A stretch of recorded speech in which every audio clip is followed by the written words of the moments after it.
Chapter 1551. Last Hope. Nomiumi.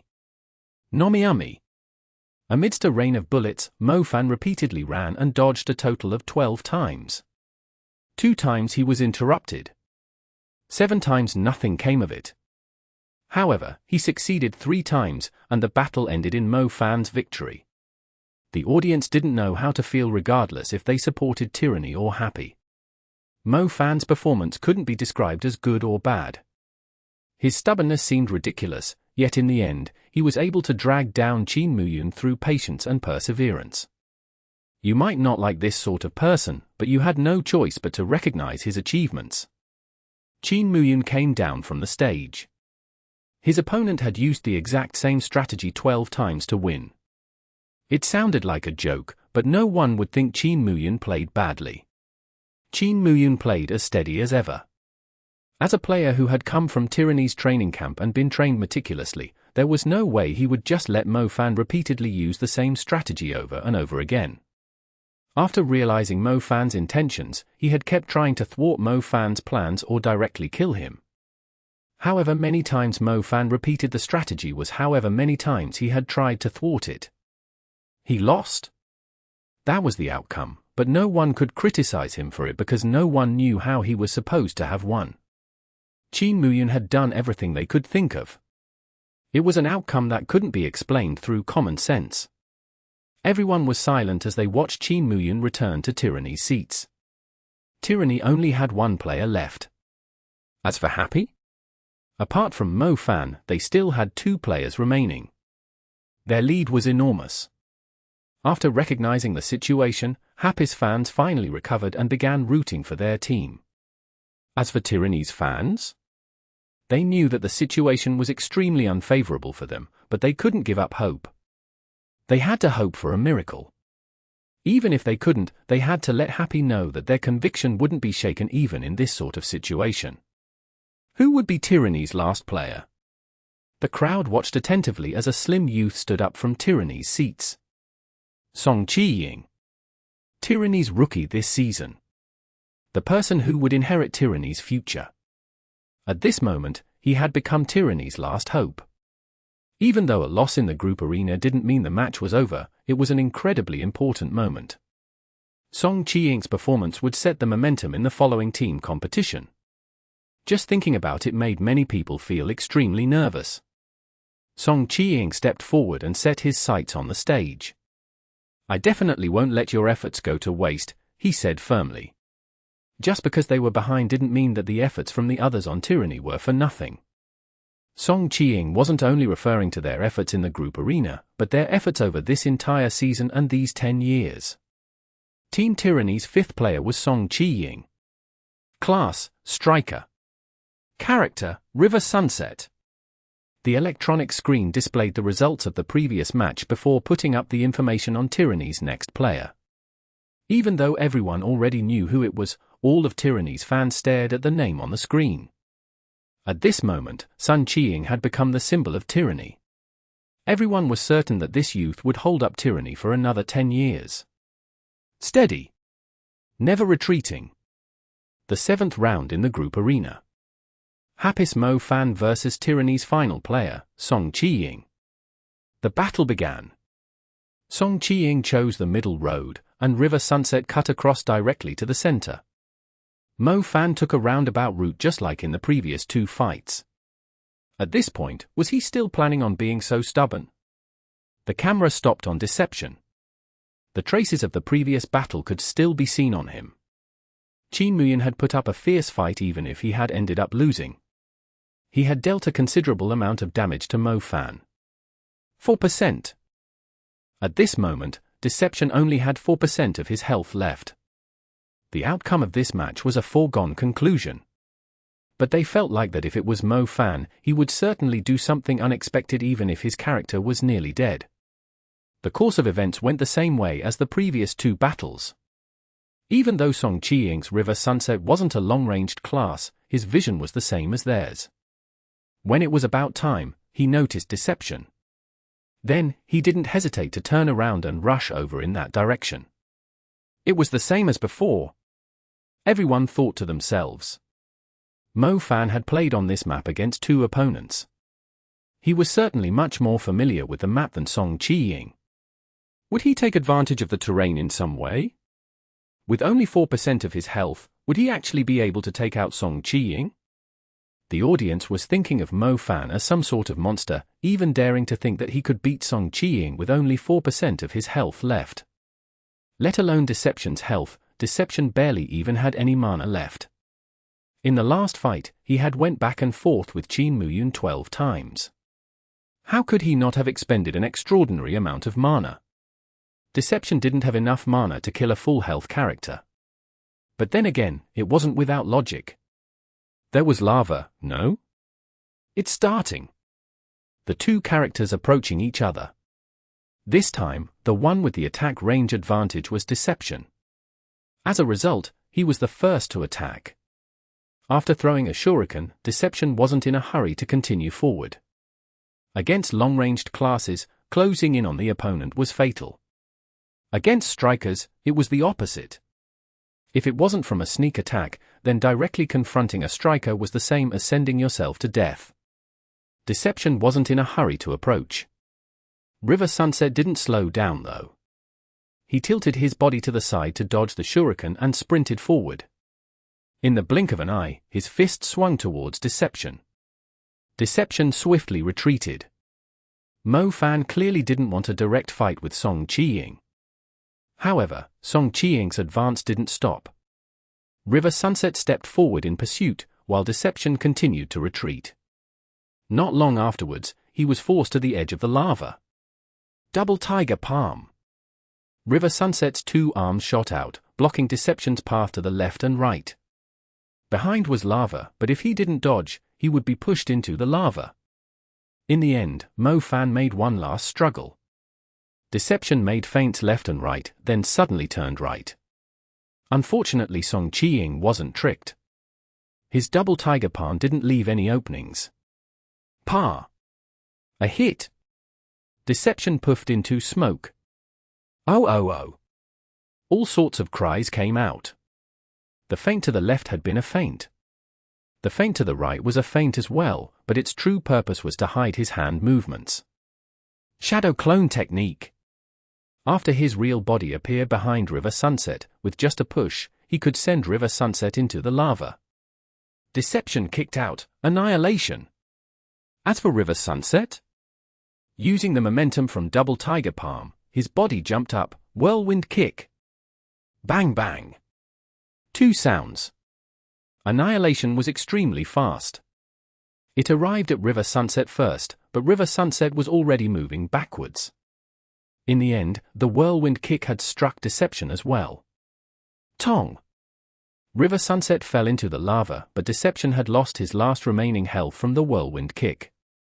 Even though River Sunset had fallen into the lava, he had already won. His health was locked into place, and the lava would not hurt him any further. Sigh! At this moment, quite a few people felt for Mo Fan. If he had been able to dodge it, then his performance today would have been even more perfect. The 7th round of the group arena ended with sighs. Most of these sighs didn't come from the people in the crowd though, since most of those people were Tyranny fans. Beautiful!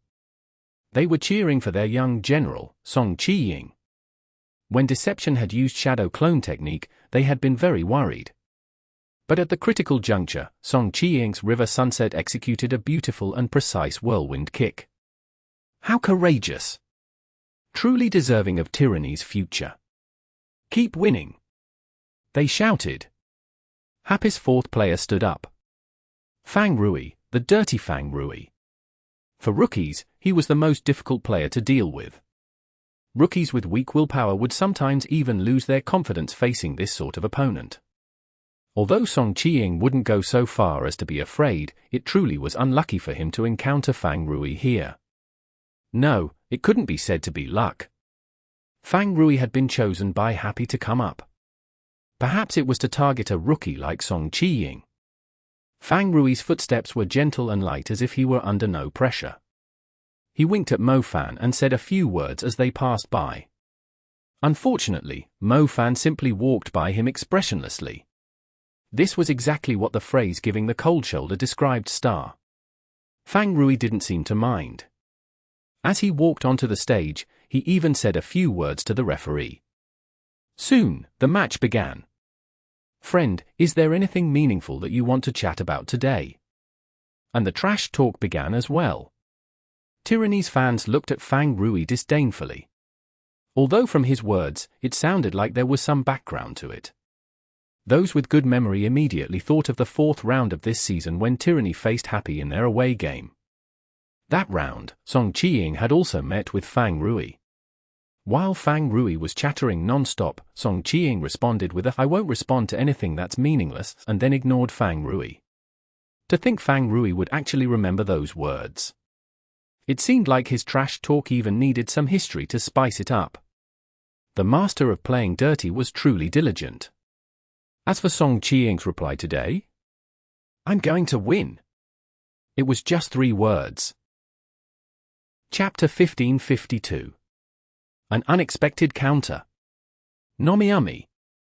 Nomiami. I will win. This declaration could not be any more sincere.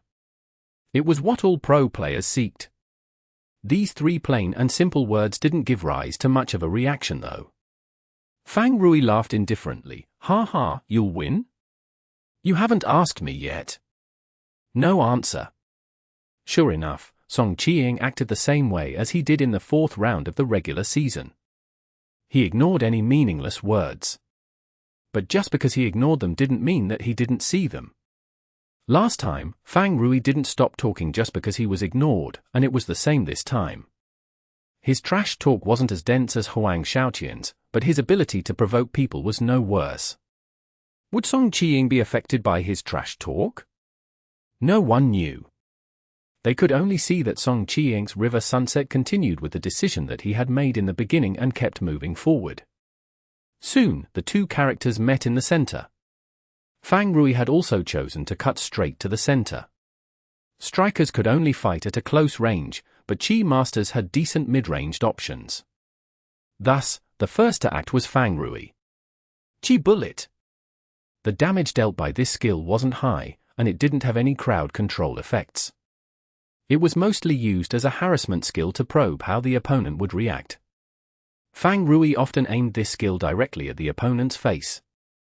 Then, by taking advantage of the Qi Bullet blocking the opponent's vision, he would follow with another attack. This time was no exception. The Qi Bullet flew directly towards River Sunset's face. Fang Rui quickly predicted where his Song Qiying's dead angles would be located as well as what he might do in response. Move! Boundless Sea immediately moved into a different position and followed with another attack. Then, he saw River Sunset swing his fists. Pa! The Qi Bullet suddenly exploded into a hazy mist. The dead angle that Fang Rui had originally anticipated was now no longer a dead angle. Song Qiying's River Sunset had unexpectedly used a Qi Bullet too. He fired it at Boundless Sea's Qi Bullet, blocking it. You even bicker with your senior over something like this. Fang Rui had lost his opportunity to seize the initiative, but he wasn't going to miss an opportunity to talk trash. His plan had clearly been disrupted, but he sounded like everything was going as expected. Just when he found a new angle to attack from, he saw a fist quickly pierce through the haze. Pa! The punch hadn't landed yet, but the impact between the fist and the air let out a crisp ring. River Sunset had stepped forward and used a collapsing fist right in front of Boundless Sea. Fang Rui was startled and immediately had Boundless Sea stop. The collapsing fist had been on point. The timing and placement had predicted Fang Rui's actions perfectly. Boundless Sea had nearly walked right into the punch. A coincidence? As soon as Fang Rui had this thought, he immediately knew that it wasn't a coincidence. Because River Sunset had followed with another punch. Such fluid and decisive movements didn't seem like something he had come up with on the spot. This was a well-practiced sequence of movements. The other side had specifically practiced for his Qi Bullet. Fang Rui realized this point and felt even more surprised. To put it simply, the Qi Master technique that he had created was difficult to execute with meager results. Up until now, apart from him, no other Chi master had bothered to learn it. It wasn't because Chi masters looked down on Fang Rui's dirty methods, but rather that it wasn't anything incredible. It was just a small trick. Spending so much time to study and practice a small trick wasn't worth it. However, the Tyranny player in front of him had specifically practiced to counter this small trick. This wasn't a situation that Fang Rui had anticipated. It was a very difficult but not very effective trick that other players didn't bother to learn. However, Fang Rui was happy to do so. This was where his cunning lay. It was precisely because this small trick was troublesome to learn that Fang Rui was certain that no one would study and analyze it too deeply. Because of this reason, the effectiveness of the trick became much greater. But right now, this young Tyranny player had unexpectedly analyzed it and come up with a counter.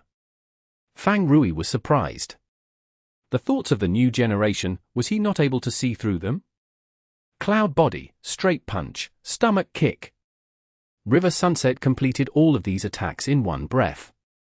Fang Rui hadn't expected anyone to study and come up with a counter to his trick. This time, it backfired on him.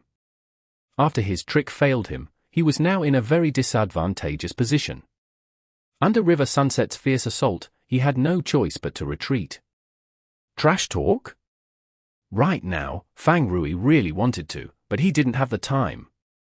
For classes comprised the fighter superclass. Chi masters were the weakest out of them in close combat capabilities. Now that River Sunset had completely closed the distance between them, Boundless Sea was in a precarious situation. Many Chi master skills required cast times to gather up Chi. With a striker punching and kicking him, how could he have any time to prep any skills? Fang Rui could only have Boundless Sea swing his fists as well, dodging, blocking, and waiting for an opening. But River Sunset's attacks were tight-knit and thought out. His rhythm was on point. There was no opening to be seen. Song Qiang didn't look like a rookie. Of the strikers in the pro circle, even strikers who had played the class for 3 years might not be able to do this. This is bad. This is very bad. I'm not going to lose like this, am I? Fang Rui had thought of the worst-case scenario. If River Sunset could keep this up, there was no way for him to take back the initiative. Retreat! Retreat! Retreat! Soon, Boundless Sea had nowhere to run to. Behind him was boiling lava. Am I really not able to do anything? Fang Rui was furious, but who could he blame? He had put himself into this predicament. He hadn't underestimated Song Qiang, but he hadn't thought of him highly enough. After his Chi bullet trick was broken through, he had even added in a few words to taunt him. It was because of these extra words that he had lost too much focus. If he had been paying more attention to his opponent's actions, perhaps he might have noticed River Sunset's attack. If he had noticed it just a bit earlier, perhaps he wouldn't be in this situation. Unfortunately, the present Fang Rui had no choice but to solve the issue of Song Qiang forcing him into the lava if he wasn't able to break out. Left, right, front, above. Was there really no way out? The options available to him seemed to be covered by River Sunset's attacks. Pa! River Sunset finally landed a punch. In the end, it was because Fang Rui was unable to find an opening and had no way to dodge the punch. He kept leaning backwards. Previously, he could step back to steady himself again. But if he stepped back now, he would step into lava and take massive amounts of damage. However, from the perspective of the viewers, whether or not he took the step didn't make much of a difference. There was only one possibility: Boundless Sea would fall into the lava. If Song Qiang defended the shore, he would likely win with a huge lead. If that happened, the likelihood of him beating Happy's next player increased drastically. A comeback from Tyranny didn't seem so impossible anymore. For a moment, all of the Tyranny fans were thinking of this scenario. To them, this fight was already over. In the end, Boundless Sea took the step backwards. Facing this sort of attack, any pro player would instinctively retreat to try and avoid the follow-ups. Only the lava was behind him though, and Boundless Sea slid into the lava. Oh.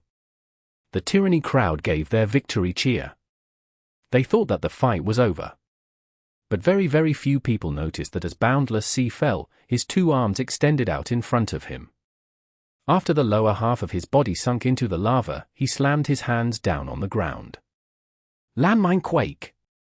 Facing a dire situation, Fang Rui made a sudden move in response to River Sunset's attack. As he fell, he made his counterattack. His two palms slammed into the ground, sending out a powerful shockwave. River Sunset, who was standing right in front, would take the brunt of it. Fang Rui was planning on using this opportunity to get out of the lava.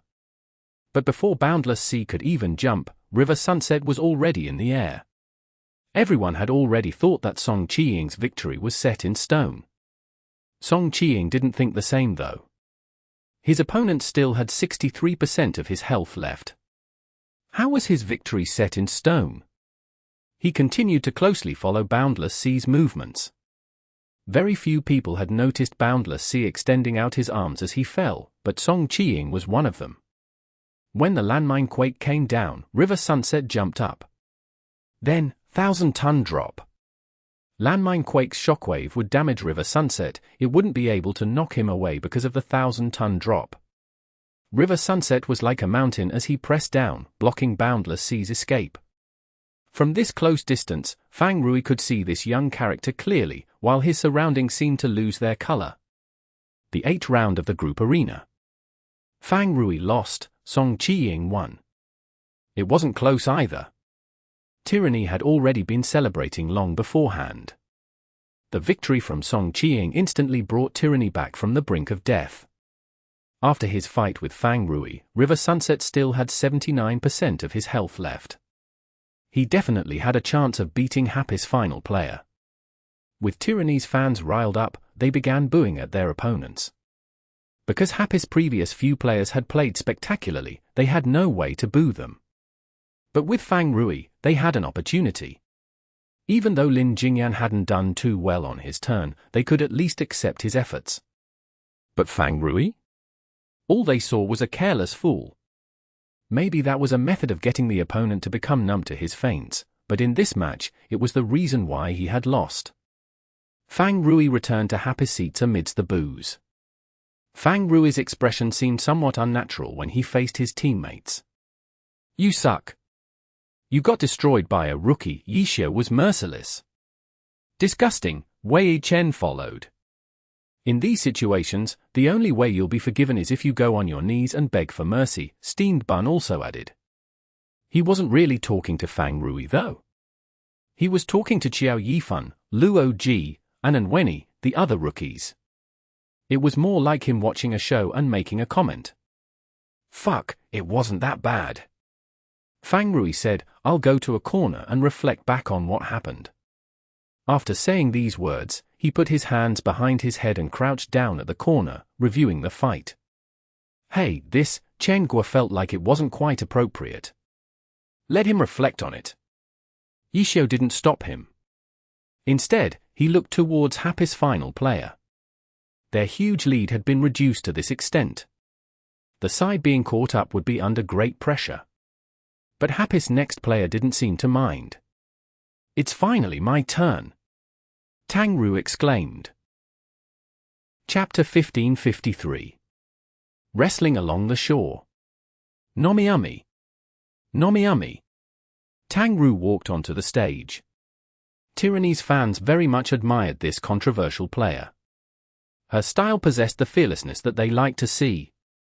In comparison, while their rookies, Qin Muyun and Song Qiying, were outstanding as well, they never felt quite right. Right now, Tang Ru would be playing against Song Qiying in the group arena's final battle. How could they root against him and destroy their own morale? As Tang Ru walked to the stage, she was met with much noise. Tang Ru ignored them.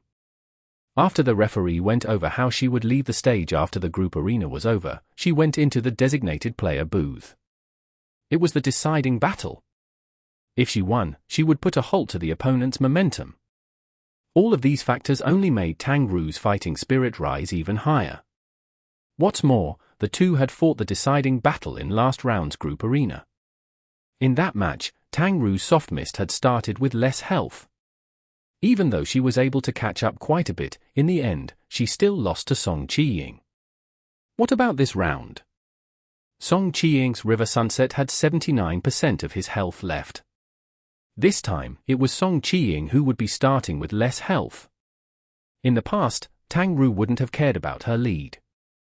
But now, after experiencing the pro scene for herself and seeing how hard the pro players worked for the sake of winning, Tang Ru could no longer be indifferent about it. Because this victory no longer concerned just herself. This lead had been earned through the efforts of the 4 previous players. Indifferent? That would be disrespectful to their efforts. She couldn't ignore this lead. She should try her hardest to protect it. As soon as the match began, Tang Ru's Soft Mist rushed out. She went straight for the center like Fang Rui did last round. However, in comparison to Fang Rui, everyone felt like Tang Ru had a different energy to her. Tang Ru's battle mage looked grand and imposing. On the other hand, Fang Rui's Chi Master had been ruined. His Chi Master looked like he was dying. Applause! Happy's fans wanted to show their support in this deciding round and started cheering for their team. But in the blink of an eye, Tyranny's fans overwhelmed them with their cheers for Song Qiying. Song Qiying also went straight for the center. The lava covered a large portion of the map, and because of how open the terrain was, taking a roundabout path didn't have much value. Song Qiying wasn't a player who liked to beat around the bush. There didn't seem to be any reason for him to circle around even if he only had 1/5 of his health left. Soon, the 2 sides met. Song Qiying's River Sunset immediately slowed down his footsteps. Tang Ru's Soft Mist? She continued to charge forward. As expected of someone with that sort of personality and play style. Song Qiying sighed. Tang Ru's thought process was too easy for Tyranny's players to predict. They had practically grown up seeing this sort of play style. Dragon Tooth. Soft Mist thrust her spear, dancing fire-flowing flames, and it nipped at River Sunset like a viper. River Sunset swiftly backed away, dodging the Dragon Tooth and putting a distance of 2 steps between them. But this distance of 2 steps was instantly traversed by Soft Mist, double stab. Her spear flew out along nearly the same route as the Dragon Tooth. River Sunset retreated again, dodging the first stab. At the same time, he crossed his hands, welcoming the second stab. Empty-handed blade block. Facing Tang Ru's fierce assault, Song Qiying suddenly chose a forceful response after retreating twice. Why? The lava 3 steps away from him could be the answer. Was it because he had nowhere left to escape to? People who thought this might want to recall that Song Qiying had chosen on his own initiative to retreat, which was what led River Sunset into this situation. How did he respond? Empty-handed blade block. This move wasn't purely defensive. It relied on the system to block the attack and then turned it into a throw. There were many options for the throw.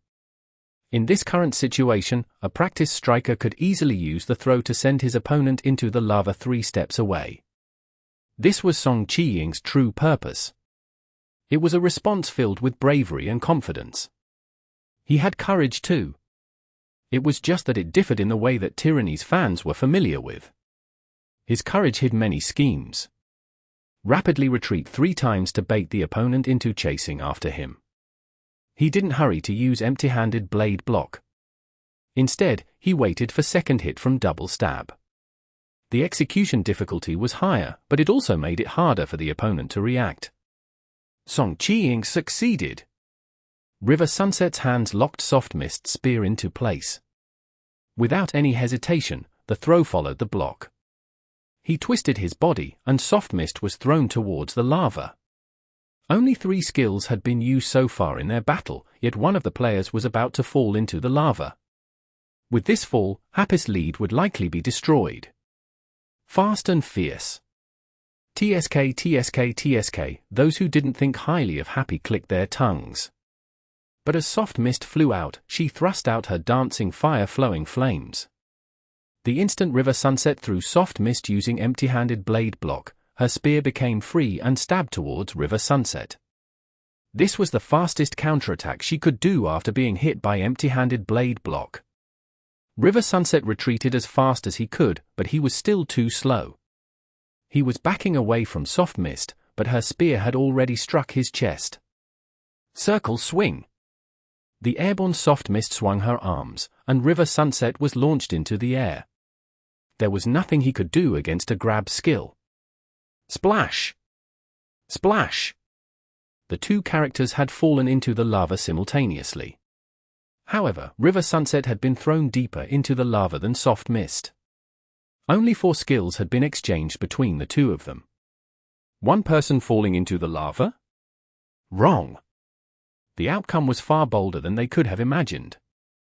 And this situation was much more unfavorable for Song Qiying, who had started with less health to begin with. As a result, as soon as he hit the bottom of the lava, he immediately rolled. He needed to hurry and pull away and get River Sunset onto the shore. Since he was already in the lava, he might as well use it to hide his roll. Tang Ru's situation was much less dire than Song Qiying's. She had the health advantage, so she wasn't afraid of a fight in the lava. Plus, she was closer to the shore than River Sunset, and she would have an easier time getting out. A normal player might think of using this advantage to get to the shore first and establish an invincible position. Tang Ru thought the same. It was just that her method of doing such was more aggressive. Shattering the lands. She had Soft Mist use a high-level skill to directly leap out of the lava. The flames clung to Soft Mist, making her seem like a gigantic fireball as she crashed towards the shore. The shockwave of magic erupted outwards. Not only did the waves thrash violently, it created a deep crater on the shore, which suddenly sunk down towards the lava. Song Qiying had thought that Tang Ru would get to shore first and defend the area to prevent him from getting out. As a result, he had River Sunset circle around from the bottom of the lava. He would take more damage from the lava, but it was more likely that he would be able to get out of the lava safely. He hadn't thought that Tang Ru would make such a huge movement while on land. River Sunset was in the range of the shockwave from shattering the lands. He could suddenly feel his character sway left and right, and knew that the situation wasn't good. The violent waves would better hide him though. Song Qiying wanted to use this chance to quickly get back onto land, when the land that he was about to jump onto suddenly collapsed. Having just jumped out of the lava, Song Qiying's expression went ashen. His position had been exposed. The moment his feet landed on the ground began to crumble, and Soft Mist had come as well. There was nowhere to retreat. His only choice was to fight. Despite swaying, River Sunset let out a steady step. His left hand trembled slightly, while his right hand made a punch. It seemed like a very normal and very slow straight punch, but everyone could feel how heavy the blow was. This was the striker's killing move, Emperor's Fist. It didn't look flashy, but the explosive damage contained within the first was something that no one dared to confront. No one dared to. That was why Song Qiying believed that this attack would at least create an opening for him. Others might not, but Tang Ru dared to, or perhaps she simply didn't care what River Sunset was going to do. Soft Mist rushed forward. Dragon breaks the ranks. Dragon breaks the ranks couldn't be stopped. Behind River Sunset was lava, and even the ground beneath his feet might turn to lava any second. Tang Ru ignored all of this. Soft Mist rushed straight for River Sunset. She was clearly planning on bringing her opponent down in the lava with her, and it wasn't something that could be stopped. Boom! River Sunset's fist struck Soft Mist's spear. Emperor's Fist versus Dragon breaks the ranks. Which one was stronger? People had tested it. With both characters on equal levels, the answer was that the two skills were equal in a clash. The striker using Emperor's Fist better not think that he could hold his ground, and the battle mage using Dragon breaks the ranks better not think that he could break past Emperor's Fist. But this sort of test was meaningless. The characters were different classes with different sets of equipment. In practice, it was impossible for the characters to be on the exact same level. Moreover, in real combat, there were a lot of factors in play that could affect skill priority. The characters themselves and their circumstances could all affect the outcome of a clash between two skills. In this clash, it seemed like River Sunset's Emperor's Fist had the advantage. Not only had Soft Mist's Dragon Breaks the Ranks failed to break past him, Soft Mist had been knocked back by the punch. To think someone using Dragon Breaks the Ranks would be forced to step back. It was truly a rare sight. But then again, for the character struck by Emperor's Fist not to be blown away, the might of Dragon Breaks the Ranks could also clearly be seen. River Sunset's Emperor's Fist had the advantage, but his situation wasn't much better. He had originally been standing on a crumbling ground. After the impact from the clash, the ground couldn't support him any longer, and half of River Sunset's body disappeared into the lava along with the ground. Song Qiying immediately had River Sunset jump. In the end, this Emperor's Fist had given him an opening. But this small opening had already been exhausted with his jump. Before River Sunset could land back onto the ground, Song Qiying saw Soft Mist's dancing fire-flowing flames bare its fangs at him. Rising Dragon soars the sky. Soft Mist ferociously used this high-level attack as she was forced back. The momentum from Dragon Breaks the Ranks was no small matter. Although Emperor's Fist had forced her back, she hadn't been stunned for too long from its impact, and she quickly went in pursuit. If the ground beneath River Sunset hadn't given out, he wouldn't have been in a dangerous spot. It was because of that dip into the lava that he needed to make that jump. The opening that he had created had already been patched up by a rising dragon. Chapter 1554. Like a flag waving in the air. Nomiami. Nomiami. Reinforced iron bones? 1,000-ton drop. No good. None of these skills could allow him to tank the rising dragon soars the sky. That attack possessed grab priority, thus, it ignored super armor effects. Rising Dragon soars the sky could only be dodged, not blocked. Eagle Stamp. River Sunset stepped on the air, lifting himself up, but it wasn't enough. Just this slight increase in elevation wouldn't be enough to get out of Rising Dragon soars the sky's range. The magic dragon tore through the air as it opened its jaws to bite River Sunset. But right before it could clamp down its jaws, River Sunset suddenly stopped and twisted his body, whirlwind kick. This skill was not a movement skill, but it changed his posture. His two legs swept over the top of the dragon, when suddenly, the dragon twisted its head. Dragon raises its head. Everyone was astonished. This was Yishio's signature technique back in the day, but nowadays, the battle mags of the new generation were grasping it one after the other. First, it was Sun Slong. Now, it was Tang Ru. The young will surpass the old.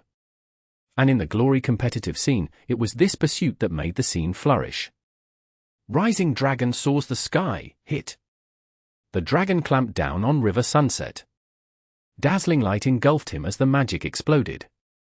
River Sunset was launched into the air above the lava.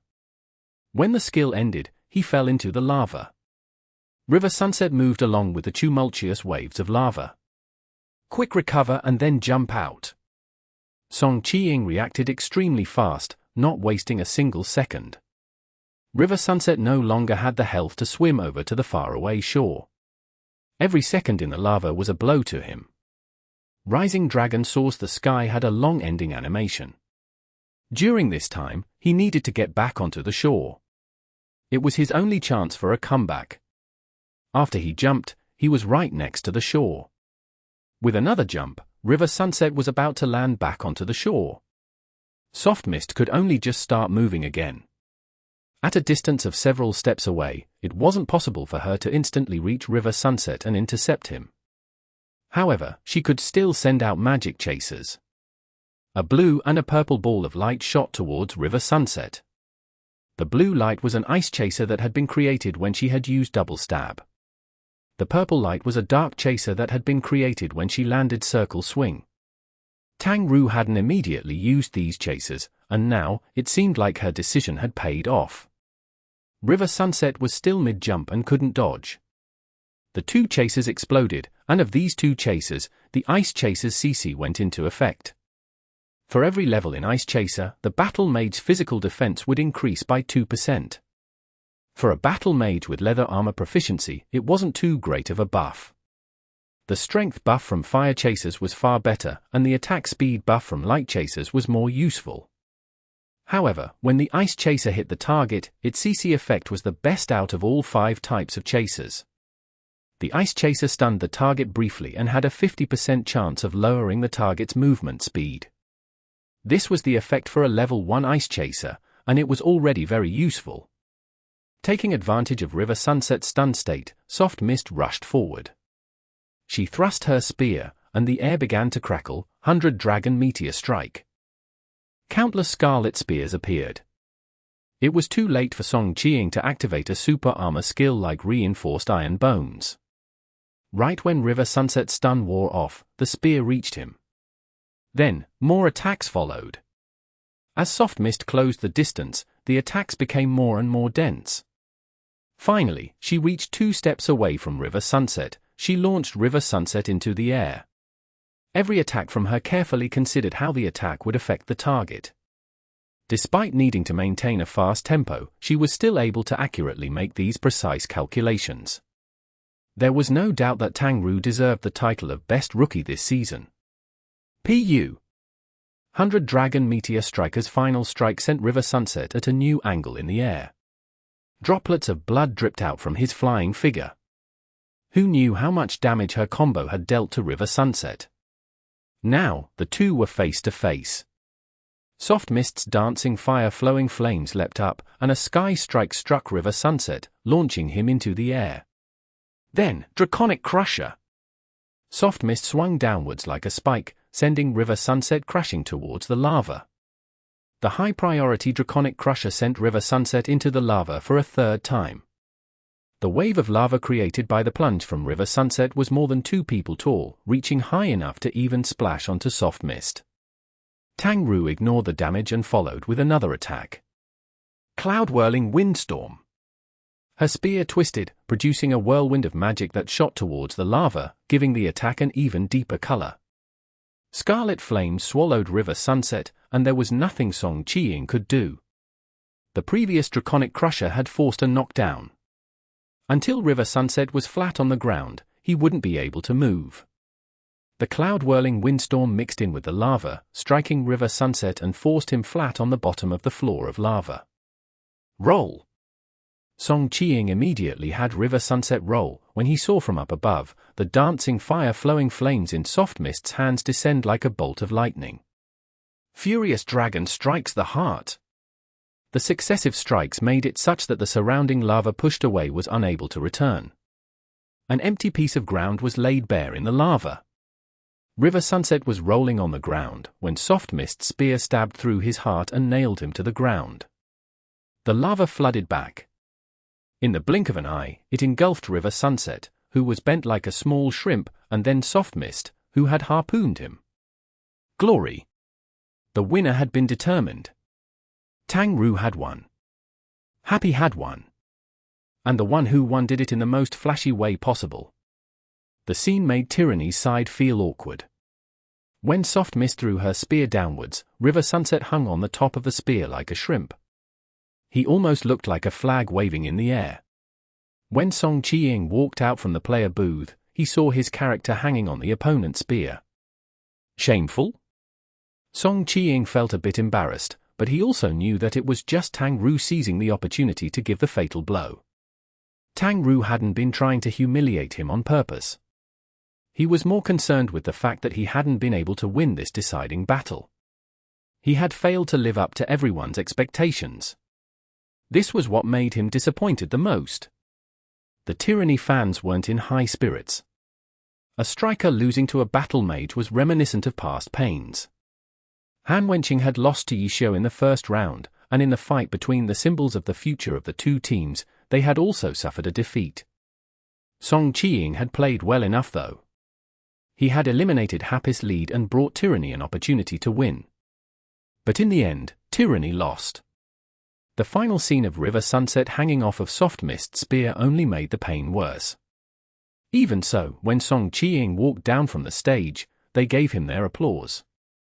They didn't want their future to lose hope. They would always encourage and cheer for their players. The concern shown by Tyranny's fans only made Song Qiang feel even more ashamed. After returning to his teammates, he felt like he couldn't face them. Don't blame yourself. You played amazing out there.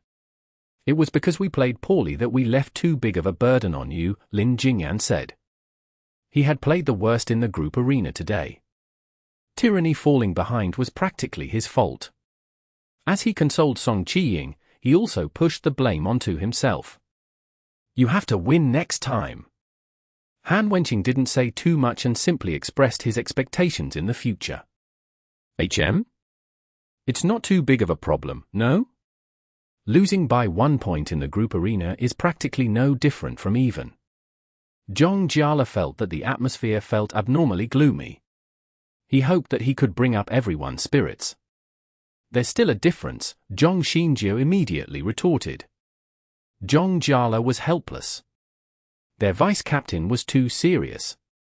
Whether we lost by 2 points, by 1 point, by 0 points, or if we win by 1 point, by 2 points, nothing changes, Han Wenqing said. We have to win the team competition. Of course. That's obvious. Definitely. Tyranny reorganized their thoughts, ready to face the true deciding battle in today's match. As for Happy? Tang Ru's decisive victory had naturally given the team a boost to their morale, but they remained clear-headed in their excitement. Whether they truly won or lost this match depended on the following battle. The two teams stared at the screen in the stadium. The team competition map would be chosen soon. At the same time, there would be a simple description of it, allowing the two players to make arrangements to their lineup accordingly. Map choosing begin. The projection technology displayed a big question mark at the center of the stage, which kept on spinning. Ding! The crisp ring echoed through the stadium. The map had been chosen, and the electronic screen displayed the map's name, 7-Color Spring. At the center of the stage, the projection technology began to slowly reveal the structure of the map. The two teams immediately began to observe and discuss it up until the referee called for the two teams to come onto the stage. The crowd immediately quieted down. Everyone looked towards the two teams to see which of their 6 players would be sent onto the stage. They would know soon. First, it was Tyranny. There was no fooling around. Practically the moment the referee called them over, 6 players stood up together and walked towards the stage. Han Wenqing, Lin Jingyan, Zhong Jiala, Song Qiying, Zhong Xinjie, Qin Muyun. Chapter 1555. Random. Nomiumi. Nomiumi. Tyranny's 6 players were the usual 6, though it was somewhat surprising that they picked Song Qiying to play. After all, he had lost rather embarrassingly just before in the group arena. It was unlikely that he would be unaffected by the loss. The following team competition was extremely important. It would have been less risky to send the more experienced Bai Yanfei. However, in the end, Tyranny had trust in their young general, fielding him in this crucial, deciding battle. It isn't the time to train their rookies, Pan Lin couldn't help but criticize this arrangement. Ha ha, Liebor, who had once been a part of Tyranny, laughed. They're not having him play for the experience. They have absolute trust in him, that's it. Tyranny's players need this sort of confidence and courage. Pan Lin was speechless. This absolute trust in Song Qiying wasn't rational. Were Tyranny's generals really planning on entrusting perhaps their final opportunity for a reason like that? As the two talked, Happy's 6 players got up from their seats and walked towards the stage. Yi Xiu, Su Muqing, Fang Rui, the 3 experienced all-star players. These 3 had always been the core of Happy and the most stable positions in the team competition.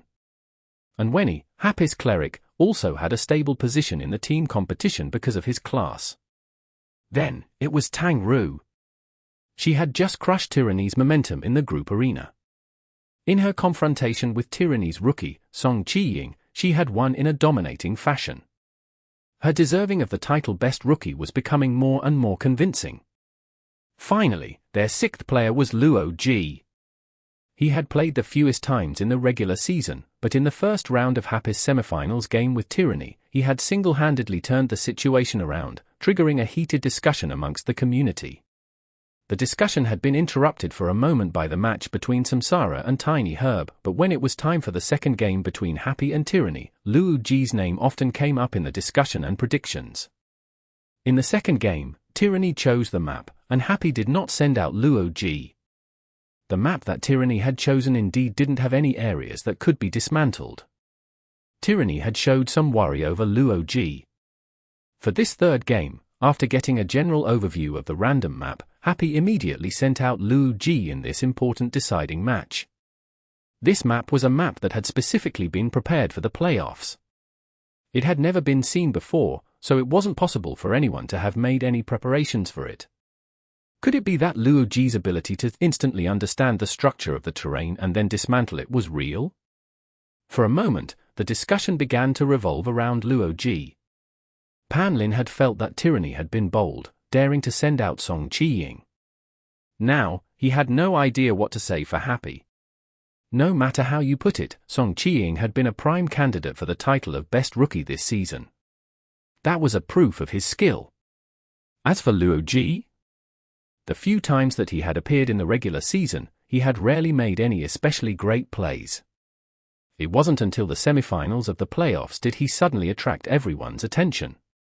However, Pan Lin didn't believe in that so-called ability of his. If Luo-G didn't have that ability, then wasn't Luo-G's appearance a bluff? Then what? There was no then. Happy had sent out an inexperienced and average rookie as a diversion. It was far more risky than Tyranny fielding Song Qiying. Amidst the clamor, the players on the two teams lined up at the center of the stage. It wasn't until the referee confirmed their lineups were their names displayed on the screen. The two sides shook hands silently. The tense atmosphere overwhelmed everything. The air seemed to have turned solid. The players quietly completed the pre-match ceremony, and under the referee's directions, they headed to their respective player booths. There was no provocation from anyone.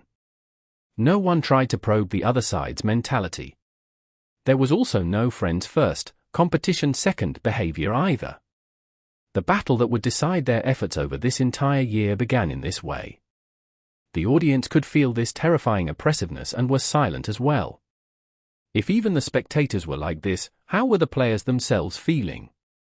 The two teams spawned on the map. This map, 7 color springs, was shaped like a square.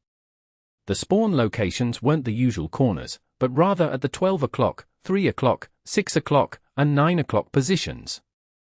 What was more astonishing was that the two teams didn't spawn symmetrical to each other.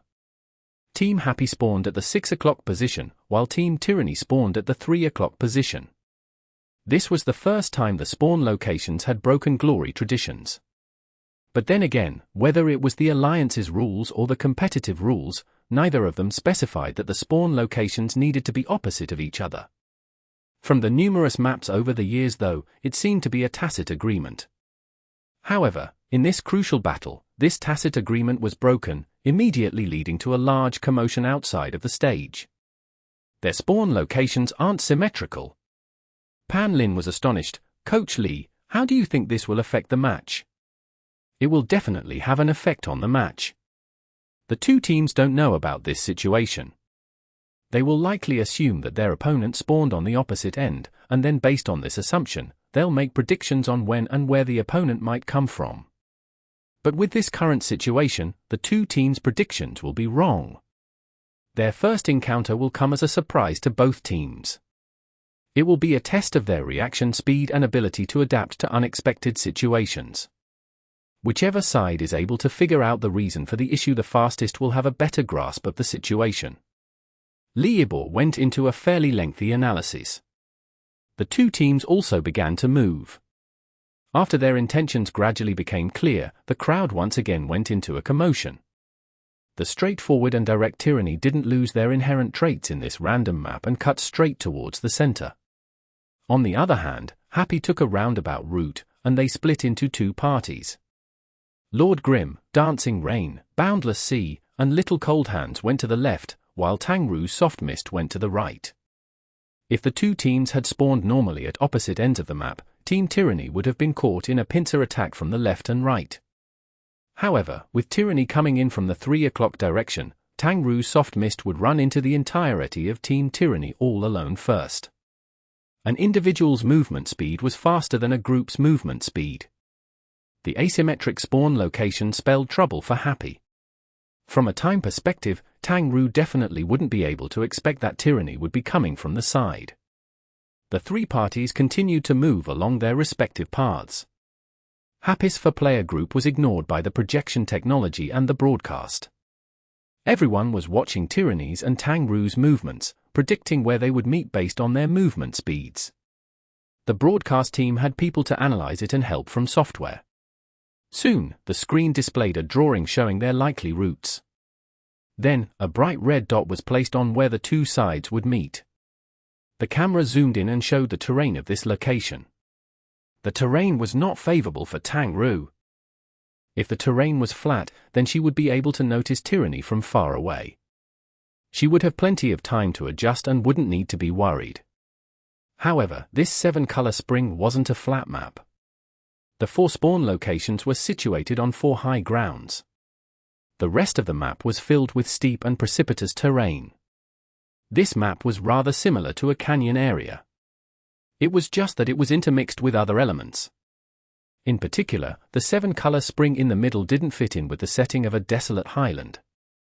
The area surrounding the spring was verdant and lush. The shadows of the overlooking trees covered the waters of the spring. When the light made its way past the leaves, the reflection of the light glittered with 7 colors. As the leaves swayed in the wind, the 7-colored light moved as well, creating a psychedelic display of light. Tang Ru's soft mist wouldn't be able to reach the 7-color spring. Her path was restricted by 2 high grounds to her left and right. And Team Tyranny was heading towards the canyon junction ahead from the east side.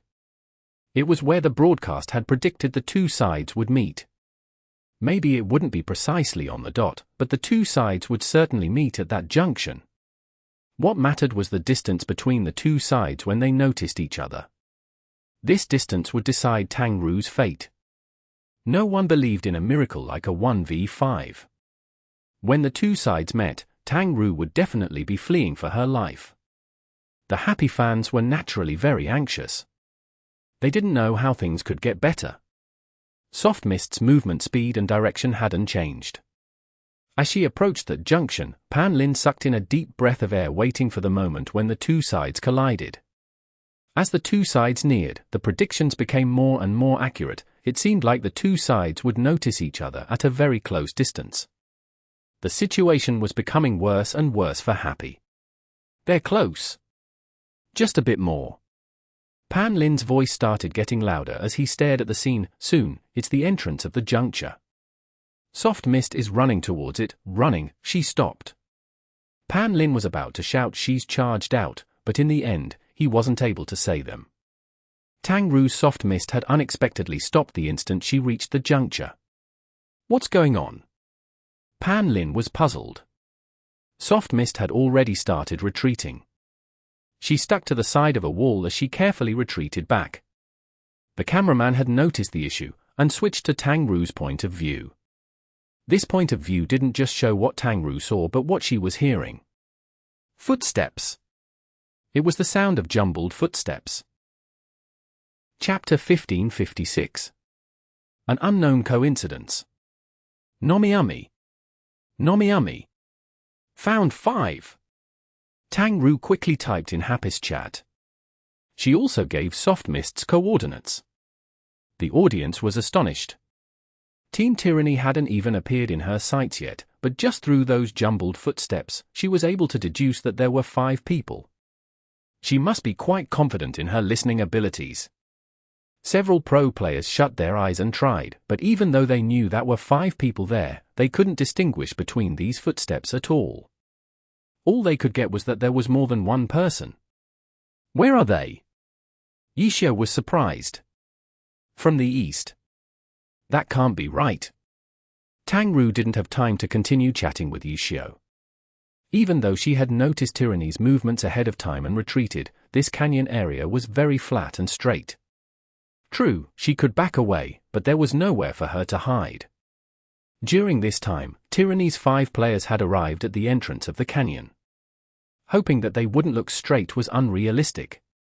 When an intersection was reached, pro players would always check their surroundings out of instinct.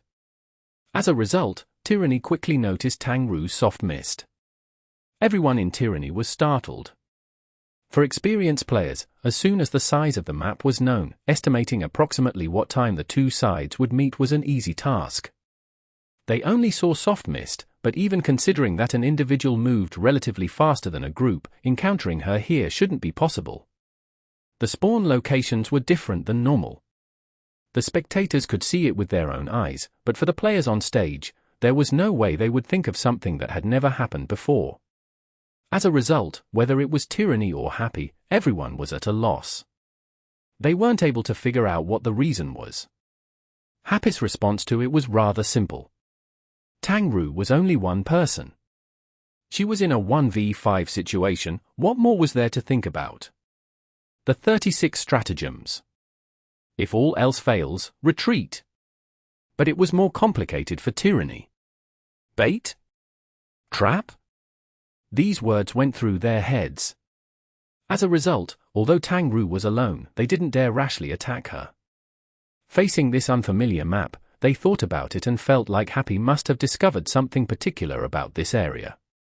How else could Tangru have gotten to this area so abnormally fast? If Soft Mist was already here, who knew if there were others behind her? Tangru didn't think too much. First, retreat. But seeing Tyranny hesitate, she immediately reported the information to the team. The rest of Happy was hurrying over to Tangru's location. As soon as Yishio saw the report, he immediately threw out his previous analysis. His previous analysis had been the same as Tyranny's.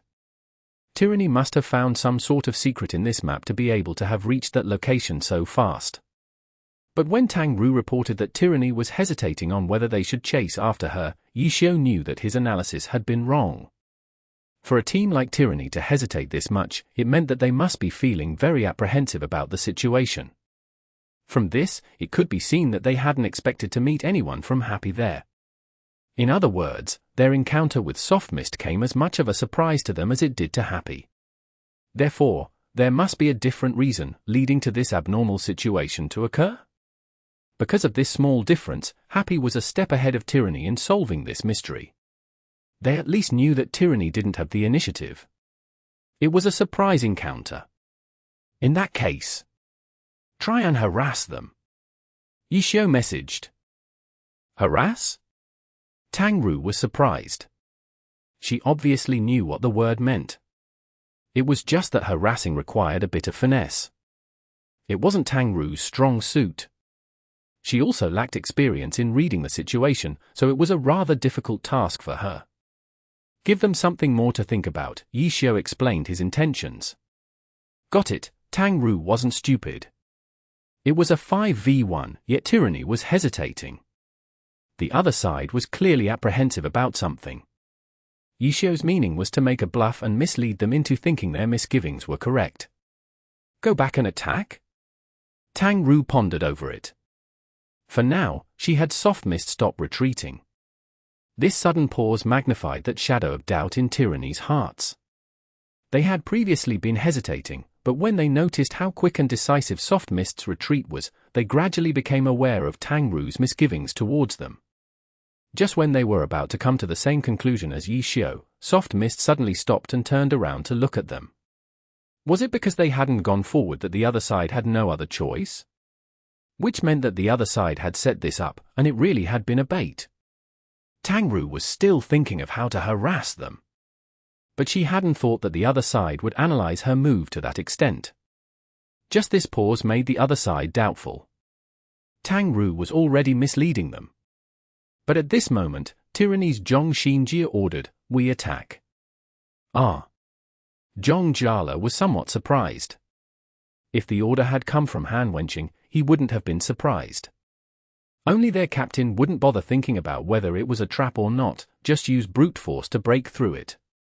But Zhong Jiala was different. He always considered every detail no matter how small it was, yet he was willing to take such a risk despite being in the unknown. Charge forward, and get a clear look. I'll heal. Zhong Xinjie clarified. He didn't say much, but his aggressiveness and boldness came through. It wasn't an aggressiveness or boldness in terms of offense, but in terms of healing.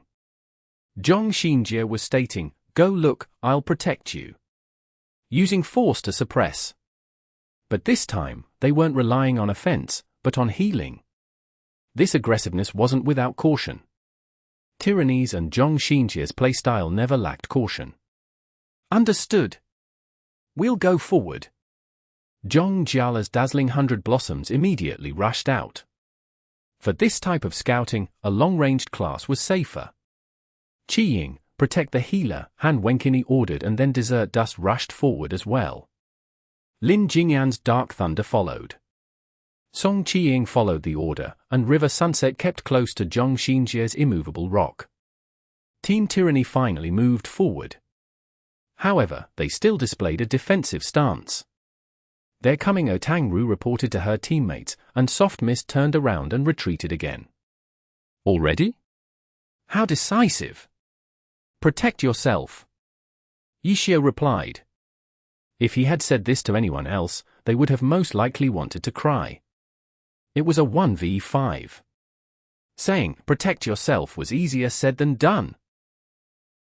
Chapter 1557. Blossoming Grenades. Nomiami. Nomiami. Bang bang bang. The silence had finally been broken. Zhong Jiala's dazzling 100 blossoms took advantage of his long range and began to attack. But Soft Mist didn't even turn her head back. Soft Mist swayed left and right, dodging all of dazzling 100 blossoms' bullets. The crowd went into an uproar. It was like she practically had eyes on the back of her head. That was too ridiculous, no? It was quite ridiculous. Not many pro players could do the same. Tangru was different. Her listening abilities had been trained professionally, allowing her to more keenly catch the minute differences in sound. When she began seriously playing Glory, she immediately realized how valuable this talent was. As a result, she specifically trained her ears for Glory and improved it even further. Using sound to locate the position of the bullets. It wasn't possible to do it very precisely. It could be seen from how Soft Mist dodged the bullets. If she could grasp the direction of all of the incoming bullets, her dodge wouldn't have been so exaggerated. Compared to other pro players, Tangru's strength lay in her ability to make this judgment for several bullets. Other pro players could probably dodge 1 or 2 bullets based on sound, but the sort of dense gunfire from an automatic pistol likely couldn't be done. Tangru was able to do it though. Soft Mist swayed left and right repeatedly like a race car, constantly making turns, dodging the bullets again and again without slowing down. How impressive! Zhong Jiala couldn't help but praise. This time, dazzling 100 blossoms stopped firing, instead quietly tossing a grenade out.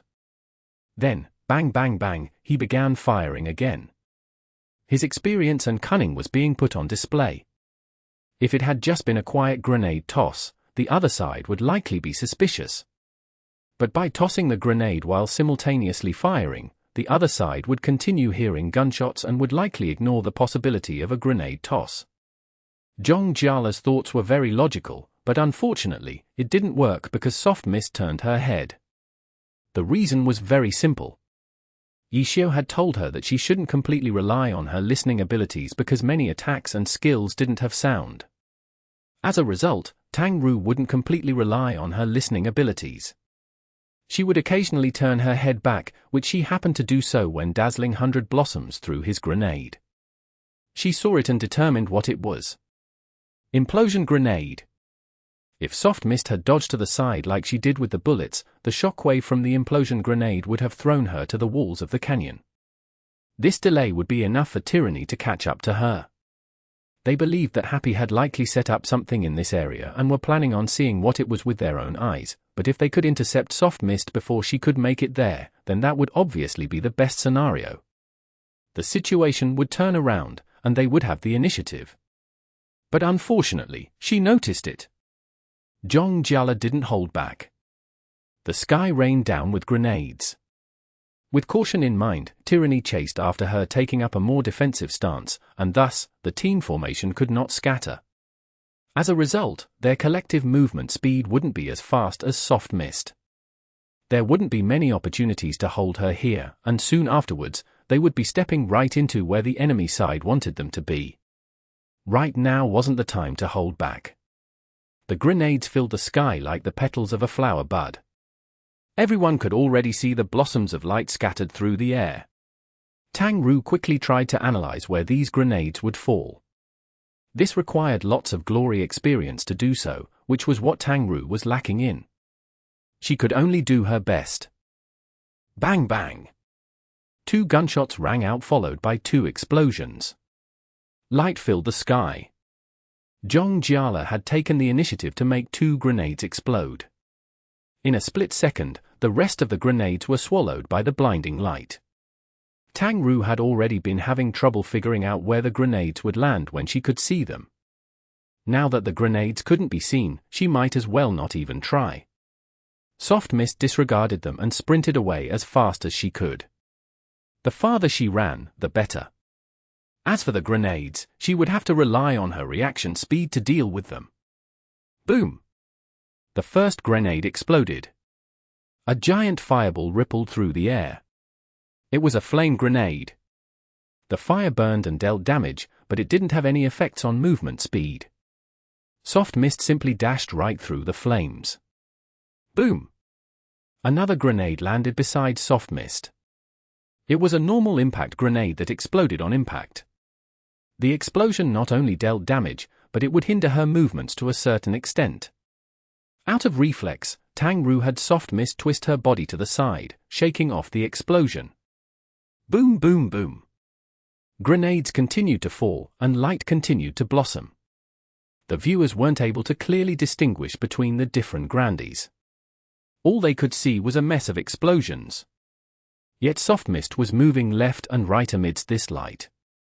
Tang Ru also wasn't able to distinguish between the grenades. Her reactions were based on what she saw and heard when the grenades exploded. Soft Mist's dodging wasn't perfect, but even so, it was already very impressive. More importantly, the consecutive explosions weren't able to block her. Soft Mist was on fire, but she was still moving forward. At this moment, another grenade quietly fell. With so much light and so much sound all around, it was already very difficult to notice it. And as soon as this grenade touched the ground, the surrounding air suddenly compressed and then expanded outwards, instantly creating a large shockwave. Implosion grenade. The first grenade that Dazzling 100 Blossom had tossed was tossed again. The grenade didn't deal much damage, but it had a powerful CC effect. For Soft Mist, it was a huge obstacle. And this time, Tang Ru finally slipped up and reacted too slow to it. The shockwave expanded, and Tang Ru's reaction was unexpectedly to move a step closer to it. The shockwave struck her, and Soft Mist was immediately knocked flying. But because she had stepped closer to it, the angle had changed slightly, and she was blown diagonally outwards instead of backwards. It hadn't completely destroyed her escape attempt. Tyranny still hadn't been able to hold her here. Everyone was dumbstruck. After the implosion grenade sent Soft Mist flying, the other grenades weren't able to keep up, and the explosions lagged behind Soft Mist. Close enough. Lin Jingyan's Dark Thunder suddenly picked up speed. Chapter 1558. Protect yourself. Nomiami. Nomiami. Although the wave of attacks from Jingyan's Dazzling 100 Blossoms failed to completely hold down Tang Ru's Soft Mist, it had still proved a significant hindrance to her escape. Soft Mist couldn't keep moving straight and had to change directions many times to dodge, allowing Tyranny to close the distance by a considerable amount. The final implosion grenade had helped Soft Mist move forward a bit because she had taken that extra step, but it had also disrupted Tang Ru's rhythm. While Soft Mist was sent forward, it had been diagonally. And to her sides were the walls of the canyon. She wouldn't be going very far before she crashed. Lin Jingyan's Dark Thunder had predicted where she would end up and suddenly picked up his speed. He was breaking away from the team's formation. However, battles were constantly changing. Formations had to adapt according to the circumstances. Dark Thunder broke away from the team to deal with the change in circumstances. Poison Needle. Dark Thunder flicked his wrists and threw out a needle. The needle was as thin as an oxen hair. It was practically invisible to the eye. Lin Jingyan was even borrowing the light cover from Dazzling 100 Blossoms attacks. Let alone Tang Ru, Even the spectators who could see the entire picture hadn't noticed, keeping everyone but himself in the dark. Tang Ru hadn't noticed it. She didn't have the energy to keep an eye on everything at the moment. The implosion grenade had sent Soft Mist flying extremely fast. In the blink of an eye, she had reached the wall. But just when everyone thought that a crash was inevitable, Soft Mist suddenly rolled up into a ball. Roll! She completed a roll on the wall. Quick recover! The impact was negated by the quick recover. As a result, when she landed back onto the ground, she had complete control over her balance. Then, a nearly imperceptible needle whistled by her. It was the poison needle from Dark Thunder. It was only then did everyone realize that Dark Thunder had let out this sneak attack. The broadcast quickly rewinded to figure out when the needle had been thrown. People were now even more shocked at Tang Ru's keen senses. Although this time, they went ahead of themselves. Tang Ru hadn't noticed the poison needle either. In reality, she had dodged it by a stroke of luck. That's too crazy, no? Countless viewers were awestruck. The Tyranny players weren't in shock though. In an instant, the entire team accelerated. The fastest member, Dark Thunder, didn't land the poison needle, but before the light had faded, he had followed with a powerful knee strike, chaining the attacks tightly. The needle had missed, but he was there now. Soft Mist hadn't steadied herself yet. She didn't have time to dodge, so she lashed out with her spear, wanting to use an attack to parry the blow and keep her balance. Then, she could use the impact from powerful knee strike to help her escape. Bang! Dark Thunder struck Soft Mist's spear, causing Soft Mist to sway. Tang Ru immediately knew that something wasn't right. The powerful knee strike from Lin Jingyan had been quick and fierce, but when it struck, the impact put a downwards pressure onto her. At the final moment, he had adjusted the angle of his attack, not wanting to give her a chance to use the impact to escape. Instead, he was going to pressure her into place. Tang Ru was very sharp, noticing the change. Soft Mist sunk down and then rolled back. She wasn't able to borrow the force of the impact to move away, but she wasn't suppressed by Lin Jingyan's powerful knee strike. With this roll, she still took damage from the attack, but she was able to eliminate the skill effects. The normal viewers hadn't noticed the little sneaky trick in Lin Jingyan's powerful knee strike. They just thought that Tang Ru had been forced into a hasty response because the attack had come too quickly. Just a roll backwards wasn't ideal. Lin Jingyan had seized the initiative, and his Dark Thunder could still cover Soft Mist's backwards roll. The powerful knee strike didn't have the effect that Lin Jingyan had wanted, but Tang Ru was now held in place. He simply needed to follow up with a few attacks to make sure she didn't escape. Then, the rest of Tyranny would arrive, and the rest was exactly what Tyranny specialized at. Brick! Sure enough, Lin Jingyan grasped the timing of the roll. Before Soft Mist was able to get up from the roll, Dark Thunder threw a brick at her. Tang Ru knew that her situation was worrying. As she rolled, she tried her best to observe Dark Thunder's movements and saw the brick coming. While rolling, she flicked her spear, using the tail of her spear to knock the brick aside. Flying weapons generally had very weak priority. Lin Jingyan seemed to have predicted it would happen. The moment Soft Mist knocked the brick away, Dark Thunder quickly stepped forward and pushed out with his hands. Tyrannical Chain Punch. He wanted to directly knock Soft Mist down. But to his surprise, after Soft Mist knocked the brick aside, her spear continued to move. Tyrant's Destruction. When she knocked the brick away, the swing had been the start of a skill. Tyranny's Destruction was unleashed. The fire attribute Dancing Fire Flowing Flames flashed out in a streak of red. Although Tyrannical Chain Punch was a high-level skill as well, it didn't have extremely priority like a dragon breaks the ranks. The Tyrant's Destruction was enough to sweep aside the Tyrannical Chain Punch. Lin Jingyan hadn't expected there to be a counterattack. Seeing that he was about to be caught in the attack, he immediately cancelled his skill. Dark Thunder dodged to the side, unfortunately wasting one of his high-level skills. Soft Mist immediately leapt backwards to pull apart the distance. Although Dark Thunder's attack didn't achieve Lin Jingyan's original goals, similar to Dazzling 100 Blossoms Assault, it had resulted in a significant hindrance to her escape. She was able to use Tyrant's destruction to widen the distance between her and Dark Thunder, but Dazzling 100 Blossoms' assault had begun again, and on the other end, Han Wenqing's Desert Dust had arrived. Soaring Tiger! Han Wenqing didn't hold back. His very first move was fierce and resolute. Desert Dust had arrived even before Dazzling 100 Blossoms' bullets did as he rushed towards Soft Mist. Soaring Tiger had very high priority. Learning from her experience with powerful knee strike, Tang Ru didn't dare to try and borrow the force of its impact to escape. She was still too inexperienced against these old generals in the usage of these small tricks. Dodge. Desert Dust came afterwards, so he was still a bit far away. Tang Ru had time to dodge. Desert Dust's kick missed, whistling past Soft Mist. Although the attack missed, Desert Dust had landed in a position that cut off Tang Ru's retreat path. The moment Desert Dust swept past Soft Mist, she thrust her spear at him.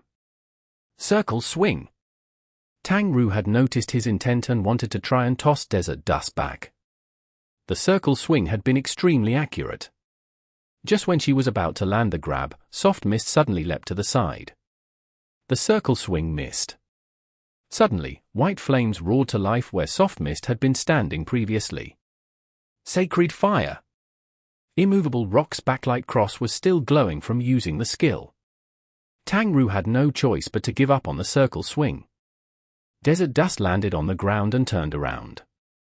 His imposing figure made it seem as if the canyon was impenetrable as long as he stood there. Dazzling 100 Blossoms' attacks arrived in an instant. Having dodged the Sacred Fire, Tang Ru had no room to breathe.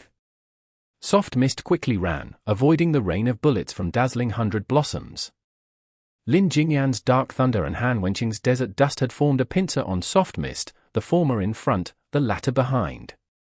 They kept a distance from her, not immediately rushing at her just in case. Zhong Xinjie's immovable rock and Song Qiying's River Sunset, who was protecting him, was hurrying over as well. A 1v5. It was now a true 1v5. Tyranny was no longer harassing her from a safe distance, nor were they just sending out probing attacks. In the end, Tyranny had trapped Tang Ru's Soft Mist. These old generals weren't going to miss an opportunity just out of caution. Their caution only made their choices timed more perfectly. After making sure that their encirclement was faultless, Tyranny began their assault. With this sort of encirclement, how long would it take for them to kill a single character? It was hard to give a precise answer. Compared to the 5 with the overwhelming advantage, it was more dependent on the single player defending against the 5. Intuition, reaction speed, technique, in these moments, these attributes were key, but more importantly was the player's willpower. A 1v5. It wasn't an equal playing field. Many people would give up facing this kind of situation. Tang Ru didn't though. No pro player would so easily give up in such a crucial match. But Tang Ru's current situation was particularly troublesome. She didn't have a strategic goal in mind. She also didn't know if there was any hope the others could get to her in time. She could only give it her all and survive as long as she could. Soft Mist's health dropped rapidly, but her struggle could clearly be seen. Protect yourself. Who knew why, but Yishio's previous instructions to Tang Ru suddenly floated to many people's minds. 1v5, protect yourself. Everyone just thought of it as a casual remark, but it looked like these words spoke true. While in this encirclement, she was doing her utmost to carry out these orders. Just a bit more. People began to pray. Because they could see the situation more clearly than Tang Ru. From their omniscient view of the map, they could see Happy's other 4 players hurrying over to her location. For Tang Ru, it was hope. But since they were trying to get here as fast as possible, they gave up on moving together as a whole. For example, Happy's fastest member was undoubtedly Yishio's Lord Grim. By using movement skill after movement skill, he had left the other 3 in the dust. In an unbelievably short amount of time, he had reached the battlefield. Even so, wasn't it still a 2v5? When comparing it to a 1v5, it wasn't really that much better. Yishio had Lord Grim rush over nonetheless. After locating Tyranny, he didn't hide himself and went straight for them. I'm here. Yishio announced his arrival in the public chat. Chapter 1559. Appetizer. Nomiami. Nomiami. I'm here. It was a very ordinary phrase, but saying it in this situation gave off a "you've been surrounded" air to it.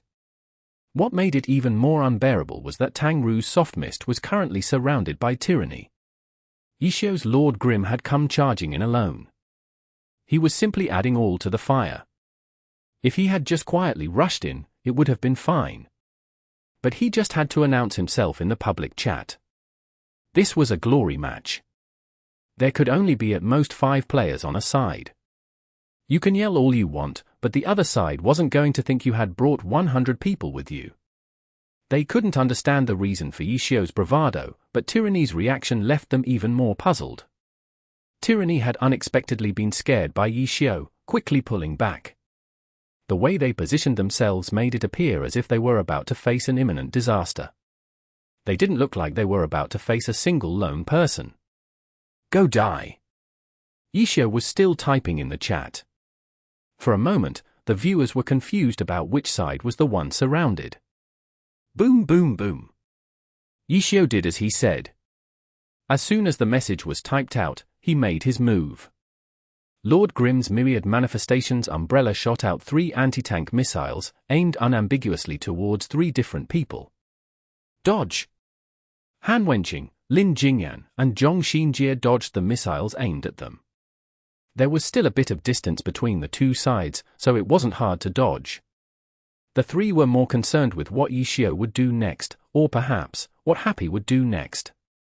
The other strategists watching the match, such as Yu Wenju and Xiao Shiqin, were already chuckling. Through their spectator view, they could see the map and the chat. They knew exactly what Yishio wanted to do. He was bluffing. He had been setting up this bluff ever since Tangru encountered Tyranny. Because of the change in the usual spawn locations, Tangru and Tyranny had a surprise encounter. For Tangru, who had been by herself, she was at a huge disadvantage. As a result, she didn't hesitate and immediately retreated. On the other hand, Tyranny, who had the overwhelming advantage, had hesitated because of this unusual occurrence. Overwhelming advantage, hesitate. Just through this reaction, Yishio was able to grasp a clearer message from Tyranny. Both sides were surprised by the encounter. But that didn't mean Tangru wasn't in a crisis. Yishio had Tangru try to harass them as a way to perhaps scare them away. If she didn't try to harass them and instead let Tyranny dispel their suspicions, Tyranny would have immediately started chasing her, and at that point, even a god wouldn't be able to save her. Yishio had given out the extremely daring order for this reason, and it was because had given out this order that there would be a chance to rescue Tangru. Lord Grim went in alone, yet Tyranny reacted defensively. Because from beginning to end, Tyranny hadn't been able to determine whether their encounter with Tangru had been a coincidence. They thought that Tangru was bait. They thought that they had caught the bait before falling into a trap. They thought that they had taken the initiative as a result. Next, Happy would be forced to appear. As a result, during this process, they had been on guard against the possibility of the other 4 members of Happy appearing.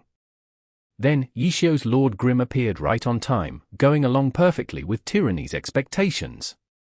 As a result, Tyranny responded immediately, moving into a formation that they had prepared for ahead of time. Yishio's Lord Grim had quickly started attacking.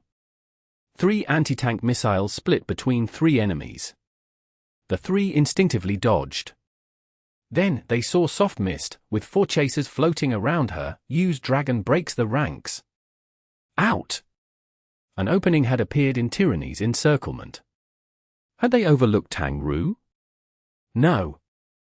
In their eyes, Tangru had been bait from start to finish. Previously, she had been bait to lure Tyranny over to Happy's trap.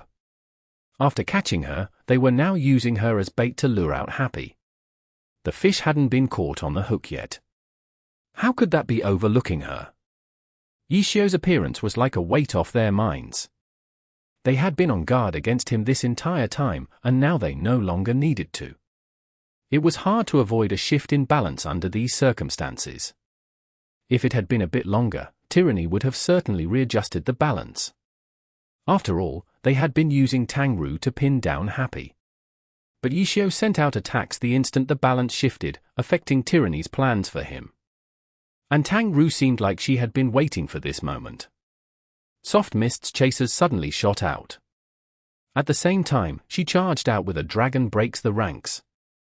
Everything had happened so quickly. Soft Mist escaped from Tyranny's encirclement, and Lord Grim went forward, raising his umbrella up as a shield, blocking the long-ranged attacks from Jingyan's dazzling 100 blossoms. Lord Grim and Soft Mist turned around and ran for their lives. 2v5? That would be a joke. At this point, Soft Mist couldn't even be considered a 1. She was more like 0.2. Yishio had come charging in bravely, and once he picked up Tangru, he didn't hesitate to turn tail and run. The two left behind a trail of dust in the canyon. And that's it? Everyone was petrified. In their eyes, Tyranny was looking extremely incompetent. They had Soft Mist trapped. Yishio's Lord Grim was alone. What could he do? Yet he just charged in, fired an anti-tank missile, and then rescued her. How could there be an even more worthless team? Only the experts understood why.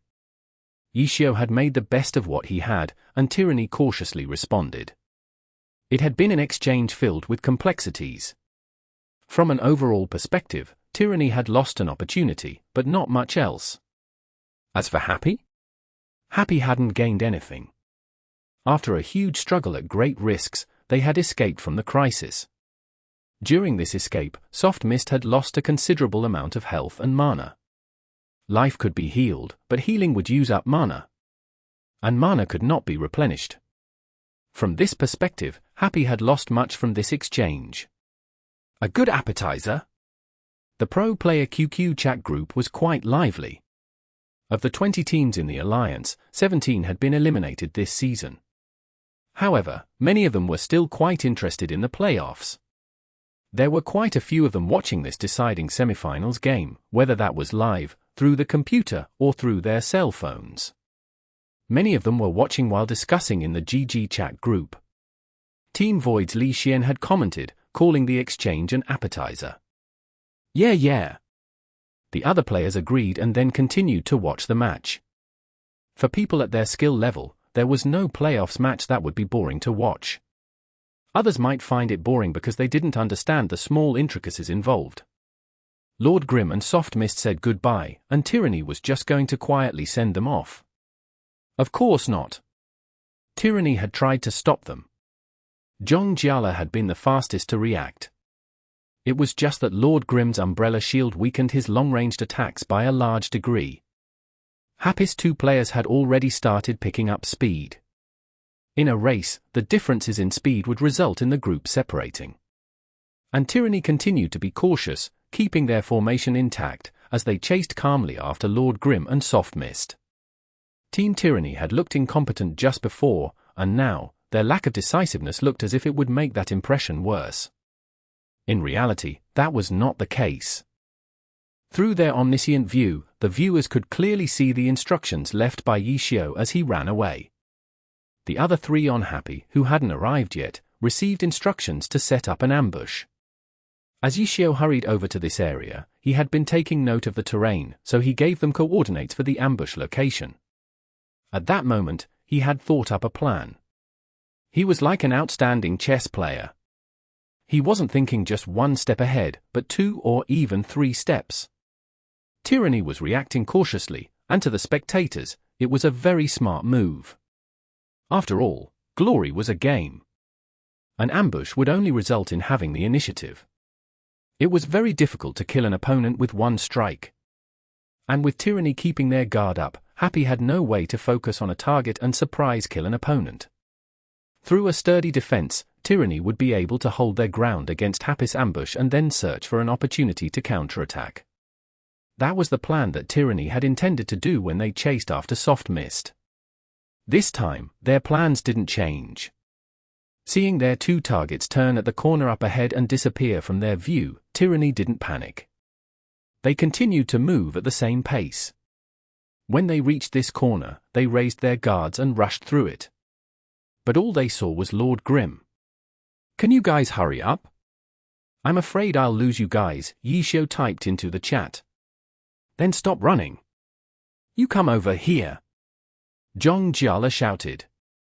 It's not just me who'll be coming. Yishio replied. Dancing Rain appeared from up above on the canyon, looking down.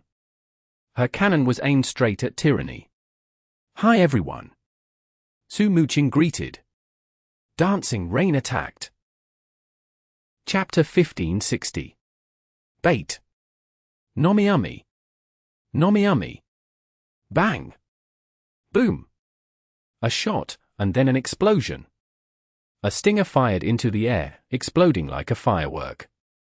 Missiles rained down, lighting up the canyon with flames. It wasn't over yet. More artillery shells followed, creating shadows on the ground. The shadows grew larger and larger until the missiles exploded. In a short moment, the canyon was filled with rising spirals of smoke. Tyranny had 5 people, but at this height difference, only Jingyan's dazzling 100 blossoms could reach her. However, he wasn't able to display his full potential because Spitfire attacks didn't all have the same range. Bullets could reach farther, grenades closer. Only dazzling 100 blossoms bullets could reach the top of the canyon. He wasn't able to throw his grenades up there. This sort of Spitfire could only display no more than a third of his true capabilities. But Tyranny didn't panic. They had noticed the tall canyon walls to the side of them. They also hadn't forgotten that Happy had Su Muqing's launcher. If Happy had any ambushes set up, it would be the easiest to do it from up there, so Tyranny was most prepared for it. No communication was needed. Everyone knew what to do. First, they headed towards the canyon wall that Dancing Rain was situated on. The canyon wall wasn't flat. As a result, if they were perpendicular to Dancing Rain, there would be numerous obstacles in the way of her attacks. Even so, Jingyan's dazzling 100 blossoms didn't directly contest against Dancing Rain. Although he knew that his grenades couldn't reach up there, he threw them anyways, shooting them in midair. Light blossomed in the air, creating a wall of light from above. Nice! Even Yishio praised it. Even Yishio could copy the 100 Blossoms style pretty decently if he was given a Spitfire, but even he could tell that he wouldn't be able to copy what Jingyan had just done. After all, this was Jingyan's specialty. He had immersed himself in this playstyle for years. Certain techniques couldn't be copied so easily. The uneven wall along with the light cover minimized Su Muqing's threat to them. The 5 stuck to the wall as they quickly rushed towards Yishio's Lord Grim. Yishio didn't rush over to welcome them. Lord Grim moved horizontally, sticking to the other side of the wall and shooting at them from afar. The viewers saw what he was doing and cursed. He was clearly bullying Tyranny. Han Wenqing and Song Qiying could only fight at close range. Lin Jingyan had a few mid-ranged attacks, but he couldn't be considered a mid-ranged attacker. The majority of his attacks were at a close range. If the 3 of them wanted to attack Lord Grim, they would need to get closer to him, which would again make them easy targets for Dancing Rain. As for long-ranged attackers, apart from Zhong Xinjia's Cleric, there was Jingyan's dazzling 100 Blossoms. His Spitfire was a true long-ranged attacker, but at the moment, he was spraying light into the air to interfere with Dancing Rain's attacks. How could he have time to attack Lord Grim? Tyranny's team competition starting lineup usually had Qin Muyan or Bai Yanfei, so they wouldn't be lacking a second long-ranged attacker. However, today, Song Qiying's River Sunset was put in instead, and now, Yishio was taking advantage of it. From the eyes of the spectators, Yishio and Su Muqing had control of Tyranny's left, right, up, and down. Tyranny could do nothing, and it would likely spell misfortune for them. But in the end, nothing happened with Tyranny. So what if Lord Grim was on the other side of the wall? We'll just ignore him and keep going. Ignore Lord Grim? The viewers forgot that was an option, but what would the outcome be? Lord Grim began attacking from afar relentlessly, starting with a Gatling gun. The muzzle of the myriad manifestation umbrella shook violently, firing a chain of bullets at Tyranny. The bullets hit the wall of the canyon, lifting a cloud of dust into the air. But so what? Dust didn't deal damage to them. A bullet or two hitting them didn't matter either. Tyranny's advance didn't slow down.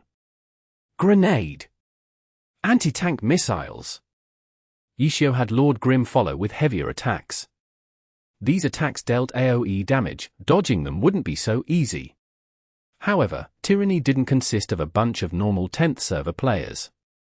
Tyranny wouldn't be overwhelmed so easily. They were very familiar with these attacks and dodged them without their formation breaking apart. The distance was still a bit far. Ishio had noticed this point. In order to make things more difficult for Tyranny, Lord Grim moved a bit farther. Floating bullet, stun bullet. This time, Lord Grim's attacks had CC'd. Bang bang, the bullets flew. Hit! Both bullets landed. But none of the characters were knocked into the air or stunned. Desert Dust activated reinforced iron bones and body blocked the bullets. Then, Lord Grim cast a few magic spells, but as long as the attacks had no CC, Tyranny ignored them completely. The damage dealt by an unspecialized low-level skills was insignificant. But drops of water could still pierce stone. Although the damage was low, they couldn't keep ignoring it. The road wasn't short.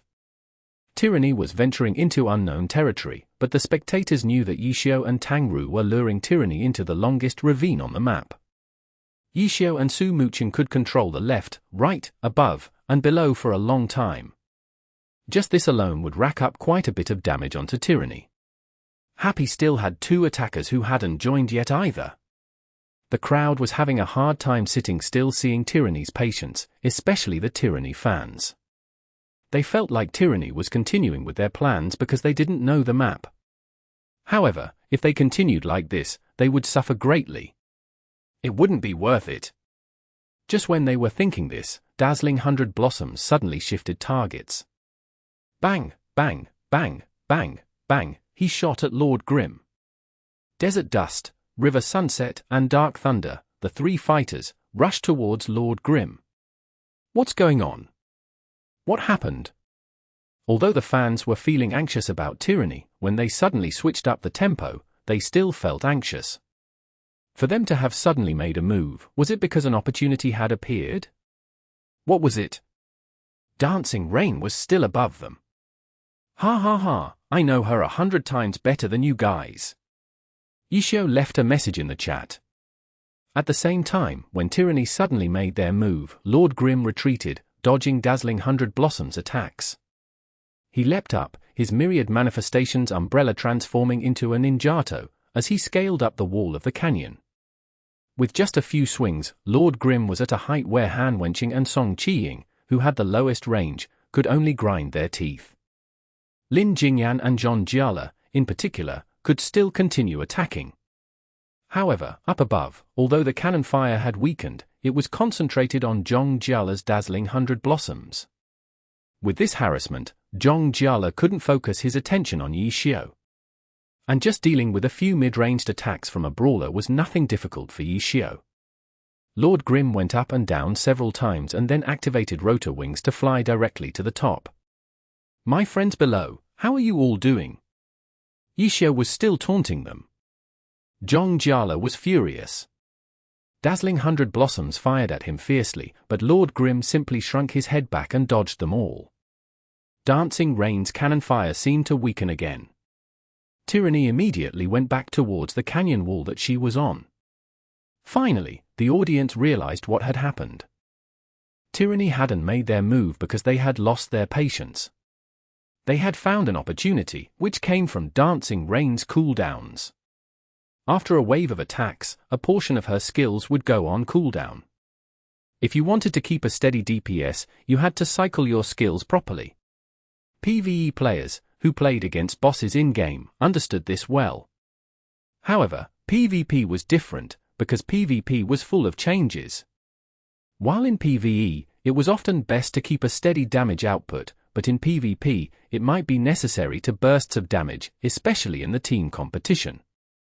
Dancing Rain had the high grounds and couldn't be touched, so if Su Muchen wanted to fight as if this were PvE, she could do so. But Tyranny's players weren't as easy to deal with as in-game bosses.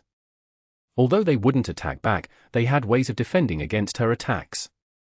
Tyranny seemed to just be sticking close to the wall and keeping up a cover of light as they moved, but in reality, their overall movement restrained her offense to a certain extent. If she wanted to be a threat to them, she needed to go along with their pace. As such, she could not cycle through her skills perfectly. Her skill cooldowns would result in a decrease in her firepower. It was just a matter of time. Tyranny had grasped this point and seized this timing. However, Yishio understood this even better than them. Lord Grim retreated, while Dancing Rain held back for her cooldowns to come back up. They weren't big enough of a threat to suppress Tyranny, but they could still force them into a corner. As a result, once they suppressed Tyranny's only long-ranged attacker, Lord Grim backed away. It seemed like an ordinary change in the battle, but it contained a deeper layer to it. The more skilled normal players could see that Dancing Rain had quite a lot of skills on cooldown, but they didn't know that Tyranny had led it to this situation. They hadn't simply been waiting for an opportunity, they had created it. It had been a good move, but Yishio had broken it apart. "It's finally my turn." Fang Rui popped up in the chat. Happy's next move was coming. Chapter 1561. Chat Statistics. Nomiami. Nomiami. Su Muqing's Dancing Rain was situated on the left canyon wall. Yishio's Lord Grim was situated on the right canyon wall. Tyranny could interfere with Su Muqing's influence on the left through their usage of the uneven surface of the canyon wall and dazzling 100 Blossoms-like cover. However, there was nothing they could to stop the attacks from Lord Grim's side. Tyranny didn't make any adjustments. The threat posed by the left and right was not equally balanced. In terms of long-ranged capabilities, Dancing Rain's firepower was more fearsome. Most of Lord Grim's long-ranged attacks required him to rely on the differences in height to land. This meant that Tyranny was at the very edge of his attack range. These sort of attacks were relatively easy to dodge. The problem was that constantly dodging was tiresome. Zhong Jiala's 100 Blossoms style was also very mana-hungry. Previously, he had used his skills rather lavishly so that Su Muqing would not be able to cycle through her skills perfectly. Keeping up this 100 Blossoms cover would be too wasteful. Fang Rui's trash talk popped up in the public chat during Tyranny's predicament. In the next second, a few of Tyranny's players could see him. Why only a few? Because all 5 of Tyranny's players were sticking close to the wall, and the wall was not straight. By moving along the wall, their vision was restricted. Fang Rui had said that he had arrived, but to put it more accurately, his appearance hadn't been proactive. Rather, it was because Tyranny had constantly been pushing forward. Once they reached this area, Boundless Sea, who had been waiting by the walls of the canyon, could finally see Tyranny. Boundless Sea had been gathering chi in his palms. The viewers weren't surprised. They could see the communication between Happy. While Yishio and Su Muqing had been harassing Tyranny, they had also been informing Fang Rui of their location. When the time came, Boundless Sea began charging spirit reaches to the rainbow, waiting for Tyranny to enter his range. Tyranny appeared. So Fang Rui released the chi. Spirit reaches to the rainbow. Boundless Sea moved laterally. As a result, the chi that he released moved somewhat differently than when standing. The chi formed a rainbow, but instead of cutting through the sky, it moved along the wall in an arc. Pierced through all of Tyranny, skewering them like Tanghulu with spirit reaches to the rainbow. Fang Rui had been charging his attack for a long time. The viewers had noticed it a while ago, but to Tyranny, it was very sudden. The moment Fang Rui typed out his message into the chat, he had already released his attack. This was his usual tactic of using trash talk to distract his opponents. It was inherently different from Huang Xiaotian's trash talk, who did it simply because he was talkative. The one at the front of Tyranny's formation was Han Wenqing's Desert Dust. Body block it? No. The class advancement skill, Spirit Reaches to the Rainbow, had even higher piercing power than the launcher's laser beam. Unless he had a shield or if the teammates behind him wouldn't be hit by the attack, there was no way for him to lower the destructiveness of the attack. Don't block it? If he didn't block it, then his only option was to dodge it. But would the others behind him be able to react in time? Because of their formation, desert dust was blocking everyone's line of sight. Han Wenqing could see the arc of the spirit reaches to the rainbow vividly, but the others behind him might not be able to. It was very possible that they were looking around trying to find where that dirty bastard was. Fang Rui's choice in positioning and timing was dripping with dirtiness. It was dirty to the point that normal viewers weren't even aware of the dirtiness. Only the experts who put themselves in Tyranny's position would know just how disgusting this attack was. Perhaps taking the hit would be the wisest choice. At the very least, they would be able to maintain their formation. That was what many pro players believed. Han Wenqing's Desert Dust stepped to the side though, dodging the attack. Behind him, Dark Thunder also stepped to the side. Behind Dark Thunder, Immovable Rock stepped to the side. Then, River Sunset. And finally, Dazzling 100 Blossoms. Tyranny's chat was completely clean, but all of Tyranny reacted nearly simultaneously and stepped to the side, dodging the spirit reaches to the rainbow. This was a silent trust that the person at the front, their captain Han Wenqing, would never make a meaningless move. It was a trust that everyone would act promptly and effectively to not delay the next player's action. And just like this, the dirty attack had been avoided through the tacit coordination between Tyranny's team members. Throughout this process, there had been no communication through the chat. Not even an exclamation point. The Alliance had a stat specifically to track how many messages each team sent every match. Of the 20 teams in the Alliance, Tyranny typed the fewest words, whether it was in the team or the public chat. The team chat was mainly used to communicate information and strategies between team members. Less communication in the team chat meant a higher level of team synergy. The messages would be short and precise. Tyranny's current lineup had only been created last season, yet they had already reached such a high level of synergy. Much of it had to do with the experience and awareness of the old generals that supported the team. This statistic had become a measure of a team's strength. Behind Tyranny in terms of messages in the team chat was the defending champion, Samsara, and then Tiny Herb. All of them were top teams. There were exceptions, of course. Such as Team Thunderclap.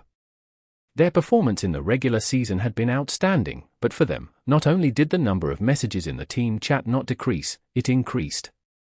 This was because Xiao Shiqing's shot calling had become more detailed. Another notable example was Team Blue Rain, but that was because of a very obvious reason. This statistic for Blue Rain was skewed heavily because of a certain outlier. Apart from that, there was the statistics for the number of messages in the public chat. The public chat was used as communication between the competing teams, which mostly consisted of trash talk. This statistic was more dependent on the personalities of the individual players and didn't reflect a team's strength. Of course, for the same reason, this statistic for Blue Rain was heavily skewed. In comparison, the team chat statistic for Happy was very average. Their communication wasn't as concise as those of the top teams, but it also wasn't as noisy as those of most new teams. On the other hand, for the public chat statistic, Happy was in the top 3. It could be seen that their talent for trash talk wasn't low. Chapter 1562. Scheming Tyranny. Nomiumi. Nomiumi. Tyranny dodged Fang Rui's precisely calculated attack by relying on their extraordinary synergy with one another. An attack had been dodged, that was all, but it was a very meaningful dodge. The average viewers might not understand, but the pro player chat group did. As the pro players praised Tyranny's coordination, Tyranny promptly went back to sticking close to the wall. The 5 players were like a wave rising and falling. The spirit reaches to the rainbow pushed them aside, and when the chi moved past them, they fell back into place. The attack had missed, and it hadn't even been able to create an opening for Su Mucheng. The rise and fall had happened in the blink of an eye. Tyranny's members were already back in their original positions. Of course, Fang Rui's calculated offensive wasn't done yet.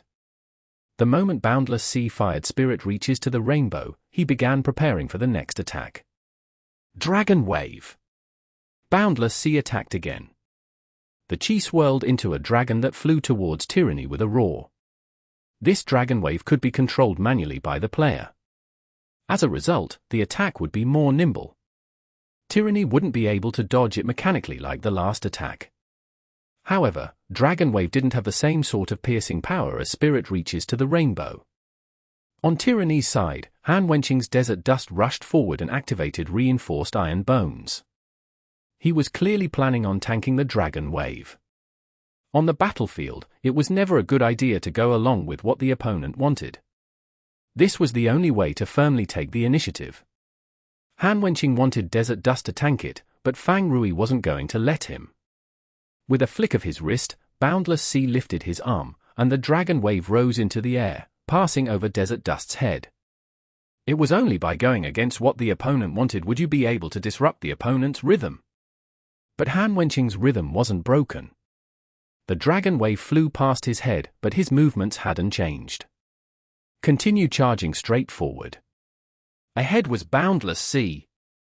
Since the Dragon Wave missed, he might as well attack Boundless Sea.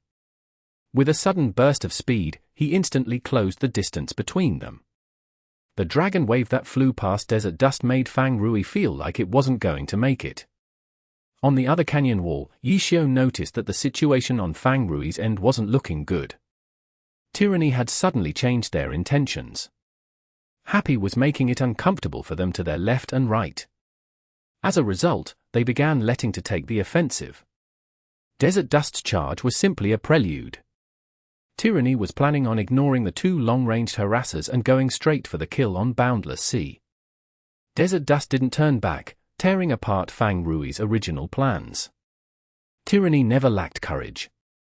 Despite knowing that Happy had likely set up an ambush, they still pressed forward because they were confident that they could break through Happy's arrangements. It was true that they had become more cautious, but their direct playstyle hadn't changed. Boundless Sea was their target. Desert Dust threw a heavy punch. Behind him, Dark Thunder, Immovable Rock, Dazzling 100 Blossoms, and River Sunset stopped hiding near the wall and spread out.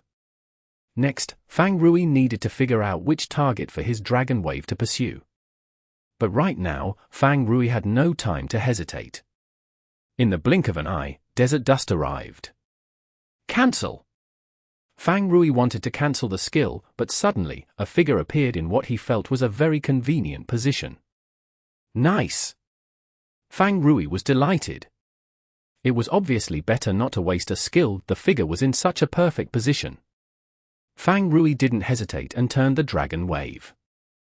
But that figure seemed to know that the Dragon Wave would come. The figure suddenly moved outwards, and Fang Rui instinctively followed the other side's movements. But then, he realized, not good. Pu. Desert Dust's fist smashed into Boundless Sea. The Dragon Wave was interrupted. Boundless Sea was sent flying like a broken kite. His gaze was still fixed towards the figure that had baited him into continuing with the Dragon Wave. Although in reality, he didn't need to look to know who it was. Lin Jingyan. Whether it was personality or tactics, no one was more familiar with Fang Rui than Lin Jingyan. Only he would have the awareness to bait Fang Rui into not cancelling his skill. Fang Rui was a very experienced player, but like Ginger, the older, the spicier. Heroic leap! Lord Grim jumped off the canyon wall and fell rapidly. Tyranny had acted quickly, and Yishio didn't react slowly either. As soon as he saw Desert Dust swing his fists towards Boundless Sea, he immediately gave up on trying to interfere through long-ranged attacks. The long-ranged capabilities of an unspecialized, whether it was damage or CC, was too poor. Heroic leap!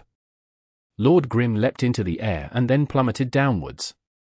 He had reacted fast, but Boundless Sea had already been sent flying. Tyranny noticed his movements and immediately spread out to surround him. Tyranny's 5 players stood quite far apart, making it difficult for Su Muqing to cover all of them. With a character attacking them from above, going near the wall wasn't Tyranny's only option. They had simply been making the best choice in that situation. At that time, Happy only had 2 people in front of them. With the others on Happy in unknown locations, they erred on the side of caution and prioritized defense. Now, not only was their left and right being attacked, Fang Rui was harassing them from the front. Tyranny took action and immediately scattered, splitting Su Muqing's attention as each of them locked onto a target. Desert Dust continued to attack Boundless Sea. The remaining 4 set up a net, intending on catching the falling Lord Grim. Satellite Beam. Dancing Rain let out a high-level skill. Her purpose wasn't to attack, but to defend.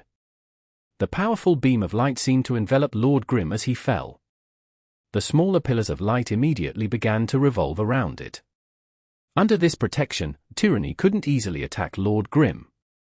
Only Jingyan's dazzling 100 Blossoms could shoot a few bullets at him from afar. Jingyan set up a light cover, engulfing the satellite beam and the surrounding area. Jingyan wasn't just attacking. He wanted to use the light cover to shield his teammates. At the same time, it would prove a hindrance to Su Muqing. The two sides seemed to have no way of immediately attacking each other. However, Jingyan's 100 Blossoms style was too grand, requiring an enormous consumption. Soon, because many of his skills were on cooldown, he had no way of keeping up the cover of light. But gradually, as the light dispersed, it revealed 2 figures that were unexpectedly rushing towards Boundless Sea instead of Lord Grim. River Sunset and Dark Thunder, 2 fighter classes, also targeted Boundless Sea. Their intentions on surrounding Lord Grim had been a feint to seal off Yishio's next movements and to attract Su Muqing's attention. With the cover from Jingyan's dazzling 100 Blossoms, by the time their intentions were revealed, Happy would have lost the opportunity to respond immediately. Boom boom boom. Su Muqing's dancing rain tried to stop them, but both fighters had activated reinforced iron bones. Under super armor, they marched through dancing rain's attacks.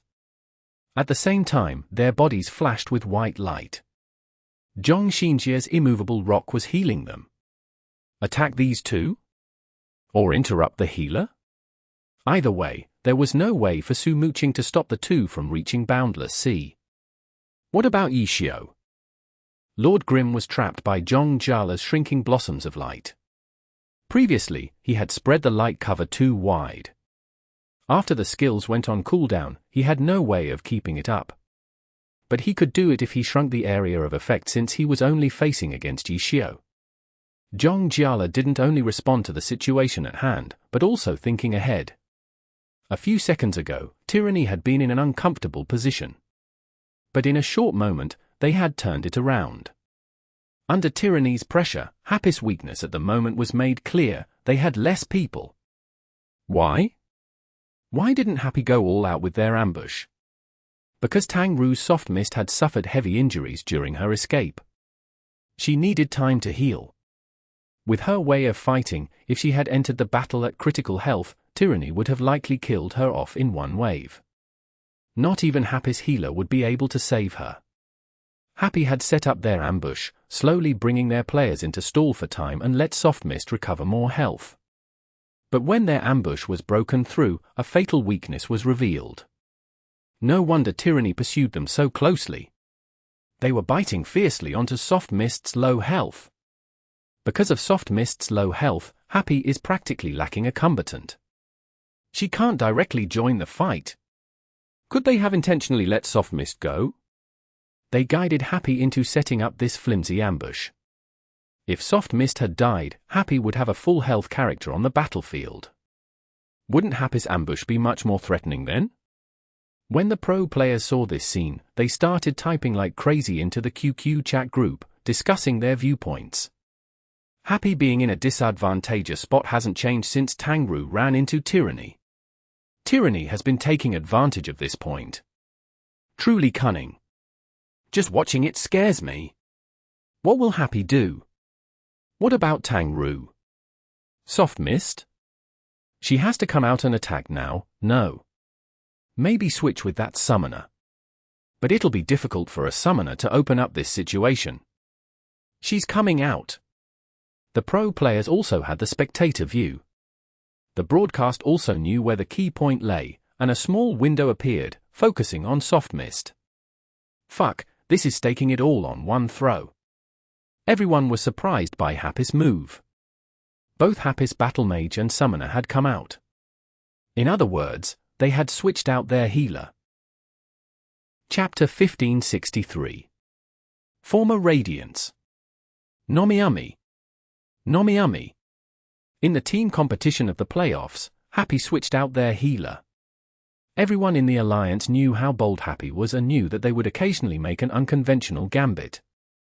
However, no one thought that they would dare to do so in this life-and-death playoffs match. A fully offensive team, staking everything in one throw. In competitive play, these two phrases went hand in hand. When the formation came into play, it meant that there was no retreating. A team without a healer could only push forward and attack. There was no second option. However, in the eyes of the pro players spectating the match, none of them felt like Happy was at a point where they needed to take this step. Su Muqing's dancing rain stood at an absolutely safe position, and with her support, it wouldn't be a problem for Yishio's Lord Grim to climb back up again and reach a safe position. Fang Rui's Boundless Sea was being attacked by 3 players and was indeed in a difficult situation, but with his cunning, he should be able to escape if that was his only goal. The confidence in Fang Rui from the pro players showed just how much trouble he had given them over his career. However, after watching for a while longer, they realized that if Fang Rui wanted to rely on his dirtiness to escape today, he would encounter an obstacle that he had never encountered before. Among the players attacking him was one called Lin Jingyan. The one who understood him the best was his opponent. Roll, twist, feint, turn. Through Boundless Sea's dirty tricks, Han Wenqing's Desert Dust staggered into a bad position. Song Qiying was still too inexperienced and lacked the foresight. His River Sunset wanted to attack, but he discovered that he was being blocked by his teammate, Desert Dust. Did he escape? A brick crashed into Boundless Sea's face. Lin Jingyan's Dark Thunder. The attack wasn't nearly as striking as the attacks from the 2 strikers, but whenever Boundless Sea was able to create an opening, Lin Jingyan's Dark Thunder would always be there to seal it off. It had only been a short moment, yet it had already happened 3 times. It had only been a short moment, yet Boundless Sea had already lost a third of his health. Because of Lin Jingyan, Han Wenqing and Song Qiying could focus fully on attacking because the task of preventing Fang Rui from escaping belonged to Lin Jingyan. If not, Han Wenqing's and Song Qiying's assault wouldn't have been so lacking that Fang Rui could find 3 openings in such a short amount of time. All of it was because Han Wenqing and Song Qiying didn't care about giving him openings because Lin Jingyan had their backs. In the group arena, Lin Jingyan had been the main reason that Tyranny had fallen behind. However, he was now Tyranny's most trusted player. Number 4. He had successfully stopped Fang Rui for a 4th time. Fang Rui was starting to panic. Not a single peep came from him. Of the 3 players attacking him, 2 of them were strikers, who were close-quarter specialists. How could he have any time to spare to type out any trash talk? In the beginning, he thought that he would be able to easily escape from those 2 blockheads, but after being stopped twice by Lin Jingyan's Dark Thunder, he realized that those 2 weren't stupid. If he wanted to escape, his opponents weren't those 2, but his old partner. After changing classes, he had taken advantage of the fact that his opponents were unfamiliar with the new Qi Master Fang Rui. Unfortunately, his old partner was still able to keep up with his thoughts and his pace even after he had changed classes. If he wanted to escape, he needed to find a way to break through. He needed to do something he had never done before. Fang Rui suddenly stopped trying to escape and started defending and dodging, doing his best to survive. Give up on escaping? Quietly wait to be rescued? The spectators were all thinking the same thing. After all, they knew about Happy's strategic decision, and Fang Rui obviously knew about it too. And when he was switched out for Luo Ji, this sort of decision wasn't something that Wenqing could decide on his own. Yishio had clearly given the order in Happy's team chat. As a result, Fang Rui also knew that his team was coming full force to rescue him. It was unlikely that Tyranny wouldn't think of Happy coming to rescue him, but it was unlikely that they would expect Happy to give up on their healer. In Tyranny's preparations against Happy's rescue operation, Tyranny would likely be considering either a battle mage and cleric, or a summoner and cleric situation. Was Happy trying to surprise Tyranny? The pro players thought about this question, but it didn't look like Tyranny planned on making any changes. After Fang Rui stopped trying to escape, the 3 attackers kept the same formation. The 2 strikers went all out in their offense, while Lin Jingyan was on guard.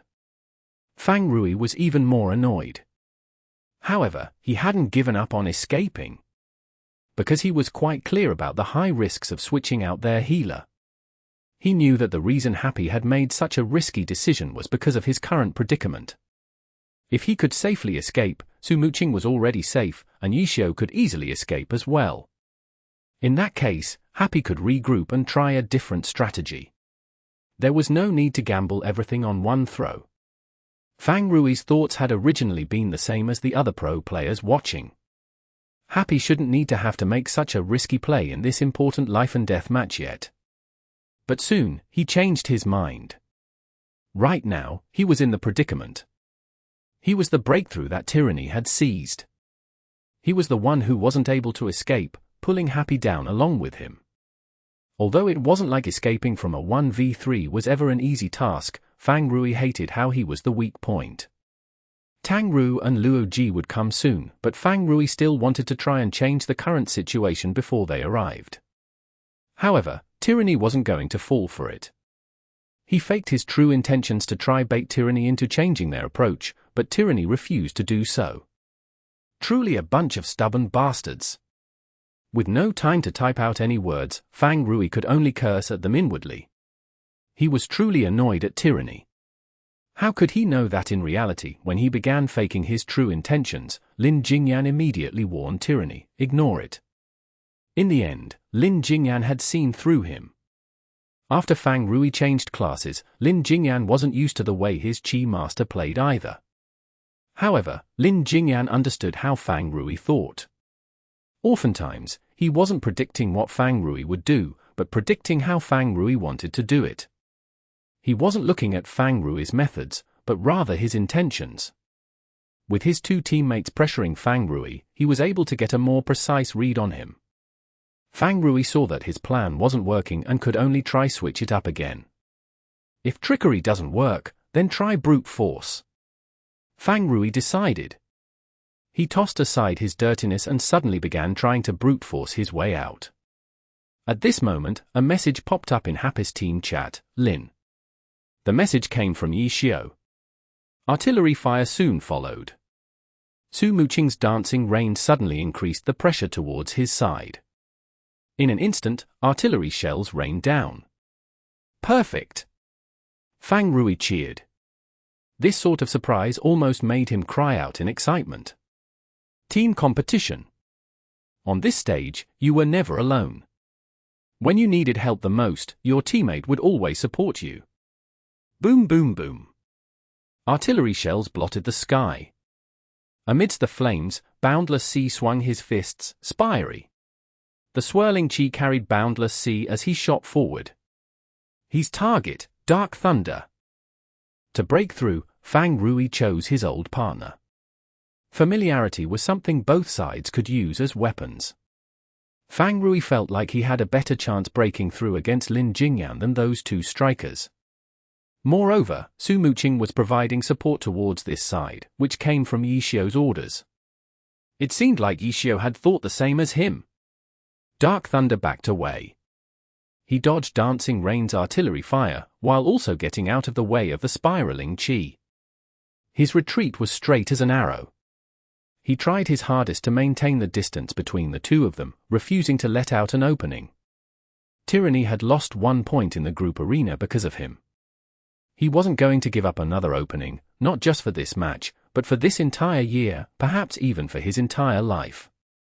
In this short moment, Lin Jingyan had completely forgotten his age. He completely forgot what would come next. He only knew that he needed to stop Fang Rui from escaping no matter what. Right now, Dark Thunder wasn't a character controlled by a faltering old general, but by a dazzling one. He was clearly just jumping backwards, but the rhythm he did it felt smooth and easy. Jump jump jump. He jumped backwards in a straight line. The spiral chi rush tore through the air, but it was never able to reach Dark Thunder. This attack, supported by Dancing Rain's artillery fire, was unexpectedly unable to dig out an opening from Lin Jingyan. Fang Rui immediately wanted to attack again, but to his surprise, Lin Jingyan reacted far faster than he could. It was as if Lin Jingyan had been waiting for this moment. Tiger flips the mountain. Double Crescent. Pain of Scars. The outdated Demon Subduer 3-hit combo once again shined brightly. Boundless Sea was knocked backwards. 2 injuries were torn out from Boundless Sea as the 2 crescents struck, leaving him bleeding. Boundless Sea had been completely blocked. Fang Rui was in a daze. He hadn't thought that Lin Jingyan would be able to reach this step. He thought that he had understood Lin Jingyan well enough. He was sure that his Spiral Chi Rush would have been enough to break past Lin Jingyan's limits and send him flying back or forcing him to the side. But it wasn't enough. Lin Jingyan used the most direct method to dodge the Spiral Chi Rush, using that outdated combo of his to counterattack. Fang Rui wanted to try breakthrough by force, but in the end, Lin Jingyan had beaten him. Fang Rui suddenly realized that perhaps he only understood a portion of Lin Jingyan. The signature technique of Lin Jingyan's unexpectedly seemed so unfamiliar to him. Chapter 1564.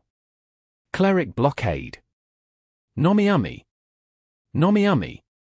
Boundless Sea fell, and in that instant, the sky and earth flipped for Fang Rui. All he could see was a flurry of fists and feet.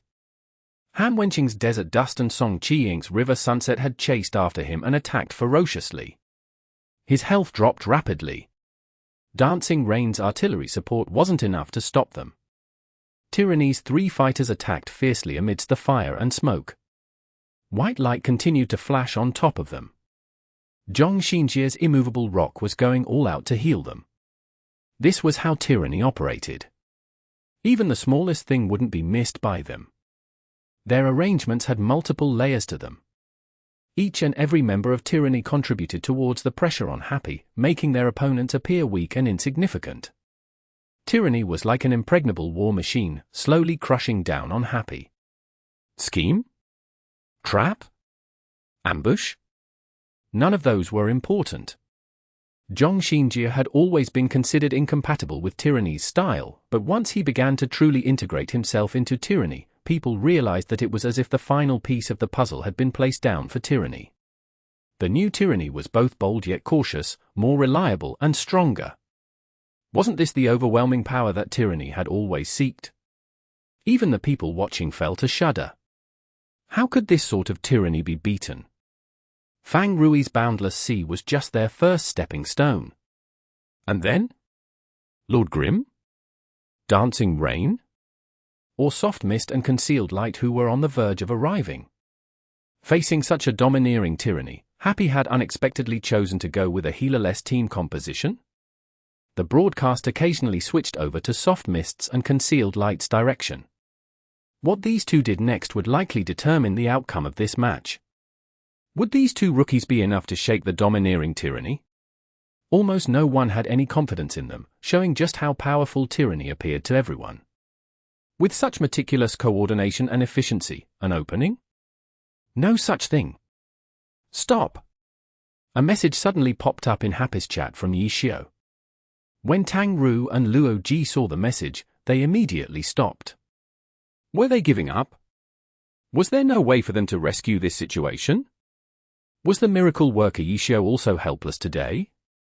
Tang Ru and Luo Ji had stopped. The situation couldn't be saved. Su Muqing's Dancing Rain suddenly shifted her target to Dazzling 100 Blossoms.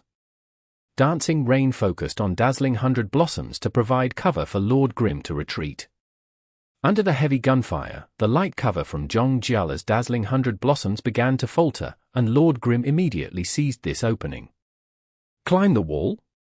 No. Lord Grim twisted around, and with a shining cut, he headed towards the battle between 4 fighters on the other end. Yi Xiu was going in alone to save Fang Rui's Boundless Sea. Happy hasn't given up? So why did Yi Xiu tell Tang Ru and Luo Ji to stop? Everyone was at a loss, even the pro players watching couldn't understand. Lord Grim moved like lightning, but he wasn't able to use the Shining Arc to make it all the way over, only 2/3 of the way over. Suddenly, a figure flashed in front of him. Ding! A clash of weapons, and then white light flashed. Immovable rock. The one blocking Yi Xiu's Lord Grim was unexpectedly Zhong Xinjie's Cleric, Immovable Rock.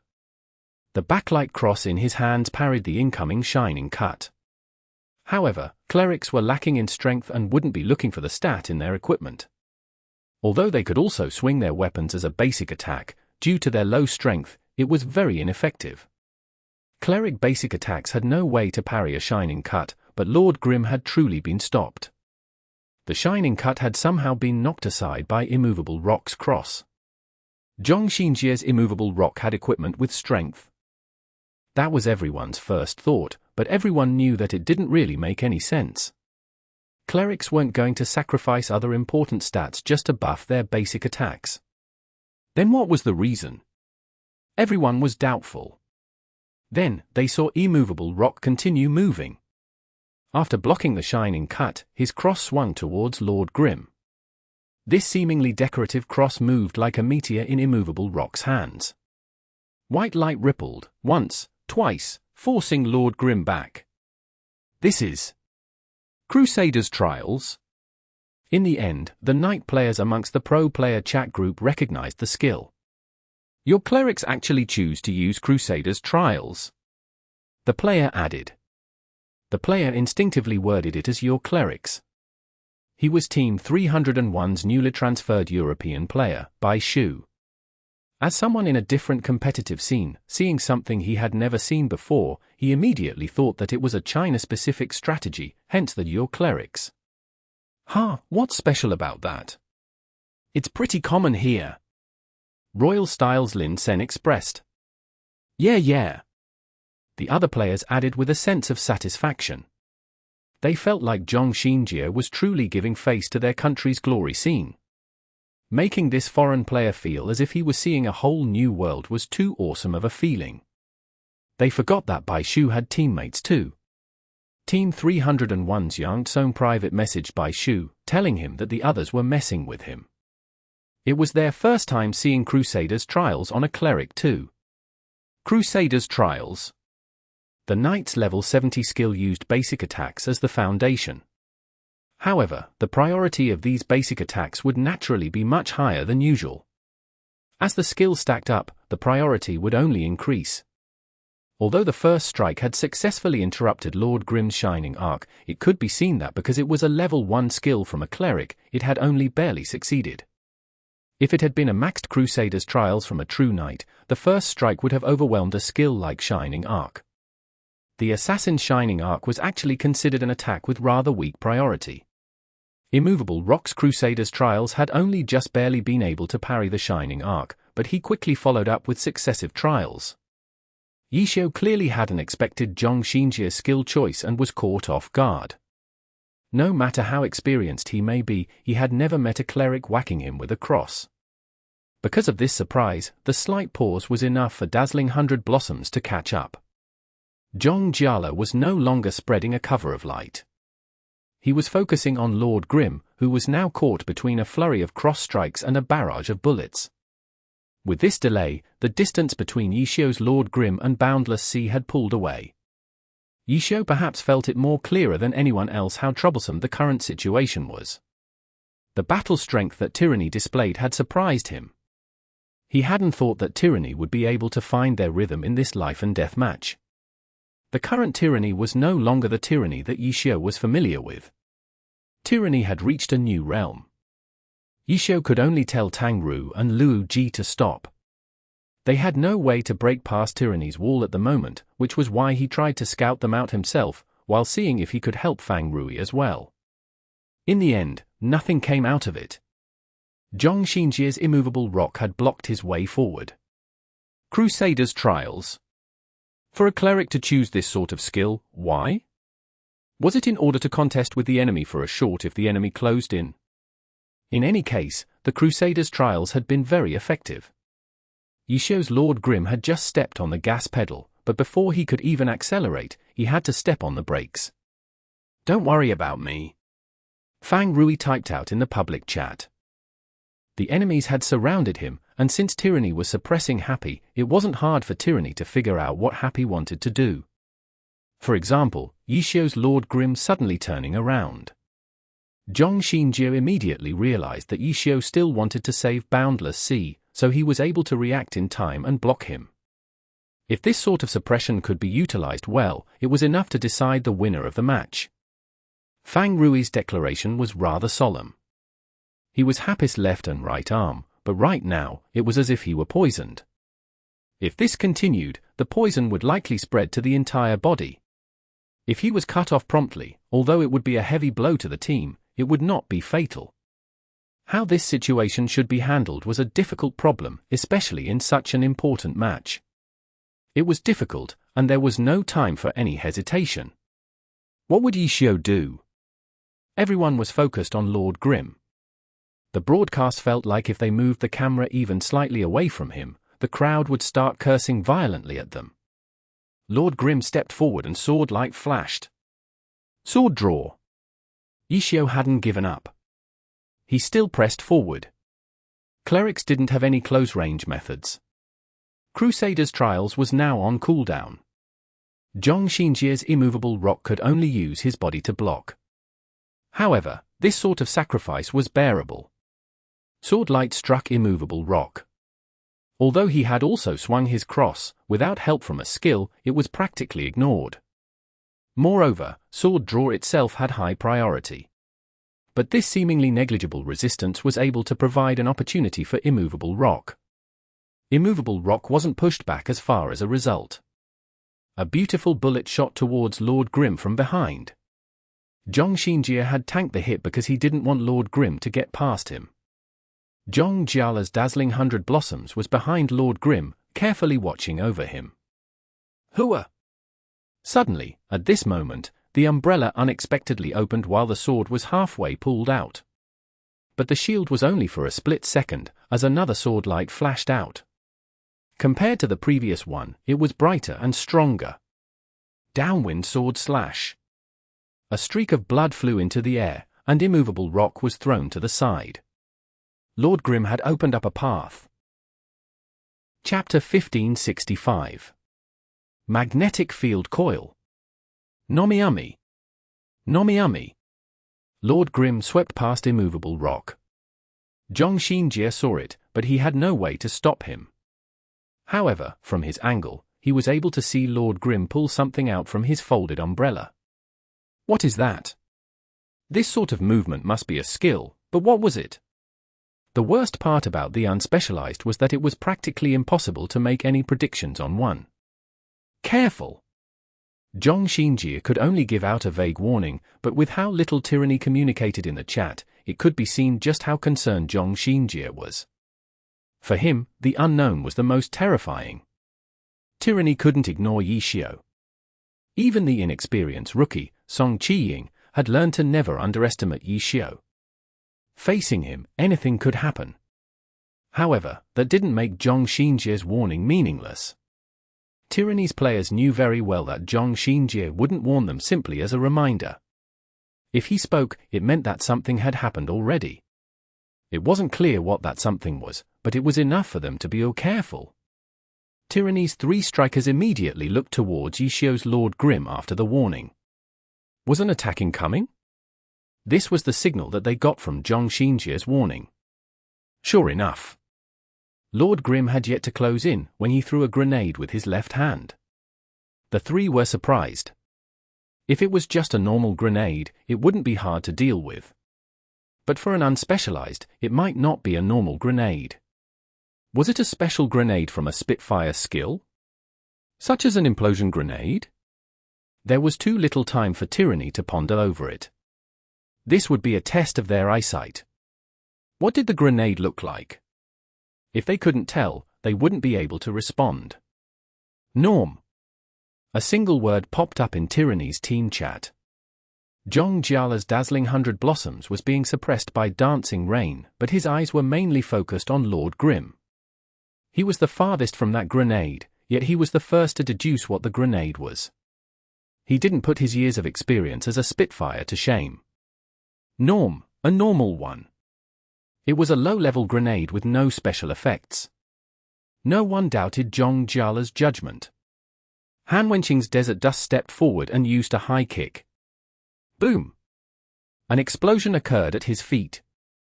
Although it was the lowest level grenade, the explosion would produce a small shockwave. However, by moving back as he retracted his kick at the right time, he was able to cancel out the impact. Boom boom boom. Yishio wasn't so quick to give up. He fired 3 anti-tank missiles from his umbrella. Since he hadn't yet closed in onto the 3 fighters, he sent out long-ranged attacks. The 3 anti-tank missiles fired towards separate targets. As long as one of them failed to deal with their missile, Fang Rui would likely be able to escape. However, the 3 fighters near Tyranny turned nearly in sync. Their formation hadn't been broken. It was as if none of them had even moved, yet all 3 anti-tank missiles missed.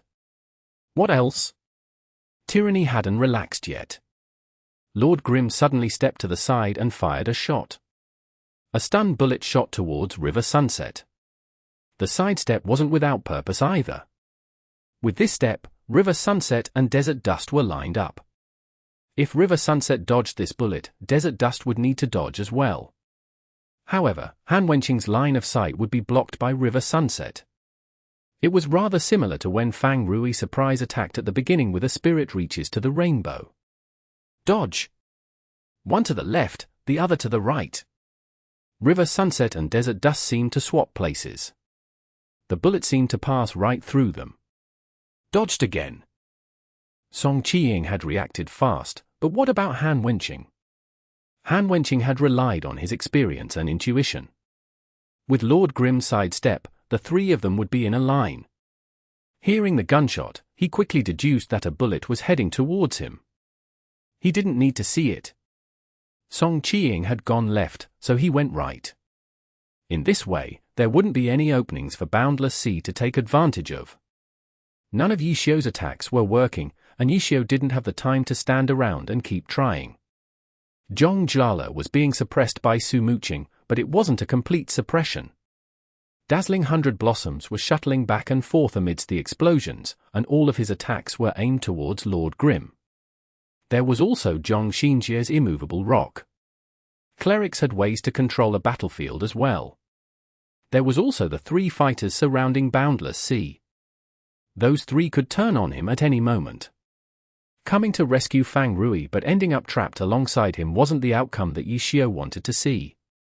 That's all that can be done. That was what everyone was thinking, including the pro players in the chat group.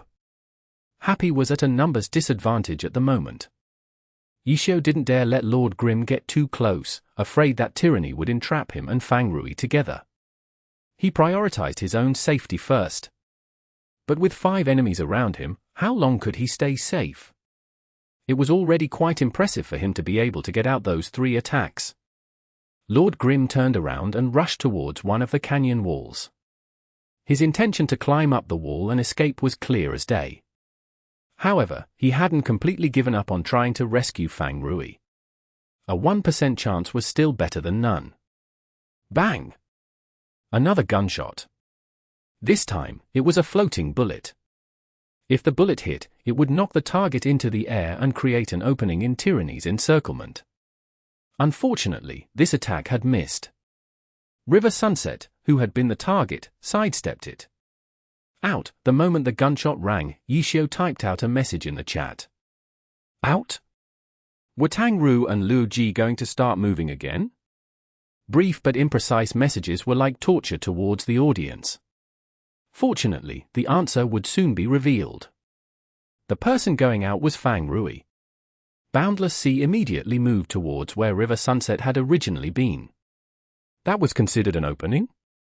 Would he be able to break out? It was just half a body length of distance. River Sunset needed only 1 step to get back to where he had been positioned originally and attack. Would Boundless Sea be able to break past this sort of defense from a striker? Fang Rui didn't seem to even consider it. Boundless Sea rushed forward and even attacked back, using what strikers specialized in. Front kick. A low-level striker skill.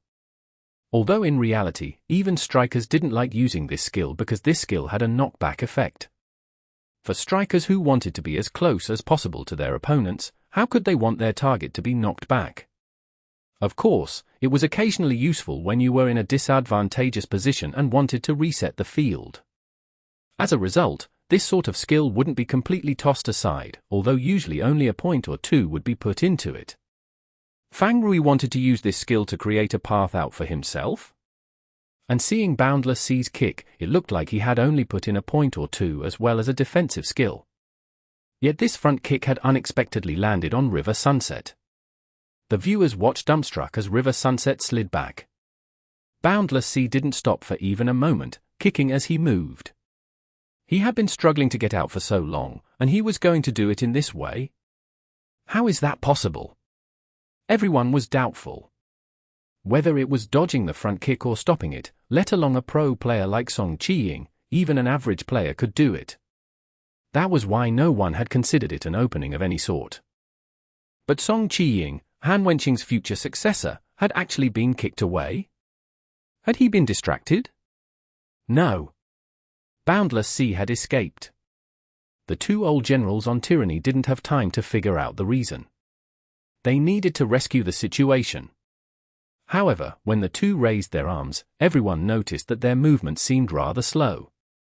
Then, they saw that the two characters, three including Song Qiying's River Sunset, were being pulled in place by some sort of force. Magnetic field coil. In the end, the pro players figured it out first. This time, the answer came from Xiao Shiqing. This mechanic was the first to see through the reason for their slowed movements. It was the mechanic's skill, magnetic field coil. Everyone immediately understood. It wasn't that Song Qiying had reacted too slow or gotten distracted, but rather that Yishio's Lord Grim had placed down a magnetic field coil at an unknown time. When he yelled out, he had attacked in coordination with the magnetic field coil.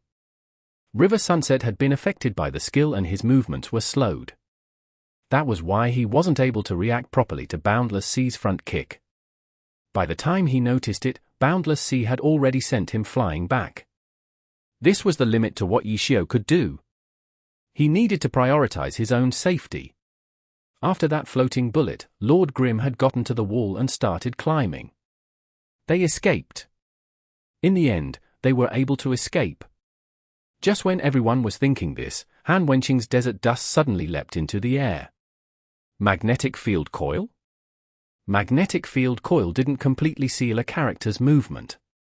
The character would simply be heavier. And for Lord Grim to have magnetic field coil, the skill could only be at level 1. Its effects would be weak.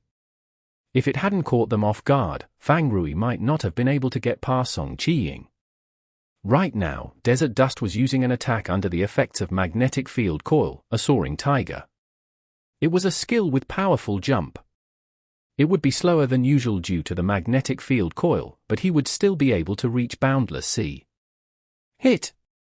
Tyranny's fans prayed, but in the end, it was off by a bit. It hadn't been easy for Fang Rui to get out, so he immediately activated Qi Flowing Cloud to increase his movement speed. Boundless Sea was currently running for his life. Desert Dust had been restricted by the magnetic field coil. Although the effects were small, it still weakened the jump enough.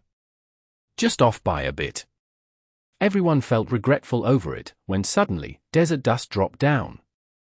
1,000-ton drop. At the final moment, he cancelled the soaring tiger and switched skills.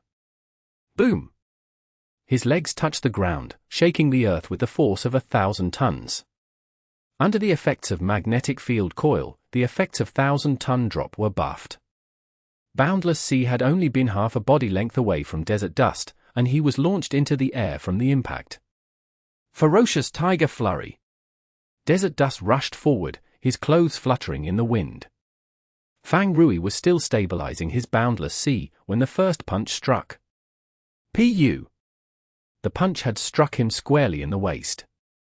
Just when it seemed like Boundless Sea would be sent flying away, Desert Dust's other fist smashed downwards. With a bang, Boundless Sea crashed into the earth. Ferocious Tiger Flurry, all of the attacks hit. Han Wenqing was deal with the effects of the magnetic field coil effectively. After the fourth strike, he was outside of its range. His attack speed immediately surged, and Boundless Sea was hit repeatedly. After being attacked by 3 fighters for so long, Boundless Sea didn't have much health left. Chi Masters were a cloth armor class. Their defense wasn't anything noteworthy. Yishio? Lord Grim was up on the wall, unable to help. Sumuching? Even though she had the high grounds, it was too difficult to expect her to cover everything. It wasn't only a matter of stopping hand-wenching. Lin Jingyan and Song Qiying were also rushing towards Boundless Sea. After 10 minutes and 42 seconds, Fang Rui's Boundless Sea was killed. Chapter 1566. A poor performance. Nomiami. Nomiami. The cheers were thunderous. No matter how low Softmist's health may be, she wasn't dead. This sort of lead felt unstable. No matter how dire Boundless Sea's circumstances may be, if he wasn't dead, circumstances could always change. But now, they could finally be at ease. Boundless Sea was dead. His name had turned grey. He had already left the match. Tyranny had won a 1-point lead. In terms of overall points, it seemed to be even. However, a 1-point lead in the team competition also meant a numbers advantage. The point wasn't the most significant part. This lead would tip the balance of the team competition. Tyranny Stadium resounded with an ocean of cheers. Even the Liibor began livening up and started shouting rapidly. Happy's side was silent. Facing Tyranny, they had never felt like they had the upper hand. And now, their team was down a member, a key member like Fang Rui too. The Happy fans sitting in the away team seats fell silent. The people sitting at Happy's bench like Chen Guo were silent as well. The match would stop for no one though. Boundless Sea was killed. Yishio's Lord Grim had climbed up to the top of the canyon wall and began coordinating a pincer attack with Sumuching again. This time, Tyranny no longer dodged as cautiously as before, instead pushing forward swiftly and resolutely. Fortunately, Tang Ru and Luo Ji had received Yishio's message and retreated beforehand. However, from the looks of it, Happy was in disarray, and the attacks from Lord Grim and Dancing Rain didn't seem to pose much of a threat to Tyranny. Their attacks didn't seem as focused as before. It looked as if the two were just casually throwing out a few attacks here and there. Don't panic. We'll take our time, Yishio's comforting words were plain and simple. For the Happy fans watching, not only did it not put their hearts at ease, it made them feel as if Yishio's confidence and fighting spirit were waning. But soon, message after message jumped out in the chat. These weren't words of comfort or encouragement, but instructions. The match wasn't over yet. Yishio gave out clear orders, showing his belief in his team. Fang Rui could also see these messages, but he no longer had the ability to carry them out anymore. What was I able to do? Fang Rui couldn't help but ask himself. He had come to Team Happy as an all-star player and held the highest salary in the team. Even if he wasn't the main pillar, he could still be considered a core member of the team. This was how the public saw him as, and Fang Rui believed it as well. Happy's team competition lineup always included himself, Sumuching, and Yishio, the three all-stars as the core. Their positions in the team competition were unshakable. And how had he performed? His class change was indeed a big uncertain factor, but many of his high points this season had been a result of his class change catching his opponents off guard. The class change wasn't an excuse. Fang Rui was very clear on this point because the more he played the Chi Master, the better he got. He didn't feel like the class was hindering him in any way. Was this the best he could do? In the playoffs, Happy had fought against Blue Rain and now, Tyranny. Although he was a core member of Happy, he had never been the deciding factor in their wins. Wei Chen and Luo Ji, the two players with the fewest appearances on stage, had been more important in the playoffs. The few times that they had appeared, they had contributed significantly to their wins. And himself? In the group arena, Tyranny had pulled back the lead through him. If not for that, Happy might have been able to go into the team competition with a 2-point lead. In the team competition, he had unexpectedly been the first to be killed. His teammates had set things up well for him, but what was he able to do with it? A spirit reaches to the rainbow, and then? Fang Rui felt too ashamed to think of everything else that came afterwards.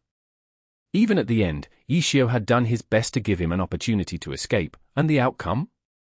Tyranny had caught him. An unfavorable position? A numbers disadvantage? Fang Rui didn't want this sort of excuse. In Wei Chen's game against Blue Rain and Luo Ji's game against Tyranny, they had made decisive plays, pulling Happy back from a disadvantageous situation. Yet he wasn't able to do so. Fang Rui felt ashamed. At the same time, he also kept watching the unfinished match attentively. We have to win. I still want to play well. Fang Rui mumbled to himself as he watched his teammates on the stage. Back on the battlefield, Happy had regrouped under Ishio's orders. They clearly didn't want to continue fighting with Tyranny here. They wanted to reset the battle and fight in a different place. During this gradual process, Happy's players began to regain their calm. Even Ishio had felt distressed over the loss of Fang Rui. He wasn't nearly as calm as he appeared. The others were even more so. Luo Ji's palms were covered in sweat. Although this was his second time in a playoffs match, this was his first time in a deciding game. The pressure for this match was different than before. And now, Luo Ji had become the biggest deciding factor for Happy's win. Under this enormous pressure, he nearly fell behind twice while retreating with Tang Ru's soft mist because he wasn't able to keep up his movement pacing. However, Ishio's step-by-step instructions that followed helped Luo Ji calm down. I can't make a mistake. I definitely can't. Luo Ji was different from Fang Rui, who was unhappy with not being the deciding factor for their win. Luo Ji didn't dare have any such hopes. Don't make a mistake. That was all he wanted. It was his bottom line, and he felt that it could be done if he tried his hardest. Luo Ji carried out Ishio's orders meticulously. Through this focused attention on these orders, Happy was able to recoup their morale. Tyranny didn't like for things to be this calm. They had wanted to strike when the iron was hot and chase after them, but they weren't able to reach Ishio and Su mooching above them. They hadn't even seen the other members on Happy yet. Since it was a random map, everyone only had a rough understanding of the map. There was no way to get a grasp of the details before the team competition. The area that Tyranny was heading into was unknown territory. They had no way of predicting what Happy would do next. They could only see that Happy had given up on this canyon region. Ahead was the exit to the canyon. The canyon walls sloped downwards until it was flat at the exit. Outside, to the left, was the spawn point at the left end of the map. To the right was the path to the 7 color springs at the center of the map. The two sides knew about these paths through the brief introduction to the map. Left? Right? Or continue forward? Tyranny didn't make any decisions yet. When they reached the canyon exit, they needed to check for ambushes. Chapter 1567. Powerless Ambush. Nomiami. Nomiami. Tyranny slowed their steps as they approached the canyon exit. Up above, Yishio's Lord Grim was still harassing them. On the other hand, Su Muqing's dancing rain had already disappeared. Had she gone over to the canyon exit in preparation to ambush them? Tyranny was in the dark, but they had no intention of cowering. They simply slowed down, putting on a safer and more cautious attitude as they exited the canyon. Left? Right? Each of the 5 members of Tyranny looked in a different direction as soon as they exited the canyon. Both left and right. Wyvern, Thunder Eagle, Spirit Cat, Frost Wolf. 2 above, 2 below, hiding to the left and right of the exit. Concealed Light had summoned his 4 beasts and had them lie in wait for Tyranny to come. As soon as Tyranny rushed out, before the summons moved, a cannon shot could be heard. Dancing Rain, who had rushed down from the canyon wall ahead of time, also came to the exit to set up an ambush. When she saw Tyranny, she immediately attacked. Artillery shells and the 4 beasts flew towards Tyranny. At the same time, a Devil's World flower appeared in the center of Tyranny's formation. Boom boom. Explosions sounded, not just once either. Dancing Rain's artillery fire had arrived. However, a grenade had also been thrown by Dazzling 100 Blossoms. At the same time, three fists swung towards the Devil World Flower.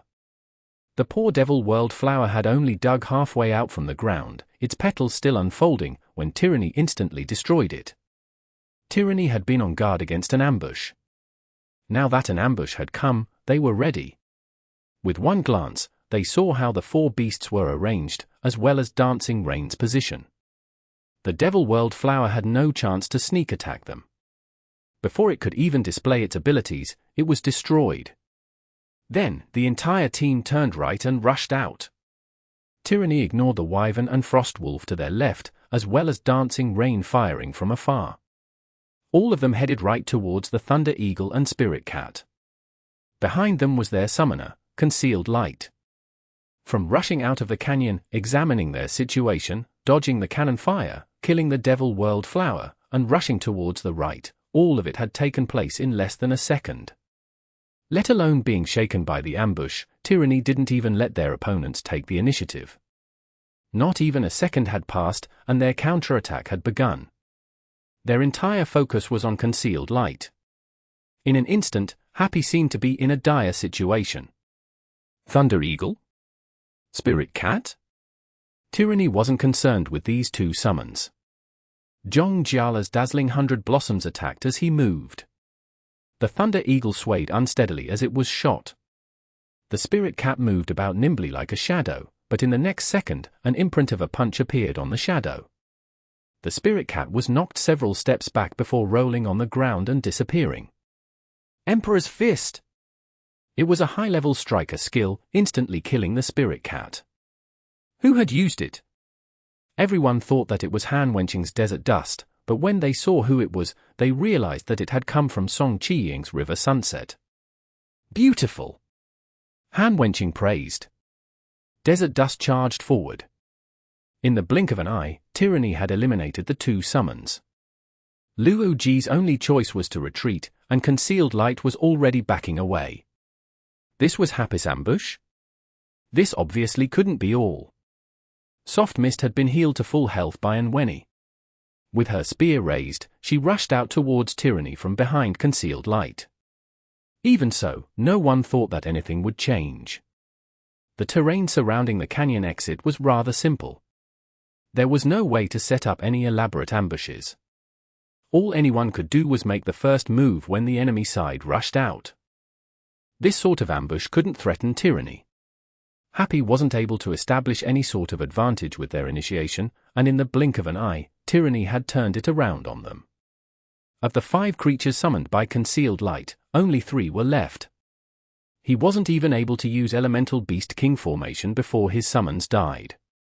The long-range Dancing Rain had no way to stop Tyranny either.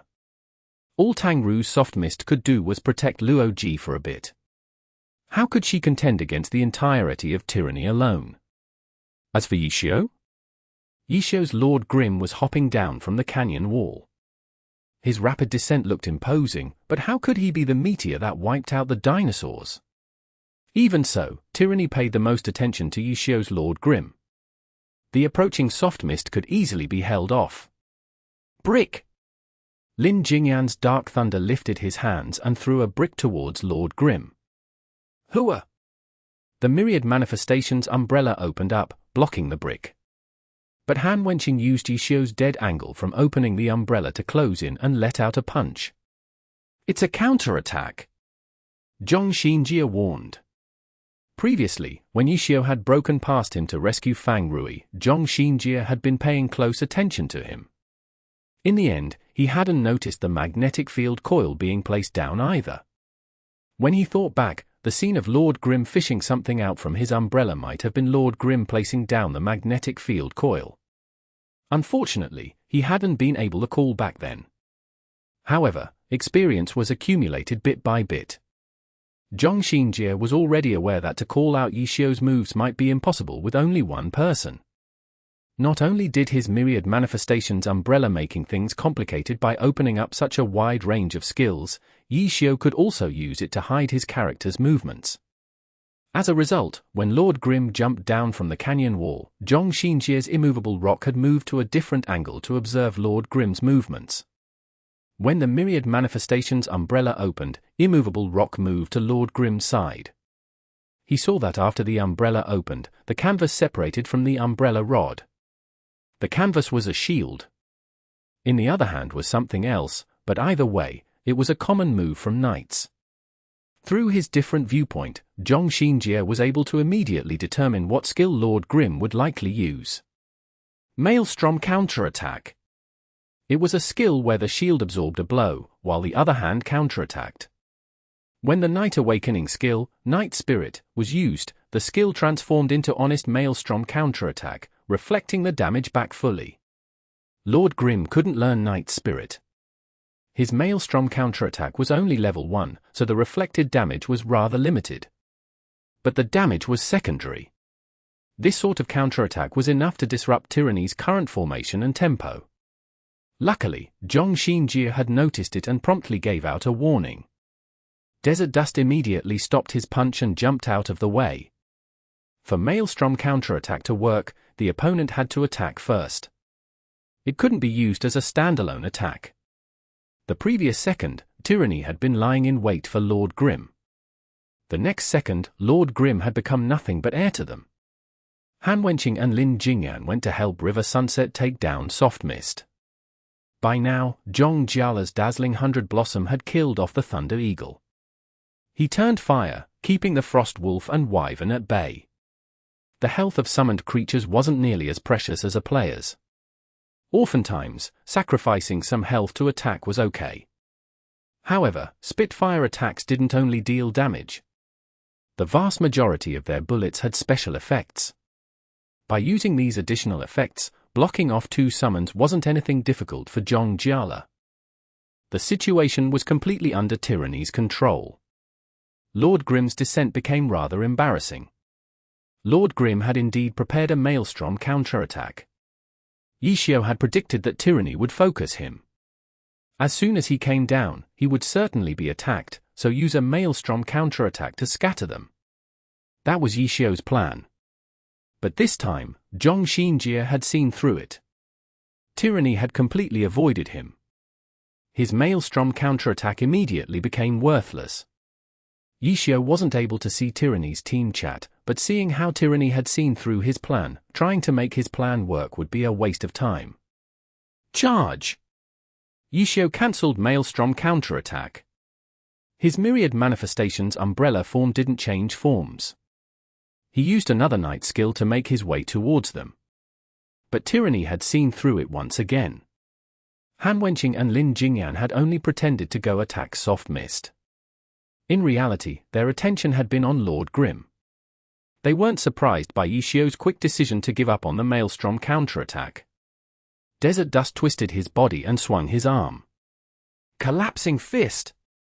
Directly towards the incoming Lord Grim. Chapter 1568. Push and Pull. Nomiumi. Nomiumi. Desert Dust's fist struck Lord Grim's myriad manifestations umbrella. These 2 rivals of 10 years would always clash against each other, neither one backing down. Lord Grim's charge was stopped, while Desert Dust stumbled back. The Knight's charge had slightly higher priority than Collapsing Fist.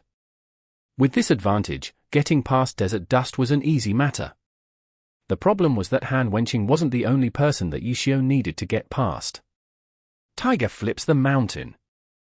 Yishio had opened a path past Desert Dust, but Lin Jingyan's Dark Thunder blocked it with a Tiger flips the mountain. Yishio had no way to advance and could only retreat. During this time, Han Wenqing was able to stabilize his Desert Dust. Dark Thunder's Tiger flips the mountain had missed, so he quickly followed it with his own attack. Launching kick. Desert Dust flew through the air with a kick. If it was a 1v1, launching kick was a very punishable attack. However, Han Wenqing had an experienced helper, Lin Jingyan, by his side, who would patch up any openings. Yishio could only have Lord Grim jump back again. He unsheathed a sword from his umbrella, sending out a sword draw. Han Wenqing and Lin Jingyan were in a 2v1 situation, and they didn't hesitate to take advantage of it. Lin Jingyan's Dark Thunder put up his arms, tanking the sword draw. Han Wenqing's Desert Dust rushed out again. Lord Grim raised his sword, following with an Earthquake sword. Yishio had slashed horizontally and vertically with these two low-level skills, mimicking the Berserker's gore cross. The sword draw was blocked by Lin Jingyan. The Earthquake sword seized this small gap. Han Wenqing had rushed out too quickly and had no time to react to it. The Earthquake sword swept him up along with the earth. Yishio didn't dare continue fighting. He immediately used a shadow clone technique, his two hands quickly forming the seals. Dark Thunder closed in and swiped his claws at him, but he was too slow. Lord Grimm's shadow clone disappeared into smoke as the real body moved away safely. Turn around, falling flower palm. Lord Grimm attacked again, coordinating with Soft Mist. Tang Ru had been blocked by Song Qiying. At the moment, their fight was even. But Lord Grimm's sudden appearance caught Song Qiying off guard. With a pa, Song Qiying's River Sunset was sent flying towards Zhong Xinjie's immovable rock. Each and every detail on the battlefield had been considered by Yishio. Although his Maelstrom counterattack had been seen through, his following attacks had given Tyranny quite some trouble. Immovable Rock dodged River Sunset, but Su Muqing's Dancing Rain decided that it was time to give him special care and coordinated with Lord Grimm's Falling Flower Palm.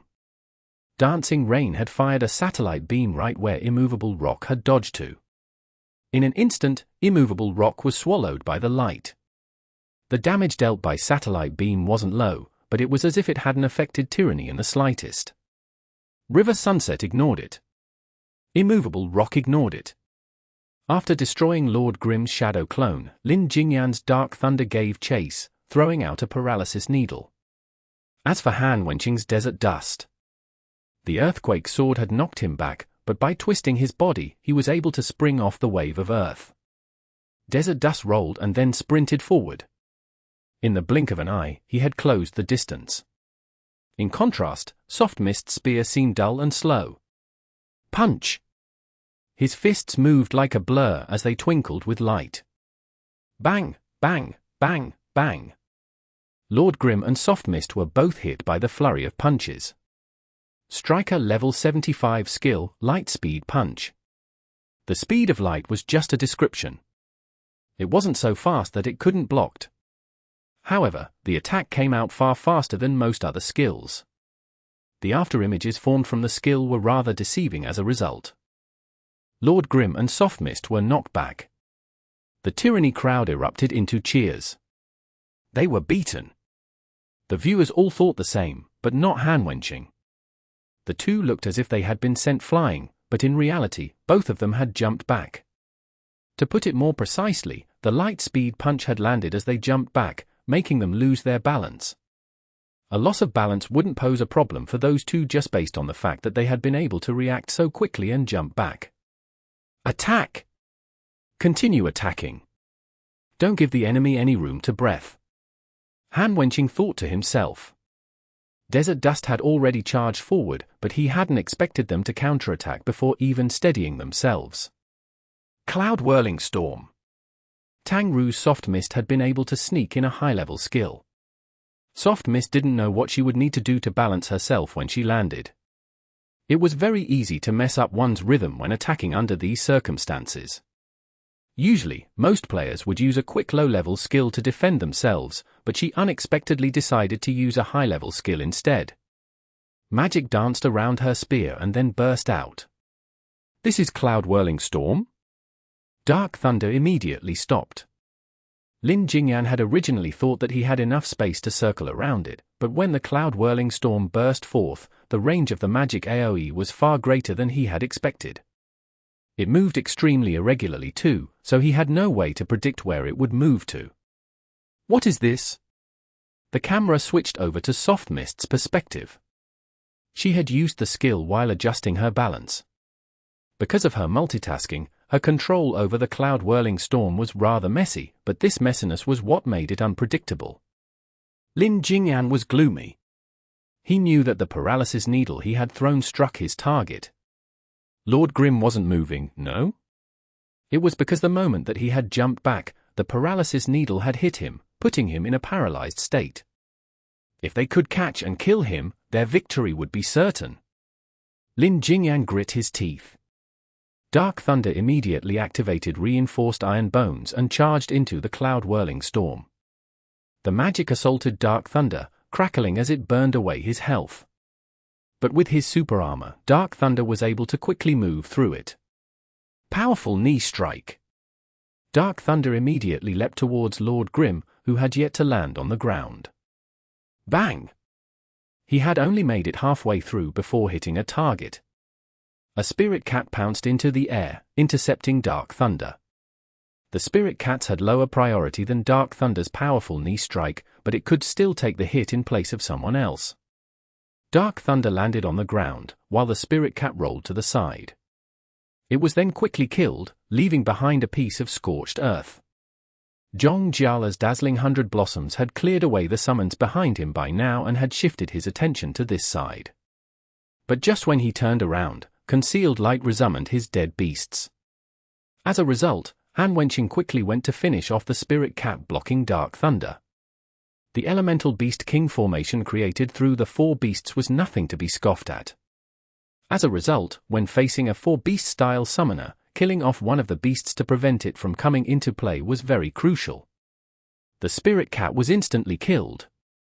The newly summoned Thunder Eagle, Wyvern, and Frost Wolf continued to harass their enemies fearlessly.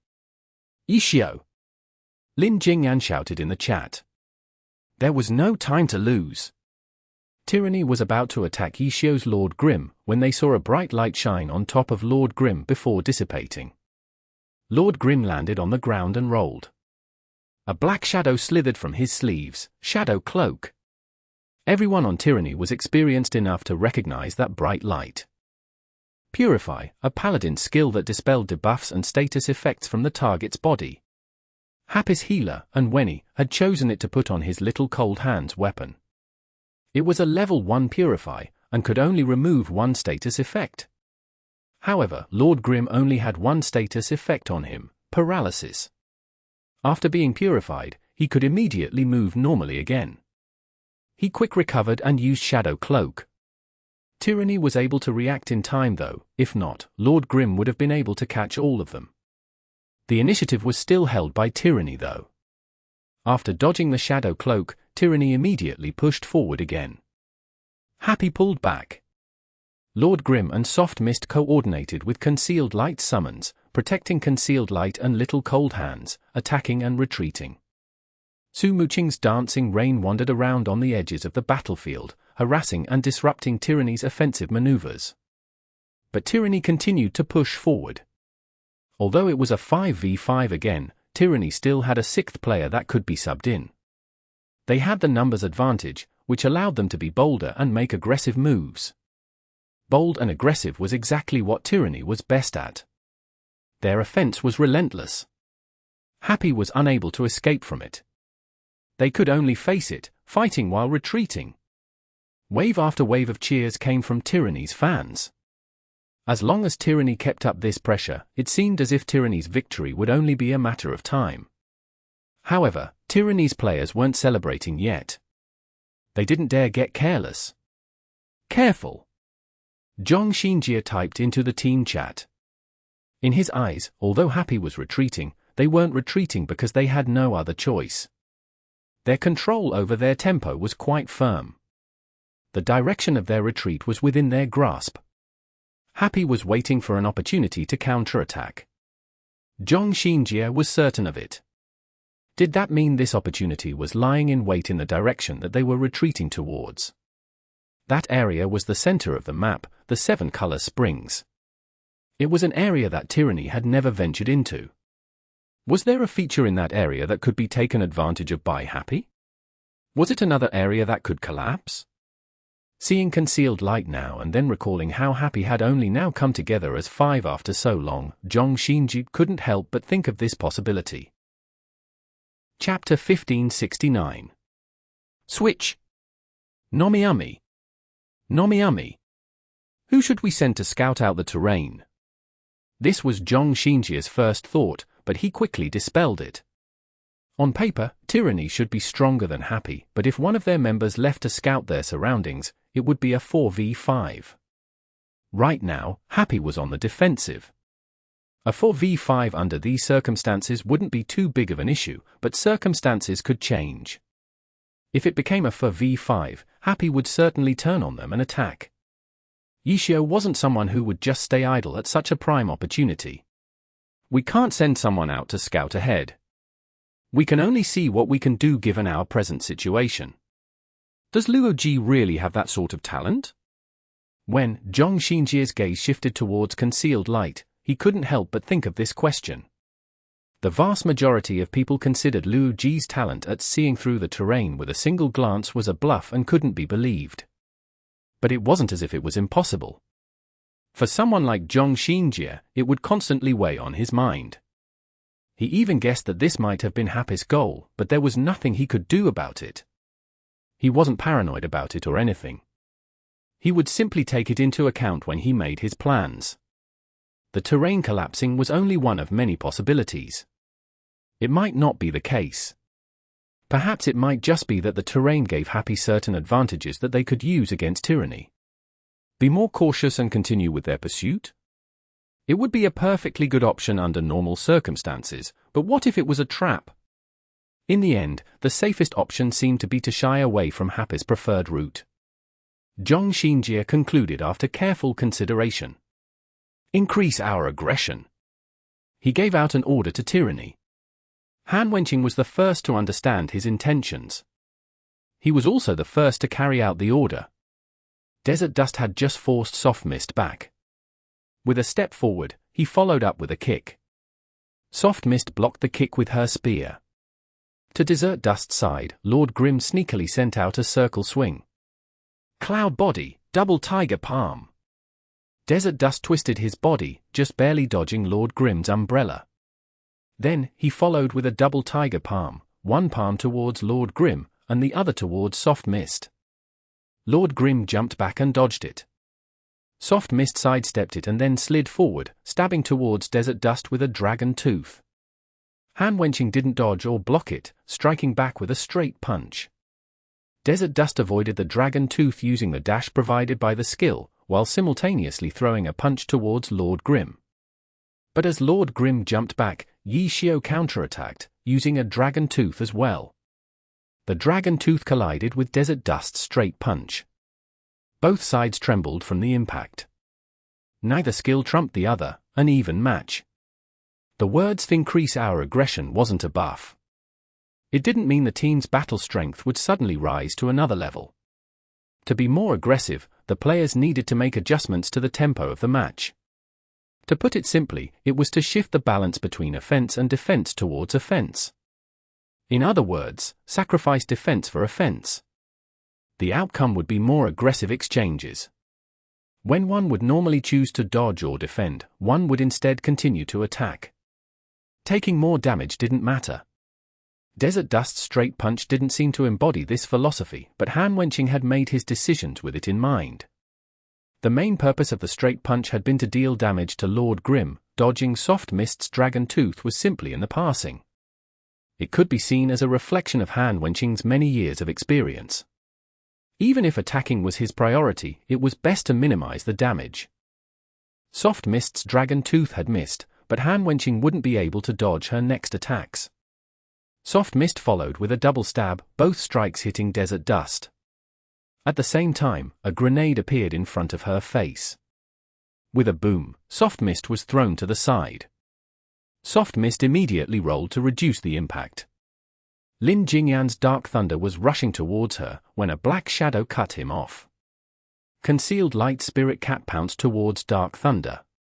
The team competition was closely linked together. As soon as Han Wenqing became more aggressive, the rest of the team followed. In response to Tyranny's sudden aggression, Happy immediately responded with a tighter defense. Zhong Xinjie immediately became even busier. Not only did he need to carefully survey the situation, these intense trades were a test for healers. As the team's biggest support, if the healer wasn't able to keep up, Happy would likely take advantage of it and find an opening. Small heal, great cure, focus, God's protection, spirit enlightenment, sacred fire. White glow poured out from immovable rock's backlight cross. Glory's #1 healer was #1 for a reason. Despite such a complex and chaotic battle taking place, his Cleric was the most eye-catching one. When measuring a Cleric's performance, the easiest way to do so was to look at the health on the respective teams. At the moment, the health on Tyranny's 5 members were lined up together, bouncing up and down like a song. As for the musician, Immovable Rock was given a close-up along with the movement of the health bars. His movements weren't nearly as graceful as the health bars. Immovable Rock was traveling back and forth amidst artillery fire. His originally spotless robe had turned into a mess. How could Happy not have noticed Tyranny's increased aggression? Interfering with the healer was the counter to aggressive trades. Happy was aware of this point, but Tyranny was aware of it too. As a result, close-ranged fighters like Soft Mist weren't able to even get close to Immovable Rock. However, Soft Mist was Happy's easiest member to block.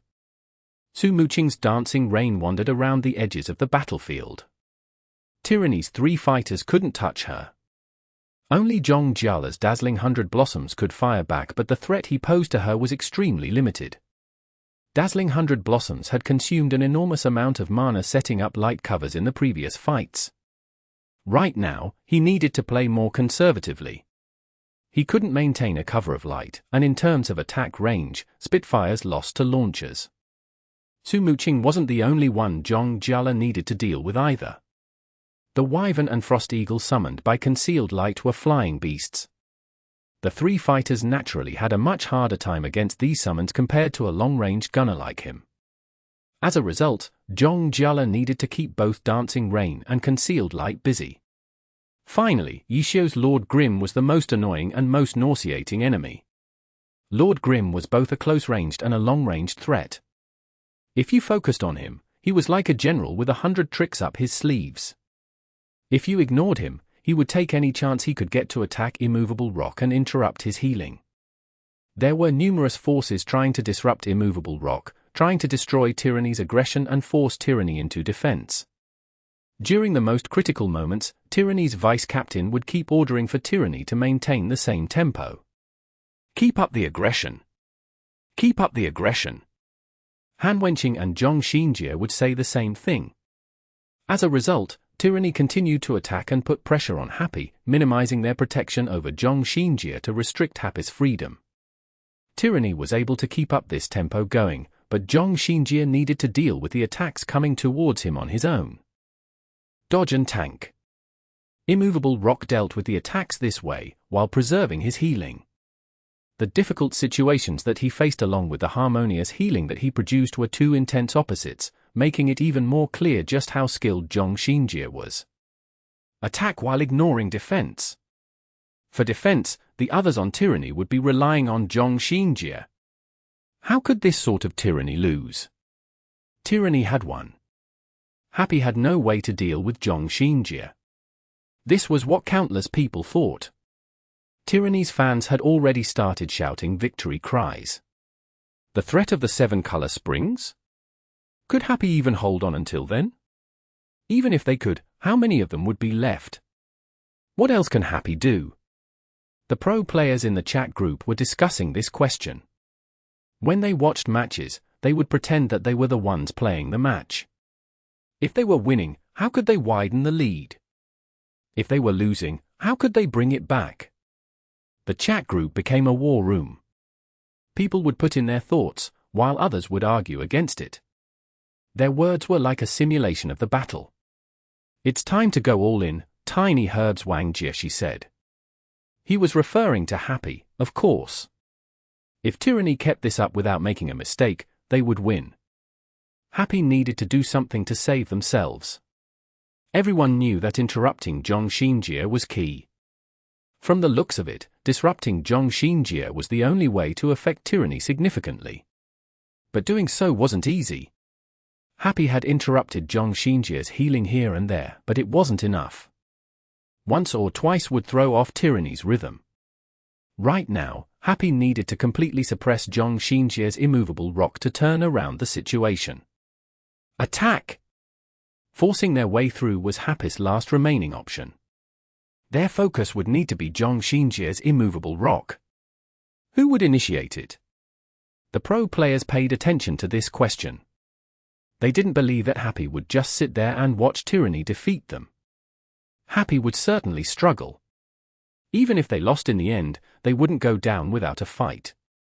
Soft Mist. The camera suddenly shifted over to Soft Mist. Dragon breaks the ranks. Magic gathered at the tip of her spear. Soft Mist raised her weapon, ready to charge through. Was she planning on breaking past the surrounding enemies to open up a path? However, Tyranny reacted promptly. River Sunset, Emperor's Fist. Spear versus Fist. The clash between the two rookies continued. Dragon Breaks the Ranks was slightly stronger than Emperor's Fist, but not to the point of completely overwhelming the opponent. River Sunset staggered back, but Soft Mist's momentum had been stopped completely. A figure dashed for the opening created from River Sunset's stumble. Lord Grim. Shining Cut. An arc of light flashed across the field. Suddenly, an arm reached towards him from the side. Tiger Flips the Mountain. A brawler mid-level skill, strong enough to block the Shining Cut. Ishio had wanted to seize this opening to break through Tyranny's defenses, but who knew how many people were carefully watching over his every move. Lord Grim immediately stopped. Lin Jingyan had done his best to time the Tiger Flips the Mountain so that Ishio wouldn't be able to dodge it, but he hadn't thought that Ishio could suddenly stop moving. Had he predicted he would be intercepted? Lin Jingyan could not wait for Ishio to make his next move. If he saw the move and then countered, Ishio would act before he did. As a result, he decided to take the initiative. Turn, Double Crescent Fang. He swung his arms in an arc, his claws slicing at all possible openings. What could he do? Lin Jingyan looked at Lord Grim and saw his hands moving. Ninjutsu, Shadow Clone Technique. It was Shadow Clone Technique again. But isn't it a bit far? If Tyranny wasn't even on guard against this move from Ishio, then their years of experience were a waste. They couldn't guarantee that Lord Grim wouldn't use Shadow Clone Technique. After all, the hand seals to form it were extremely quick. Ninja seals could be done whenever he wanted to. It was difficult to interrupt it. They couldn't stop him from using Shadow Clone Technique, they could at least prevent it from being an effective tool. The Shadow Clone was destroyed by Dark Thunder, while the real body teleported elsewhere. However, Lord Grim was still a distance of 3 body lengths away from Immovable Rock. That was the limit of Shadow Clone Technique.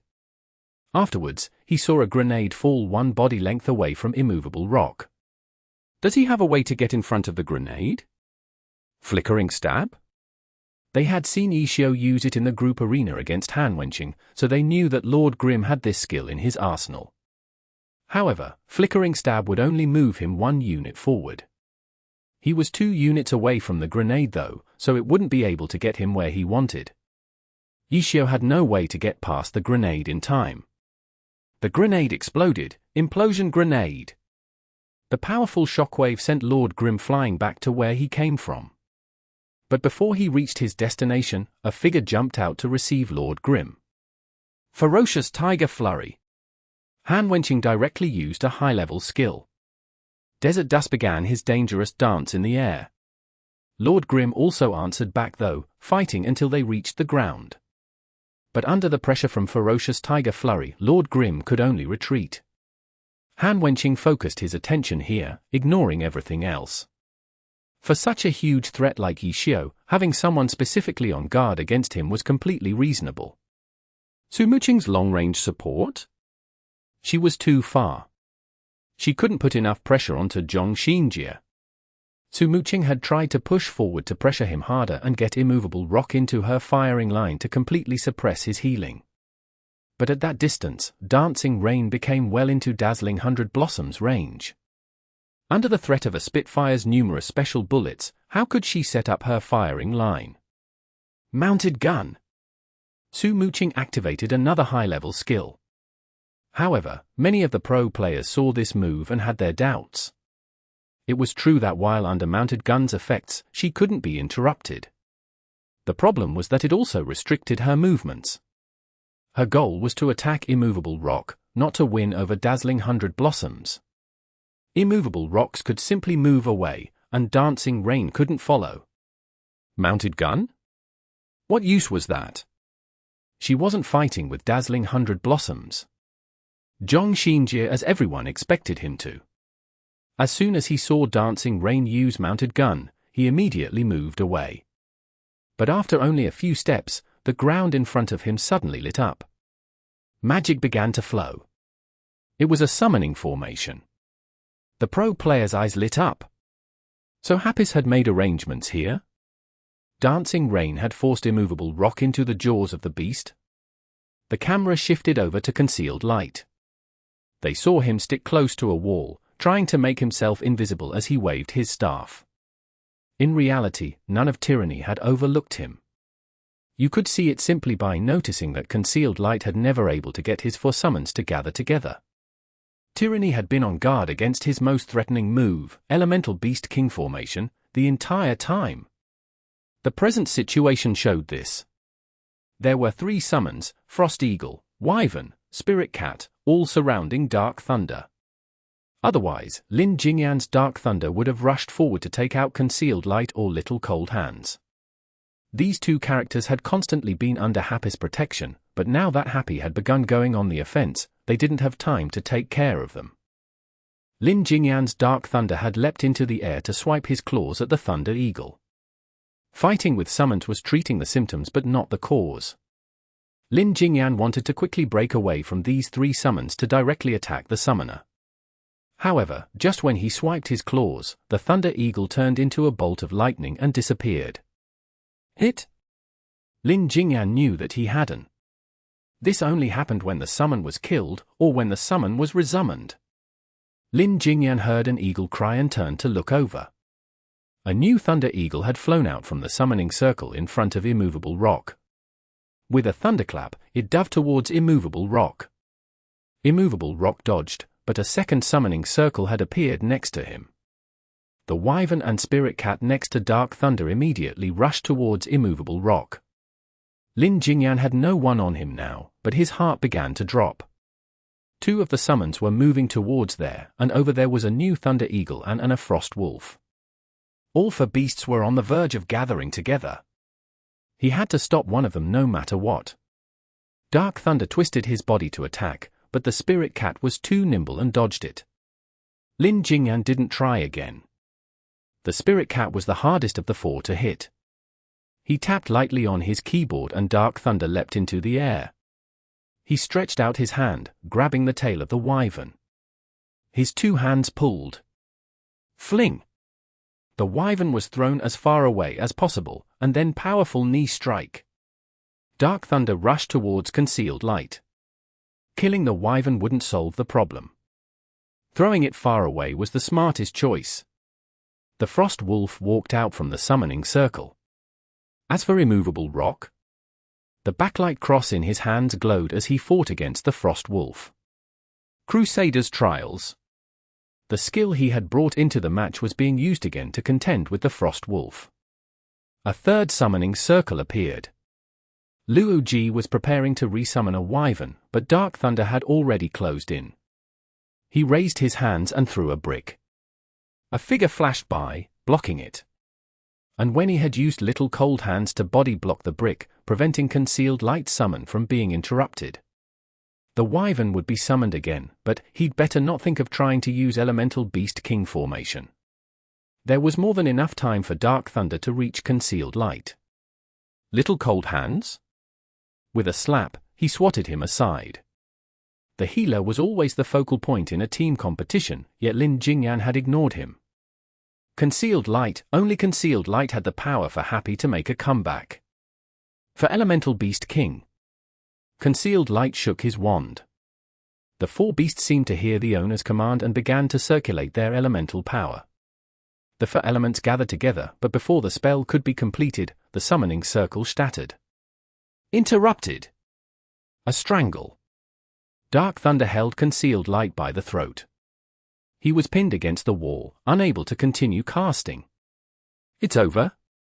The pro player chat group fell silent.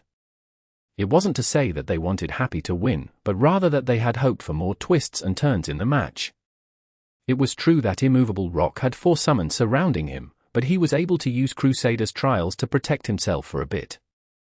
Then, he used Angel's Wings to float into the air, greatly reducing the threat from the Frost Wolf and Spirit Cat. Zhong Jiala's dazzling 100 Blossoms also provided some support, shooting ice bullets at the Fire Wyvern, dealing bonus damage. Killing it would take a blink of an eye. Summons without the summoner controlling them was easy for pro players to deal with. As a result, the pro players no longer considered them as threats. After Zhong Xinjia's immovable rock used Angel's Wings and received help from his teammates, he was safe again. Victory was certain. Even the pro player chat group were sure of it as well. The camera had switched to Yishio's Lord Grim. Pan Lin and Liebo were already giving him a eulogy as if the match was over. Yishio built the team up from scratch, ravaging through the Challenger League, slaughtering their way through the playoffs, playing 3 close games against Tyranny. These accomplishments could be already considered a miracle, Pan Lin said. Yes, even if Happy doesn't end up making it into the finals and winning the championships, their achievements are unprecedented in the history of Glory. With the alliance continuing to develop, I doubt that anyone else would be able to ever do better. Once again, Yishio has made history, Liebo said. And the team that he formed has endless potential. We've seen just how extraordinary each of their members are. They still have a lot of room to grow, Pan Lin said. Honorable even in defeat. Honorable even in defeat. The two finished and observed a moment of silence. Desert Dust was swinging his fist towards Lord Grim. If this punch killed Lord Grim, then it would be timed perfectly with their ending words. Pan Lin and Liebo couldn't help but think this thought. When they looked, Lord Grim had quite a lot of health left. The two sighed helplessly. In reality, let alone killing instantly, landing the blow wasn't likely. However, the myriad manifestations umbrella in Lord Grim's hands didn't open up to block the strike. Han-Wenqing was startled. Such an egregious mistake shouldn't happen on Yishio, no? He suddenly felt uneasy. Hit! Lord Grim seemed to shatter into pieces. At the same time, the sound of a cat crying could be heard. The black spirit cat was sent flying by Desert Dust's punch. What happened? Everyone saw it clearly. Lord Grim had turned into a spirit cat. Glory didn't have transformation skills. There was only one other possibility. Summon a skill, switch. The fuck? The spirit cat had been summoned by fucking Lord Grim. The pro player chat group went into an uproar. Lord Grim appeared behind immovable rock. Angel's Wing. The light has blinded you. Yishio exclaimed. Assassin skill, life-risking strike. How the fuck, where'd that come from? He has 2 Nightwalker weapon forms? I thought he already used both Nightwalker skills.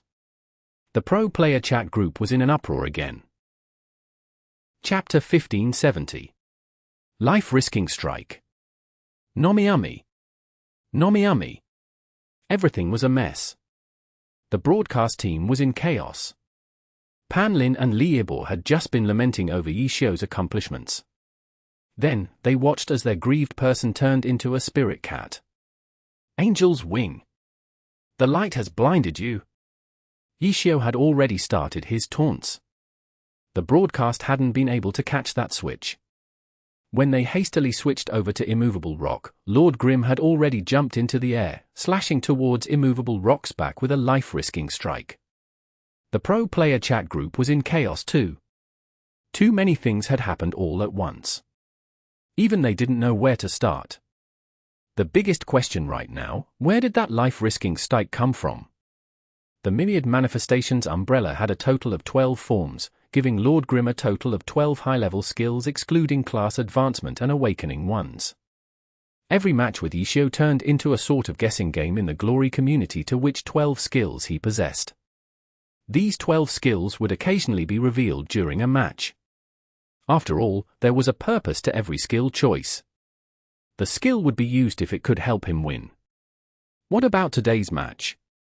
Those playing the guessing game were naturally keeping track of which skills had been used, and the pro players loved to play this game.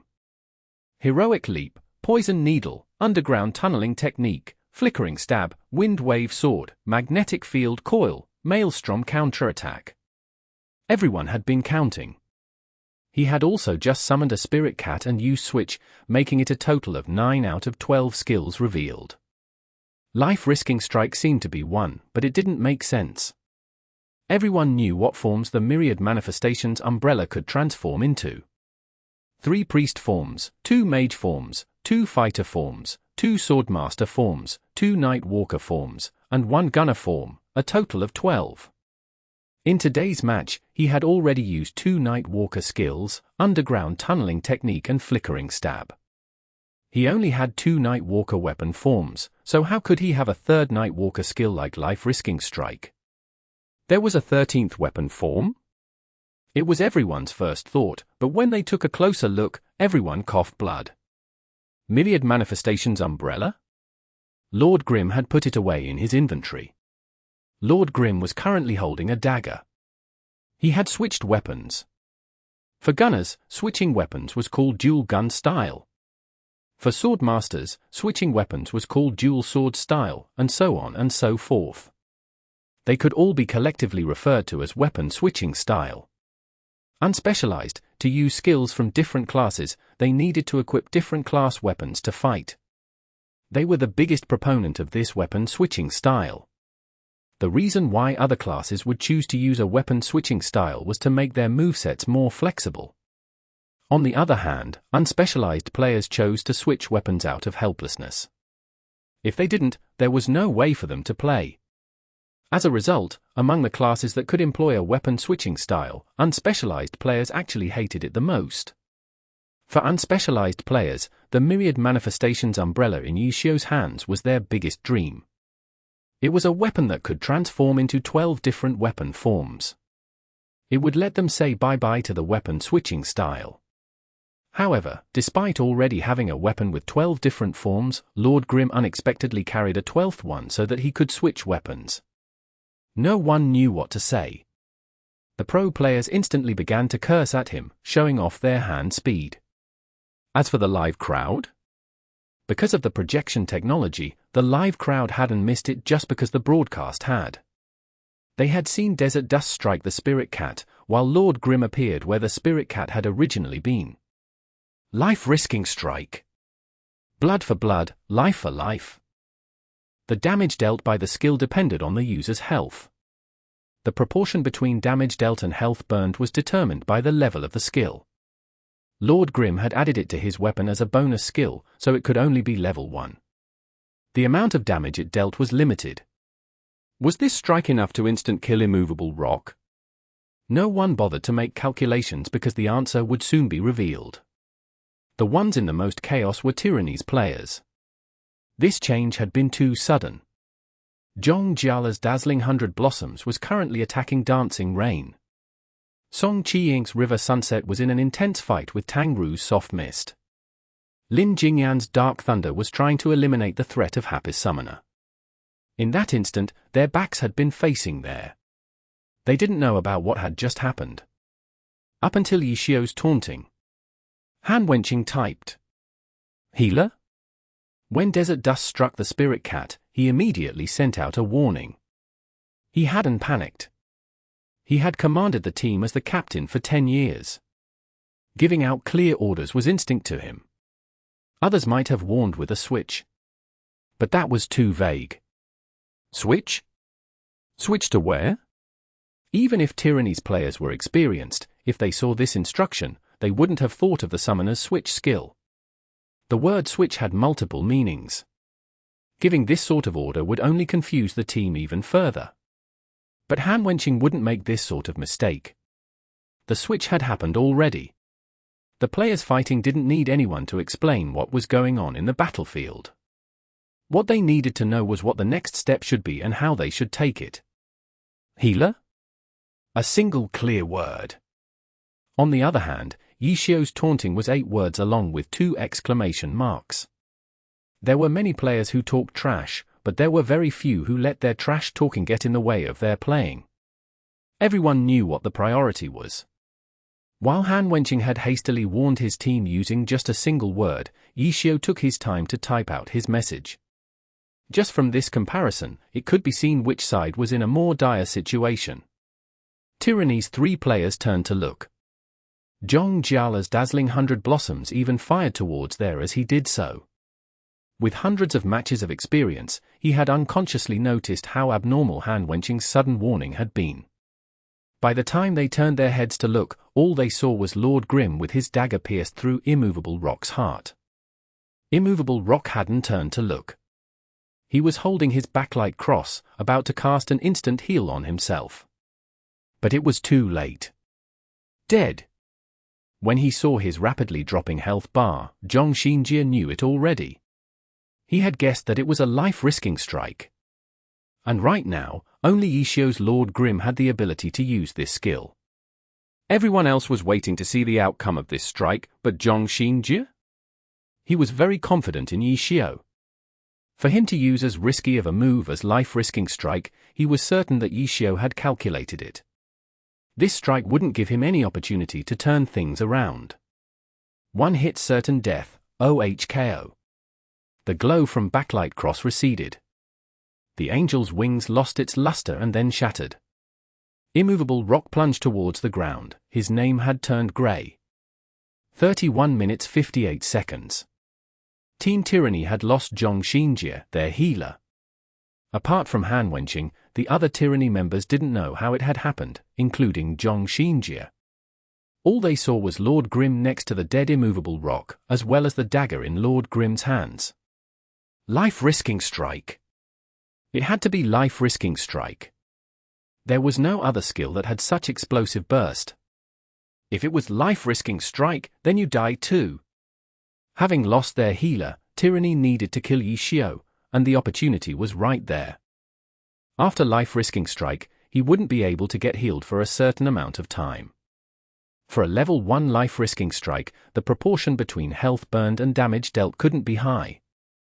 Thus, Lord Grim had burned away nearly all his health, leaving him with only 7% left. With 7% health left, a group attack would instantly kill him. But Tyranny couldn't be happy just yet. Of their 4 attackers, 3 of them were close-ranged and quite far from Lord Grim. Song Qiying and Tang Ru were fighting against each other.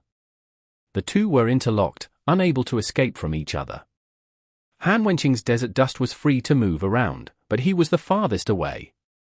By the time he reached there, who knew if Yishio would still be around? In order to eliminate the threat of Yishio from the rest of the team, Han-Wenqing had tried his best to push Lord Grim as far away from them as possible. But with this switch, Lord Grim instantly returned back to where he was. Han-Wenqing's Desert Dust was now all alone. For a moment, he would have no impact on the battle. He had originally been the clearest on Tyranny about the situation and the first to react. But because of how far away he was, and because he was a striker, all he could do was type. There was no need for him to type anymore. Everyone on Tyranny knew what to do. Desert Dust rushed back. Lin Jingyan's Dark Thunder left concealed light to attack Lord Grim. Jingyan's dazzling 100 blossoms continued to attack. He had always been the biggest threat towards Yishio, but right now, he wasn't able to do what he wanted. As soon as he turned, Su Muqing's dancing rain immediately multiplied the pressure onto him. Burst! Before Jingyan could send out a burst of attacks, Su Muqing acted first. She went all out, using everything she had, turning the surroundings into scorched earth. Jingyan's dazzling 100 blossoms was in the middle of the storm, taking a huge chunk of damage. As for Lord Grim? That frost wolf was running towards him, becoming Lord Grim's protection. The 3 summons that had previously been attacking Immovable Rock were still alive. Chapter 1571. Substitute Attack with Defense. Nomiami. The frost wolf blocked dazzling 100 blossoms attack, while the other summon surrounded Lord Grim in a defensive formation. As for Yishio, he was perfectly fine with that and hid behind the summons. At the same time, a summoning circle quietly began to form. But Dark Thunder, who was rushing towards Lord Grim, suddenly counterattacked and threw a brick towards Concealed Light. His Dark Thunder had Lu Ji's Concealed Light completely suppressed previously so that he wouldn't be able to summon any more creatures. However, there was no such thing as interrupting a summoner from commanding his summons. Under these circumstances, most summoners would instruct their summons to rescue them, but Luo Ji did not. His summons had continued to surround immovable rock, and then after the life-risking strike, they stayed to protect Lord Grim. As for himself, he did his best to dodge Dark Thunder's attacks. If he couldn't dodge them, then he relied on Little Cold Hands. White light constantly shined on concealed light, healing him. With a healer protecting him, a single character alone would find it difficult to kill him. Lin Jingyan knew that if he could keep both concealed light and Little Cold Hands preoccupied, that was the best scenario. However, although Luo Ji and Wenny were rookies, they weren't stupid. Even when the others on Happy were protecting them, they never stood together to prevent Tyranny from hitting two birds with one stone. Even before, when Wenny had Little Cold Hands charge out to block a hit for concealed light, he had kept a certain distance from him. The two from Happy were always on guard against the best-case scenario that Lin Jingyan had been hoping for. As a result, when Lin Jingyan saw the situation change, he had Dark Thunder turn his attention to Lord Grim. Of course, once he turned away, Luo Ji would definitely make a move, so as soon as he saw the summoning circle begin to form, he immediately threw a brick at him. At the same time, he turned around and rushed back. Luo Ji had previously been completely suppressed by him. Was there a need for him to attack in such a roundabout way? Of course not. Lin Jingyan was scheming. He wanted to use this brick to lure Wenny's Little Cold Hands into blocking it. He had calculated the distance. This time, if Little Cold Hands rushed back and he caught them off guard, he would definitely be able to keep both of them suppressed. Right now, Tyranny was temporarily in a 4v5 situation. Han Wenqing's Desert Dust needed time to get back as well. There was no one watching over Wenny's Little Cold Hands. Having complete freedom, Wenny's healing abilities were comparable to Zhong Xinjia's. If you looked at Happy's health, their health bars were even and stable. Control the healer. The pro players in the chat group began discussing again. Keeping the healer in check was probably more important than killing Lord Grim. If the healer was kept under control, even if Yishio's Lord Grim was able to hang on past the no healing period after life-risking strike, he would continue to be in danger because the healer couldn't heal him. It was two birds with one stone. No one realized this point. At first, the pro players were puzzled by Lin Jingyan's actions. It wasn't until Lin Jingyan's Dark Thunder rushed back did they understand his intentions. It wasn't that Tyranny didn't understand the situation they were in. However, the experienced Lin Jingyan was ambitious. He wanted to suppress both Luo Ji's concealed light and Wenny's Little Cold Hands simultaneously. After turning back, Lin Jingyan saw Dark Thunder's brick strike concealed light's head. The summoning was interrupted, but Little Cold Hands didn't come in to block it like he had expected. Had he been seen through? Lin Jingyan didn't care for the answer. It was just like how the pro players analyzed it. Keeping Happy's healer in check was the most important. Little Cold Hands didn't have anyone protecting him right now. It was a rare opportunity. If he couldn't bait him into it, then he would have to make his way over himself. Dark Thunder rushed towards Little Cold Hands. His bait seemed to have been a waste of time, but Lin Jingyan didn't think so. Happy's main healing target was Lord Grim, but for a period of time, Lord Grim couldn't be healed. As long as he could suppress Little Cold Hands during this period of time, everything would be fine. That slight delay wouldn't affect anything. Suppress Little Cold Hands and Lord Grim would certainly die. That was what everyone thought. But despite having such a pitiful amount of health left, Lord Grim unexpectedly assumed an aggressive posture. With Lord Grim following behind, the Frost Wolf, Wyvern, and Frost Eagle charged at dazzling 100 blossoms. This wasn't a protection, but a screen. Dancing Rain coordinated with Lord Grim and bombarded dazzling 100 blossoms with artillery shells. Is he looking to die? Everyone had the same thought. With only 7% of his health left, not only did Lord Grim not run away, he was sending himself right to their door. If this wasn't suicide, what was it? But the opinions and emojis that filled the pro player chat group showed that they didn't think Yishio was looking to kill himself. If you counted carefully. 1, 2, 3. Jingyan was being attacked on 3 sides, a 1v3. Ignore everything else and kill Lord Grim? Many people thought it was the right decision. The opponent had less health, so just finish it off. The problem was that for a Spitfire, ignoring everything else couldn't be done. Spitfires didn't have any super armor skills. All attacks would affect them. If his gun was knocked to the side, his bullets would likely miss. If his hands were knocked askew, the grenades that he threw wouldn't go where he wanted them to go. Lord Grim still had 7% of his health left. 1 or 2 attacks wouldn't do it. If Jingyan wanted to kill him under these circumstances, he needed to maintain a certain level of attack efficiency. The pro players all agreed that this would clearly be a huge test for Jingyan. Jingyan also understood this point. The Wyvern spat out a fireball, while the Thunder Eagle fired a bolt of lightning towards him. He was immediately facing attacks from all directions. The Frost Wolf roared and charged at him, its frost breath spread out to obscure his vision. Chance! Jingyan saw an opening to attack Lord Grim. He rolled, while throwing a grenade.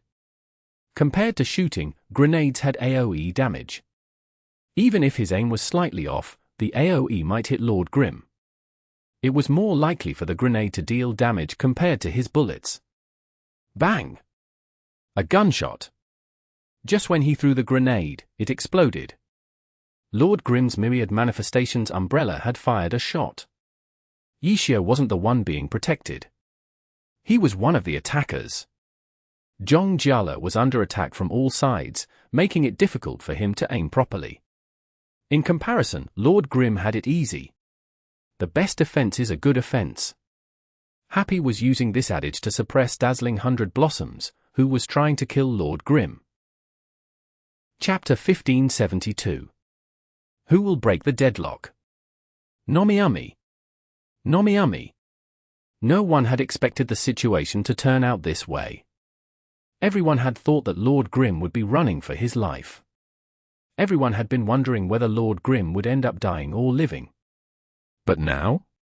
The one who needed to worry about dying or living was Jingyan and his Dazzling 100 Blossoms. It was a pincer attack. Just splitting your attention between 2 ends was a headache already. Even if pro players practiced for these situations, that didn't mean defending against a pincer attack was by all means easy. Kill Lord Grim? As time went on, Jingyan felt more and more that his priority should be his own survival instead. If he tried to kill Lord Grim in this situation, Dazzling 100 Blossom would lose health at a frightening speed, and his attacks towards Lord Grim wouldn't be very effective either. He would mostly likely end up as the one dying. Retreat? It seemed to be the safe option. If Little Cold Hands were suppressed, they wouldn't need to be in a hurry to kill Lord Grim, and Han Wenqing's Desert Dust would soon arrive as well. That's what it looked like on the surface, but Jingyan knew that this safe option was wishful thinking. As soon as the pressure that he put on Happy was put to a halt, Happy wouldn't need to continue attacking because their goal would have been accomplished. In that case, Happy would certainly shift their attention towards Lin Jingyan's Dark Thunder to rescue Little Cold Hands. Once Little Cold Hands was safe, their advantage would be consolidated.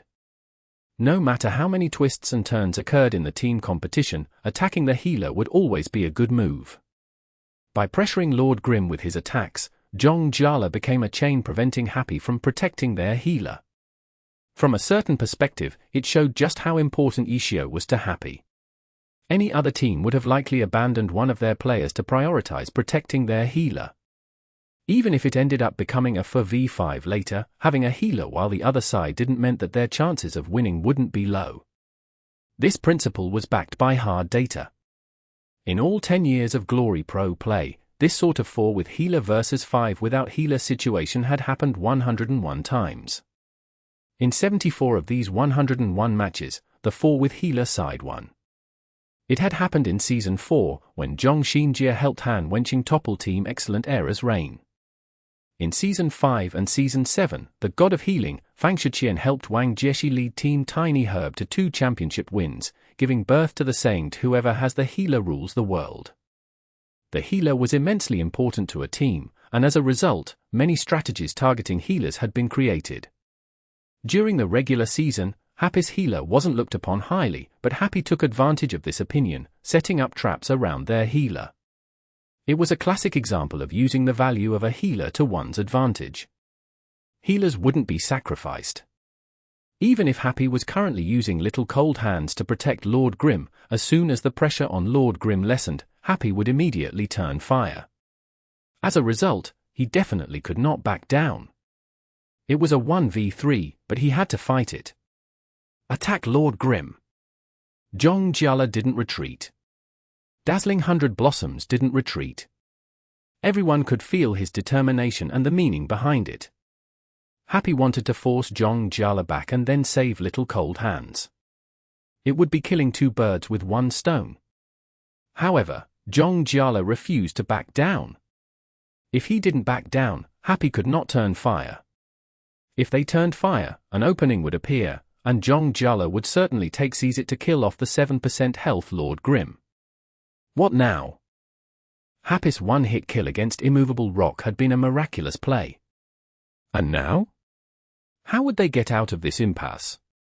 Desert Dust was getting closer and closer. Farther away, Qin Muyun's -9 degrees was also approaching. Could he burst down Dazzling 100 Blossoms before they arrived? Unlikely. Even if it was a 3v1, Yishou's Lord Grim couldn't play too boldly. After all, he only had a sliver of health left. He needed to attack cautiously with safety in mind. As for Concealed Light summons and Dancing Rain's artillery fire, although their damage was impressive, it wouldn't be enough to burst him down instantly. After all, Jingyan wasn't a dead tree. Yishou would most likely have to risk it, using his 7% health Lord Grim to get close to Dazzling 100 Blossoms. The camera had switched over to Lord Grim. Suddenly, light shone from beneath Little Cold Hands and Dark Thunder. A summoning circle had formed, turning the soil black. A Devil World's flower broke through the earth and bloomed. Shua! Vines immediately shot towards Dark Thunder's feet. He had no choice but to dodge them. If he didn't, he would be seized, and it was exactly because Devil World Flower had outstanding crowd control that every summoner would learn it. Whenever anyone faced against a summoner, killing it was their first priority. Luo Ji's presence was too tiny. No one had thought that he would be the one to break the impasse. With the interference from Devil World Flower, Dark Thunder's attacks towards Little Cold Hands immediately stopped. And when he seized this opportunity to get Little Cold Hands away from him. But Lin Jingyan was old and experienced. He continued to keep pressure onto Little Cold Hands while inside the Devil World Flower's range. The difference was that his pressure was considerably lower than before. However, with this reduction in pressure, and when he was more than capable enough to escape, it was just a matter of time. Luo Ji seemed to have gotten the sweet taste of success. Concealed Light waved his staff again, and another summoning circle began to form. Summoners had the advantage of using summons to fight for them, allowing them to fight in multiple places at once. Luo Ji was putting this advantage to use. The summoning circle quickly completed. The summon clearly wasn't a high-level one. Goblin. The summoner's lowest level skill. But since it was a prerequisite for many other skills, every summoner could summon one. This extremely weak summon very rarely posed a threat on the battlefield. It was usually used as a sacrifice. But for Lin Jingyan, who was urgently trying to keep pressure onto Little Cold Hands, this goblin was extremely annoying. No matter how weak it was, the goblin could still attack. To dodge the attack or get rid of the goblin, Dark Thunder would have to perform an action. Whatever this action was would be an opening for Nweni. The goblin hobbled its way over and threw a rock as if it were throwing a difficult problem towards Lin Jingyan. At the same time, Lin Jingyan saw a third summoning circle. Luo Ji's Concealed Light played the 4-beast style, so the number of beasts he could control well at one time was around 4 or 5. However, that didn't mean his Concealed Light only had those 4 beasts and a Devil World Flower. Hua, a Death Knight, walked out from the summoning circle. It was the core of a different summoner style, so for a 4-beast style summoner, it could only play a small role. As a result, it was a very rare choice. After all, the skill points needed to learn Death Knight was rather high. But skill points happened to be the area where Happy was number 1 in. Chapter 1573. Like a Dream. Nomiami. Nomiami. The shadow created by the overtowering Death Knight covered the entirety of Dark Thunder. The Death Knight lifted his enormous rusty sword and swung downwards. Dodge. Lin Jingyan's only choice was to dodge. The Death Knight wasn't a goblin. If that strike hit, it wouldn't be just a small impact, it would likely knock him down. Devil World Flower, Goblin, Death Knight. The 3 summons by themselves weren't enough of a threat to make Lin Jingyan helpless, but completely suppressing Wenny's little cold hands under these circumstances wasn't likely. Lin Jingyan would probably be able to interrupt longer casts, but clerics had access to 3 instant cast heals, Small, Great, and Holy Cure.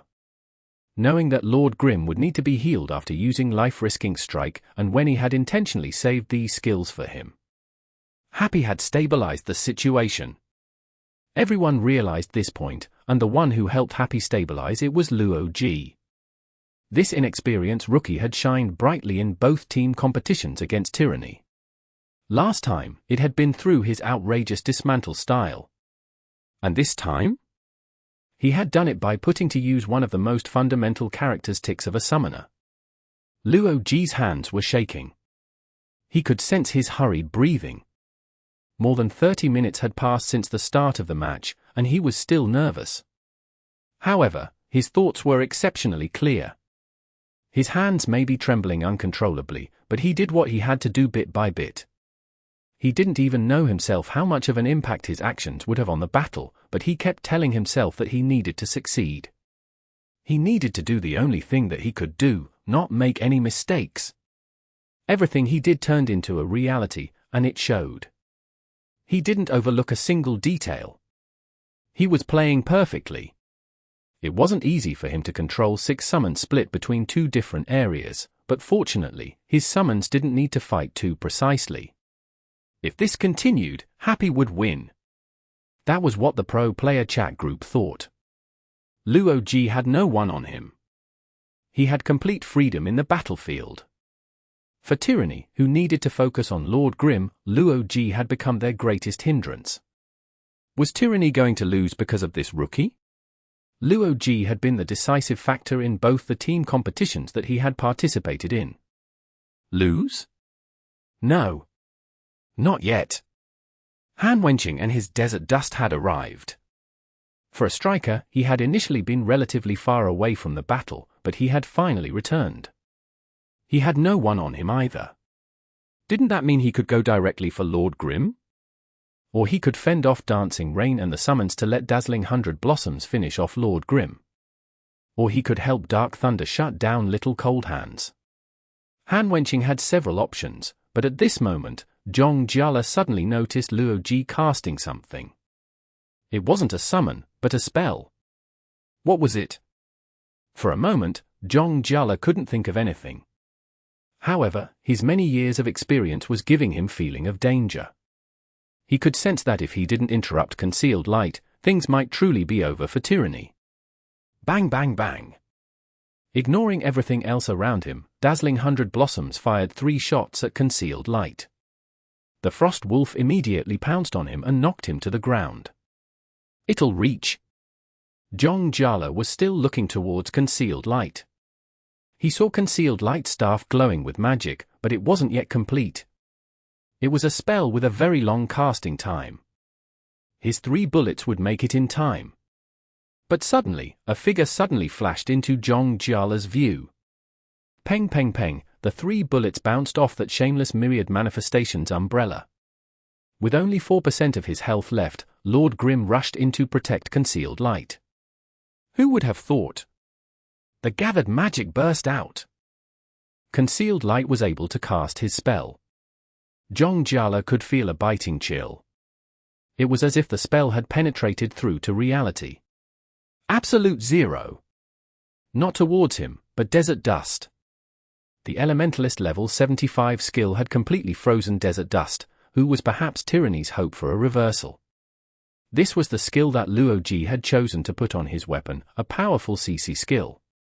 With no one interfering with him, using a long casting skill was naturally a suitable choice. But in the end, he had underestimated his opponents. He hadn't thought that Zhong Jiala would unexpectedly be able to notice it and even try to interrupt it. He had thought that with the enormous pressure on Zhong Jiala right now, he would be the last one to make a move against him. The moment Dazzling 100 Blossoms attacked him, his heart had turned cold. He had almost cancelled the skill, but at the last moment, Lord Grim appeared in front of him and blocked the attacks. Luoji had seen this sort of protection from Yishio many times on the bench, and this time, he was the one being protected. Absolute Zero was unleashed. At this moment, Luoji suddenly had absolute confidence in winning because he knew that he wasn't as insignificant as he had thought. Everything he had done had influenced the battle. Hit! Due to Yishio blocking Zhong Jiala's attempt to interrupt Luoji, Han Wenqing took the brunt of the after effects. By the time he saw the Absolute Zero come out, it was too late for him to dodge.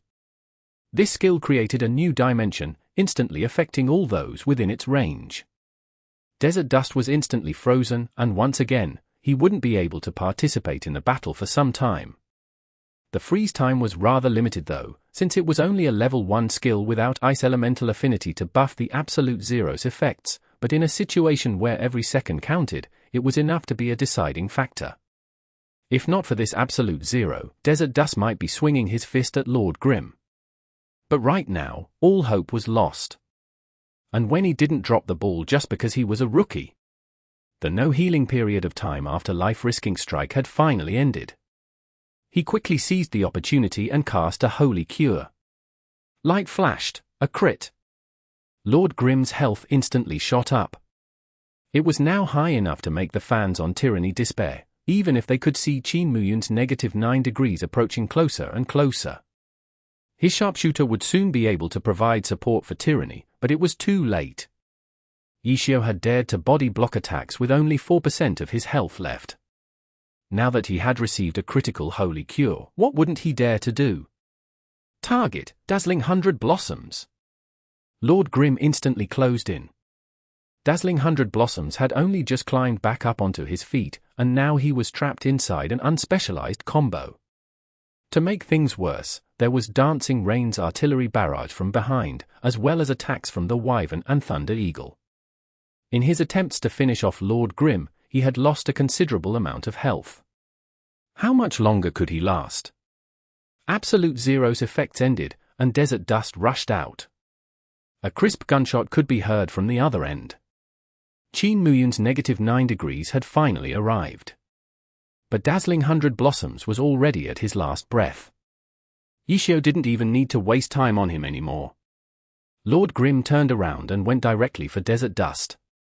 Concealed Light's Frost Wolf immediately took his place, and along with Dancing Rain's artillery support, they finished off Dazzling 100 Blossoms. It was a 5v4, and the side with 5 had the healer. The Tyranny fans in the crowd were silent. The fans, who never became discouraged and never gave up, could already see their defeat. Happy didn't give Tyranny any opportunities to turn things around. With such control over the battle, a comeback from Tyranny would only happen if Happy made a disastrous mistake. Don't relax. Yishio reminded everyone. Only now did the crowd realize that no one had said anything in chat for a very long time. Play after play had happened one after the other, yet during this time, there had been no communication on either team between any of the players. Happy won. This was the final outcome, yet no one had expected that after it became a 5v4, the match would take another half an hour to finish. Happy had relied on their healer advantage to win, sacrificing 2 of their players to take down the remaining for on Tyranny. Happy clearly had control over the pace of the match, but Tyranny hadn't crumbled as fast as people had imagined. Only now did people realize how important his seemingly modest "don't relax" was. Against a team like Tyranny, even if they were at such a huge disadvantage, if you relaxed for even a moment, it might come back to bite you. Yishio understood Tyranny too well. He knew how the team played, and he wouldn't give Tyranny this kind of opportunity. He led Happy, keeping up the same level of determination and perseverance until the last second. It was over. Happy had officially won. With this team competition, they won this round and this best of 3. Happy would move on to the finals. The stadium was quiet. Tyranny's fans were silent. As for Happy's fans? The last half hour had been nerve-wracking to watch too. Although Happy had the clear advantage, it always felt like Tyranny would suddenly turn things around. The match didn't feel like it was over even when Happy stabilized their advantage. It wasn't until Happy finally won did they begin to regain their composure. The crowd continued to be silent even as the players exited from the player booths, even as the two teams lined up at the center of the stage, even as the screen displayed its congratulations to the winners.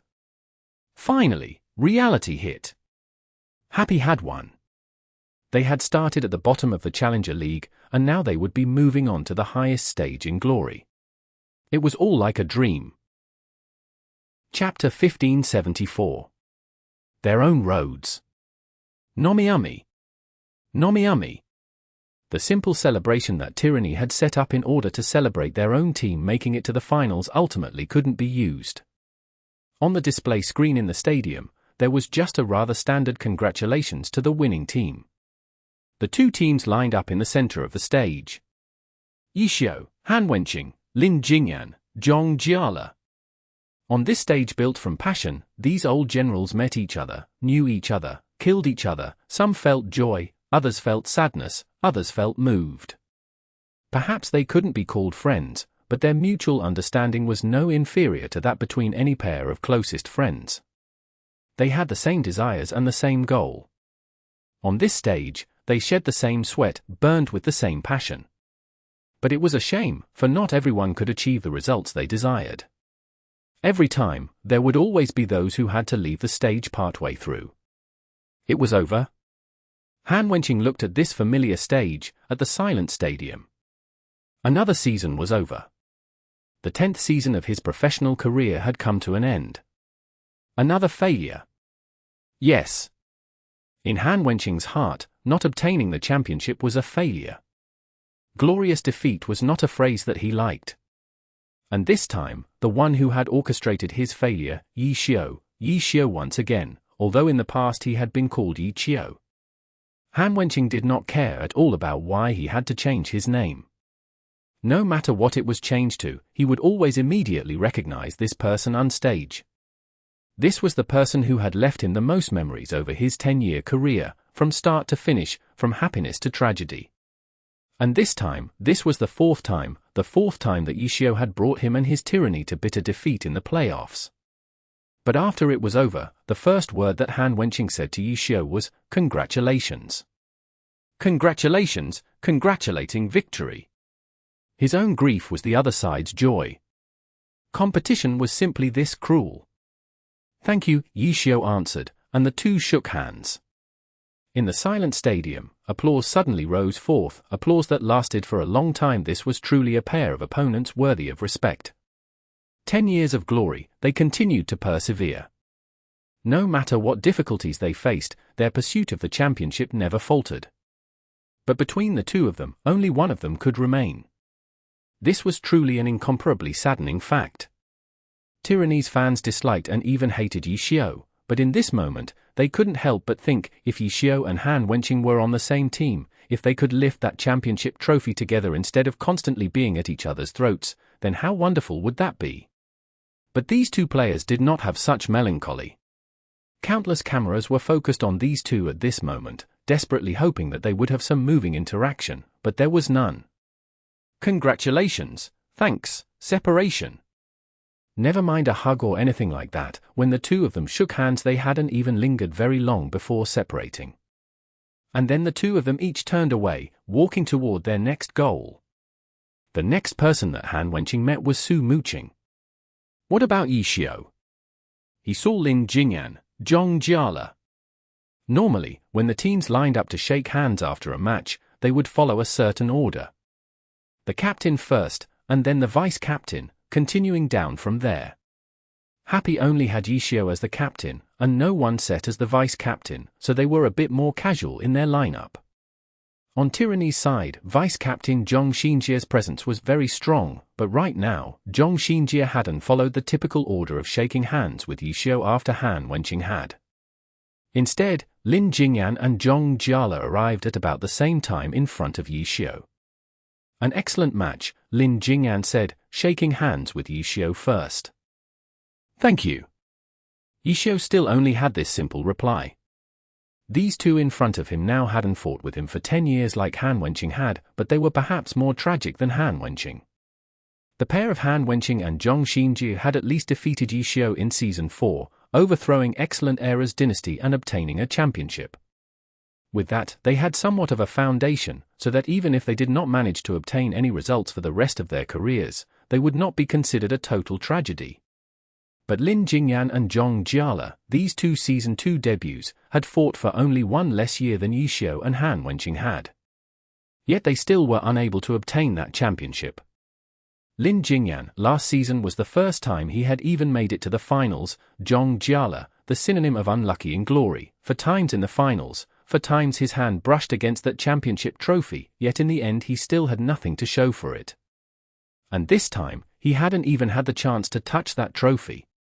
Good luck, Zhong Jiala said to Yishio. At this moment, he would still think of that summer 2 years ago, when he and Yishio, the two retired pro players, met in-game. They had seemingly already said farewell to glory, but their championship hearts refused to die, and in the end they chose different paths.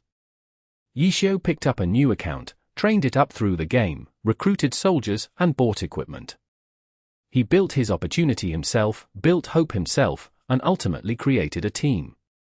And Zhong Jiala, he chose an easier and more direct road. He returned and chose to join Tyranny, creating an incomparably beautiful roster with Han Wenqing, Lin Jingyan, and Zhong Xinjia. Zhong Jiala wouldn't forget that Yishio, too, had given him an invitation at that time. If he had agreed, he would be a member of Happy right now. But Zhong Jiala wouldn't deny, either, that at that time he didn't look favorably upon Yishio starting over from scratch. At the time, he'd thought, Yishio is someone who already holds 3 whole championships, maybe he would attach more importance to this more difficult path. But Zhong Jiala himself? All he wanted was to have a single championship trophy. No matter the method, he hoped that his professional career wouldn't have this blank space. The two walked their own paths in the pursuit of victory. Yishio and his Happy defeated Excellent Era in the Challenger League. Zhong Jiala and Tyranny together lost last year's finals to Samsara. Continue, again. The two continued their pursuit. Yishio broke through the Challenger League and arrived at the Pro Alliance, boldly carrying his Happy toward the championship. Zhong Jiala, with his Tyranny teammates, once again mounted a charge against the championship. In the end, the two teams met outside the doors to the finals, and in the end, Yishio and his Happy won, while Zhong Jiala and Tyranny together fell at the doorway. Did he regret it? Did he regret rejecting Yishio's invitation to join Happy? No, he didn't. If it were still the Zhong Jiala of 2 years past, after directly falling to Happy, he would probably be extremely upset about his decision. But the Zhong Jiala of today was not. He had walked together with Tyranny for 2 seasons now, had fought and killed together with these teammates for 2 years now. He still prioritized results, but he now deeply appreciated the process. These 2 years, he had experienced much, and his mentality had changed a lot as well. Last season they'd had the chance to obtain a championship. This season, Happy had only taken the chance that they'd had last season. Even if Happy did ultimately manage to win the championship, Zhong Jiala would not have any regrets because of that. This Happy was this kind of Happy, and if he were there, it would be a different Happy. Even if this kind of Happy could win the championship, that didn't mean that a Happy with him could also win. There were no absolutes when it came to victory and defeat on the professional stage, and these kinds of regrets were completely unnecessary. This was what Zhong Jiala had learned over these past 2 years. There were many roads to the championship. Yishio had chosen one, he had chosen another. The road that Yishio had chosen was filled with difficulties, so he hadn't thought it would end well. And his own choice? He might have thought before that his choice was a shortcut, but now he understood that this absolutely wasn't the case. There were no shortcuts to the championship. Those who thought that obtaining top-level players and top-level characters was enough to easily take the championship were far underestimating glory and underestimating the nature of competition. Jingyan didn't dare underestimate that, and so he would not regret his own choice. Refusing Yishio's invitation, joining Tyranny instead of returning to 100 Blossoms, he regretted none of it. Now, he gave his congratulations to the victor. He still needed to rely on himself to walk his own road. Just like this, the four generals completed their post-match greetings. Simple, without any unnecessary words, just exchanging those plain, almost boring phrases. But everyone who watched this scene already felt their hearts tightening. Even if it was so simple, even if it was just these boring phrases, would they have the chance to ever hear this again? The four of them were already at the final stages of their careers. Would they ever have this kind of chance again, to stand on stage and exchange congratulations and thanks? Good luck, thank you. To these people now, just these kinds of phrases were already such a luxury. Did they still have a tomorrow? How many more tomorrows did they have? Everyone was left with only restlessness in their hearts. An extremely interesting performance. After the three old generals, Tyranny's vice-captain finally arrived before Yishio. You too, said Yishio. This team is very strong. Jingyan's gaze slid toward the other members of Happy standing behind Yishio. Everyone has an area where they can't be overlooked. Yishio smiled.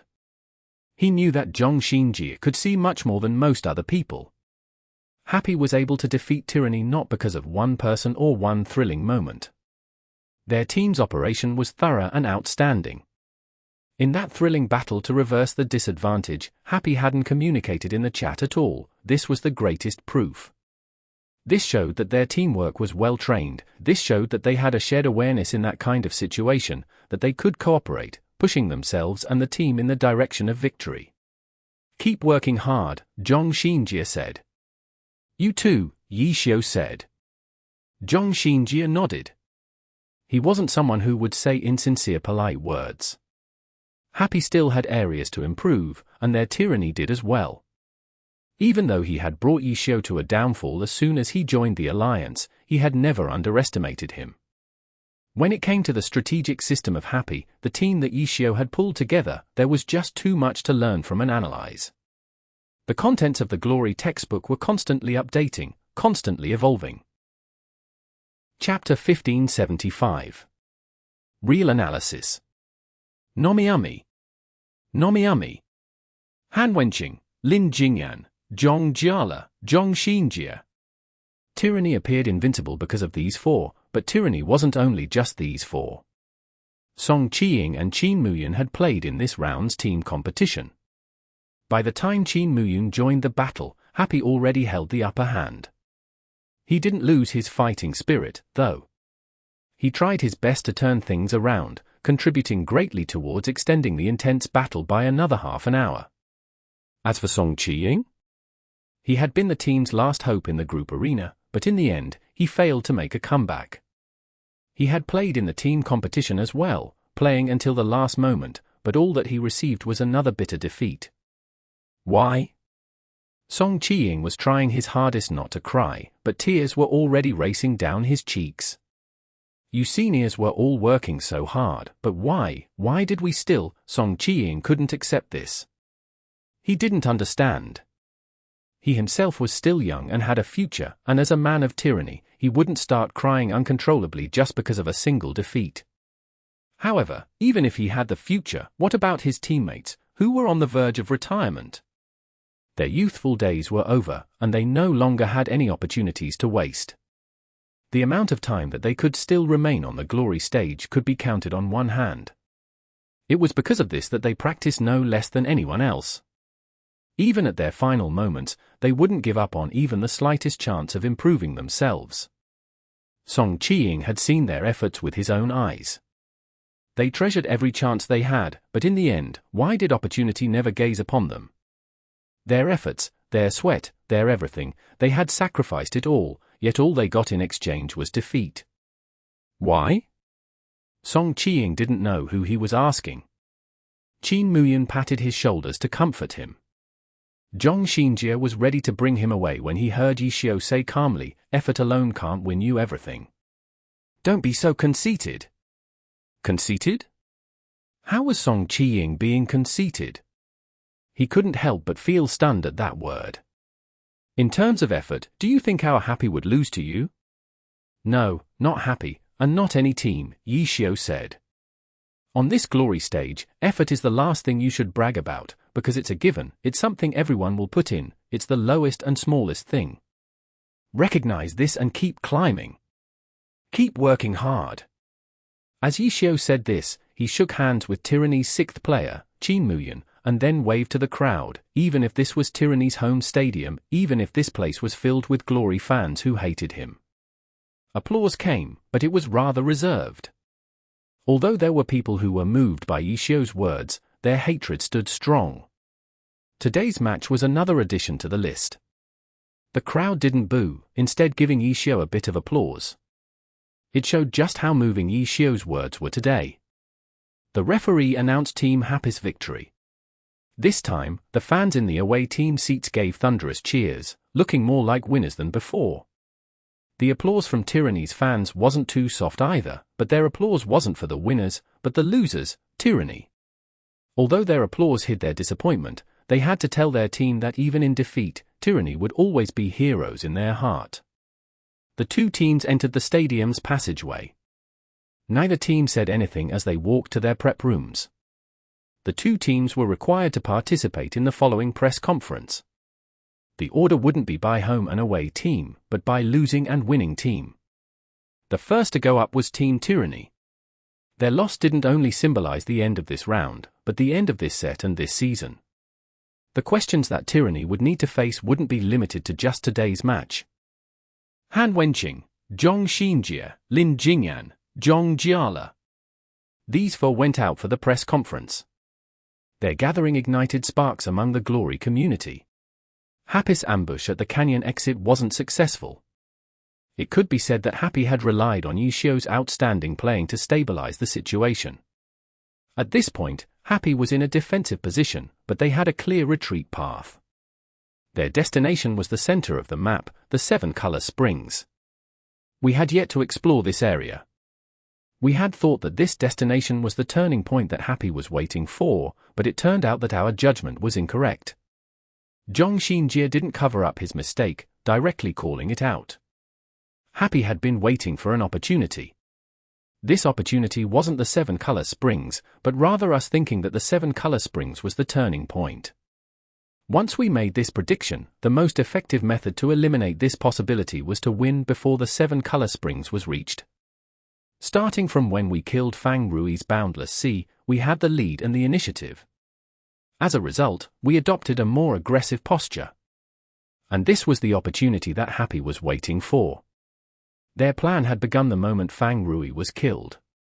They were being pressured by us, but by creating a certain image of themselves, it gave them space to bounce back. Afterwards, they needed to wait for us to increase our aggression to lure us into bringing out our healer. This is a strategy. I realized it after the match. During this course of events, there had been no communication within Happy. It was all an enormous and complex setup. If it had been devised on the spot, there would definitely have been communication. Thus, this is a strategy that Happy has practiced before. At some point, everyone had received the signal to carry out this strategy. For the switch to work, the spirit cat must have been summoned by Lord Grimm, and none of us had noticed it. This was extremely critical because Luo Ji was a very important part of this strategy. Lord Grimm's spirit cat had to be hidden among concealed light summons, and the possibility of an elemental beast king formation was a huge bait. If we had known that the spirit cat was Lord Grimm's, we wouldn't have worried about it as much, and Lin Jingyan would not have been lured over by Luo Ji. Even if he had started casting elemental beast king formation, since the spirit cat wasn't concealed lights, it would not have worked, but unfortunately, we had been tricked, beginning with us not knowing that the spirit cat was Lord Grimm's. Chapter 1576. Farewell, Lin Jingyan. Nomiami. Nomiami. Clear, accurate, logical. The reporters present had all heard Zhong Xinjie make this kind of post-match analysis before, but they were still amazed at Zhong Xinjie's calm.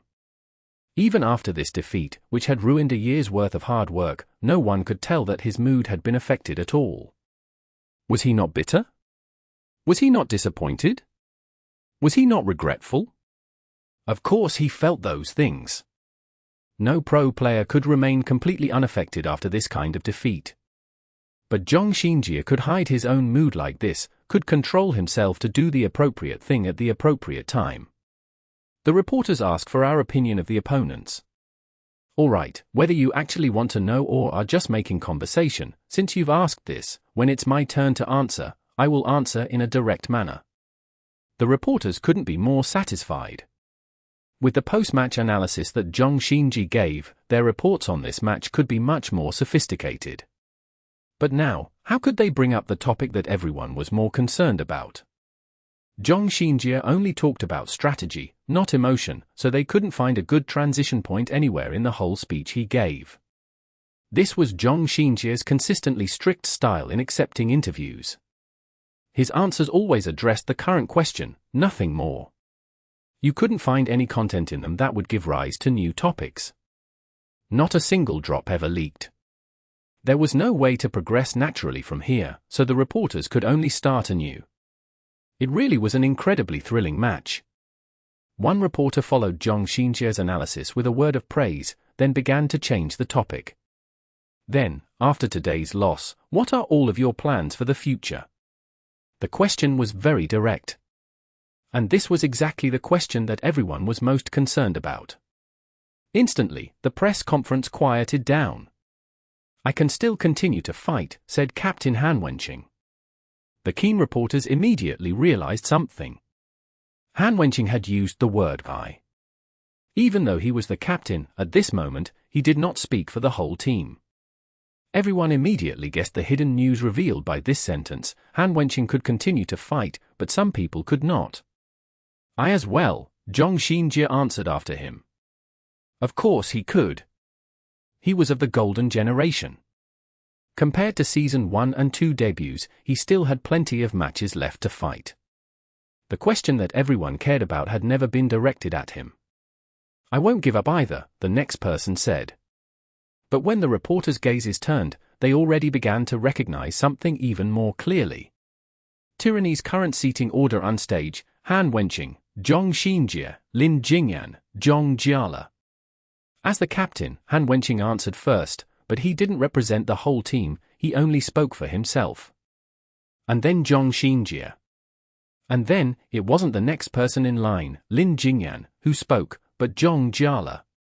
Lin Jingyan was skipped. Evidently, it was because they knew that what Lin Jingyan was going to say wouldn't be of the same atmosphere as the rest of them. Everyone's gazes turned back to Lin Jingyan. Cameras and everything were all at the ready. They had all already guessed, an ending had finally arrived. Lin Jingyan stood up. He wore a smile on his face. This representative of Glory's brawler class, he himself had always had a refined and gentle air about him. I think, it's about time I finished. Lin Jingyan finally opened his mouth. The prepared reporters instantly clicked the shutters of their cameras.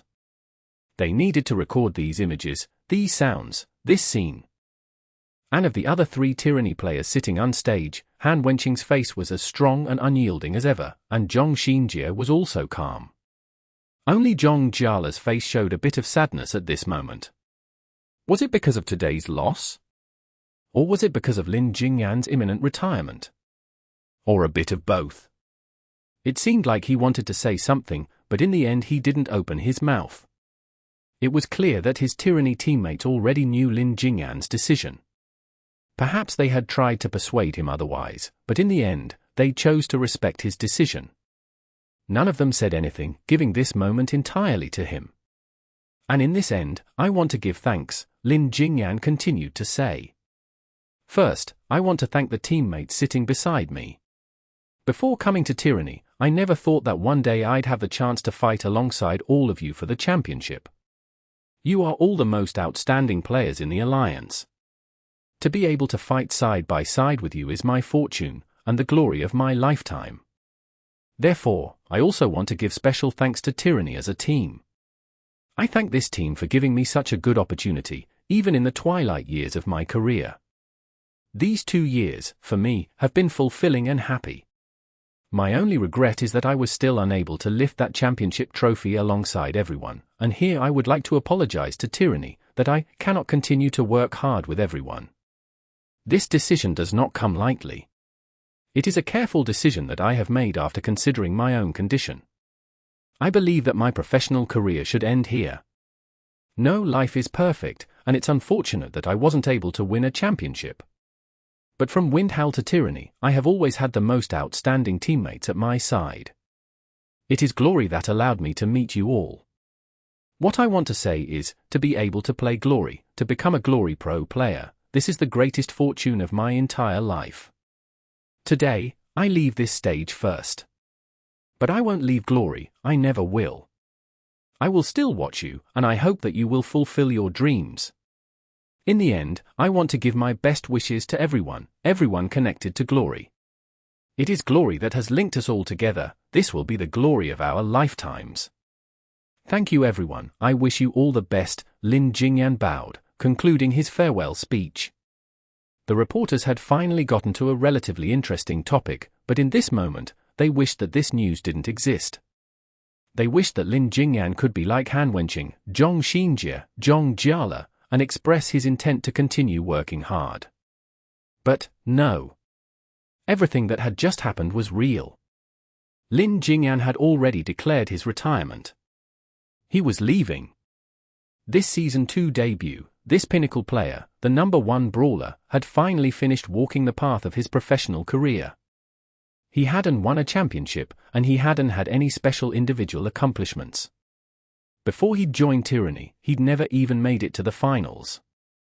And yet he still was indomitable, he still pressed on relentlessly, he still worked hard for victory. No one would laugh at him even if he was already surpassed by his junior during his career. Because this was an inevitable law created from the passage of time, there was nothing laughable about this. What everyone saw was that, even when Tang Hao seized the title of #1 brawler from him, seized his position in Windhowl, seized the character with which he'd fought for 7 years, he hadn't seized his fighting spirit, nor had he seized his championship heart. Lin Jingyan came to Tyranny, and with joy and elegance he fought alongside his new teammates for another 2 years, all the way until he himself felt that he'd reached his end. Only then did he set everything down. No one could force him to choose to leave, no one but himself. Thank you everyone, I wish you all the best, Lin Jingyan had said. And now, the other 3 Tyranny players on stage had already turned around. They shook hands with Lin Jingyan, they embraced him, they gave him their well wishes. Perhaps there was sadness in their hearts, but on their faces, nothing but determination brimmed. No matter where the road led, they would continue to walk it with determination. No compromise, no regret, no hesitation. Walk forward, straight ahead. Goodbye.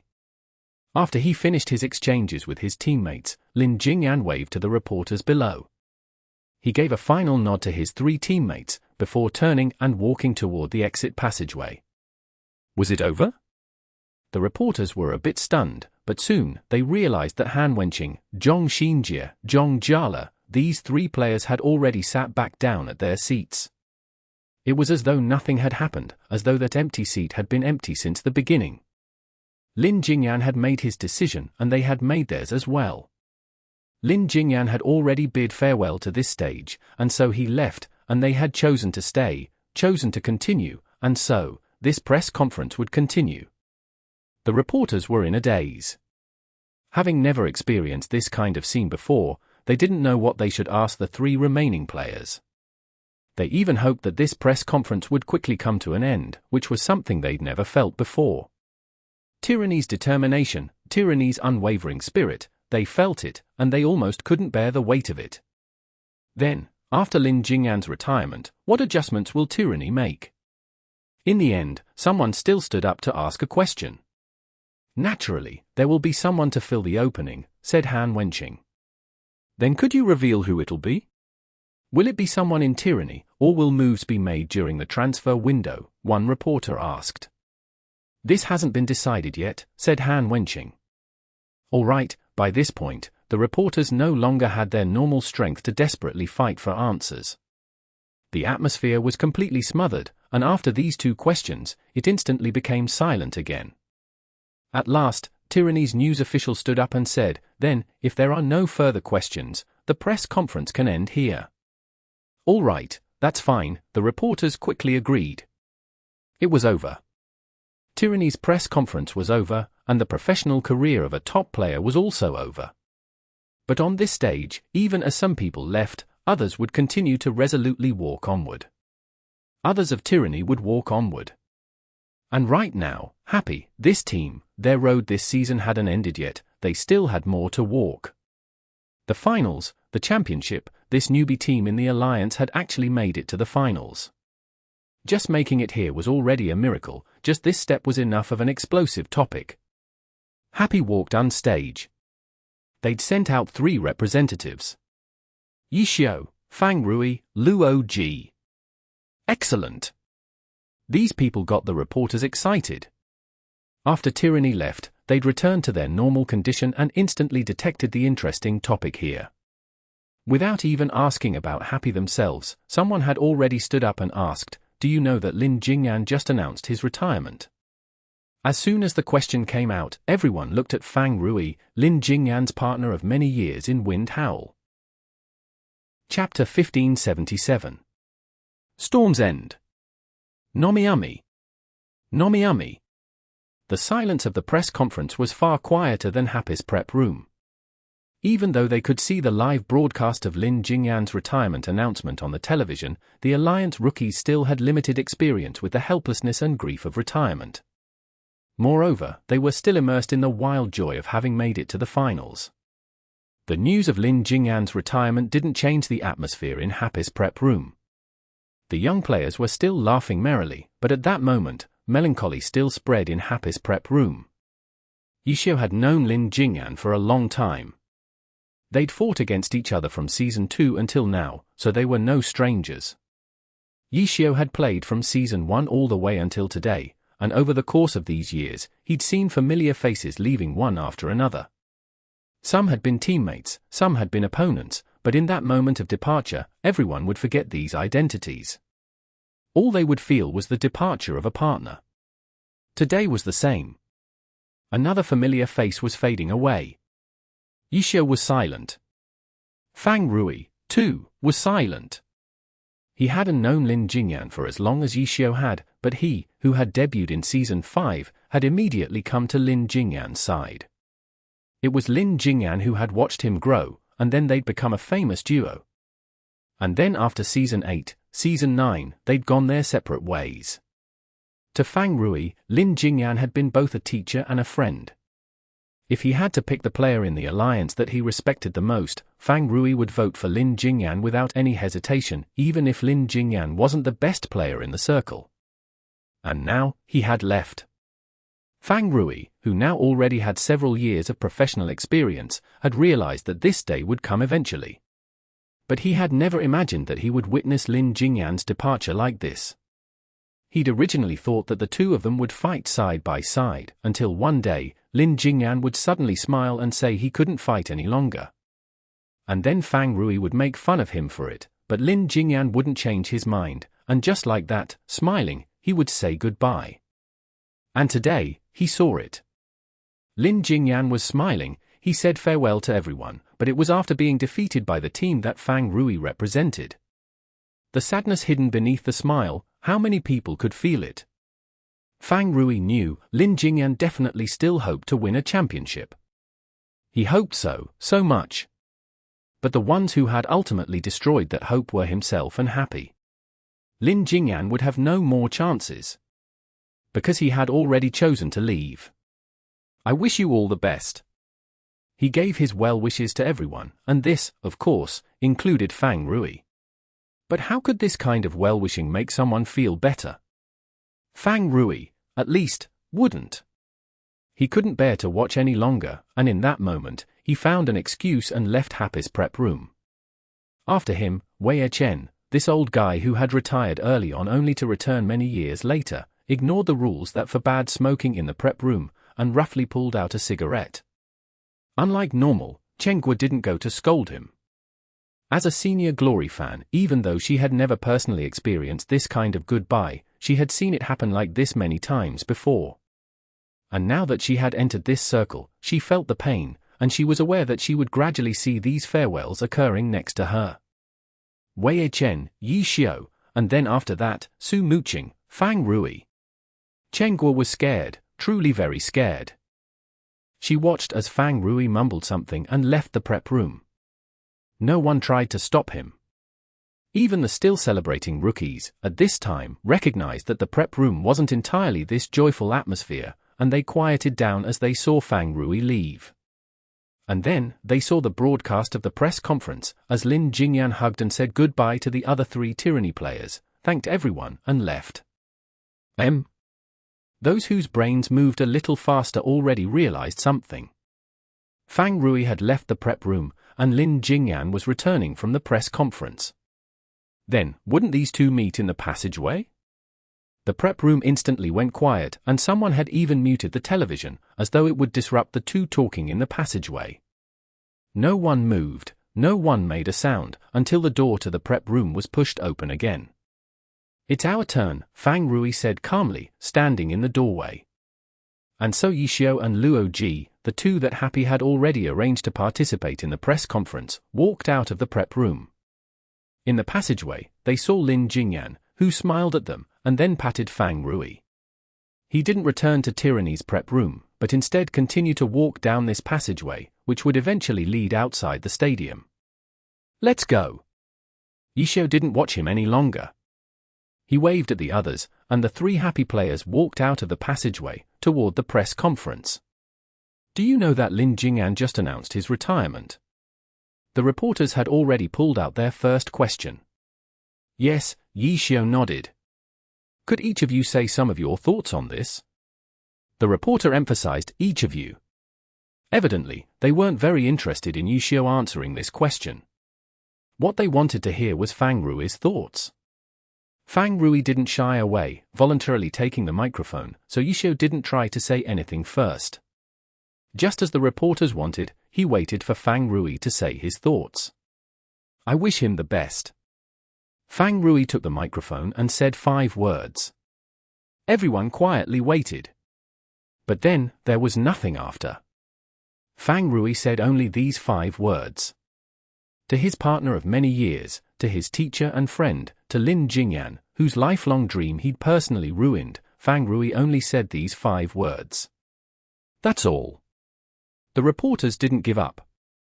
They wanted to hear some more deeply moving thoughts. That's all. But Fang Rui shook his head, smiling, just like Lin Jingyan. All of his thoughts, all that he'd wanted to say, he'd already said to Lin Jingyan when they met in that passageway. To Fang Rui, this was enough. There was no need to retell it to these reporters. After that, there was nothing left but to wish him well. Him, and only him. But the reporters still refused to give up easily. Even if Lin Jingyan hadn't retired today, as a former partnership, meeting unstage was still a big topic. Forgive my bluntness. Another reporter opened his mouth. It seemed like your performance today didn't meet expectations. Was it because your former partner was among your opponents, and you found it difficult to fight against him? My performance today was indeed not very good, so it was lucky that the team could still win the match. In the upcoming matches, I will continue to fight to my fullest, Fang Rui said. It seemed like a very ordinary response, but at this moment it was quite clever, completely avoiding the issue of former partners, and then taking responsibility for his poor performance, analyzing the results, and facing the future. How were the reporters supposed to continue? What else could they ask? There was no way they could continue to tangle with questions about Lin Jingyan. They could only begin to ask serious questions about Happy's performance this match. The analysis that Zhong Xinji had provided in the press conference suddenly became important data that everyone could use to ask Happy questions. Was Happy completing a life-risking strike against Zhong Xinji's immovable rock in the team round today a careful trained tactic prepared beforehand? A reporter asked. Ha ha ha, Yi Xiao laughed, don't use Jingyan's analysis to ask me questions. I was watching the broadcast. Everything he analyzed was wrong. The reporters instantly felt like facepalming. Everyone knew that Yishio was spouting nonsense. But he so rudely scorned Jingyan's analysis just like that. What were the reporters supposed to do? Before, Yishio never appeared at these sorts of events. When it came to press conferences, in reality, both Yishio and Luo Ji were rookies. But this rookie was terrifyingly difficult to deal with. Compared to those who were very slippery when answering questions, Yishio simply didn't care about them. When a question came, he would just casually make something up, and when you turned around to ask clarification, he could forget what he'd just said. Worst of all was that he never tried to avoid this point. He would simply reply to you, very honestly, "Really? Did I say that? So what if he'd said it? So what if he hadn't said it?" Could the reporters report on the sort of made-up nonsense he spouted? Of course not. Wouldn't it make the reporters look like they had very low IQ for believing that kind of nonsense? Seeing Yishio activate this status once again, the reporters internally freaked out, but on the surface they still gave off a very even-tempered and good-humored air. Then, was there any special reason for sending out Luo Ji in this match? Someone asked. Training rookies on the big stage. It's just like how Tyranny sent out Song Qiying, we sent out Luo Ji, Yishio said, very seriously. Motherfucker! The reporters raged in their hearts. This kind of reply here was simply evasive. Maybe you didn't believe it, but what he said followed logic. Maybe you believed it, but you'd always feel that something was wrong with what he said, that you were being taken for a ride. And we're braver than Tyranny. In this critical match, we actually sent out as many as 3 rookies. Yishio continued to speak. The reporters wanted to cry. Try not sending them up. In You're Happy, aside from you, Fang Rui, Su Muqing, and Wei Chen, who's not a rookie. Perhaps in the finals, we'll experiment with a full rookie roster. Let them accept the toughest test of all, Yishio said. Who believed that? Who would believe that? Send rookies into the finals to train? This was taking the joke to the extreme. The reporters all looked miserable. How were they supposed to write today's article? Some were already mentally in a different place. It looked like this press conference wasn't going to give them any material. Then, shall we end here today? In the end, Happy's press conference hastily came to a close. The reporters didn't resist much. They weren't even in the mood to snap a few extra pictures. Once upon a time, getting a picture of Yishio had been such a beautiful and rare accomplishment, but now, seeing this guy appear in the camera lens, everyone only felt like their mouths were dry. They didn't know what to ask, and they didn't know what they should listen for. The press conference ended. At last, the curtain fell on the winds and storms of today's match. The losers, the victors, they all walked their own paths. But no matter what kind of path they took, the direction in which they charged was always the same. They each took their own path, but it was always the path chasing victory, the path to be champions. Chapter 1578. The Potential World War. Nomiami. After fighting for almost a week in City Q, Team Happy finally returned to their home City H. What awaited them was a torrential downpour. Samsara, Happy. One was a championship team that had won 2 consecutive championships, while the other was a new team that had just joined the alliance. These 2 teams, with a world of disparity between them, ultimately entered the finals together. No one would dare underestimate Happy ever again. No one would dismiss them as a grassroots team ever again. 6th place in the regular season, defeating the powerhouses Blue Rain and Tyranny in the playoffs, Happy was currently attracting everyone's attention with an unstoppable momentum. Now, not only did people want to see the birth of a new dynasty, a number of Glory players also wanted to see the birth of a miracle, a new team that had just entered the alliance, with never-resting footsteps, snatching the championship. At midnight, the victory polls for the first round of the finals and the finals as a whole had all opened. By 8 o'clock in the morning, after 8 hours, the support that both teams had received was actually tied. Before this, whether facing Blue Rain or Tyranny, the rate of support that Happy received was always lower by a huge margin. Even if their team had no lack of all-stars, even if their team had the best rookie, even if they had brought surprise after surprise over the course of this season.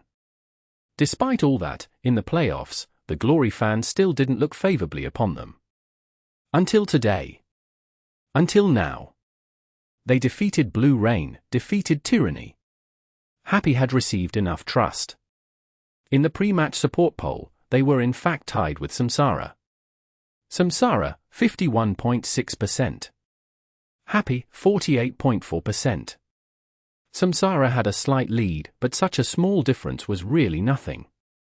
For Happy to be able to split the vote so evenly with Samsara, that was already enough to prove how remarkable they were. Even if it were Blue Rain or Tyranny who had entered the finals, it was possible that they wouldn't be able to tie the vote like this. But Happy, under unfavorable circumstances, defied all expectations to make it here. This led more people to become interested in them, and people began to once again look forward to the unexpected. 3 days later, City H, Shaoshan Stadium, would that be where the miracle began? The rain washed clean Shaoshan Stadium, and because it was such a downpour, the streets were unusually cool and clear. No matter how passionate or enthusiastic the Happy fans were, in this kind of weather, they couldn't cheer on Happy with all the energy they would have liked. But business at Happy Internet Cafe was exploding in this weather. The Internet Cafe no longer seemed like an Internet Cafe, even the aisles were packed. Using excuses like finding shelter from the rain, everyone scurried into the Internet Cafe and began enthusiastically talking about the upcoming finals match. Even those who were sitting at computers weren't really using their computers. Everyone was discussing with the people next to them. They might know each other, or they might not. This wasn't important. Right now, those who were gathered here, they all had the same hope, the same anticipation, for Happy to win the championship. The second floor of Happy Internet Cafe could be considered Team Happy's base of operations. Even though they were a team that had already made it to the finals, the team's simple infrastructure couldn't be changed immediately. Right now, all the members of Happy had gathered in this training room that was definitely last place in the alliance. Yesterday, they had traveled through the night to return to City H. Luckily, the ugly weather hadn't affected their flight. And this morning, they were once again unaffected by the weather, and right on time, they arrived at the training room. This kind of discipline was required during the regular season. After the playoffs began, Yishio advocated individual adjustment more. The team didn't schedule too many training plans, and instead allowed the players to arrange their own time. But now, they were at the finals, only one step away from winning the championship. Happy's players had spontaneously complied with the discipline of the regular season and gathered here just like this. What's going on? Didn't I say that there were no plans this morning, and that you all should rest up? Yishio said, seeing the room full of people. Everyone scoffed. Look at you, when you're talking, can't you look at your own standpoint first? You said there were no plans in the morning and that we should rest, but aren't you also standing here right now anyway? When you're saying something like this, could you not be so matter-of-fact? All right. Since everyone's here, then let's enjoy Samsara's exciting performance in the playoffs. As Yishio spoke, he was already setting up the screen to display data on Samsara that no one knew when he'd organized. Samsara's strength couldn't be doubted, and Happy had recognized this point long ago. In the first match of the regular season, they were swept by Samsara, and at the halfway point of the season, when the team switched stadiums and fought again, Happy had only won 3 points. But the results of the regular season didn't affect Happy too much. Blue Rain, Tyranny. Hadn't these two teams each defeated Happy twice in the regular season? But the one who had the last laugh in the finals was Happy. To use past victory and defeat as the basis of judgment, that was something the media loved doing. Their work was to find topics to discuss, and discussing the past encounters of two teams was undoubtedly a very accurate line of thought. But for pro players, for pro teams, past defeats were simply sources of experience. They wouldn't feel unduly humbled, nor would this make them feel that defeating the opponent was too difficult. Every match was a new start, every victory required two hands to build once again. Failing to defeat Samsara in the regular season had nothing to do with the present. On this point, Happy's faith was unshakable. They weren't tied down by their past failures. Under Yishio's leadership, they clearly and logically analyzed the Samsara that they were about to face in the playoffs. 1 day, 2 days. The sky was clear after the rain. This was Happy's home. These were the streets where past Excellent Era fans and current Happy fans ruled. When, gradually, chants rose up in support of Samsara, everyone knew Samsara was here. The reigning champions, the ones who were currently gunning for their third straight championship, Team Samsara had arrived in City H. As the saying went, a powerful dragon could not crush a snake in its home. But the atmosphere change that occurred in Happy's home streets after Samsara arrived, there was the impression of a fierce dragon crossing the river. At this time, security was increased in the area to prevent clashes between the fans of the two teams. Luckily, these fans were all Glory players, so if there were any real conflicts, 80% of the time they would just find some computers and begin a round of Glory PK. A street brawl didn't really fit the spirit of Glory's die-hard fans. So Glory, as a competition, would always see its fans clashing, but very rarely would situations escalate to harming physical safety, precisely because they had this different way of resolving conflict. Most of them preferred to display their brains and power in Glory. The match day approached steadily, and the fans of the two teams steadily gathered. In the streets, the atmosphere seemed harmonious, but beneath that calm, the surrounding internet cafes had seen countless ferocious Glory PKs. One day, Happy's Wu Chen with a dark expression had gathered a whole group of people and left the cafe, killing his way to who knows where. But afterward, he had returned with that same dark expression, so he probably hadn't managed to accomplish anything good. On Happy's side, Wu Chen was still at the head. But because Samsara had made it to the finals, Guild Leader 3 Realms 6 Paths, as an in-game leader, of course came to City H himself. He brought a whole group of Samsara workers with him and took over Grand Internet Cafe, making it their battle headquarters. The two teams hadn't even officially begun to fight, but the battle between the fans of the two teams was already escalating non-stop. But under the control of the two guild leaders, the battle at least hadn't escalated to wild PK in-game. For now, everyone still resolved things in the arena. Clearly, under these circumstances, the two guild leaders still hadn't lost their cool. Wild PK, no matter who had the upper hand, would always end up harming both sides, and it would give the rest of the guilds an opportunity to get ahead. The two guild leaders didn't forget their true responsibilities at this time, and they didn't let the finals affect the balance in-game. But this was only temporary. After all, the matches hadn't even been fought yet. If the players really were provoked by what happened in the matches, then nothing could stop the explosion. In past years, more often than not, large-scale wild battles would erupt between the two guilds, all because after a certain point, the guild leader could no longer keep control. Guild Excellent Dynasty, supporting Excellent Era's Dynasty, was originally the most powerful guild in-game, but precisely because the team entered the finals 4 times, it had gone through all of those world wars. This time it'd be war against one, next time war against another, again and again for 4 years. They'd had to fight every year, but their opponent was always changing. They'd fought for 4 years, and then Excellent Era's dynasty was broken, and Excellent Dynasty's strength was greatly weakened. After that, when the 3 great guilds were named in-game, they were Tyrannical Ambition, Herb Garden, and Blue Brook. The once all-powerful Excellent Dynasty could not lift this title to 4 great guilds. And because of this lesson learned from Excellent Dynasty's mistakes, after that, guilds would always be very, very careful. After Excellent Era, Tiny Herb entered the finals 3 times. There was 1 small war, 1 large war, and finally the 3rd time passed calmly. The small war was Season 5, against 100 Blossoms. In the middle of that season, 100 Blossoms' Sunjaping's injury rendered him unable to fight. When the finals arrived, 100 Blossoms was filled with a determination to win the championship for Sunjaping, but, unfortunately, they lost to Tiny Herb. After the match, the fans immediately began fighting in-game, but then, Sunjaping made the official announcement that he was retiring due to his injury. 100 Blossoms was in no mood to engage in a world war, so in the end, it was no more than a small war. And then in Season 6, Tiny Herb's consecutive championship was fiercely stolen away by Blue Rain. The world war that came afterward was shocking, the fiercest in history. It was from this battle that the deep feud between the two teams was born.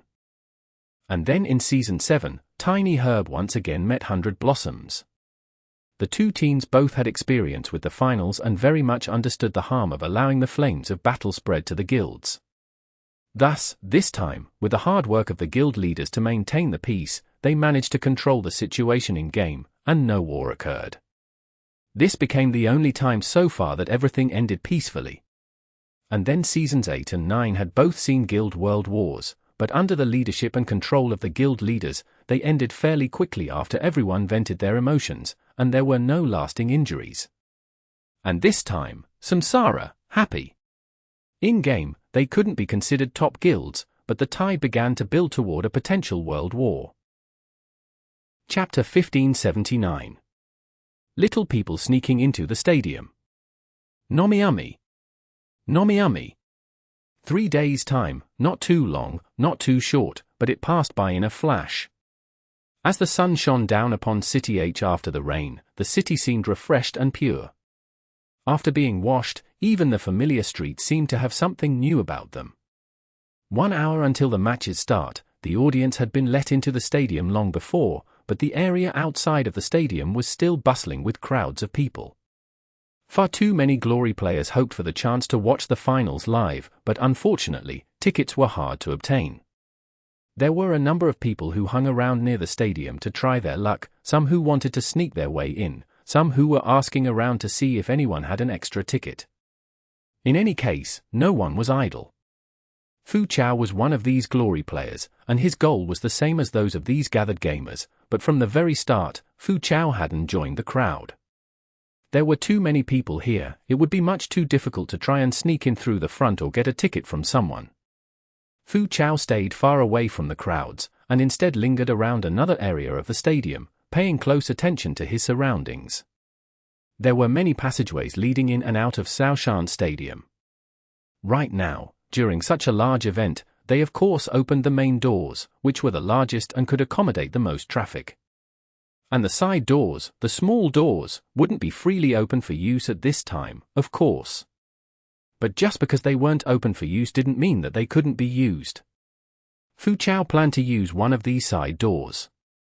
After he walked away from the main doors, the surroundings became much calmer, and just ahead, Fu Chao saw a small unassuming door, closed shut. Fu Chao went up to it. He didn't know whether to push or pull it, but either way, after several tries, the little door didn't budge. Clearly, it was tightly locked. Fu Chao didn't give up. He hadn't thought that the stadium workers would be that careless, anyway, he'd just come here to try his luck. Just casually walking in through an unlocked door hadn't been his real plan, either. What he wanted to do was find a worker passageway. There might be stadium workers there, but he could try and find a good opportunity to sneak in through there. There should be. Fu Chao had a great deal of faith in his assumption. He believed that there must be these kinds of staff passageways convenient for workers. He just didn't know whether Shaoshan Stadium's workers could be bribed that easily. No matter what, he had to give it a try. Fu Chao continued to walk, until he heard the indistinct sound of voices coming from up ahead.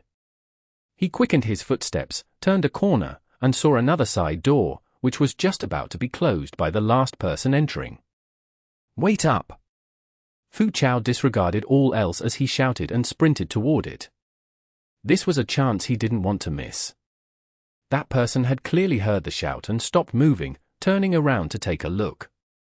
As Fu Chao ran, he waved his right hand to get attention, while his left hand was already clutching the wallet in his pocket. The side door wasn't far, and Fu Chao closed the distance in a few steps, just as the other person completely turned around. Their eyes met, and Fu Chao suddenly tripped, nearly toppling over. When he stabilized, shock was written all over his face, and he was at a loss as he stared at this person who had stopped to look at him. This was a face that Fu Chao wasn't unfamiliar with, but he'd never thought he'd have the chance to see this person at this close of a distance. Fu Chao suddenly felt like the fingers clutching his wallet were a bit stiff. Han Wenqing? Tyranny's captain Han Wenqing? Fu Chao's brain had completely shut down. How did the stadium worker he'd been planning to bribe suddenly turn into Han Wenqing? He just looked like him. That must be it, right? Just as Fu Chao thought this, he heard another voice from inside the doorway. What's going on? And then another person walked out, one hand adjusting his glasses, and looked at Fu Chao. Zhong Xinju? Fu Chao loosened the hand clutching his wallet in his pants pocket and pinched his leg. It hurt. Who's shouting? Another sound, another person walked out. Zhong Jiala? Tyranny's 3 fierce generals were actually standing in front of him right now, living and breathing. How come you're not coming? Another new voice. Was it Lin Jingyan?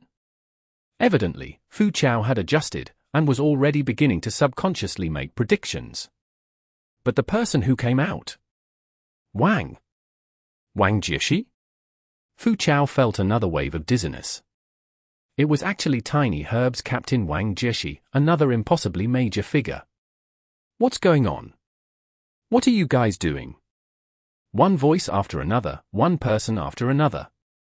Less than 3 meters in front of him, Yu Wenju, Wang Xiaoqian, Li Xian, Chu Yunxiu, Yang Tsong, Yu Feng. Fu Chao felt like his 5 senses were destroyed for good. Is this magic? Is this some cosplay group? How come so many gods suddenly appeared out of this little door? Glory's top gods. And then, what are they doing here? Are they all looking at me? What am I supposed to do? Immediately kneel on the ground and beg forgiveness? That's not right. I don't think I had the chance to do anything wrong yet. Then what should I do? Go up to them and say, "It is an honor to meet you all"? Damn, isn't that a bit dramatic? I have to change the tone, but how should I say it? As Fu Chao pondered, the pro-gods all exchanged glances, each with expressions of confusion. In the end, it was Han Wenqing who, unsure whether to laugh or cry, swept his gaze over everyone and said, "Someone just shouted to hold the door. What are you all doing?" After that, he simply entered the door first. As soon as everyone heard that it was just that they'd all dragged each other into this for nothing, they all laughed and re-entered the door. The last one to enter was Tiny Herb Shubin, who looked at Fu Chao, and left the door open for him. This is... Fu Chao hadn't yet figured out how to greet so many gods when they'd all already went back inside. But they'd left the door for him, and Fu Chao, remembering his original intention, rushed forward and caught the door. Looking around, there were people not too far away, but none of them seemed to be paying attention to this area, so Fu Chao entered, closed the door, and then realized that he'd actually managed to sneak in just like that.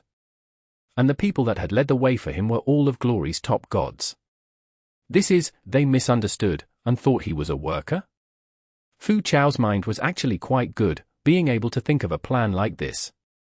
Just earlier, he had been knocked a bit silly by the continuous appearance of so many gods, but now he returned to normal, and it only took a moment to realize what had happened. These pro-gods of course weren't any cosplay group, they'd also come to watch the finals live. But to have them walk in through the front doors would definitely cause unthinkable chaos, so the stadium had specially prepared for them an unassuming side passageway.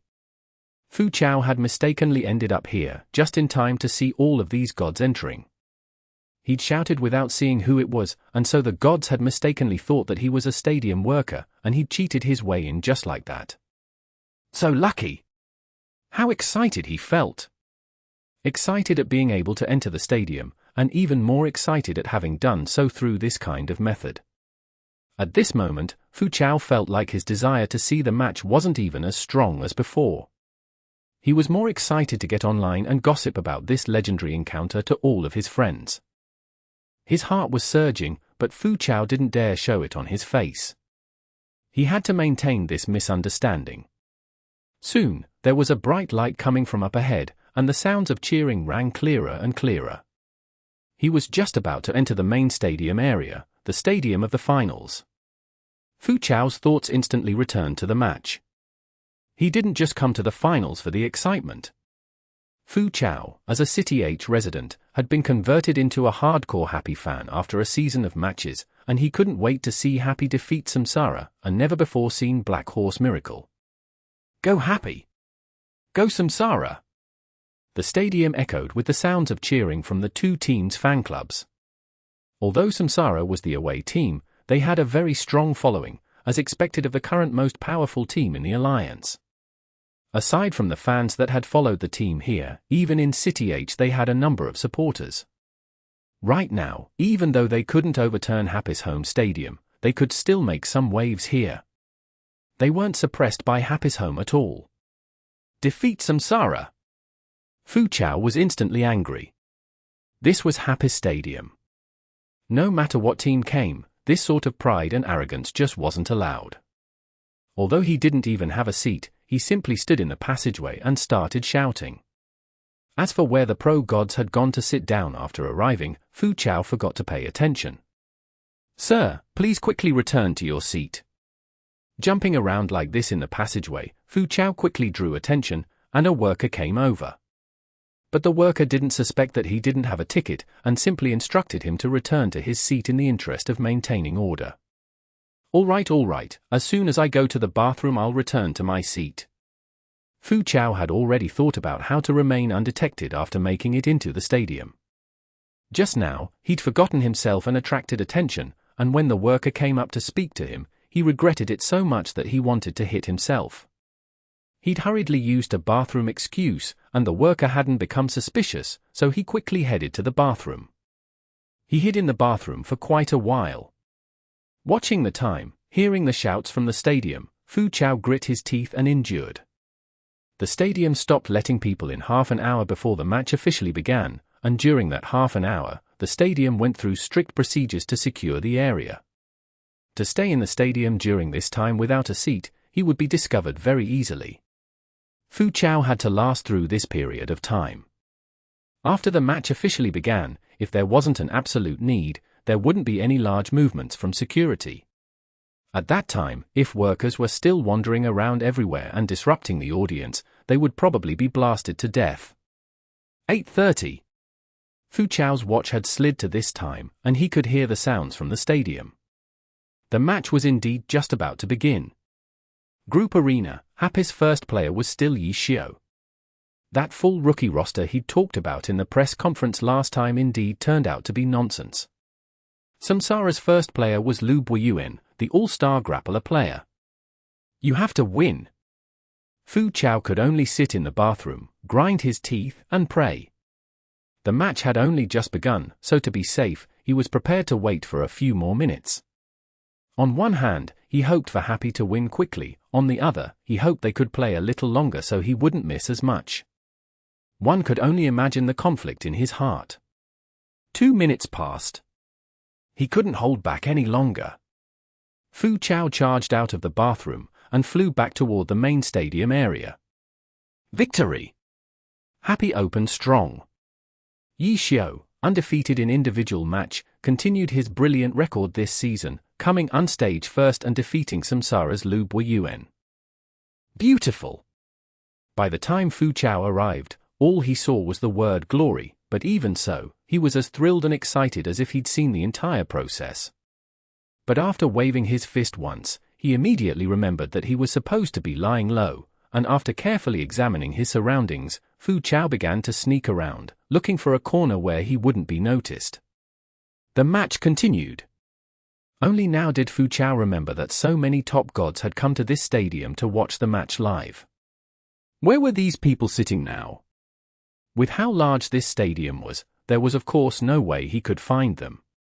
But when he thought about it, he knew that these people would definitely be gathered together, and the stadium would definitely have special security measures around them.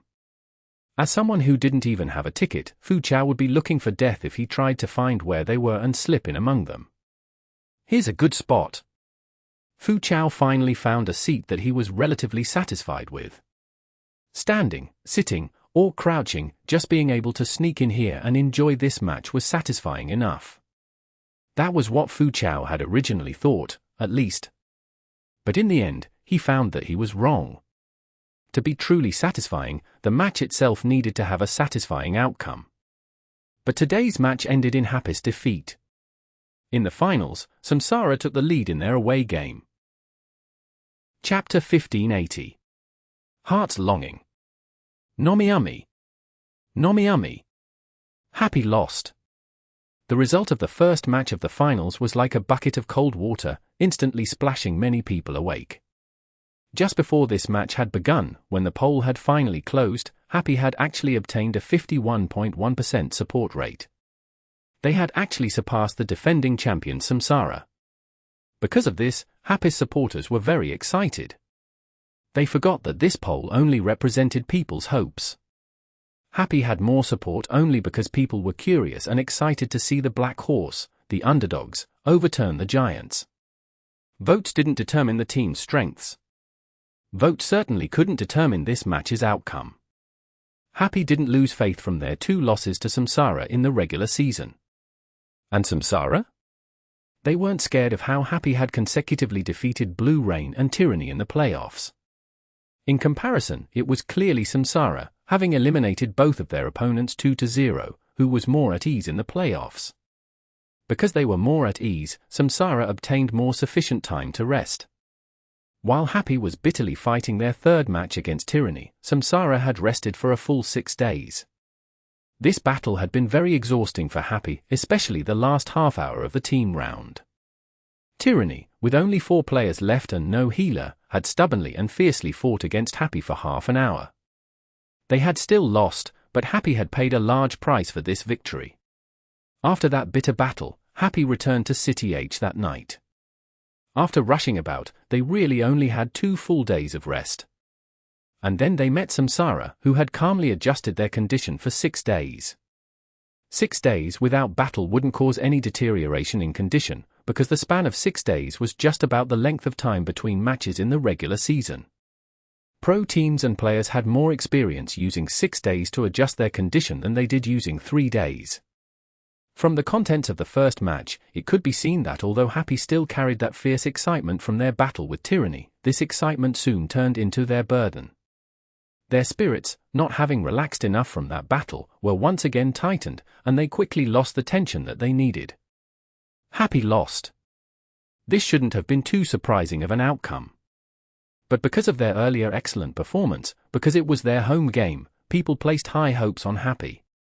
In the face of this outcome, these people were helpless. There were many analyses searching for reasons for Happy's loss, and practically every article pointed to their exhaustion from Tyranny's match. The reason was there, but now, could Happy solve it? After this, there was still only 3 days of rest time. Samsara had won at their away game, and their spirits were high. And Happy?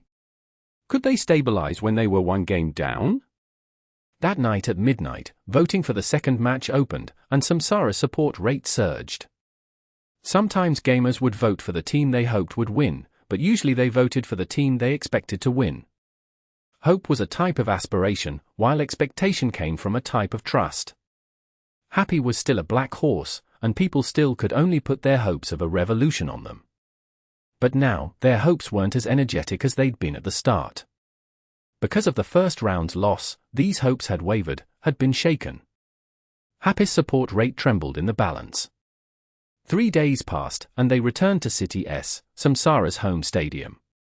When the poll closed before the match, Happy's support rate had fallen to 39.1%. There were still a number of people who hoped for a miracle. But a greater number of people now followed logic in their prediction, giving their vote to Samsara. 61.9%. With this kind of support rate, Samsara was about to turn this support into reality. They were about to win the Season 10 championship, their 3rd consecutive championship, and build the 2nd dynasty in glory history, the Samsara dynasty. This kind of slogan was already being proclaimed in the stadium. Samsara's fans couldn't wait to welcome this day. And Samsara Stadium had already prepared a magnificent celebratory ceremony, celebrating the establishment of the Samsara dynasty. The stadium's atmosphere was joyous. It felt nothing like the tense excitement of a playoffs match, it felt like an award ceremony. How irritating! Pro players had a very sharp sense of the atmosphere of a stadium. That crowd of glory stars who watched the first match in Xiaoshan Stadium now gathered in City S to watch the showdown of this second round. This atmosphere in Samsara Stadium of a dynasty being born, as though they'd already won the championship, was very irritating to these competitive players, exceptionally irritating. Yishio, that guy, can't he show some promise? Where's the spirit he had when he fought us? Huang Xiaoqian shouted indignantly. To be honest, for these people, watching from the audience as two teams fought for the championship was quite painful. No one wanted to see Samsara establish their dynasty, but they also weren't happy at all at the prospect of Happy winning the championship. So even as they were upset at Samsara, they had to criticize Happy as well. And they definitely had to criticize Yishio. Criticize and criticize again. Say, all of us running here together to see this finals match, are we looking for pain or looking for pain, said Void's Li Xian, deeply understanding this uncomfortable feeling. We will witness history, said Zhong Xinjie.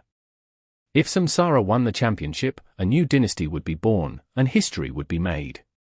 If Happy won the championship, they were a black horse, a new team that won the championship just after joining the alliance. That, too, would enter glory's history books. So we're standing in a historical moment. Tang Hao said sarcastically, even mocking himself along with everyone. These people didn't want to witness any history. They came to glory's battlefield, in order to create their own history. Each of them wanted to be a participant. But now, they had become bystanders. Pop! Next to Li Xian, Wu Yu's cracked open a drink, the sound crisp. Everyone else was silent. To explain in relation to the fans in the rest of the audience, these players here were all fans, far more dedicated and loyal than any other fan. They were fans of themselves, their own teams, and this would never change at any moment.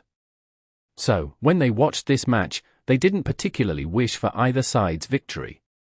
What they wished most of all was to go unstage themselves and destroy both of those teams, and of course, if they could destroy all these people around them right now, that would be nice too. The atmosphere was oppressive. Captain, do you want to drink anything? I'll go buy. Tiny Herb's Liu Xiaobie jumped up. He didn't like this kind of pressure, and so he found an excuse to temporarily escape. A Coke, thanks, Wang Jieshi said. Get 2 bottles for me too, Royal Styles Tian Sen said. I'd like a mineral water, Li Xian said, nodding. Get me a bottle of milk tea, Chu Yunxiu also requested of Liu Xiaobie. I want a green tea. I want a black tea.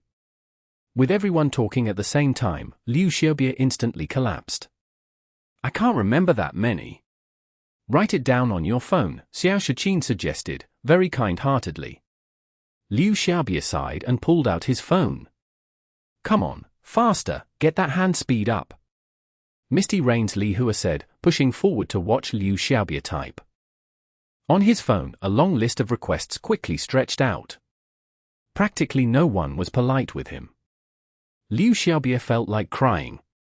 He suddenly felt like that oppressive atmosphere earlier was quite good, a great time to examine his own strengths and faults. This many, I can't hold them all, Liu Xiaobie said weakly, after writing down everyone's requests. Just make a few extra trips, said Xiao Shiqin. As expected of the most detail-oriented master tactician, the king of ideas.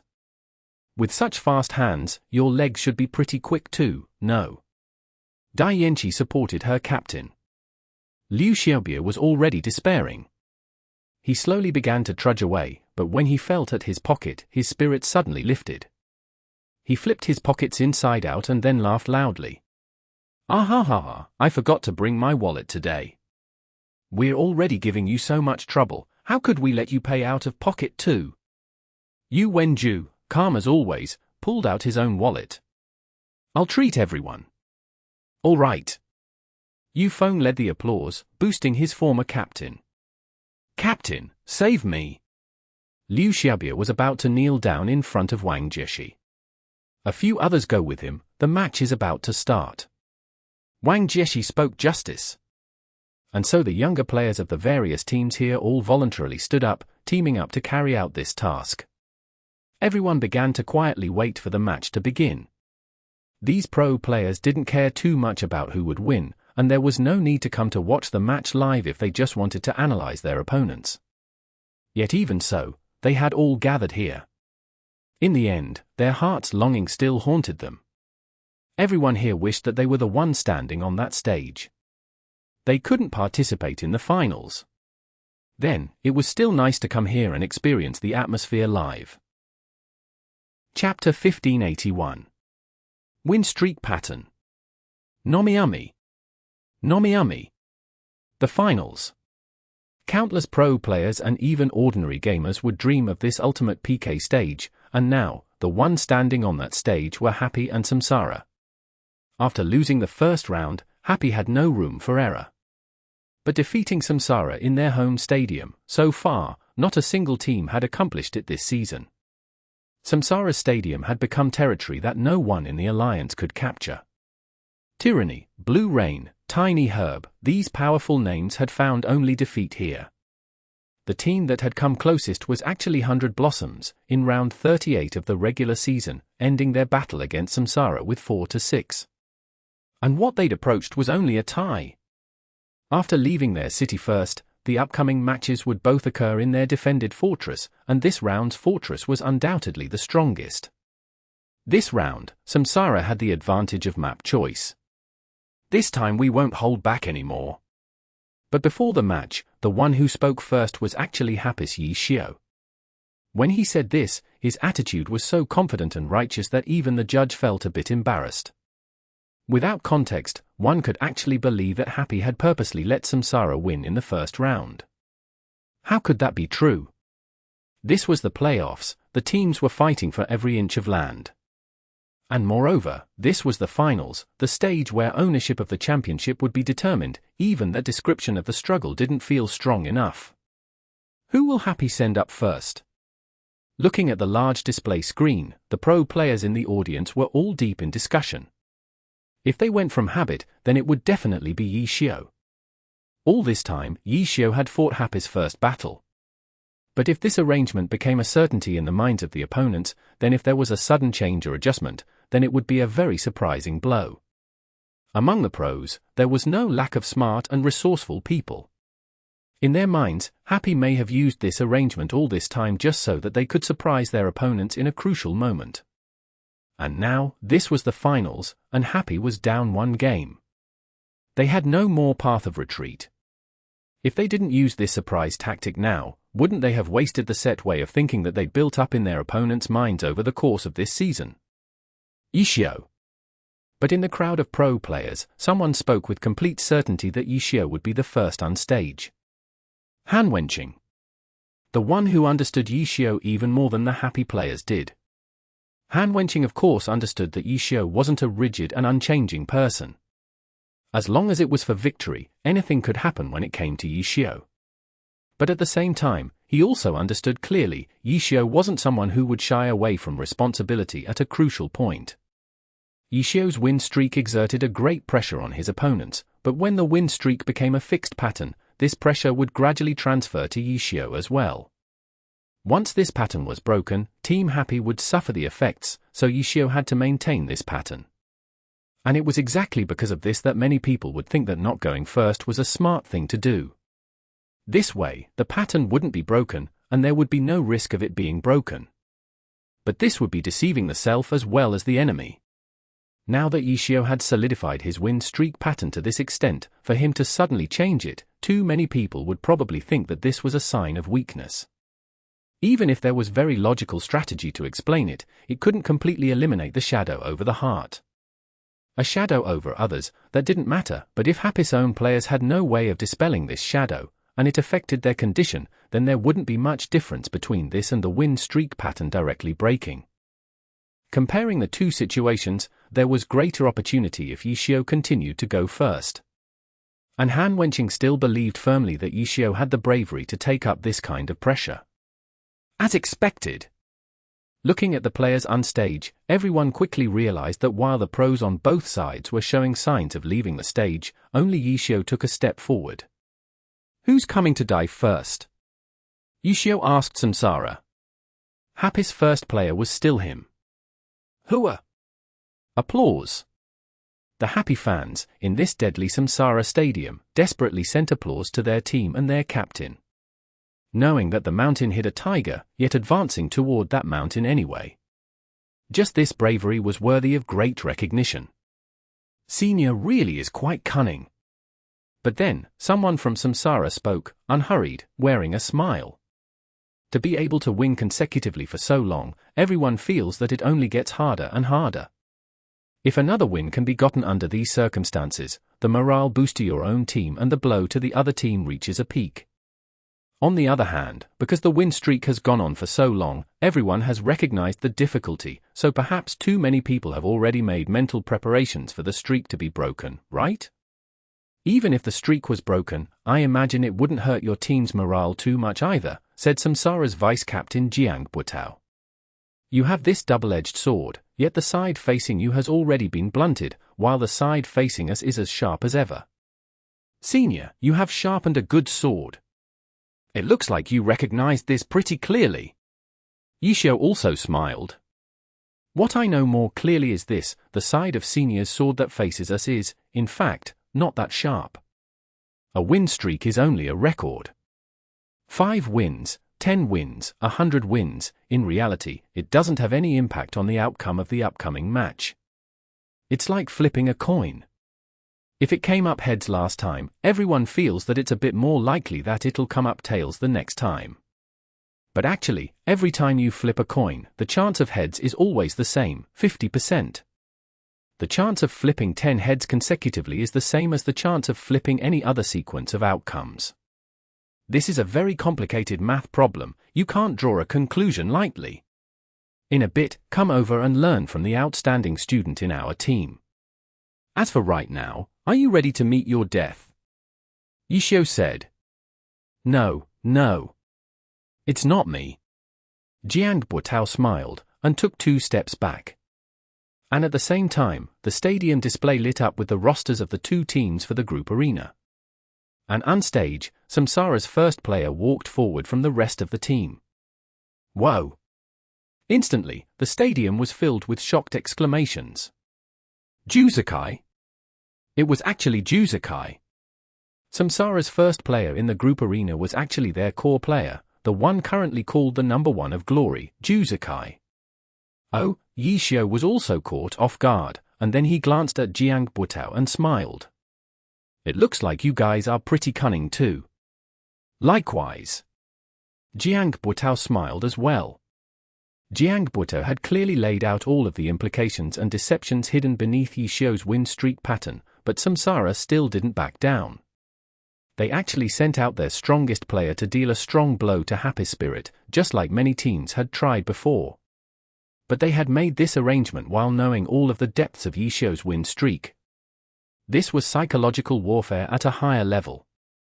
They were using their powerful self-confidence to pressure Happy. And this kind of confidence came from their past championships, from their huge lead throughout the regular season, from their 2-2-0 victories in the playoffs, from defeating Happy in their away game. They thoroughly used their advantage and their situational lead. Without doubt, Samsara was not a team that had only outstanding skill and no brains. Jiang Butao, who? Yishio smiled. The opponent before him was Juzakai, but his gaze still lingered on Jiang Butao. The younger generation is worthy of respect, Yishio said. Thank you for the compliment. Jiang Butao smiled modestly. It looks like I have the responsibility to show you guys how fearsome we seniors are. Yishio said. Jiang Butao continued to smile, and didn't respond. After all, he wasn't the one going on stage right now. Little Ju, don't get too confident, Yishio said to Juzakai. I won't. Juzakai shook his head and walked towards Samsara's competitor booth. Good luck, senior. Jiang Butao shouted to Yishio. Yishio lifted his head to look at the roster on the display, and nodded in satisfaction. The next one is you. I like this arrangement very much. Senior should focus on the upcoming match first. Jiang Butao said. Don't worry, just wait for me. He actually said that kind of sentence to the opponent. The judge looked like his world was being fundamentally changed. And then Yishio also walked toward the competitor booth, while the rest of the players quickly left the stage. Round 2 of the finals, first battle of the group arena, was just about to begin. Players, Happy's Yishio versus Samsara's Juzakai. One was the past, one was the present. Both called the number 1 players in glory, they now met on stage. Today's face-off was already off to an extremely thrilling start. Chapter 1582. 3-minute coincidence. Nomiami. Nomiami. It was as if a tempest had suddenly burst onto the scene, a match between Yishio and Juzakai.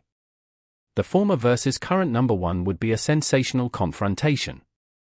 But at first, even the news reporters didn't have high hopes for it happening. Yishio playing first was a given at this point. On the other hand, Samsara had always acted according to convention, placing their ace player at the 3rd or 4th position. The likelihood of these two encountering each other in the group arena was minuscule.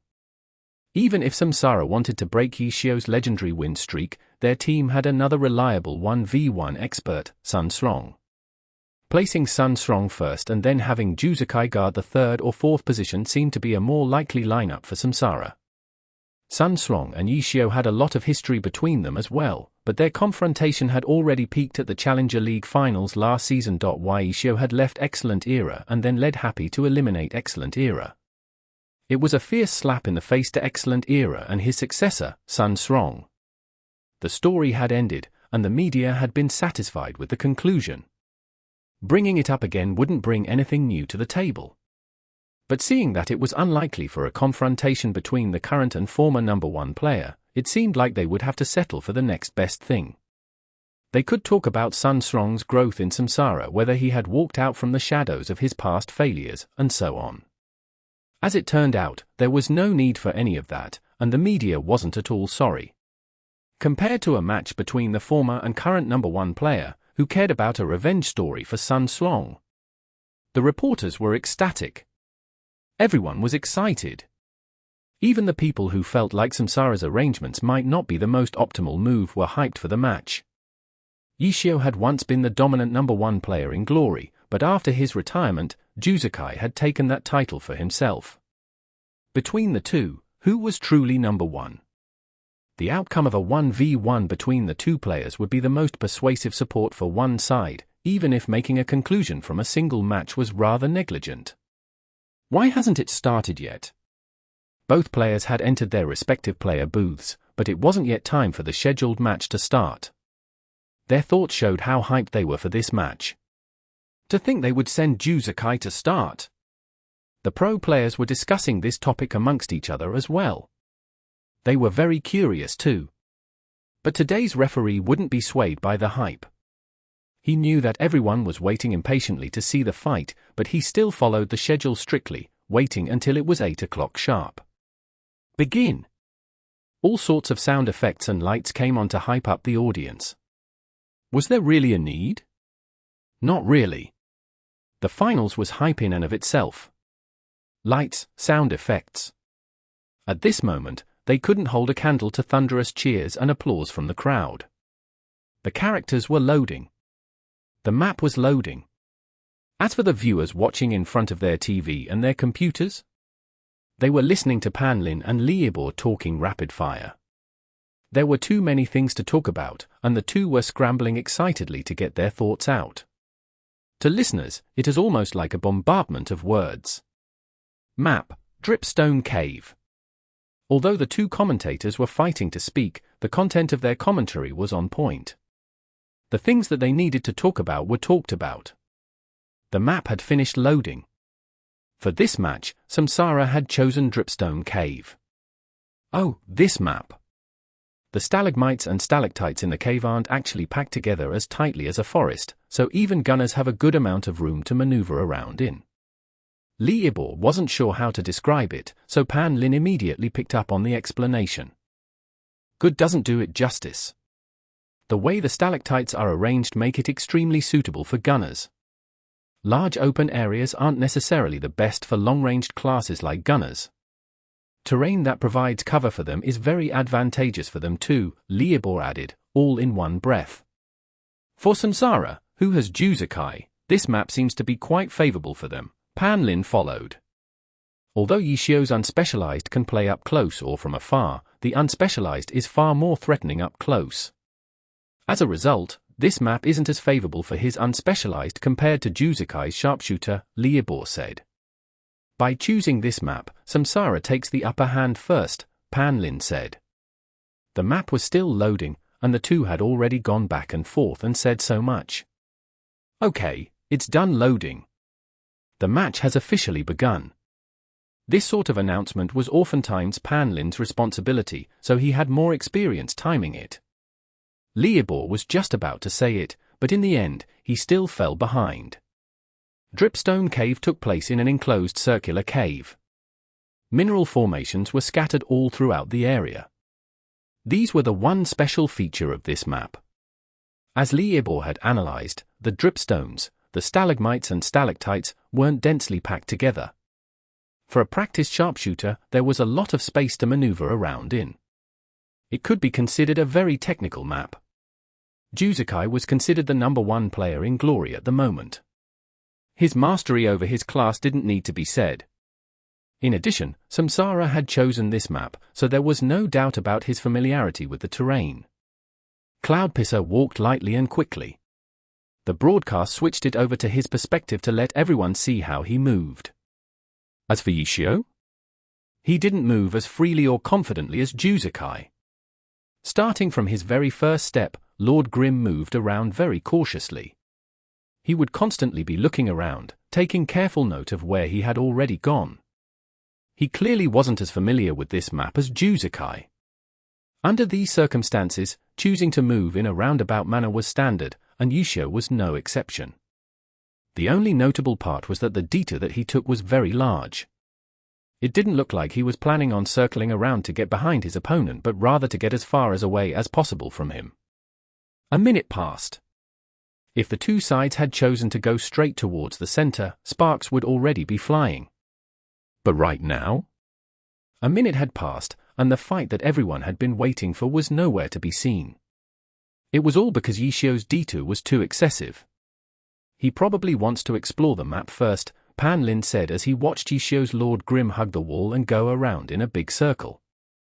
Yishio might not be familiar with this particular map, but he should have experience with this sort of terrain. He shouldn't need this much time to get used to it. It seems like he's being very prudent with this match, Liebor said. Of course he needs to be prudent, his opponent is Juzakai. Pan Lin said. Juzakai? Juzakai? A burst of thunderous cheers erupted from the crowd. Even though nothing had happened for a minute, the passion from Juzakai's fans hadn't diminished. The fight between the former and current #1. They didn't care about it. In their eyes, Juzakai was without a doubt the best. Their excitement for this fight was because they were waiting for Juzakai to win and settle this debate once and for all. A minute had passed, the hype was still there. A minute and a half. 2 minutes. 3 minutes. The hype was still there because the two still hadn't started fighting yet. As for Pan Lin and Liebor, they were starting to run out of things to say. The map wasn't large, so if two had just been randomly wandering around, they would have likely bumped into each other during these 3 minutes. However, the two seemed to move along parallel lines. Even now, they had yet to meet. Was he deliberately trying to avoid fighting? It was hard to tell. Besides the big detour that Yishio had Lord Grim take in the beginning, he seemed to be actively looking for Juzakai, but the two never seemed to be able to find each other. Was it all just a coincidence? Everyone was speechless. The referee wasn't sure either. He didn't see any illegal conduct. An intervention under these circumstances would require a lot of courage. Moreover, this was the finals. His interference could affect who the final champions would be. He didn't want to make an intervention. He felt like if neither of them were deliberately trying to avoid the other, the two should soon meet, but this had already lasted for 3 minutes. 3 minutes wasn't that long, but on the Glory competitive stage, 3 minutes of nothing was enough to extinguish a lot of enthusiasm from the crowd. The excitement for this fight was crumbling by the second. The Juzekai fans had stopped cheering at this point, instead choosing to mock and deride Yi Xiu. In their eyes, Juzekai was not at fault.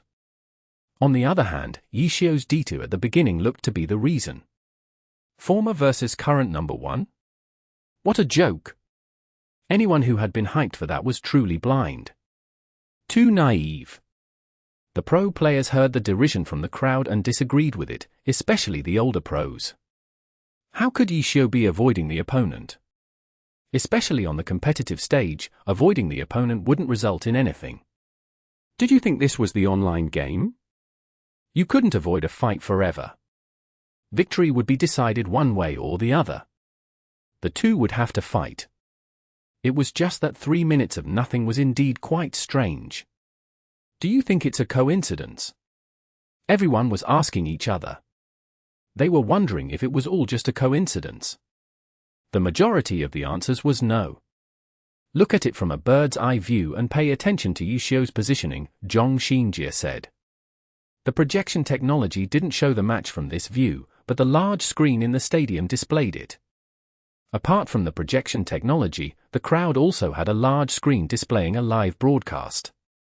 Besides an exciting live atmosphere, the stadium provided an additional viewing experience that those sitting in front of their computers or TV couldn't get. A bird's eye view had always been an advantage that the live audience had over the viewers watching from home. And this bird's eye view revealed the secret behind these 3 minutes of nothing.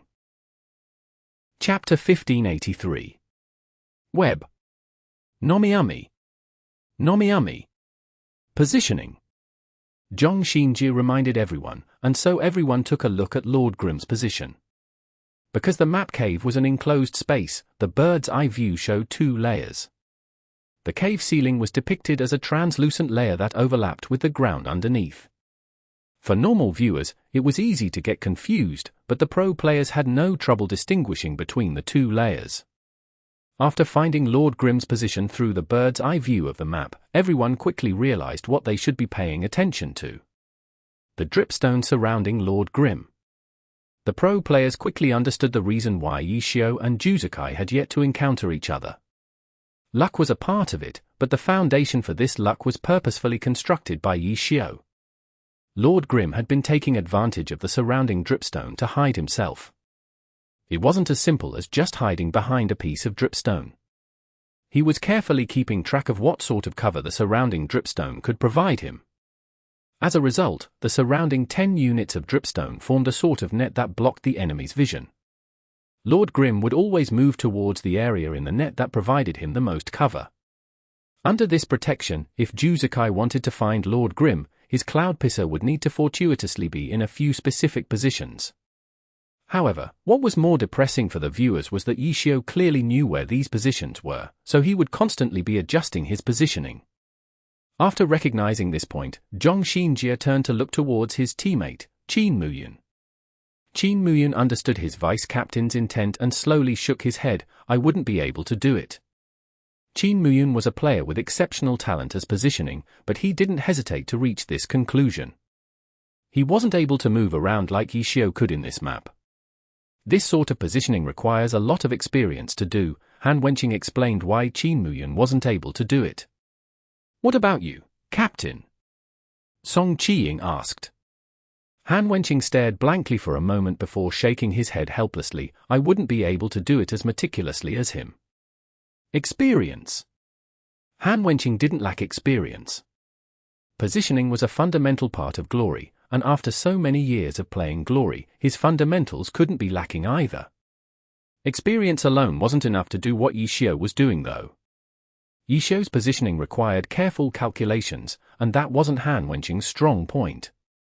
What about you, Wang Jieshi? Zhong Xinjie asked the person next to him. Hard to say, Wang Jieshi shook his head. He understood how Yi Xiu was positioning himself, but unless he was there himself, he couldn't be certain. There's no bird's eye view while playing, Wang Jieshi pointed out where the difficulty lay. This made many of the players, who thought that they could do it too, wake up from their glee. But so what if he can do it? No one knew who asked the question, but there was no lack of spite in it. This person was right, though. So far, it hadn't seemed to amount to anything. What was Yishio planning? They began trying to figure out Yishio's intentions. However, they weren't the first to figure it out because they didn't know what the two teams had planned out before the match.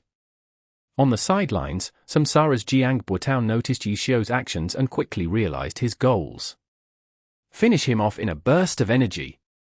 Samsara's Juzakai had come onto the stage with this goal in mind. Samsara wanted to try overwhelm Happy mentally. But Yishio used this sort of evasive positioning to destroy their plans. 3 minutes. The two sides hadn't even crossed blows yet, but even if Juzakai won in the end, the momentum that Samsara had wanted to ride all the way through the group arena had already been put to a stop. Only the two opposing teams could understand the subtlety in Yishio's actions. The current Happy looked calm and relaxed. As for Samsara, it was as if a knife had stabbed through their hearts, their spirits dampened. As expected of Yishio, Jiang had no choice but to accept the outcome. They had sent Juzakai out first to put mental pressure onto Happy, but Yishio had already dispelled it. Next, they would just have to wait and see how the battle would turn out. Lord Grimm continued to wander around, using the same positioning tactics. During these 3 minutes of avoiding, Yishio became more and more familiar with the map, and Lord Grimm began to move a lot faster. But for a moment, it didn't seem like he would be encountering Cloud Pisser anytime soon. Just when everyone was wondering how long this grind would last, they suddenly heard a gunshot. Without any warning, Lord Grimm raised his umbrella and fired a shot into the air. The sound of the gunshot echoed through the cave. Juzakai clearly heard it. Cloud Pisser stopped, turned around, and then headed towards the direction of the sound. How precise! The crowd cheered. The gunshot had broken through the previous silence, invigorating everyone's spirits again. Cloud Pisser was already moving toward the direction of the gunshot. Lord Grimm didn't move though. He simply stood there, looking around. Most people just thought that Yishio was taking the initiative to lure Juzakai here. Right now, he was looking around to find his target. They weren't wrong. Yishio was indeed doing this, but there was an even deeper level. With how Yishio positioned himself, he knew exactly which spots Cloud Pisser could come from. As a result, when he looked around, he was only paying attention to these few spots. He was ready to attack the moment Cloud Pisser appeared. Some of these spots were farther than others. The farthest one could be considered mid-range. Yishio hadn't fired the gunshot at any random moment. He had specifically picked this location. At this position, when he and Juzakai finally found each other, the two would be at a relatively close distance, which was more advantageous for his unspecialized. These 3 minutes of avoiding Juzakai hadn't just been to get rid of the psychological pressure from Samsara, but also to pull the snake from its hole and seize the initiative. Cloud Pisser appeared. Of the several possible spots, Cloud Pisser rushed out from one that was neither the farthest nor the closest. Bang bang! 2 gunshots. Yishio had carefully thought up plans for each of the several spots. As soon as he saw Cloud Pisser, he immediately attacked. After firing twice, Lord Grimm rushed out. But suddenly, the glimpse of the grey windbreaker that he had seen disappeared from his sight. Juzakai had seen Lord Grimm, but he didn't immediately attack. Cloud Pisser seemed to be in a hurry, quickly dashing past that spot. He had only appeared for an instant before disappearing. Yishio had tried to seize the initiative, but Cloud Pisser was unexpectedly already gone. Chapter 1584. Fake Shield. Nomiumi. Nomiumi. The average viewer wasn't able to catch this subtlety. From what they saw, the two had finally come across each other. Yishio made the first move, while Juzakai nimbly evaded it. On the other hand, the pro players also knew that Yishio had tried to create an opportunity through careful positioning. However, the only ones who truly understood the subtleties within this interaction were Yishio and Juzakai. 2 shots. The moment they saw each other, Yishio fired 2 shots at him before he could even react. Juzakai didn't only possess outstanding mechanic prowess, He wouldn't become arrogant because people were calling him the #1 player in Glory, but he wouldn't be too modest, either. Modesty and arrogance could both lead to errors in judgment. Juzakai was confident in himself and could notice the discrepancies in a situation. His opponent had fired 2 shots before he could react. This wasn't a coincidence. This was the conclusion that Juzakai reached. He didn't have a bird's-eye view like the pro players spectating the match, so he didn't know about Lord Grimm's tactical positioning. However, he was able to use his own way to determine that Yishio had the initiative. As a result, Cloudpisser didn't stop to counterattack. Without even the slightest bit of hesitation, he dashed right by. As for Yishio, after firing 2 shots, he immediately lost his target. What a guy! Yishio internally praised him. Through that single exchange, Juzakai was able to get a clear grasp on the situation. The title of Glory's #1 player wasn't purely subjective. Juzakai's mechanical prowess, intuition, awareness, and mentality were outstanding even within the pro scene. Yishio understood this point clearly, because it wasn't as if he was unfamiliar with Juzakai. Starting from Season 5, apart from his year of retirement in Season 9, the two had fought countless times on stage. He understood Juzakai's capabilities and how hard he was to deal with. Relying on a single carefully thought-out positioning to seize the initiative and win the match. The thought hadn't crossed Yishio's mind. However, he was still caught off guard by the outcome. He hadn't thought that the opportunity he had created would disappear so quickly. All of the plans that he had prepared instantly fell through. But the experienced Yishio couldn't be intimidated so easily. Change directions. Lord Grimm had initially planned on rushing towards Cloudpisser right after firing those 2 shots, but with his plans having gone awry, he turned around and quickly moved away to widen his vision. Juzakai's Cloudpisser immediately appeared in his sights from a different angle. Bang bang bang bang. Sparks flew.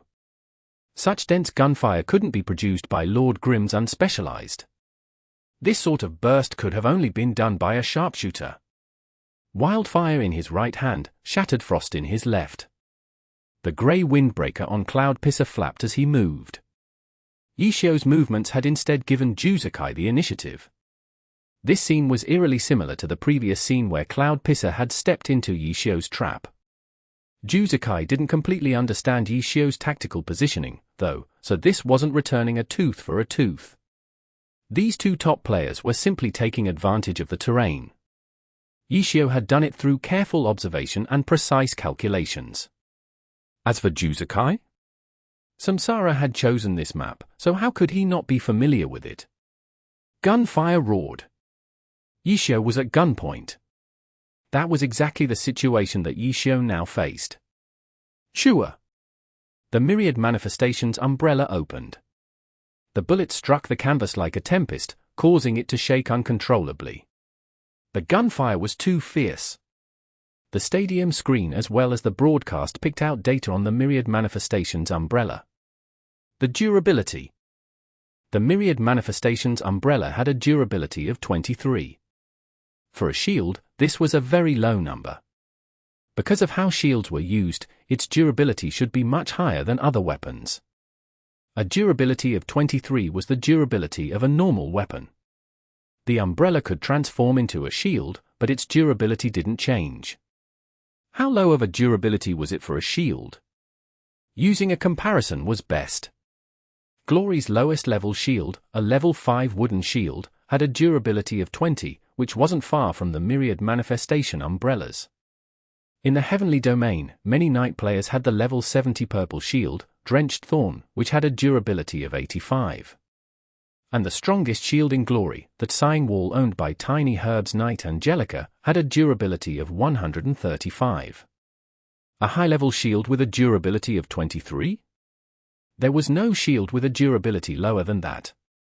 The stadium screen had displayed the umbrella's durability because Cloudpisser's fierce assault was causing its durability to rapidly decrease. 22, 21.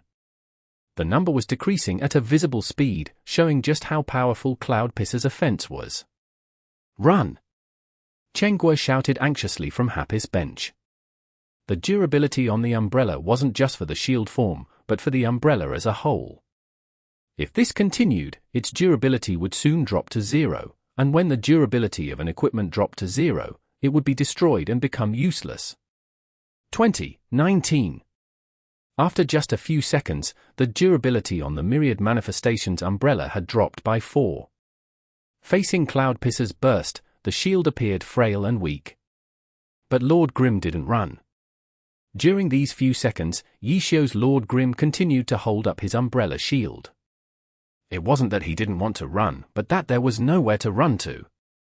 By widening his vision, Yishio wanted to seize the initiative again, but Juzakai already knew where Lord Grim would likely appear from, and now, Juzakai had the upper hand.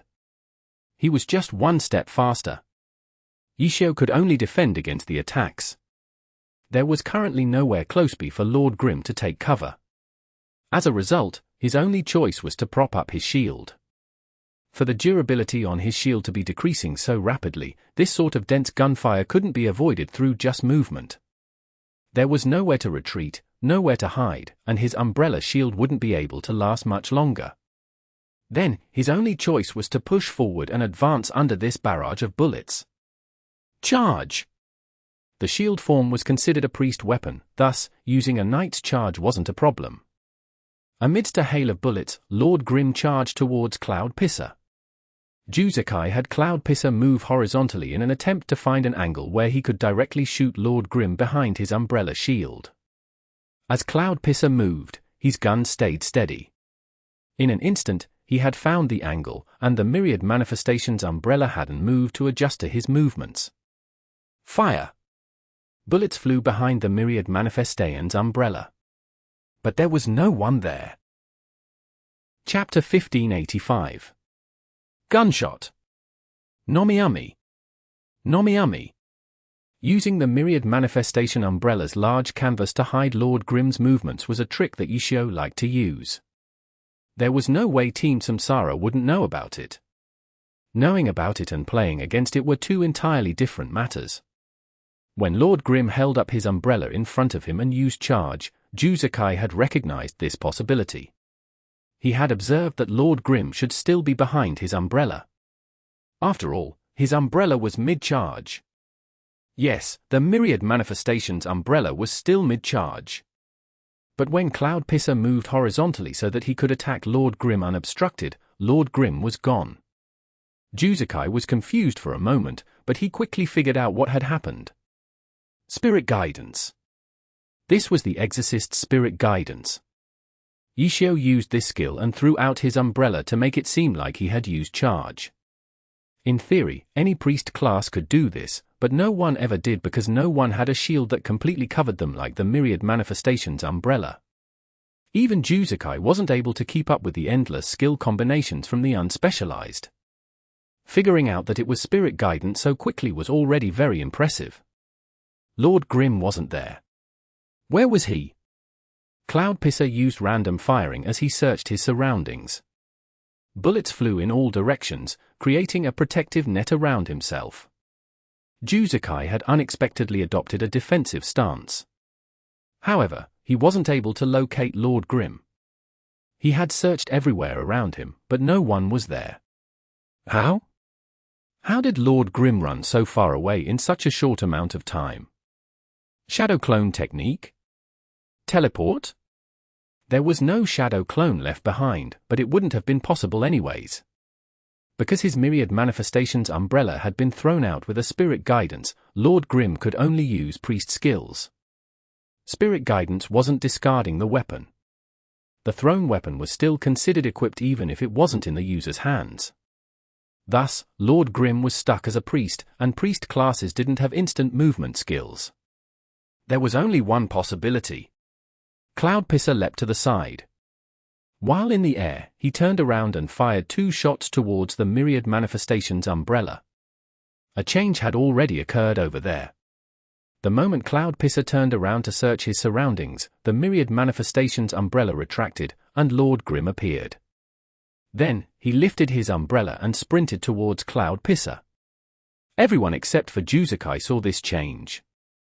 Yes, it had indeed been Spirit Guidance. Juzakai had guessed correctly. Lord Grim had feigned a charge by using spirit guidance. Priest classes didn't have instant movement skills. What Yishio used wasn't a skill but simply basic movement. He used his stamina to sprint. He hadn't moved far, maybe 2 or 3 steps. However, with these 2-3 steps, he just happened to be outside of Cloudpisser's vision. When Cloudpisser moved to an angle behind the umbrella, Lord Grim had moved to an angle in front of the umbrella. It looked like 2 kids playing a game, but even the normal players knew what terrifying skill was needed to pull it off. The angle of the umbrella, the timing of the sprint, and the timing for stopping the spirit guidance. All of these details were crucial, and the slightest misstep meant failure. Connecting all these parts together was already very difficult, but Yishio had done it all perfectly. It was through this perfect execution that he was able to catch Juzakai off guard. The moment Juzakai realized what Yishio had done, he had Cloudpisser leap to the side to dodge. But it was too late. With a shining cut, Lord Grim instantly closed the distance, faster than Cloudpisser could shoot. Blood splattered into the air. The shining arc cut Cloudpisser. His guns were aimed in the wrong direction. Bang bang bang bang. Cloudpisser's dual gun still went off. He wasn't able to stop himself from firing in time. But he immediately responded to the current situation, knee strike. Cloudpisser sent a knee strike towards Lord Grim. This skill had a knockback effect, which would help pull apart the distance between them. Yishio's Lord Grim dodged to the side. At the same time, his Myriad Manifestations umbrella split into 2 swords, creating 2 intertwining arcs of light. Cross slash. It was a low-level assassin skill, which had different effects depending on the weapon. When 2 swords were used, the swords criss-cross, cutting off the target's movement options. However, when these intertwining arcs of light flashed out, an opening appeared. Bang bang bang bang. Gunfire continued to echo. And just like this, Cloudpisser was able to make his way past Yishio. After Cloudpisser had been sliced by the shining cut, he was still able to pull away from Lord Grim. Aimed in the wrong direction? Unable to stop himself from firing? Anyone who had these thoughts was gravely mistaken. Juzakai hadn't made a mistake. He had been aiming toward where the Myriad Manifestations umbrella had previously been. Miss? His goal wasn't to attack. If his random firing from before had been him playing defensively, then his Cloudpisser was currently playing the runaway game. He hadn't fired his dual guns to attack, but rather to use the recoil to help him move. Juzakai was using aerial fire. People still didn't realize it even after Cloudpisser pulled away from Lord Grim. They thought that Juzakai had done something miraculous, when in reality, it was simply a result of his immediate response to not finding Lord Grim during his search. Cloudpisser had pulled away from Lord Grim, but it was no more than 3 body lengths away. After Lord Grim's cross-slash missed, he readjusted himself and attacked again with teleporting stab.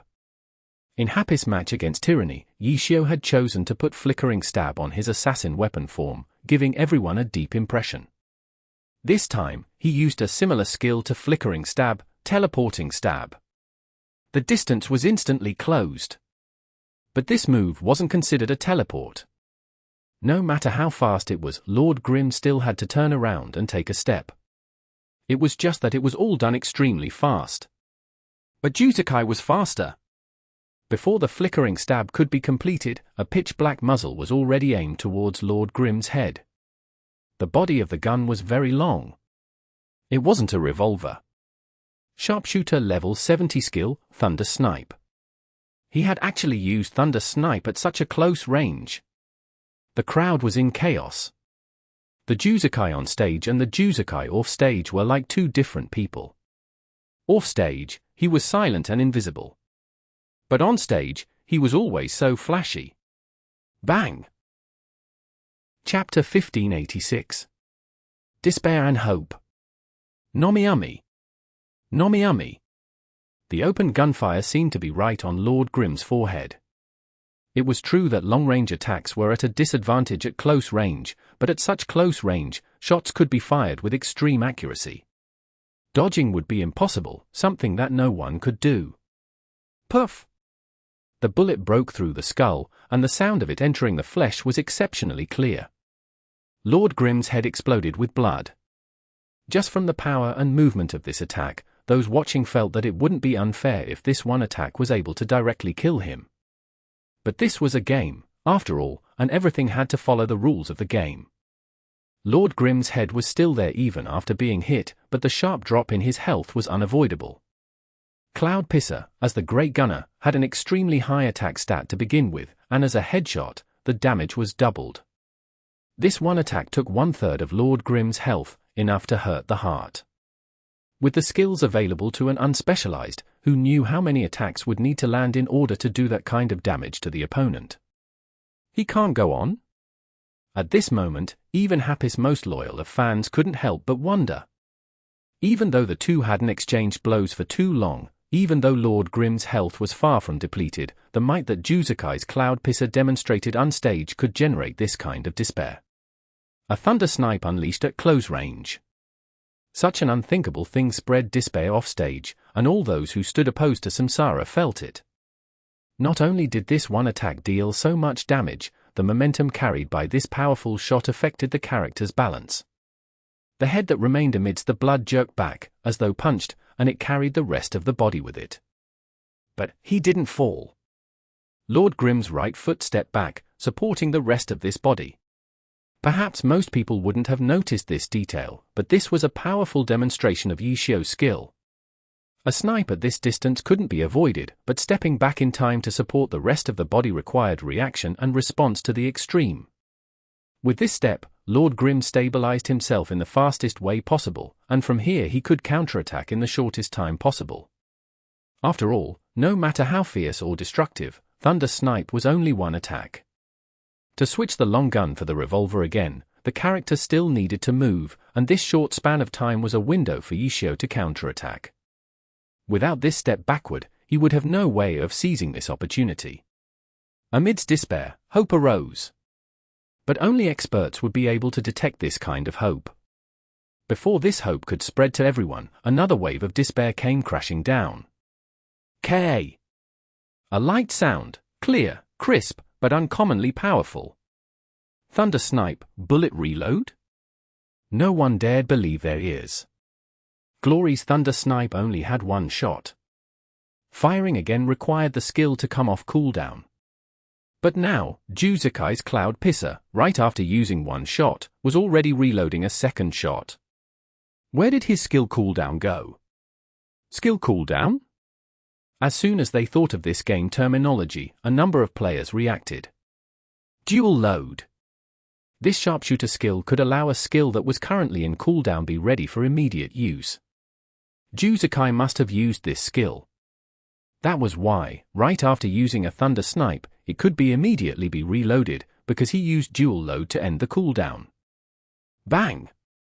The gun fired again. It was over. It was really over. If what happened before could only be called a subconscious feeling aroused in the heart, then this time, this second consecutive Thunder Snipe, dragged everyone down into despair for good. The gun's muzzle spat out fire. No one could even see the bullet fly out, because it was too fast, too close. The bullet would hit, blood would spatter, wasn't that how it went? Clang! No blood.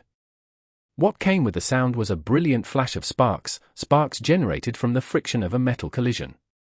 The myriad manifestations umbrella was lifted in front of Lord Grim's chest. The sword pulled from the center of the umbrella was still trembling after the sparks faded. Sword form, guard! The stadium was in an uproar. Those in front of their televisions were in an uproar. He'd actually used the Blade Master's guard to block Cloud Pisser's Thunder Snip. At this close range? What kind of eyesight? What kind of control? No one could answer this question. All that they knew was that the two people currently on stage were accomplishing the superhuman. If Lord Grim's step back was a hope that not many detected, then this time, using a guard to block a Thunder Snipe, was a clear scene that brought clear hope, hope that could burn away the despair that Juzukai wrought. It wasn't over. It was far from over. Only a bastard would think it was over. Those that supported Happy and Yishio almost wanted to cry. This feeling of surviving despair was too wonderful, this feeling of hope was too wonderful. At this time, the amount of time these two had spent attacking each other could be counted in seconds. But the rise and fall in emotion that it gave the viewers was just this intense. But even after successfully blocking the Thunder Snipe, Lord Grimm's situation couldn't be called stable. The momentum from the first shot that had hit his head hadn't been completely dissipated, and although the guard absorbed the attack's damage, it couldn't completely dispel the momentum from this powerful level 70 attack. Step back non-stop. Yishio didn't use backward rolls, the simplest and most effective way of dispelling momentum. He chose to use this more complex method, whose rhythm was harder to grasp, because he didn't want Cloud Pisser to leave his sight. An opponent like Juzukai, even the short moment in a roll when his eyes would leave him was enough of an opening for him to seize. And while stepping back, Yishio counterattacked. Bang! Gunshot! The blade used for the guard was already slid back into the umbrella. Raised parallel to the ground, the myriad manifestations umbrella turned back into gun form, and fire spat out of the tip. This counterattack against the Great Gunner was also a gunner shot, an accurate close-range shot, stun bullet. But the distance between the two characters right now was still larger than it had been when Juzukai had used his first Thunder Snipe. Cloud Pisser was moving backward from the recoil, Lord Grimm was moving backward from the impact of the attack. Even though Yishio's shot was very fast, but distance still gave Juzukai the space to react. Twist the body, holster the gun. This rifle that would not come off cooldown so quickly again was put away, and Cloud Pisser once again lifted his twin revolvers. He twisted his body to avoid the stun bullet, activated speed firing, and the bullets flew outward. But in this moment, Yishio had already completely regained control of Lord Grimm's movement. Collapsing mountain! The gun was put away and the sword came out once again, not the tachi hidden in the umbrella stem, but the broadsword formed from the eccentric folded shape of the umbrella's surface. With burning killing intent, flying right past the bullets that Cloud Pisser shot, fall. Chapter 1587.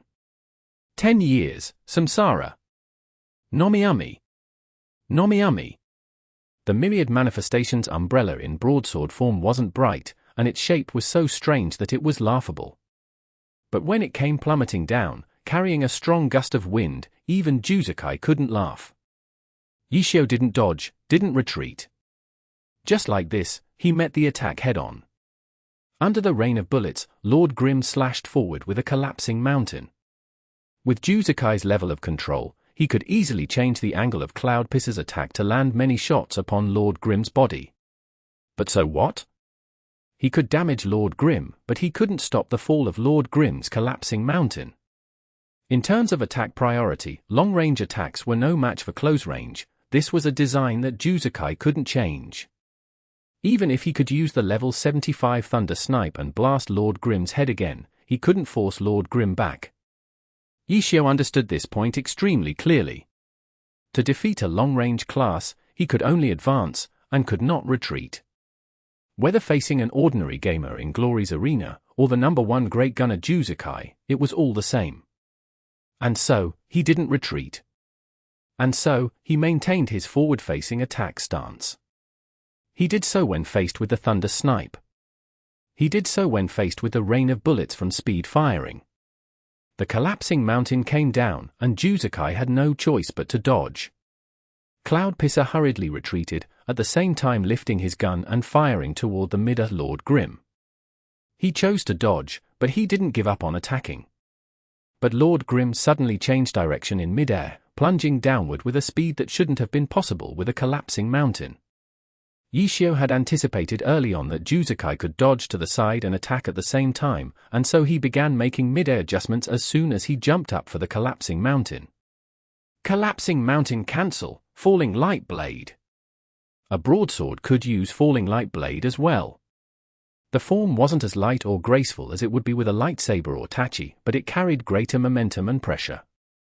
With this change, Lord Grimm's path skewed toward Cloud Pisser, and Cloud Pisser, who was currently jumping back to avoid the collapsing mountain, could not easily change direction again.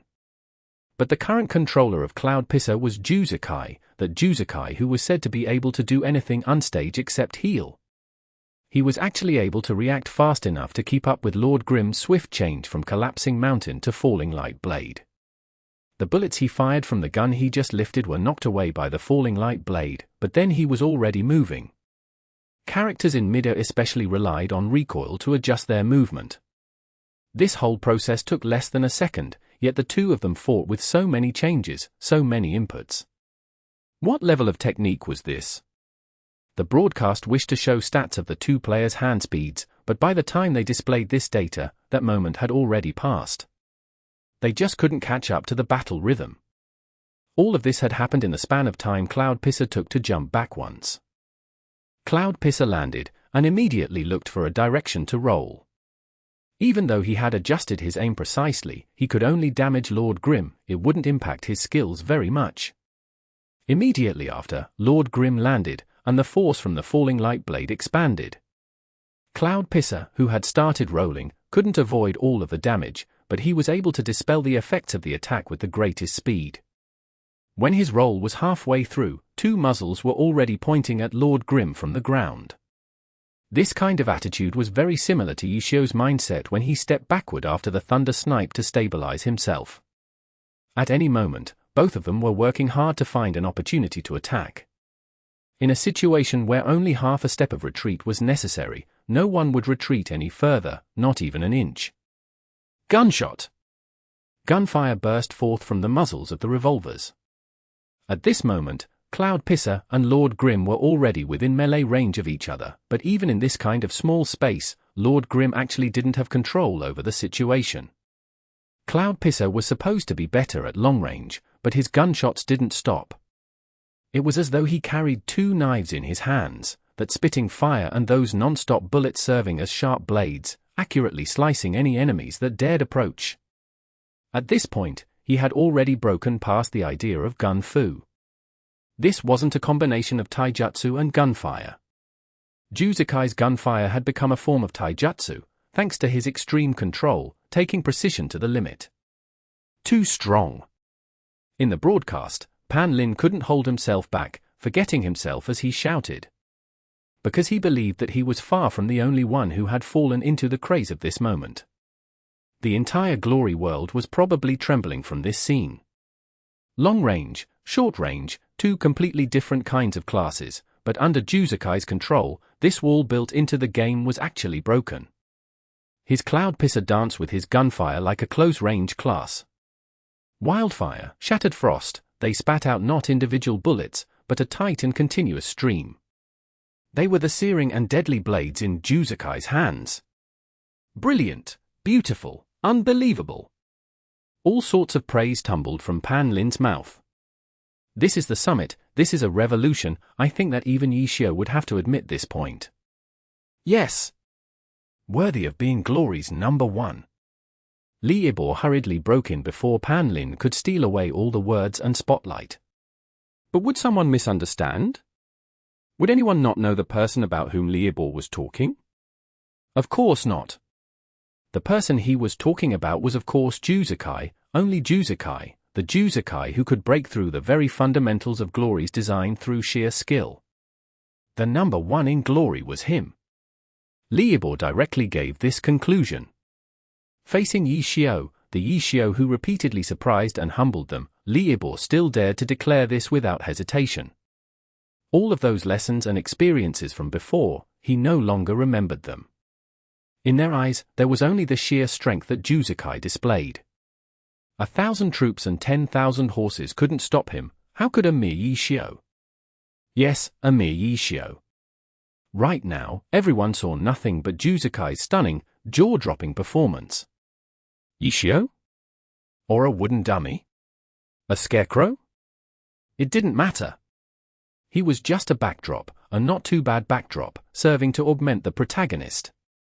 Too powerful, too brilliant, too beautiful, too unbelievable, the summit, a revolution.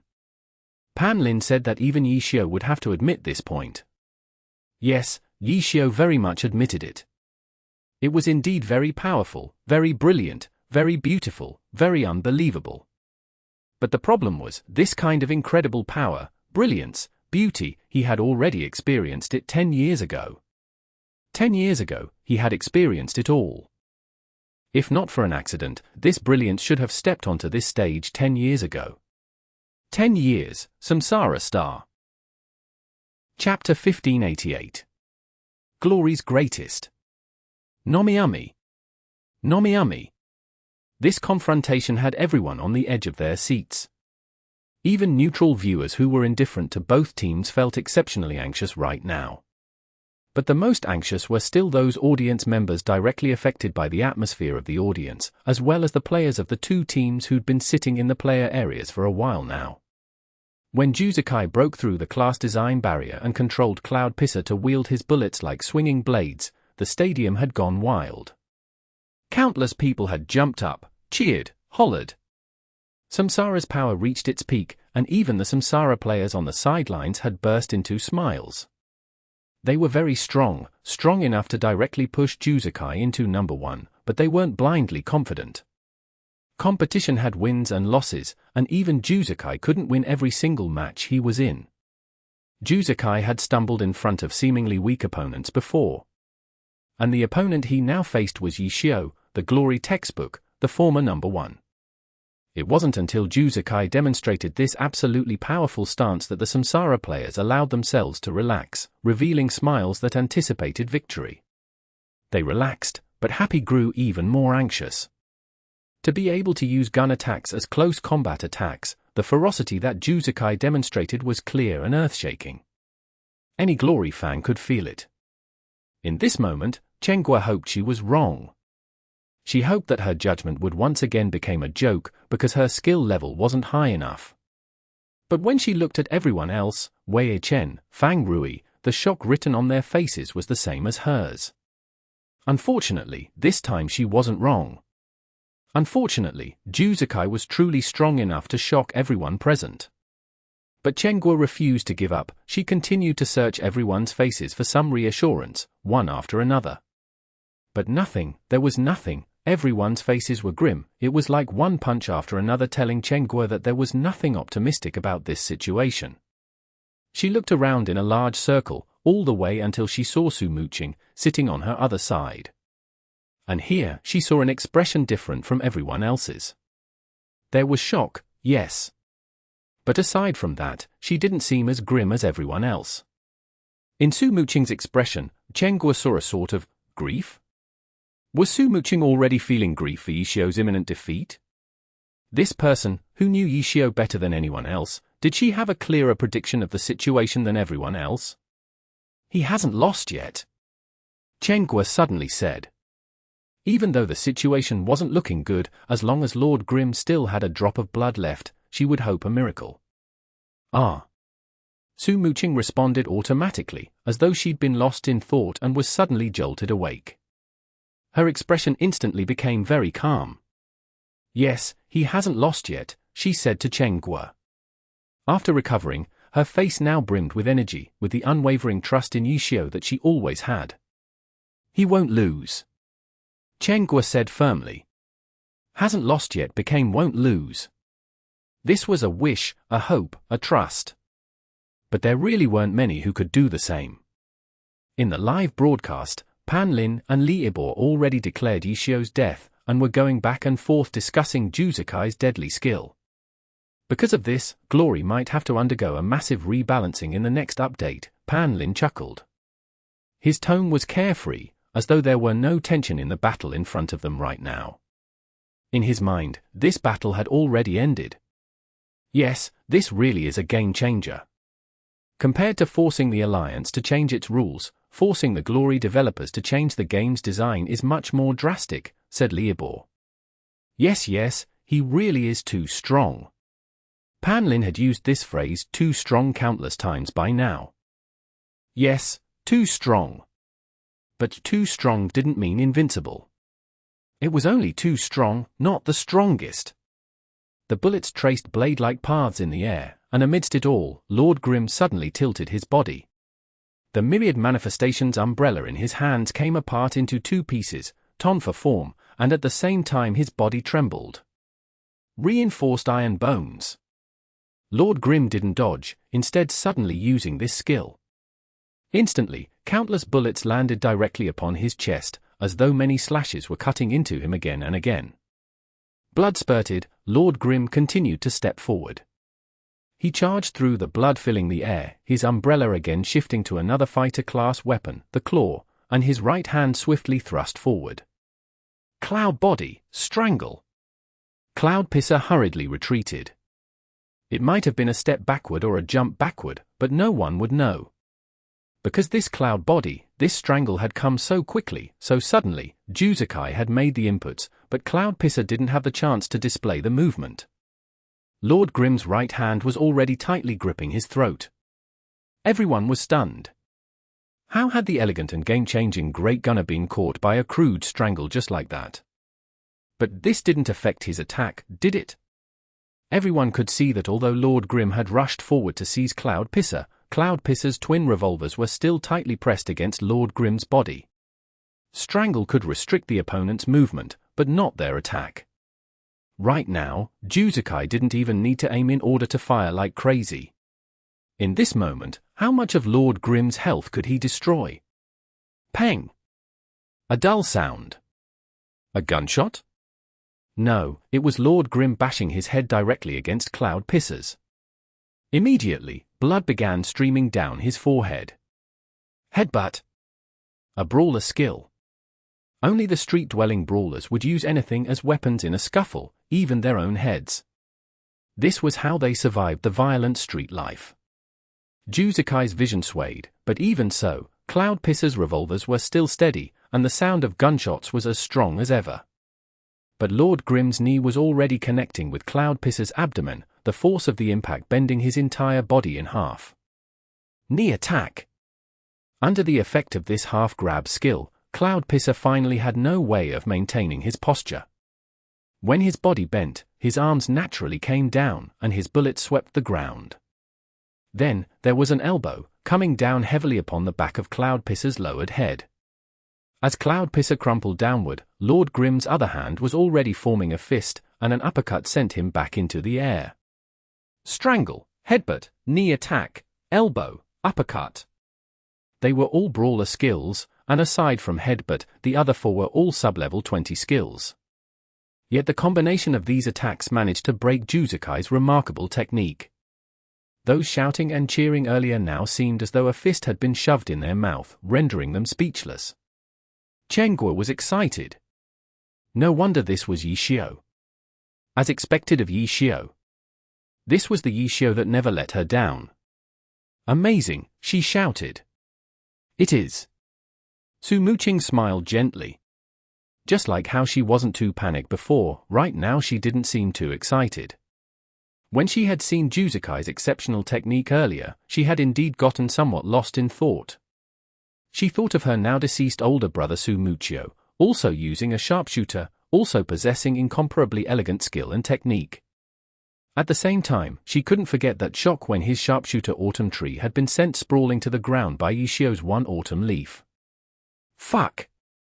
That was the only time Su Muqing had ever heard Su Muqing swear. For someone like him with such beautiful technique to lose like this, he was surprised, flustered, and exasperated. Could your fighting be any cruder?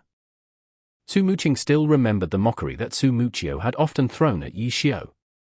The two of them had never gotten tired of fighting back and forth, using all sorts of classes and all sorts of characters. Su Muqing had even specifically gotten a little notebook to write down the win-loss record between the two of them. He gave it to Su Muqing to take care of. Don't look. Yi Xiao had wanted to see it, but he never got permission. We're basically tied, there's nothing to look at.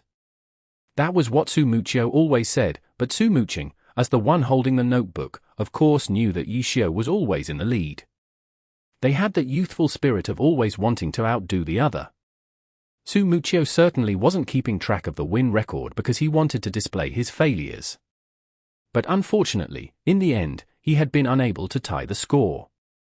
The notebook had been taken away with the rest of Su Muqing's belongings, but Su Muqing would sometimes think, if they had managed to continue playing, play all the way until now, play for these 10 years, then what kind of record would that notebook hold?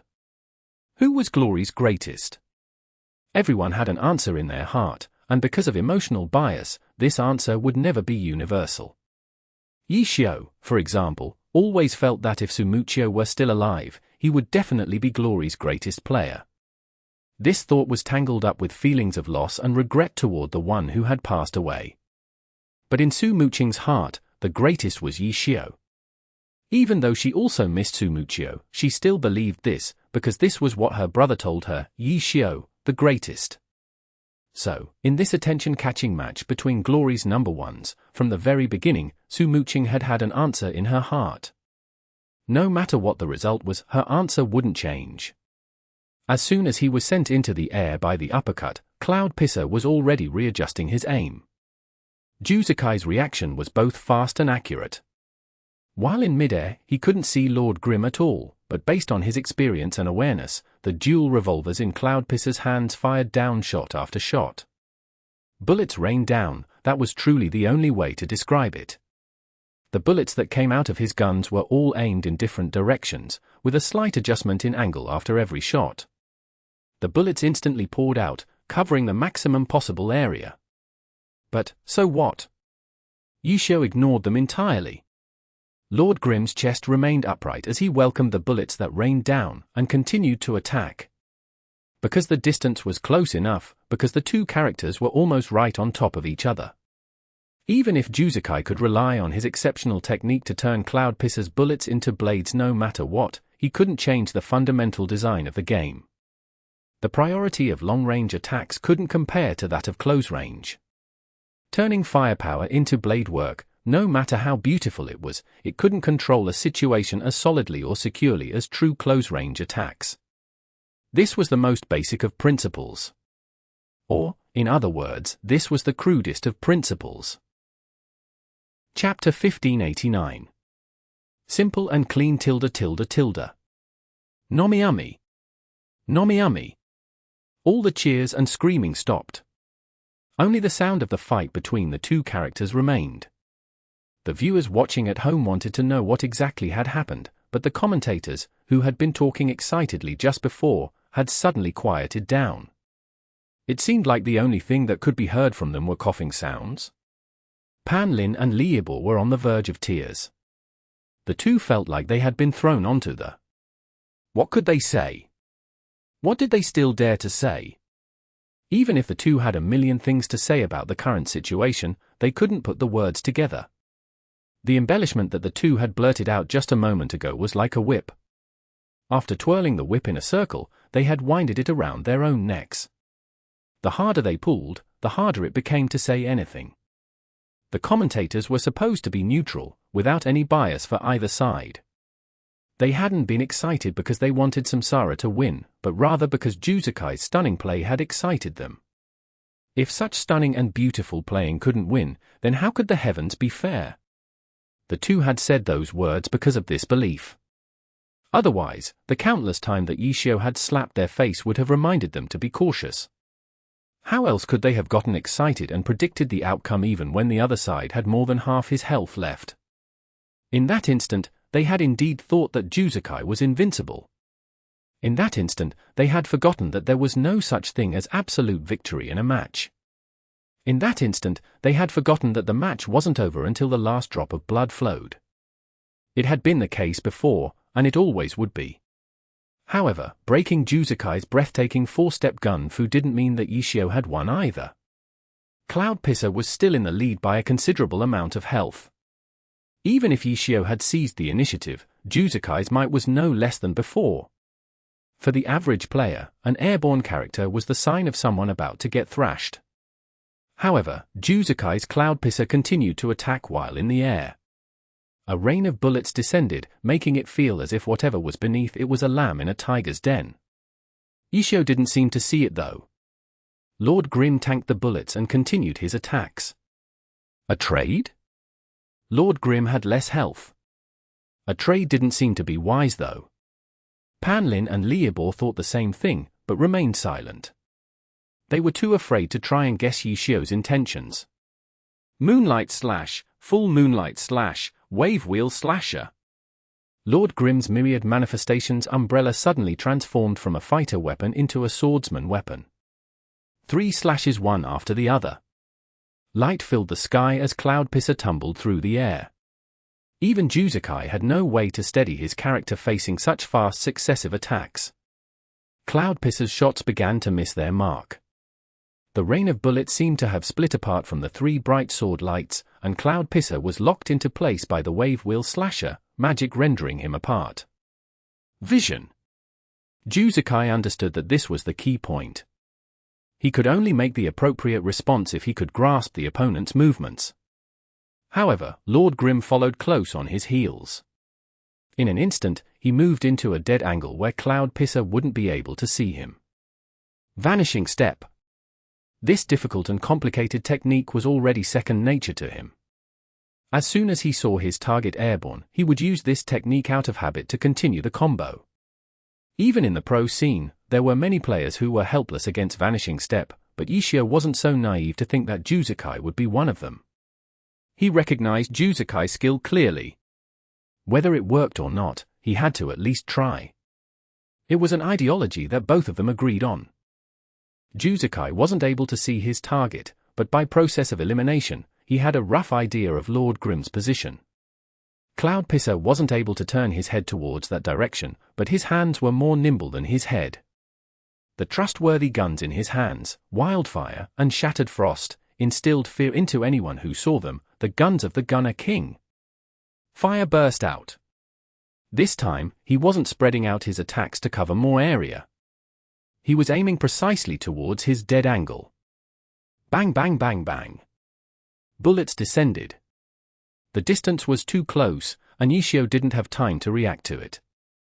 However, he had never intended on dodging. Bullets could hurt him, but they couldn't stop him from attacking. The transforming myriad manifestations umbrella struck Cloudpisser repeatedly. Because of these destructive hits, the once precisely aimed gunfire once again became scattered. Juzakai's situation isn't looking good.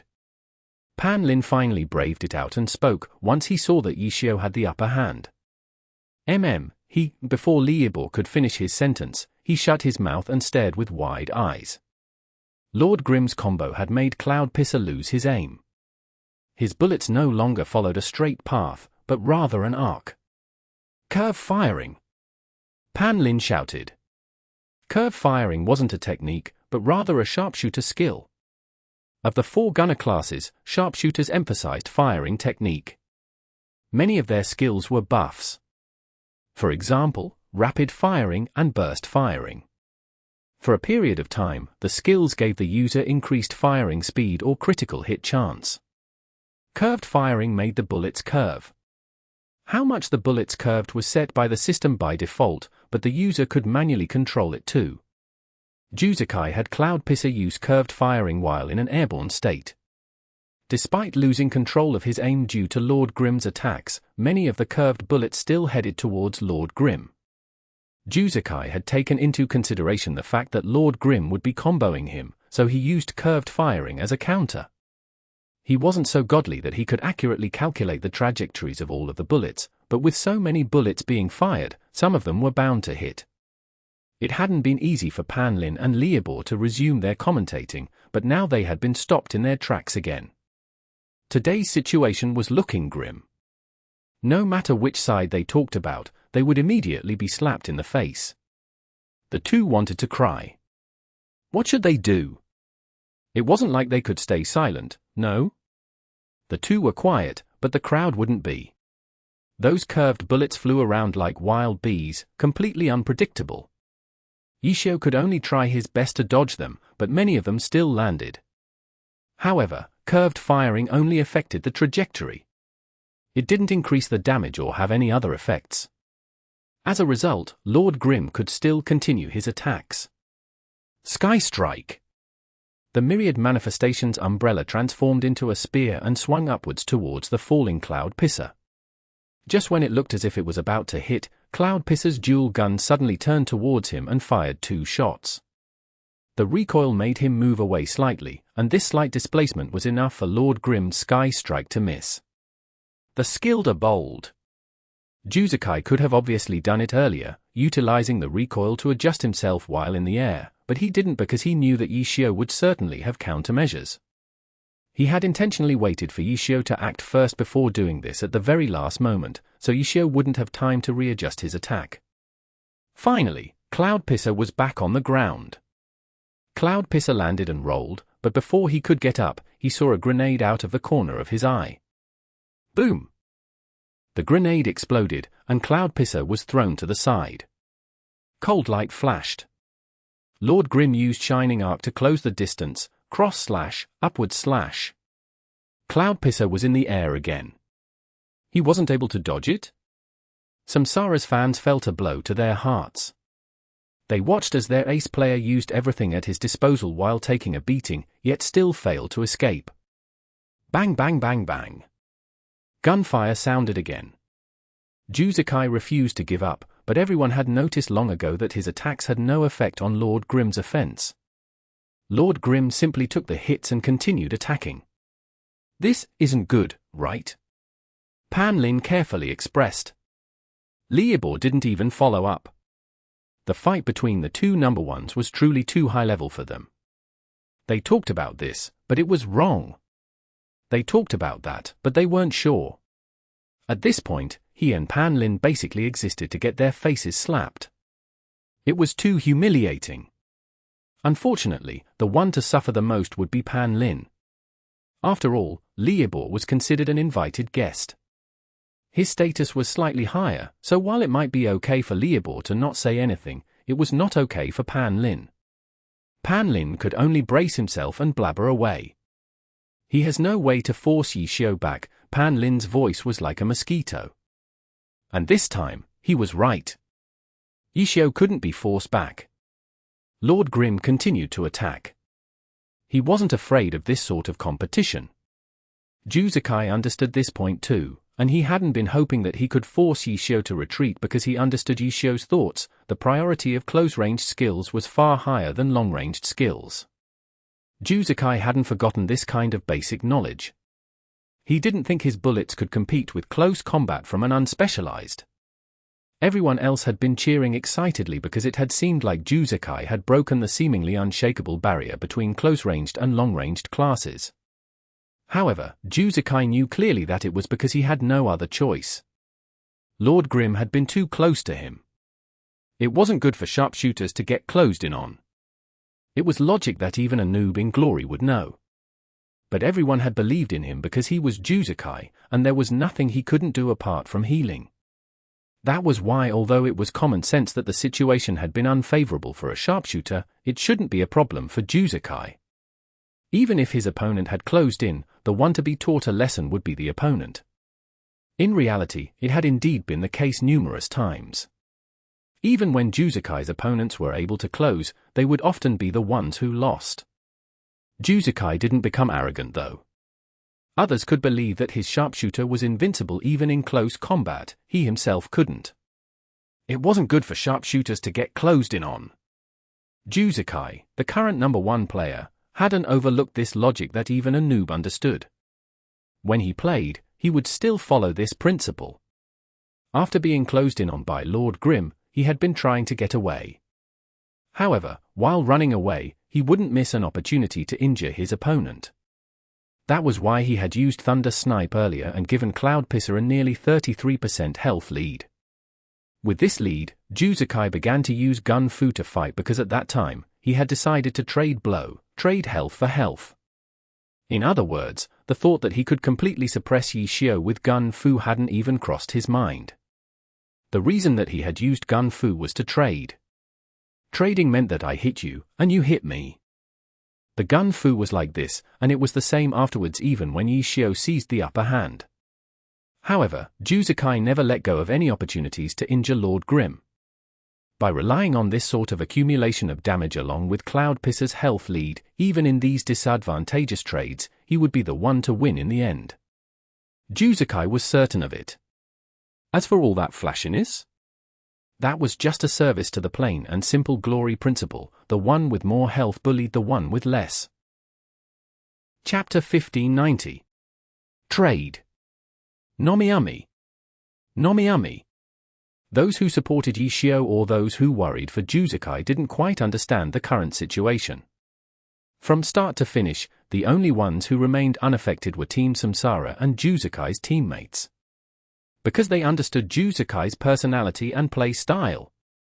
Their captain, who was considered the #1 player in Glory, was never arrogant. Fighting close-ranged as a long-ranged class? That would be the epitome of arrogance. How could their captain entertain such a useless thought? If Juzukai decided to play in such a way, that simply meant it was necessary. So that's what he did. Cheers and screams were fine. After all, it was indeed an incredibly beautiful display of skill. But if you had to say that it was the pinnacle of glory or a revolution, that would be nonsense. Even Samsara snorted disdainfully at Pan Lin's word choice, and then when Yishio slapped him in the face, they rejoiced at his misfortune. Because they were the same as Juzukai. Playing like this would be exciting for the viewers, but it wouldn't be enough to suppress an expert like Yishio. As a result, they had never thought that Yishio would be beaten down by Juzukai in this way. What they saw was a trade. With Juzukai having the health lead, he was trading with Yishio's Lord Grim. Even though Yishio had the upper hand in these trades, the outcome of these trades lead towards Juzukai's victory. The battle continued. At a rapid pace. The average viewer didn't understand the reality of this situation. The pro players wouldn't make this mistake though. Quite a few of them had begun calculating the DPS from both sides to determine who the winner would be. Juzukai would win. Juzukai would win. Juzukai would win. This was what Zhong Xinjie, Yu Wenju, and Wang Jieshi concluded. The others, who hadn't yet reached a conclusion, stopped calculating. If those three all agreed, then what was there to argue about? Right now, Juzukai would win without a doubt. But it's risky, Thunderclap Slow Shichin said. Everyone nodded their heads. Juzukai would win at this rate, and he had it under control at the moment. However, he was playing against Yishio's Unspecialized, who had the upper hand in these trades. The slightest mistake could mean disaster. Until the very end, it was hard to say who exactly would win. But looking at Samsara, it seems like they're not worried at all. Yu Feng said. The pro players had special VIP seats, facing the stage directly. They were situated quite close to the two competing team seats, so they could see the expressions on each team's players. On Happy's side, there was quite a bit of commotion going on there. Their expressions were heavy. They clearly realized where the issue lay. As for Samsara, everyone there was quite relaxed. There would occasionally be a few whispers here and there, but it just seemed to be casual chatter.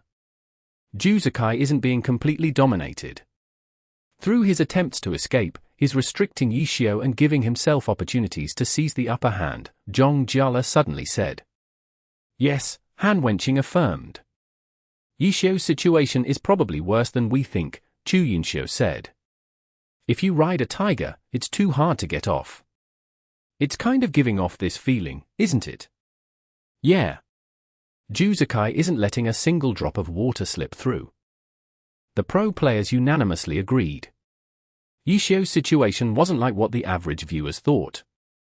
After breaking through Juzukai's gun fu, Yishio wasn't completely dominating the fight. The current situation was the same as the previous situation against Juzukai's gun fu, different methods to achieve the same goal. With Juzukai's Cloud Pisser having the health lead, Yishio couldn't let go of the opportunity to fight him at close range. No matter what, he had to stick close to him. When Juzukai tried to escape, he had to stop him at all costs, and Juzukai would use this opportunity to deal heavy damage and trade with him. This was what the pro players had concluded. From a certain perspective, Juzukai held the initiative. If you ride a tiger, it's hard to get off. It was indeed the case. Yishio probably knew that he wouldn't be able to win if he continued trading like this, but what could he do? If he let Cloud Pisser escape and widen the distance between them, he would be in an even more disadvantageous position. The battle continued, and the two characters were both losing health. Cloud Pisser was losing health faster, while Lord Grim was losing health slower. In the end, the unspecialized Lord Grim had the advantage in close combat. Only Juzakai could trade with Yishio in this situation. By relying on his health lead, his health was still higher than Lord Grim's even if he was losing health faster. As more time went on, this difference in health became more apparent. The viewers slowly began to notice it, and soon, sounds of discussion and doubt unfolded. They had thought that Juzakai was in a terrible spot, but from the looks of it, if this continued, he would probably win. Although Cloud Pisser is losing health rather fast, it looks like it won't ever be lower than Lord Grim's. Pan Lin carefully said. This is because of the early advantage that he obtained before. Li Ibor finally spoke. He was quite confident in his words. He had seen the critical strike from the Thunder Snipe. The past was the past. It couldn't be changed, no? If this continued, Yishio will, Pan Lin stuttered. He was just too afraid of saying the word lose. We can't relax until the end, Li Ibor said. Pan Lin couldn't help but glance at him. Was this really the same person who had been fighting with him to proclaim Juzakai the winner? Red health. Pan Lin shouted. Red health meant health below 10%. Although it didn't affect a character's stats, whether it was a normal player or a pro player, red health was usually a signal for danger. Lord Grim was at red health.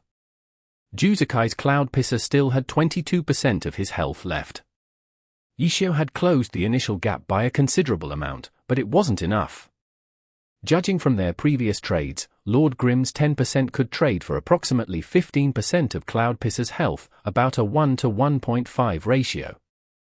On the pro stage, this figure was already very impressive. If it was any other occasion, this ratio would be unlikely. However, for this fight, this ratio wouldn't be enough to catch up. In the end, using a 1 to 1.5 ratio to beat a 22% health opponent with 10% wasn't going to happen. But that 1 to 1.5 ratio was an average. There were many back and forths, and not every exchange would result in this ratio. Sometimes, it would be higher. Yishio needed it to be higher in order to win. Not everyone had these numbers, but just looking at the health, even a noob knew that Yishio wasn't in a good position. The audience could stop and discuss it, but the ones playing couldn't. 22% against 10%? In the blink of an eye, the 22% became 19%. A 1 to 2 trade. The audience wasn't too perceptive. After all, they weren't precise enough to calculate the numbers. However, the pro players were more acute. Yishio wanted to use this final moment to burst down Juzakai. Gore Cross. Predicting where Cloud Pisser would land, Lord Grim rushed forward to use Gore Cross to trap him. Sword Light overlapped, forming a cross shape. Bang bang bang bang. Gunshots. Cloud Pisser never seemed to stop firing. As soon as he encountered Yishio's Lord Grim, Cloud Pisser never stopped to rest. Shooting to attack, shooting to borrow the recoil, shooting to fight at close combat. This time, the bullets formed a star, creating a ripple in the Gore Cross. Cloud Pisser's attacks had unexpectedly hit Lord Grim's cross. Long-ranged attacks had far lower priority than close-ranged attacks, so it wouldn't be able to stop the Gore Cross. However, with so many bullets hitting, it would displace it somewhat. Sword Light streaked across, hit. There was only one streak of blood. The horizontal slash of Lord Grim's Gore Cross had hit, but the vertical slash had missed. The skill consisted of 2 simultaneous slashes, but through precise maneuvering, Juzakai was able to dodge one of them. The crowd clapped and cheered wildly. Everyone loved to see these kinds of spectacular plays. But the pro players, who knew about the subtleties of this fight, didn't think it was necessary. Cloud Pisser had double Lord Grim's health. He had so much room to work with. It was easier to make a mistake doing extremely precise inputs like what Juzakai had done, and a mistake could give Yishio a chance to turn things around. Why doesn't he rush him down? Void UCE said. It's better to be cautious. Don't forget that Lord Grim can heal, Zhong Xinjie said. Heal? He can't health that much, can he? Tiny Herb's healer, Yuan Baiqing, said. With how the two were fighting, long cast time skills couldn't be used.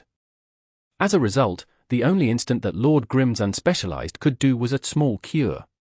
Everyone immediately remembers that Yi Xiao could add other healer skills onto his myriad manifestations umbrella, such as Great Cure or Holy Cure. Although these would be at most level 1, instant heals healed a lot of health, but had extremely long cooldowns. Even at level 1, with both players at such low health, it could be enough to save him. Is he planning on healing? The pro players started getting nervous. They realized that the battle would be decided here. Chapter 1591. Attack. Nomiami. Nomiami. It was the final moment. There was no room for mistakes. Usually, players would lean towards caution. Success second, no mistakes first. It might not look too flashy, but those who understood glory knew from experience the thrill of it. Cloud Pisser had 20% of his health left, while Lord Grim had less than 10%. With this health difference, most people wouldn't consider it a desperate situation, but rather an advantageous one for Cloud Pisser.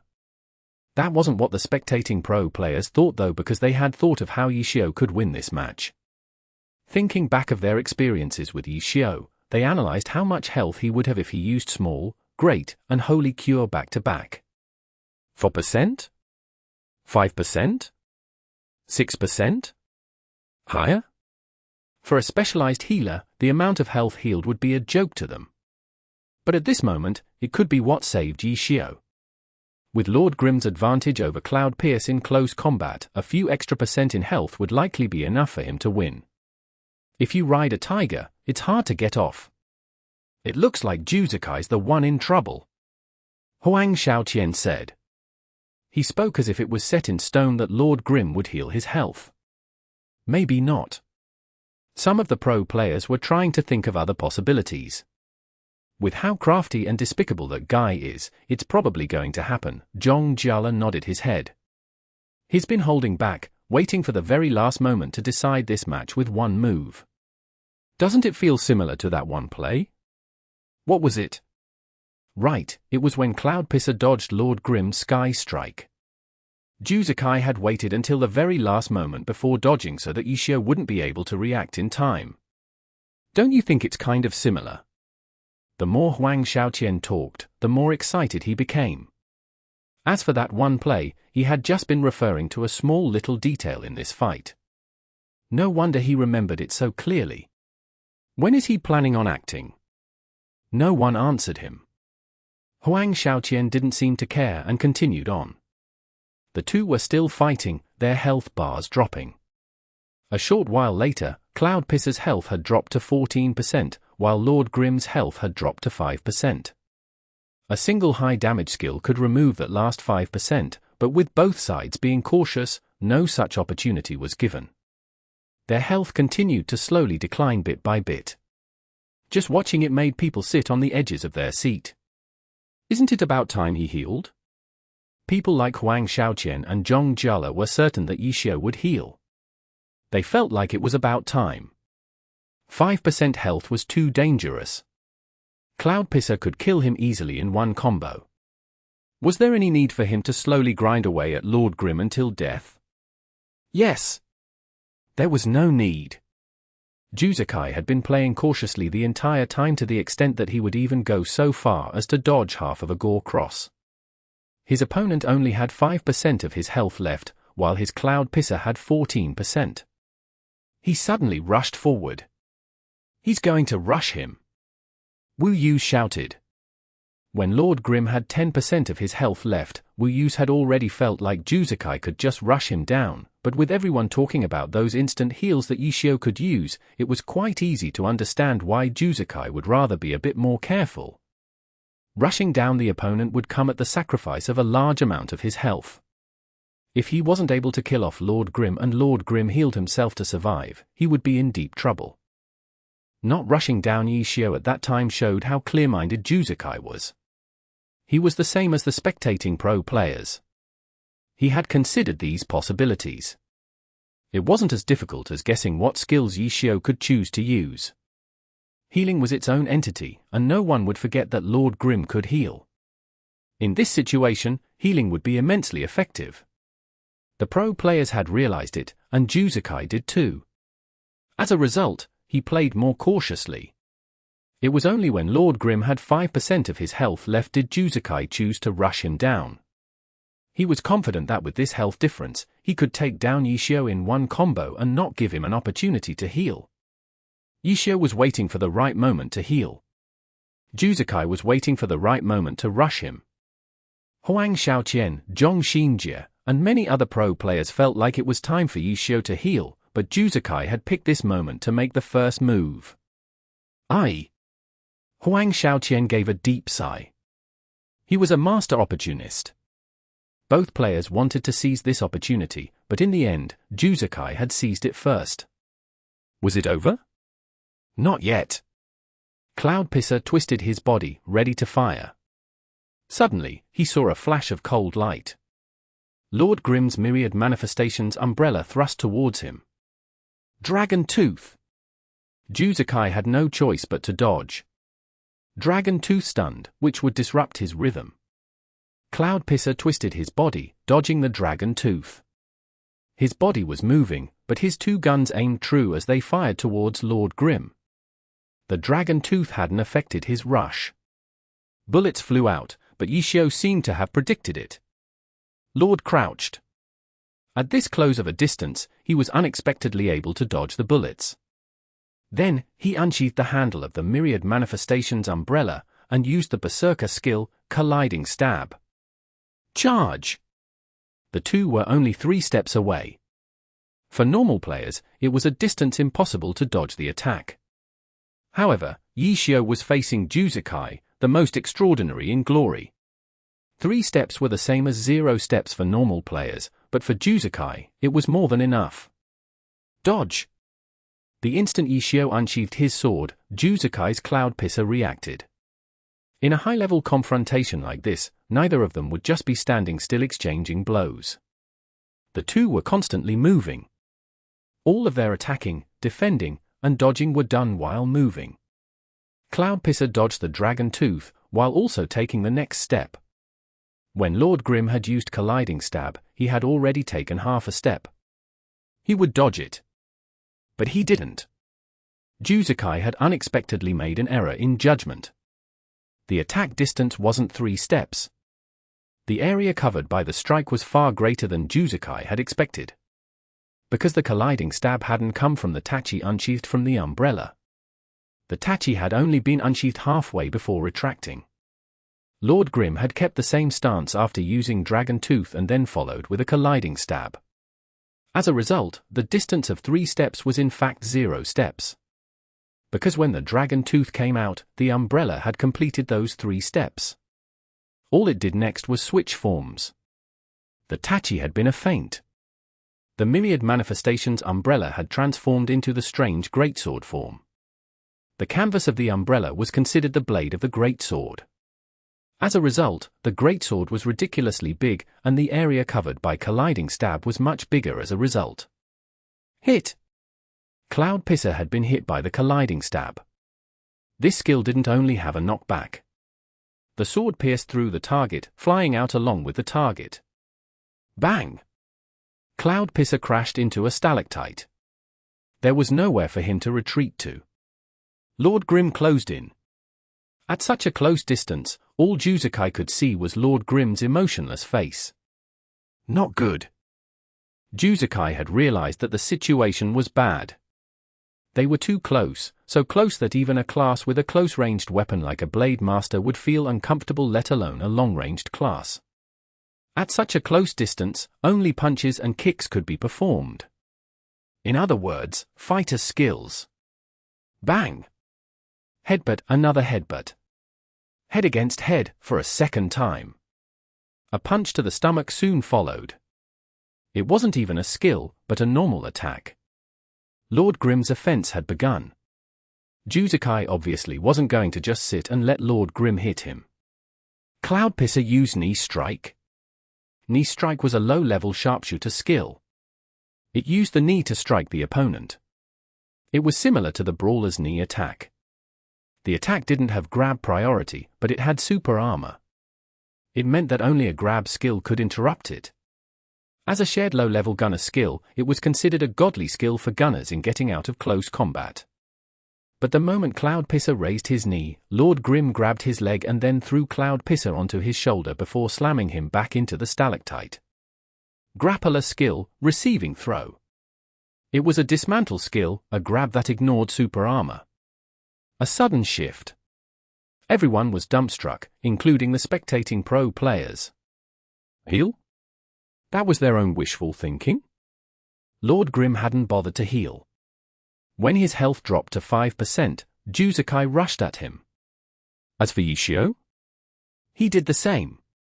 Yishio also decided to rush at Juzakai. Rush down the opponent when you only had 5% of your health left? It didn't seem logical. Rushing down the opponent at that health? That was suicide. When rushing, the amount of damage taken was often more than the amount of damage dealt.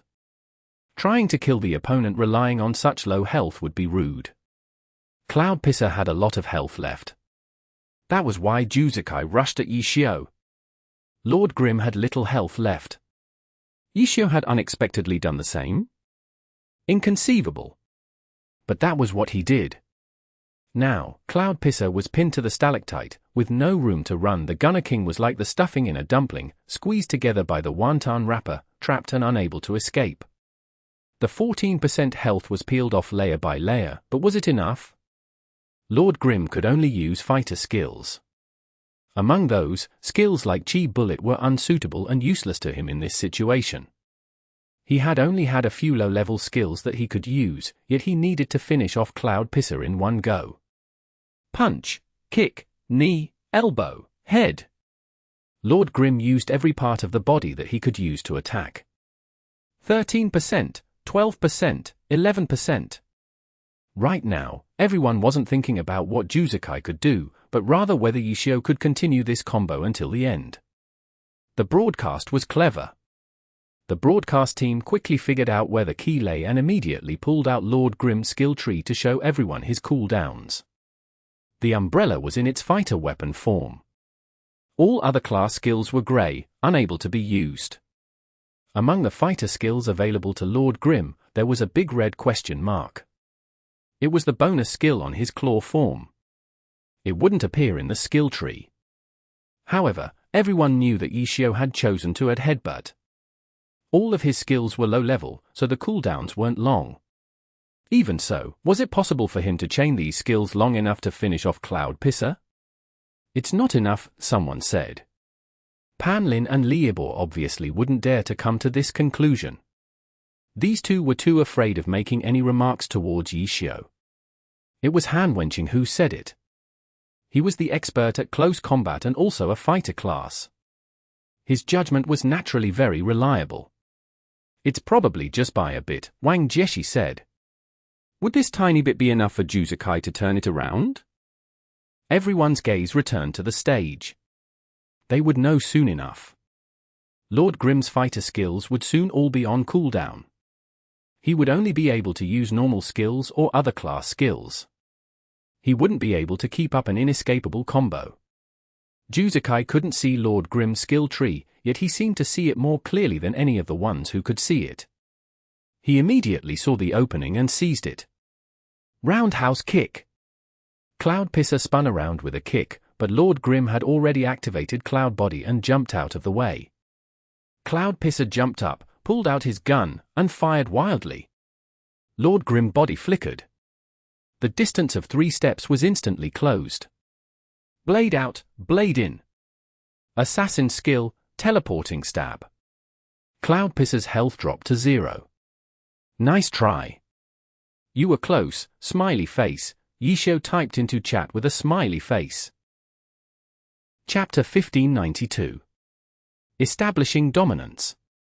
Nomiami. Nomiami. Lose? Win? Samsara's fans were in a daze. Happy's fans were in a daze.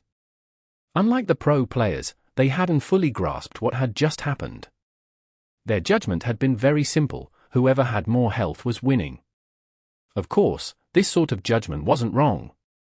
Yes, whoever had more health was winning. The end outcome of the battle could be considered a reversal from Yi Xiu. It was just that the reversal had been too quick. In the previous second, the two characters seemed to be evenly matched. Suddenly, Juzukai's Cloud Pisser was pinned to a stalagmite, seemingly powerless. Then, just when he was finally able to escape, a silver blade went in and a red blade came out, marking the end of the battle.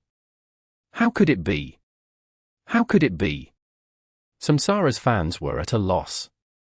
Happy's fans were also at a loss. They had thought that they would lose this fight.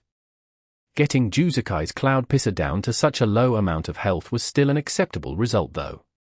This sort of thought was just them comforting themselves. Whether it was the confrontation between the current and former number 1, or Yi Xiu's legendary 1v1 win streak, none of Happy's fans wanted to see Yi Xiu lose. As for whether it was good or bad for the group arena as a whole, this sort of rational reasoning wasn't something that fans gave consideration to. But contrary to their expectations, they had won. Just like they had hoped, Yi Xiu had won. Just before, they had been constructing mental barriers, coming up with a reason to comfort themselves. All of a sudden, everything was flipped on top of their heads. Everyone was in a daze for a long time, all the way until Juzukai left the player booth. Reality finally sunk in. The fans gathered at the away team seats began to cheer.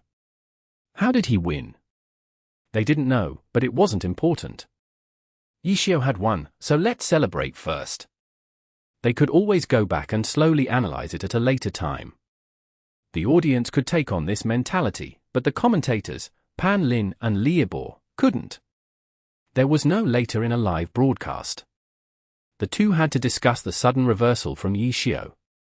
As a result, the myriad manifestations umbrella during that reversal became the focus of the discussion. The dragon tooth had closed the distance beforehand, so when colliding stab was used, it came out at point-blank range. The greatsword form of the myriad manifestations umbrella is truly gigantic. The area covered by colliding stab is quite large, making it quite difficult to dodge. Look, the moment colliding stab came out, Lord Grimm pulled out the tachi from his umbrella's handle. This small movement misled Juzukai into misjudging the attack. Yes, yes. What an elaborate scheme. The two spoke back and forth, not at all stingy with their praise. The two were even thinking of the future. Whenever Yi Xiu was in a 1v1, they should just immediately start out by declaring Yi Xiu's victory. Then, wouldn't anything they said after that be untouchable? Through this evaluation, the two were able to move past the reversal. But for the pro players, while this feint was very important, it wasn't as simple as that. Yi Xiu. Juzukai. The two players with the title of number 1 were very similar to each other in many ways. Just take how they played. Compared to normal players who cared strongly about hand speed, the deepest impression that these two players gave wasn't speed but precision. The two were exceptionally precise. Because of this precision, the two frequently made plays with little room for error. Juzukai was able to perform such an impressive display of gun fu because of this precision. Yi Xiu dared to rush down Juzukai despite only having 5% of his health remaining because of this precision. Apart from precision, their decision-making and intuition were similar. When either of them took control, it was extremely difficult for the opponent to find an opening to counterattack. At the end of the battle, Lord Grimm had pinned Cloud Pisser against a stalagmite and fought at close combat. Was there no such opportunity before? No. He had intentionally saved this move for the very end at the deciding moment. Everyone was shocked at his decision to rush down Juzukai with only 5% health remaining on Lord Grimm. But in reality, Yi Xiu hadn't been looking at his own health, but rather Cloud Pisser's 14%. As they traded blows, he knew that Juzukai was waiting for an opportunity to finish him off in one combo. He was the same. But his Lord Grimm could also heal. The 3 instant cast heals could be added onto his myriad manifestations umbrella. However, during this entire battle, he had never used any of them. It was hard to not be suspicious. The spectating pro players had been certain that he was saving these heals for a final explosive burst. They thought that he had chosen not to use these heals before because he had been waiting for the right opportunity. When their health dropped low enough, he would heal and Juzukai wouldn't be able to react in time. The pro players had been partially correct. Yishio had been waiting for the right opportunity. However, he wasn't waiting for an opportunity to heal.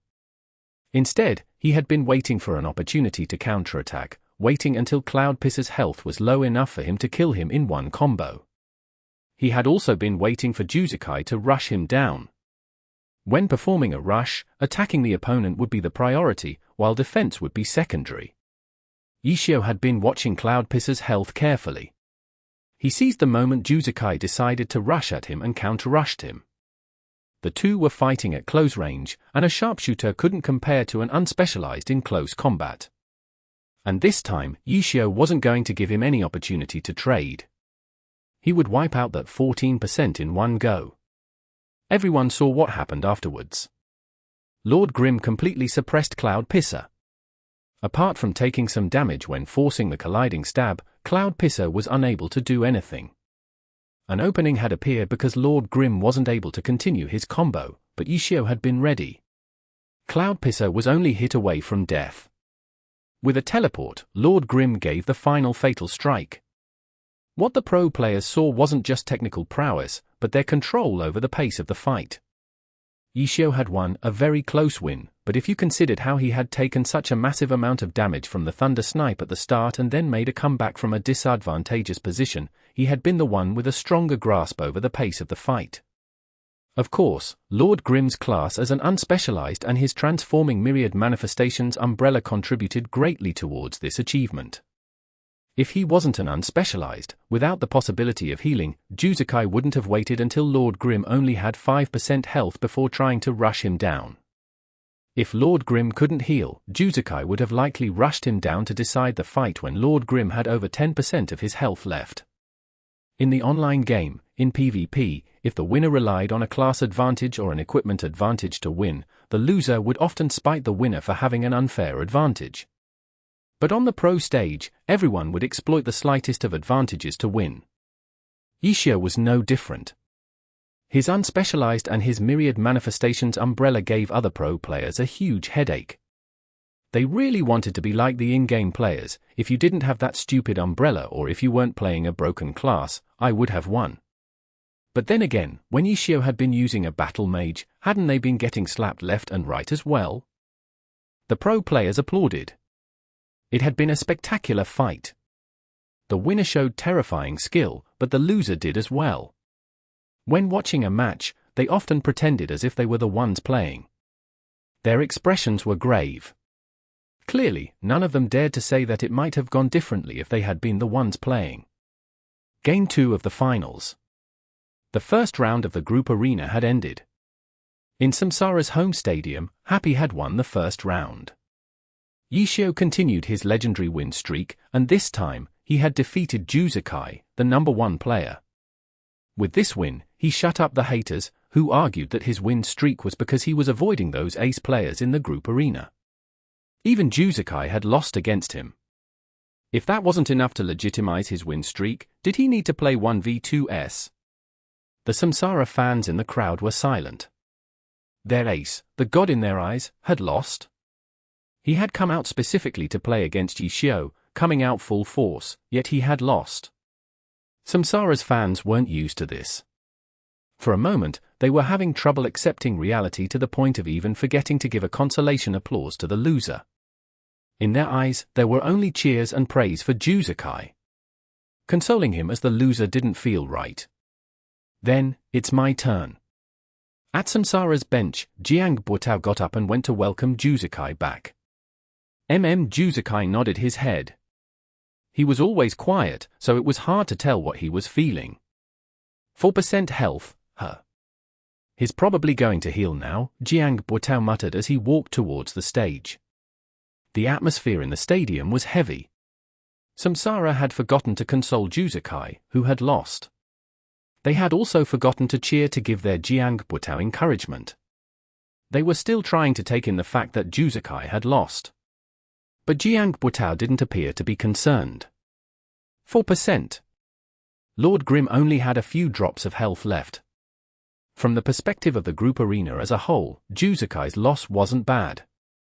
It was just that because of how important the fight had been to the audience, because Juzukai had gone first to play against Yishio, because it was a challenge that Juzukai had taken the initiative to put out. In the end, he lost. It made Samsara's fans feel embarrassed and ashamed. Juzukai had never given them these feelings before. There were even a few girls out in the audience who burst out into tears. But Juzukai's teammate, Samsara's vice-captain Jiang Buotao, wasn't affected by the atmosphere. He walked calmly onto the stage and into the player booth. The characters loaded. The map loaded. The match began. "Hello, senior. I'm coming." Juzukai had been silent, but as soon as Jiang Buotao went onto the stage, he greeted Yishio enthusiastically. "Coming to surrender?" Yishio replied. "No way," said Jiang Buotao, "I'm here to experience how fearsome you seniors are." Chapter 1593. Healer. Nomiami. Nomiami. The exchange between Yishio and Jiang Buotao before the match began hadn't been broadcasted or recorded, so only those who'd been on stage at the time knew that Jiang Buotao's message was a callback to what they'd said earlier. The audience didn't know anything about it, so they just treated it as a polite challenge. But Lord Grim only had 4% health left. For a Spellblade, most wave formation attacks would be enough to knock out that much health. From the very beginning, this face-off would be a very lopsided one. But Happy's supporters didn't lose faith. Those who thought that a match was already over at low health, why not go talk to last match's Lin Jingyan? It wasn't just Happy's supporters, either. Even Pan Lin and Liebor clearly had a lot of faith in Yishio right now. "Lord Grim still has 4% health," said Pan Lin. "Yes. With Jiang Buotao's Spellblade, one wave formation could probably take him out," said Liebor. No matter what, this was the situation. It wouldn't be wrong to explain it. "Let's see what Yishio will do," said Pan Lin. "Heal, of course." That was what Liebor thought, but he didn't voice the thought. What if that guy didn't heal? Heal, this guy's definitely going to heal again. Among the pro players, countless people were already pointing it out. He always does that, the same old thing. Having this kind of character appear in the group arena is so broken, the Alliance should do something about it. Someone coughed. It was Tiny Herd Shubin. Lord Grim was able to heal by relying on the low-level skills of the Cleric and Paladin classes.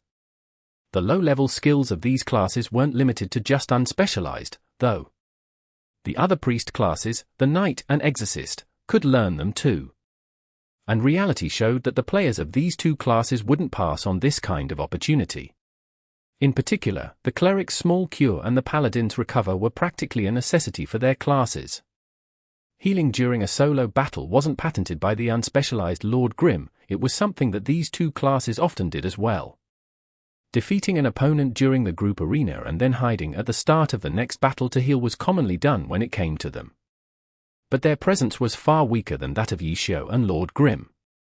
Shubin's cough didn't catch much attention, and the other players were all rising in rebellion to denounce this kind of practice. They completely overlooked the fact that they were attacking more than just Yishio. Shubin felt incredibly awkward. If he jumped up now to say something, wouldn't that just be the same as eating these attacks? Helpless, he could only maintain his silence, pretending that he had nothing to do with this. As he looked around, he couldn't help but see someone else wearing a similarly awkward expression, looking like he wanted to distance himself. The two of them met eyes, reaching a tacit mutual understanding. Shubin, Knight player. Tien Sen, Exorcist player. Both were priest classes, group arena healers that everyone was now attacking for being dirty, shameless, sneaky, foul, cheating, undignified, unoriginal. He's definitely going to heal, is that even a question? Look at how he's scurrying around so sneakily, he's looking for somewhere to hide, right? How much is he planning to heal? All the way. Finally, the topic had one single target again. Just in time, Huang Xiaoqian turned the conversation subject back to the ongoing match. Yishio's Lord Grim was currently moving, not toward the center road, and not circling around. Just like Huang Xiaoqian had said, he looked like he was searching for a place to hide and heal up for all eternity. Look, he's about to heal right now. He's healing. He's really healing. Small heal. Fuck, just like we thought, he's just that disgraceful. Of course he heals. Huang Xiaoqian rattled on, far noisier than the broadcast commentator Pan Lin. How could Pan Lin dare use this kind of mocking speech to criticize Yi Xiao? Shame on him. Yeah. So unfair. We have to change the competition rules. As the discussion progressed, Xu Bin and Tian Sen, as well as the other Knight and Exorcist players, all lowered their heads. Even though they knew that everyone was talking about Yi Xiao and had just forgotten about them for the moment, they simply had no way to face this calmly. He's still showing off in the chat, he thinks he's so honorable. Huang Xiaoqian continued to shout. At the moment, Yi Xiao had just sent a message in the chat, "Are you at the center yet?" "Hold on, I'm healing first." Jiang Buotao's empty waves had just arrived at the center of the map without seeing Lord Grim. He'd already been thinking that Yi Xiao might heal, and with this message, the other player made it very clear. He was very straightforward, very confident. He just told him directly. But Jiang Buotao wasn't just going to wait there. If he waited for Yi Xiao to voluntarily show up, then he'd probably be waiting until Lord Grim was completely reborn. Jiang Buotao controlled empty waves to move forward, toward Lord Grim's spawn point. Along the way, he changed his path constantly, adjusting his view. Because he'd watched the previous match from off-stage, he knew that Yi Xiao had ways of covering himself. Fortunately, Samsara had chosen this map and so they were more familiar with it. After seeing Yi Xiao's tactic earlier, as long as they paid attention, it wouldn't have much effect against them anymore. Jiang Buotao was now on guard against this tactic as he controlled empty waves to move forward, but he didn't discover anything. Soon, the dripstone along his path had all been carefully sifted through, and the only remaining possible places for Lord Grim to hide were in front of him. There were 3 stalagmites, standing in a triangle, relatively close together. Yi Xiao's Lord Grim was probably right behind one of them. Jiang Buotao didn't let empty waves approach to investigate. When the distance was close enough, he quietly lifted his sword and began to cast. The short sword divine chain rippled. Over here! Jiang Buotao didn't wait for Lord Grim to appear. Empty waves lifted his sword and swung it, releasing a waltzing wave formation that circled around toward that stalagmite. The stadium was silent. By this point, Samsara's fans had basically recovered from the emotions of Juzukai's defeat, but seeing their vice-captain bravely fighting unstage right now, they couldn't reward him with applause. Because, with the omniscient view, they could see that behind that stalagmite wasn't Lord Grim, but a goblin that he had summoned. Little Lou, did you see that?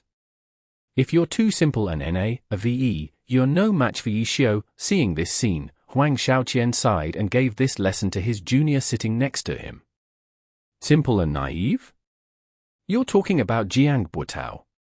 When Misty Rain's Li Hua heard this, he couldn't help but interject, surprised. Of course not, I'm just using an example. That guy definitely isn't, said Huang Xiaoqian. Jiang Buotao, Season 6 debut. After joining Samsara, he began making a name for himself. Under Juzukai's light, the Samsara players all seemed less eye-catching. But as opponents that had interacted with him on stage, everyone was clear that Samsara's Jiang Buotao was not an easy character to deal with. At the very least, simple and NA, a VE definitely was not a phrase that could describe him. Chapter 1594. A Senior's Fearsomeness. Nomiami. Nomiami. Electric wave formation, waltzing wave slash. The weakest summon, the goblin, couldn't resist these 2 powerful attacks, but so what? The viewers could clearly see that Lord Grim wasn't inside the electric wave formation's range. By the time the lightning struck the goblin, Lord Grim had finished forming the hand seals for Shadow Clone technique, launching a sneak attack from Empty Wave's side. But After drawing out a waltzing wave slash, empty wave silver weapon, Divine Chain, didn't stop and headed directly towards his side. Killing intent emanated from the edge of its blades as it tore through the air. A wave wheel slasher flew directly towards Lord Grim. Yishio was caught off guard. His Lord Grim had only just landed when the wave wheel slasher arrived. There was no time for him to dodge.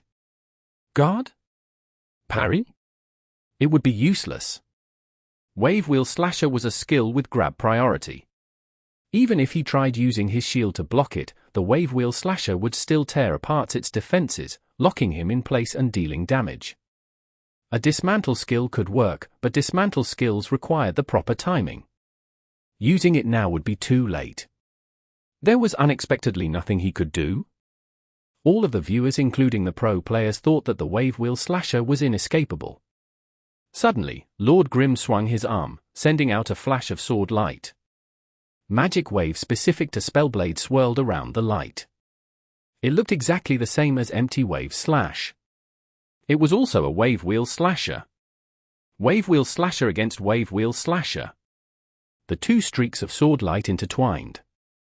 In a collision between two of the same skills, the outcome would be decided based on attack power as well as factors such as timing. Lord Grim's attack had been hasty, and the magic emanating from his sword couldn't compare to a true Spellblade's. The level 20 Spellblade class advancement skill Killing Intent wave specifically buffed wave skills. Unspecialized could not learn class advancement skills, so his wave skills would naturally lose to a Spellblade's. Lord Grim lost the priority battle. The undulating magic swallowed him, forcing Lord Grim to stagger back. However, the imprisonment from the wave wheel slasher was shattered by the collision. Lord Grim's wave wheel slasher fell short compared to empty waves, but it couldn't be considered useless. It had nulled wave wheel slasher's grab effect, achieving Yishio's goal. After staggering back 2 steps, he immediately steadied himself and rushed forward again. Although Spellblades were part of the Swordsman superclass, their strengths lay in mid-ranged combat. Close combat wasn't their class's expertise. The moment Empty Wave swung out a wave wheel slasher, Jiangbutter had Empty Wave step to the side to pull away. Lord Grim was able to negate his wave wheel slasher's grab effect, but the shockwave still pushed him back 2 steps. Even though he was able to immediately steady himself and rush back, Empty Waves had already followed with his next attack. A streak of scarlet fire roared towards him, a flame wave slash. Fire wave slash was the strongest of the wave slash and had the strongest knockback. Forcing your way through it wasn't possible. It wasn't just flames. It also contained powerful undulating magic. Unable to get past it, he could only dodge. However, Yishio knew that this attack was just the beginning. Fire wave slash, ice wave slash, and light wave slash. These 3 wave slash containing fire, ice, and light were often used together. This combo was nicknamed Threefold Wave. The fire wave slash had already put Yishio in a fluster. How could ice and light not follow? And the ice and light quickly followed. Lord Grim turned and used the assassin skill, Shining Cut. Cold light flashed as the fire wave slash brushed past him. When he looked towards Empty Waves again, as expected, it was the Threefold Wave. The second light wave slash had arrived next. As the name implied, light wave slash was extremely fast, but Jiangbutter had underestimated the speed of Lord Grim's movement skill. The light wave slash flashed past him, missing Lord Grim. Thunderous applause. Yishio didn't know, but the viewers watching did. The waltzing wave slash from before hadn't hit the goblin behind the stalactite, instead circling around it before returning like a boomerang. To dodge the light wave slash, Lord Grim had used Shining Cut. However, although he was able to dodge the light wave slash, the waltzing wave slash had looped around, striking him in the back. Lord Grim lost his balance and stumbled forward. Naive? Pure? Sure enough, none of those traits had any relation to Jiangbutter. How could a naive and pure person set up such a tricky and crafty trap? Ice wave slash. The third wave of the Threefold Wave swept towards the stumbling Lord Grim. Jiang Buoto had calculated how he would follow up and was about to go through with it, when he saw Lord Grim suddenly raise his umbrella. With a whoosh, the umbrella opened. Lord Grim used his shield to block the ice wave slash. Jiang Buoto felt a tremble in his heart. He had calculated the distance and timing of these consecutive wave slashes. Even a machine wouldn't have been able to react in time. For Yishio to do so, he must have been prepared ahead of time. The thought flashed through his mind. The ice wave slash hit the canvas of the myriad manifestations umbrella. The shards of ice seemed to come alive, shooting back towards empty waves. He really was ready for it. This wasn't just a block, but a skill, shield counter. Shield counter absorbed and reflected damage depending on the level of the skill. Lord Grim's shield counter could only be level 1, so the reflected ice shards was very sparse. However, the speed of the ice shards was no less than before. Jiang Buoto had wanted to chain together his attacks, so he positioned empty waves as close as possible to Lord Grim. But that only made it more difficult for him to dodge the reflected ice wave slash now. The reflected damage from a level 1 shield counter was insignificant, but the threat from ice wave slash wasn't the damage but rather its freeze effect. The freeze effect would be drastically reduced from the shield counter, but it still couldn't be ignored and had to be dodged. Spellblades wore plate armor, so their movements were slow. Dragged down by the heavy weight of his armor, Empty Waves was just barely able to dodge the ice shards, but by this time, Lord Grim had closed in. With a bang, Lord Grim's myriad manifestations umbrella struck Empty Waves' armor. Knights also wore plate armor. With their heavy weight, the knockback from a charge could send a spellblade flying. But Lord Grim's charge was much weaker. Against a plate-armored spellblade, all it could do was send the opponent stumbling back a few steps. But this was what Yishio wanted. He wanted to take the initiative, not send Empty Waves flying away. What do you think? Have you gotten a taste of this senior's fearsomeness? As he typed, Lord Grim rushed forward. His myriad manifestations umbrella transformed into a spear, stabbing towards Empty Waves' head. Jiang Buoto didn't have time to reply back to Yishio's message. Empty Waves held up his weapon, Divine Chains, in an attempt to parry the Dragon Tooth. Suddenly, the myriad manifestations umbrella transformed. The canvas retracted, and the parry missed. All that remained in Jiang Buoto's sai was the muzzle of a gun. Boom boom boom. 3 anti-tank missiles fired. How could Empty Waves dodge something at point-blank distance? Blast after blast, Empty Waves was swallowed by smoke and light. Flash! A sword was unsheathed. 2 streaks of light followed, creating a cross in the air. Empty Waves was still inside the smoke and light from the explosions. However, he was able to swing his short sword, Divine Chains, downwards from the previous parry position. Ghost Slash. Ghost Blades and Spellblades primarily dealt magic damage. As a result, when one class used the other class's skills, the skills were quite powerful. This Ghost Slash collided with Lord Grim's Gore Cross. Ghost Slash had a blow-away effect and impressive attack priority. The slash shattered the sword light from Gore Cross, and Lord Grim was forced to jump back to avoid the blow. The Divine Chain swung back up, using a Spellblade skill, Earth Wave /Star. The earth was swept up as it headed towards Lord Grim. By this time, the flames from the explosion had yet to completely disperse. From Jiang Buoto's screen, only a fuzzy haze could be seen, but even so, he was able to push out 2 attacks. With a turn, Lord Grim dodged the Earth Wave /. The myriad manifestations umbrella swung horizontally, while changing forms into a scythe, a priest weapon. Using an exorcist skill hook, it went straight for Empty Wave's throat. Jiang Buoto's vision had returned to normal. He rolled on the ground, dodging the attack. He slashed upwards with his sword, counter-attacking with a storm wave /. The two began fighting back and forth. Lord Grim had too little health.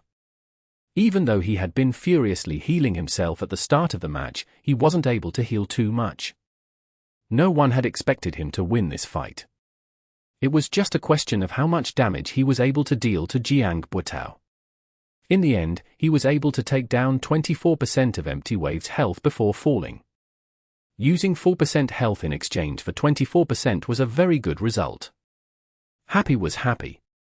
They got up and welcomed Yishio down from the stage. Of course, in reality, their applause was mainly for Yishio's win in the first round against Juzukai. That had been a huge boost to their morale. Yishio had been in the player booth the entire time, so he didn't know. However, the others remembered how quiet the stadium had been when Juzukai lost. Mo Fan was Happy's second player for the group arena. He clapped very mechanically alongside everyone else, waiting for Yishio to come back before heading onto the stage. Be careful, that guy's got a very black heart, Yishio reminded. No one knew if Mo Fan heard him or not, but he was on his way towards the stage now. On the side, Fang Rui booed at Yishio. Is there anyone with a blacker heart than yours? Of course not. Boss is the best at everything. Steen Bun replied back for Yishio. Chapter 1595. Young Growth. Nomiami. Nomiami. Both sides had sent out their second player in the group arena, but the atmosphere in the stadium seemed to have paused at the first matchup. When Mo Fan walked towards the stage, the crowd members in the away team seats clapped wildly, but because the Samsara fans were still downcast, the overall atmosphere felt rather oppressive. No boos or taunts were thrown towards the opposing side. The atmosphere in the stadium could affect how a player performed, especially more emotional players. For them, the more intense the crowd, the more exhilarating it was. It didn't matter if the cheers were aimed towards them or the other side, the cheers could help ignite their fighting spirit all the same. The atmosphere in Samsara's stadium was abnormal. It was only the second player in the group arena, but because of Juzukai's defeat, the crowd seemed to be dispirited and cold. However, this ice-cold atmosphere seemed to be far more comfortable for Mo Fan compared to the past. His footsteps were light and quick as he walked towards the stage. The match soon began, and the two characters loaded in. The map wasn't a random map, so the group arena lineups were predetermined. Jiang Buotao knew who his next opponent would be. But while Mo Fan's deception loaded into the map, Jiang Buotao was in a similar mood as the crowd. He was still thinking about the previous match and was having trouble readjusting his mindset. boxnovel.com. Yishio's Lord Grim only had 4% of his health remaining from his battle with Juzukai. However, with that 4%, he was able to take out 24% of Jiang Buotao's empty waves. This was not a good outcome. But if you considered that Yishio had healed at the start and his true health wasn't really 4%, it wasn't too bad. But he couldn't seem to forget how he had believed that he had seen through Yishio, but in reality, he hadn't, and Yishio was still able to get off a combo on him. Even though he was able to quickly stabilize his footing again, he had indeed experienced Yishio's fearsomeness. He hadn't looked down on Yishio. At the start of the fight, there had been a psychological battle. Jiang Buotao's words hadn't been fierce. There was no unadorned ridicule. He had used a rather passive-aggressive method to get at his opponent. This was because he knew that to these experienced old players, that sort of unadorned trash talk wouldn't faze them. On the contrary, the seemingly more careless but sincere remarks were more likely to tilt them. Jiang Buotao wasn't the first on Samsara to go up, but before the match had started, he had talked with Yishio quite a bit. It didn't seem like he was trying to provoke Yishio. He just seemed to be calmly stating a fact. However, Yishio exposed his intentions to teach them a lesson. Jiang Buotao's calm and collected provocation had clearly succeeded. He had wanted to trigger this sort of mentality from Yishio. That way, when he faced Juzukai, he might play more rashly and become distracted by Jiang Buotao's words. Even if he won against Juzukai with this mentality, when he faced Jiang Buotao, he might play poorly from being too excited. In short, Jiang Buotao's goal was to break his concentration. However, it ignited Yishio's fighting spirit instead. Then, he beat Juzukai and fought against Jiang Buotao well enough to display his fearsomeness.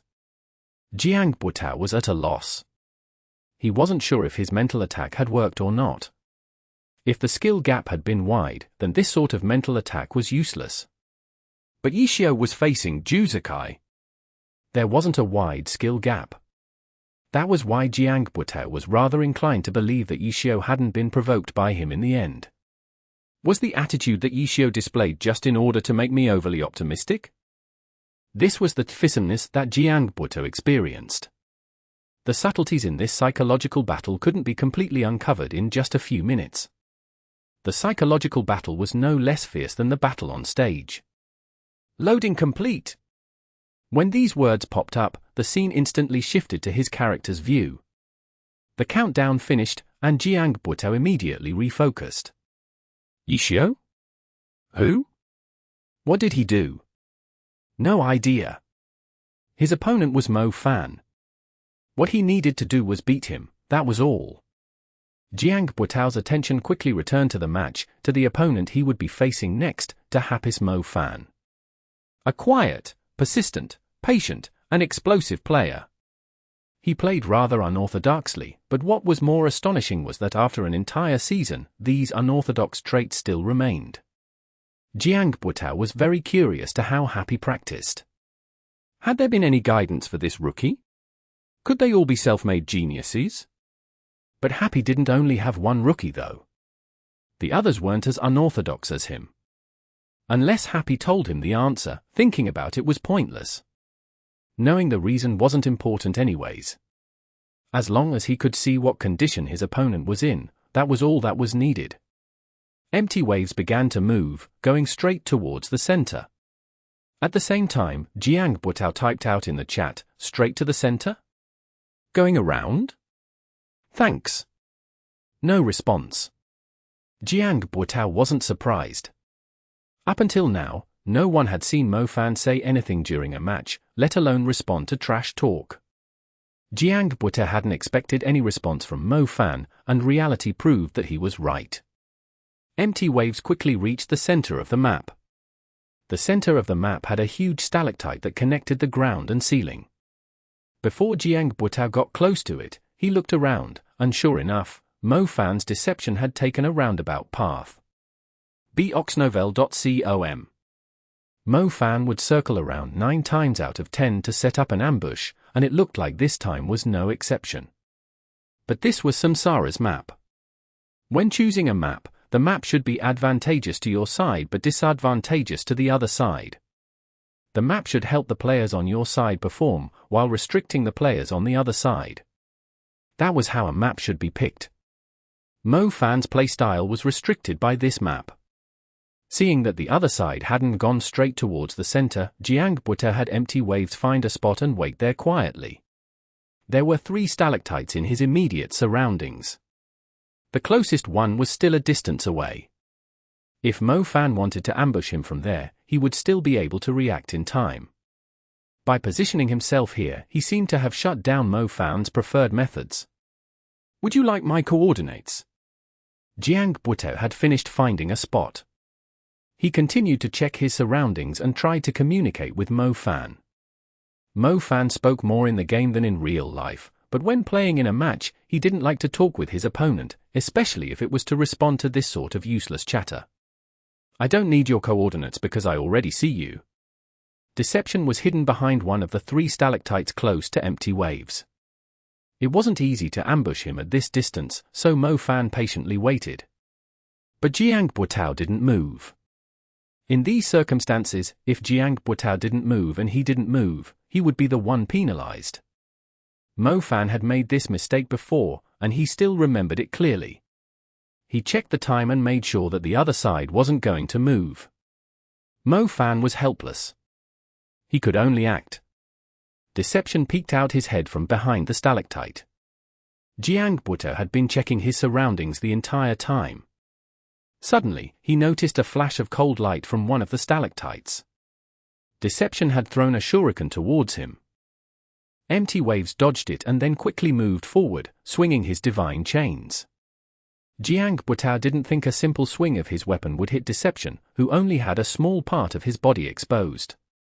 As a result, when he swung his divine chains, he used Waltzing Wave Slash to curve his attack. Deception pulled back and then took out his ninjato. He stabbed it into the stalactite and then leapt onto it. Jiang Buetao couldn't see what Deception was doing, but he also wasn't charging in. After all, Spellblades were a mid-range class. Empty Waves moved laterally to expand his vision. At this distance, Empty Waves could see Deception above. Mo-Fan's attempt at a sneak attack was like child's play. Mo-Fan had completely overlooked the characteristics of his opponent's class. But no one had expected Deceptions to move along with Empty Waves. Empty Waves moved to the side to widen his vision, while Deception also circled around to keep himself hidden. He had predicted what Jiang Buotao would do. At Happy's player bench, Yi Xiao, Su Muqing, and the others gave off smiles of gratitude. Mo-Fan was becoming more and more like a pro player. For example, predicting what the opponent would do based off of the opponent's strengths. He had been trained in an unorthodox way. His playstyle was unique to him, but his thoughts, his intuition, and his approach towards the game was becoming more and more like a pro player's. He was playing the game like it was a competitive match rather than like his former scrap-picking days. With this change in perspective, he was gradually forming his own way to better utilize his strengths to win. The more time went on, the less Yi Xiao worried about Mo-Fan's future. Mo-Fan might not like talking to others, but that didn't mean he refused to change. He had his own way of doing things. It might be slower than if he listened directly to his advice, but what he found in the end would definitely be the most suitable and the best for him. It's good to be young. Wei Chen suddenly sighed. He had also seen Mo-Fan's quiet growth and hated how he wouldn't have the same opportunity as him ever again. If not, no matter how difficult it was, he would certainly try his hardest to break through and improve. Growth was the domain of the young. Chapter 1596. Calm Terror. Nomiami. Nomiami. Waltzing Wave / Mist. There was not a soul in sight. The others unhappy were gratified seeing Mo-Fan's read on Jiang Buotao, but this alone wouldn't be enough to baffle him. Mo-Fan had learned to make decisions according to the opponent's class. How could an even more experienced player like Jiang Buotao not be able to either? Deception was a ninja. Ninjas could use their ninjato to climb up walls, and no pro player would ever overlook this ability when playing against a ninja. Because Empty Waves was a certain distance away from the stalactite, he could see the majority of it. When he moved to the side to take a look from a different angle, he also moved forward, which allowed him to see the entire height of the stalactite. But there was nothing below or above. Jiang Buotao reacted at lightning speed. Empty Waves immediately went back to his previous position. Deception was instantly exposed. Empty Wave slashed upwards, sending a light wave slash towards him. The slash came out at the speed of light, tearing through Deception. Puff! It's a shadow clone technique. Pan Lin shouted as if he were crying out in surprise in place of Jiang Buotao. In reality, with their omniscient view over the battle, they had already known this would happen. As Mo-Fan's Deception circled around to prevent Empty Waves from seeing him, he also used a shadow clone technique. The shadow clone remained hanging on the stalactite, while the real body dropped to the ground and then disappeared. Underground tunneling technique. Deception had used underground tunneling technique to hide and then strike at the right opportunity. Hooah! Deception drilled out of the ground, earth still crumbling away from him, as he aimed straight for Empty Waves' throat. But by this time, Empty Waves had retracted his divine chains, guard. Ding! Their weapons collided. Empty Waves used the impact to slide backwards. He was even able to react to such a sudden underground tunneling technique. Earthquake Sword. Empty Waves threw out an earth wave slash. It was too close, too fast, and this time, Mo-Fan wasn't able to react in time. Deception was hit by the attack. It wasn't that Jiang Buotao's reaction speed had been godly, but rather that he had been ready. He had seen through Mo-Fan's plans. The light wave slash had simply been a bait. After earth, fire, and ice. 2 successive wave slashes one after the other. However, when the ice crystal swept over, all that was frozen was a straw dummy. Substitution technique. Mo-Fan had used a ninja skill to escape this combo. This was why the threefold wave was always the light, fire, ice in that order. Otherwise, the combo could be broken. Earthwave Slash didn't have the same speed as Lightwave Slash. As a result, there was an opening between the following Fire and Ice Wave Slash, which Mo Fan seized, using a substitution technique to escape. Substitution technique teleported the user to a random location, so Mo Fan didn't know where he would end up at himself.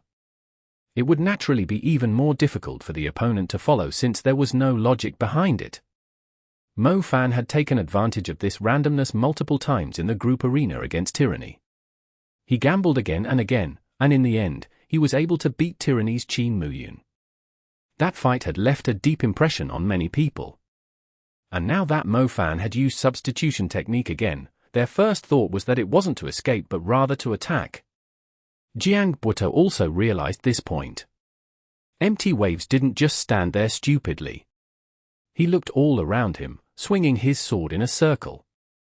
Magic burst from his blade, covering all of Empty Waves. Nebula Wave Slash, the level 75 Spellblade skill. When used, the magic would be shaped randomly. But the magic could also be controlled by the user. One way was to have it spread around 360 degrees. This skill was extremely flexible, allowing the user to use it in surprising ways. After this skill came out, it became hugely popular among Spellblade players. Spellblades mainly added points into their wave slash or wave formations. However, the Nebula Wave Slash was so fun and useful that even players who specialized in wave formations would spend their skill points to learn and level it. Pro players obviously wouldn't learn it just because it was fun. Jiang Buotao's Empty Wave specialized in wave slashes.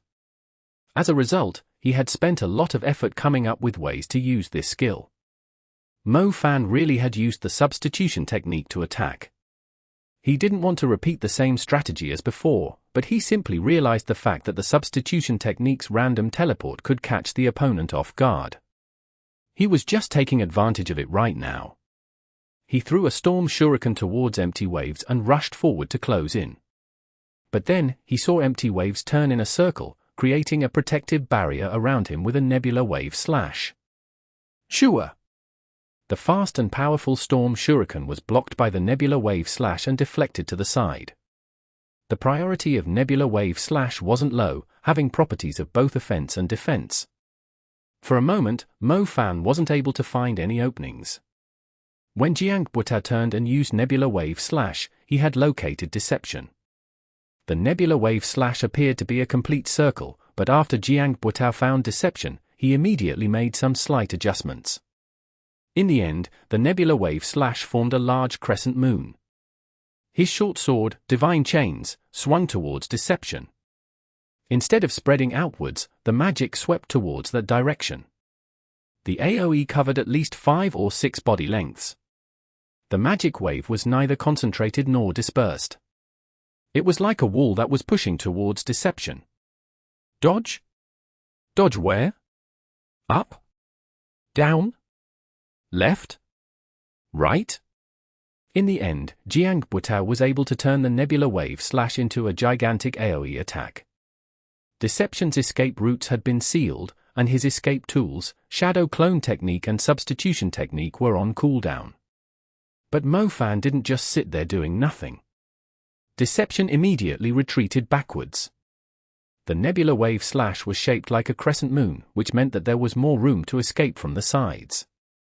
Deception wanted to take advantage of this point. But as the Nebula Wave Slash expanded, it quickly patched up these openings on the side. The magic was densely weaved together with no openings. This time, Mo Fan was helpless. The retreating Deception was swallowed by the Nebula Wave Slash. Everyone looked towards Deception's health, but they discovered that the powerful Nebula Wave Slash didn't deal as much damage as everyone had expected. This level 75 skill had a very high base damage, but because of how spread out it was, the damage was reduced considerably. Loud thunder, but only small drops of rain. That was the feeling this attack gave off. Some people felt disappointed. Some people saw this attack as nothing more than the start of a combo. Empty Waves got up and gave chase, sending out wave slash after wave slash, magic slash after magic slash, striking Deception. The combo meter soared as Deception's health plummeted. There was unexpectedly nothing Mo-Fan could do. Empty waves didn't only include the unbreakable threefold wave, but also many other wave/skill. Even so, Mo-Fan wasn't able to find an opening to escape. Escaping was what Mo-Fan was best at. In terms of escaping, Mo-Fan was number one even in the pro scene. But right now, his deception had unexpectedly been completely locked into place by empty waves. By empty waves, a Spellblade. This was worthy of astonishment. Although Spellblades were swordsmen, they were considered a mid-ranged magic class. There were two ways to play Spellblades. The first was to specialize in wave formations, larger AOS, and strong CC. The other way was to specialize in wave/stronger DPS but weaker CC. Their mid-range meant that they didn't have the same oppressiveness as close-ranged classes. However, Jiang Buitao's empty waves had linked together his wave/ so tightly that not even a master at escaping like Mo-Fan was able to get away. How is he doing it? Those familiar with Spellblades were in awe. They couldn't see the reason. They could only be in awe at Jiang Buitao's skill. No wonder he was the number one Spellblade. He could do what others couldn't. As for the pro players, they quickly discovered the secret. Prediction and positioning. Whenever Jiang Buitao's empty waves used a wave/, he would never be in the same spot. He was fully putting to use the characteristics of every wave/, searching for the most suitable position to send his attack where he wanted it to go, striking deception and continuing the combo. Every attack was a read. This was because Mo-Fan wasn't just doing nothing. He was trying to find an opening, and every struggle from deception was read perfectly by Jiang Buitao. No, he isn't just reading him, Yi Xiao said. He's constantly putting out bait. Every attack he makes leaves what seems like an opening, but this opening will quickly be patched up by his next attack. Mo-Fan is too sharp. His reactions are too fast. The moment he sees the opening, he immediately goes for it. However, by then, Jiang Buitao has already patched it with another attack, which then leaves another opening. It's a strategy that works against Mo-Fan specifically. He's taking advantage of Mo-Fan's strengths, rather than his weaknesses. That guy's quite terrifying. Yi Xiao said. It never feels like he's that great of a player though, Chen Guo said. Because he's too calm. Yi Xiao said. Chapter 1597. Vice Captain Song. Nomiami. Nomiami. In recent years, Jiang Buitao's placings in the All-Star rankings were quite high. Everyone felt like he was an amazing player, but whenever people were asked to say what specifically was amazing about him, 9 times out of 10, they wouldn't be able to answer back. They had that feeling in their heart, but they didn't know how to describe it in words. Even Team Samsara themselves couldn't seem to find the right words to describe their vice-captain. In the end, his fame seemed to simply be because he was the vice-captain of a championship team. And now, Yi Xiao had given him high praise. Terrifying. A calm terror. Chen Guo couldn't immediately understand what Yi Xiao meant by that. She really wanted to drag Yi Xiao over and explain it more clearly, but right now, Mo-Fan's situation was more concerning. A calm terror, it wasn't important that she understood it. What was more important was whether Mo-Fan could. A 27-hit combo. This was the number on the combo counter. It was extremely eye-catching. Even a close-ranged class would have difficulty pulling off this long of a combo. Spellblades had it somewhat easier to get a high-hit combo since their wave swords counted for several hits, but a 27-hit combo in one breath wasn't easy at all. Spellblades were swordsmen, but unlike Blade Masters and Berserkers, their strikes didn't feel like strikes. For those classes, combos were an important metric to measure a player's skill. On the other hand, Spellblades were more similar to mage classes like Elementalists and Witches. Although they could also combo, no one measured an Elementalist's skill based off how long their combos were. It would almost be forcing the Elementalist into doing something they shouldn't be doing. As a result, if these types of mage classes ever put out long combos, it was mainly a sign that they were crushing a noob. However, this was the Glory Championship Finals, a battle between the very best players. No matter how new or how much of an underdog Happy was, to reach this step, it was impossible for them to be noobs. There were no noobs in the finals. Mo Fan may be a rookie, but he was undoubtedly a troublesome opponent. Even so, Jiang Buitao was able to get his Spellblade to perform such a long combo against this sort of opponent on the final stage. This obviously wasn't him crushing a noob. It was an unprecedented display of brilliance. When the combo reached 30, the crowd went wild. After Juzakai lost to Yishio, Samsara's fans seemed to be unable to accept it and became dispirited. But starting from that Nebula Wave sword, their spirits reignited. With each hit, their spirits rose to new heights. When the combo counter hit 30, a Spellblade performing a 30-hit combo, their blood was boiling. Cheers, applause, the entire stadium was filled with shouts of Jiang Buitao's name. The silence had finally been broken, and the one who did it was Jiang Buitao, Samsara's vice-captain.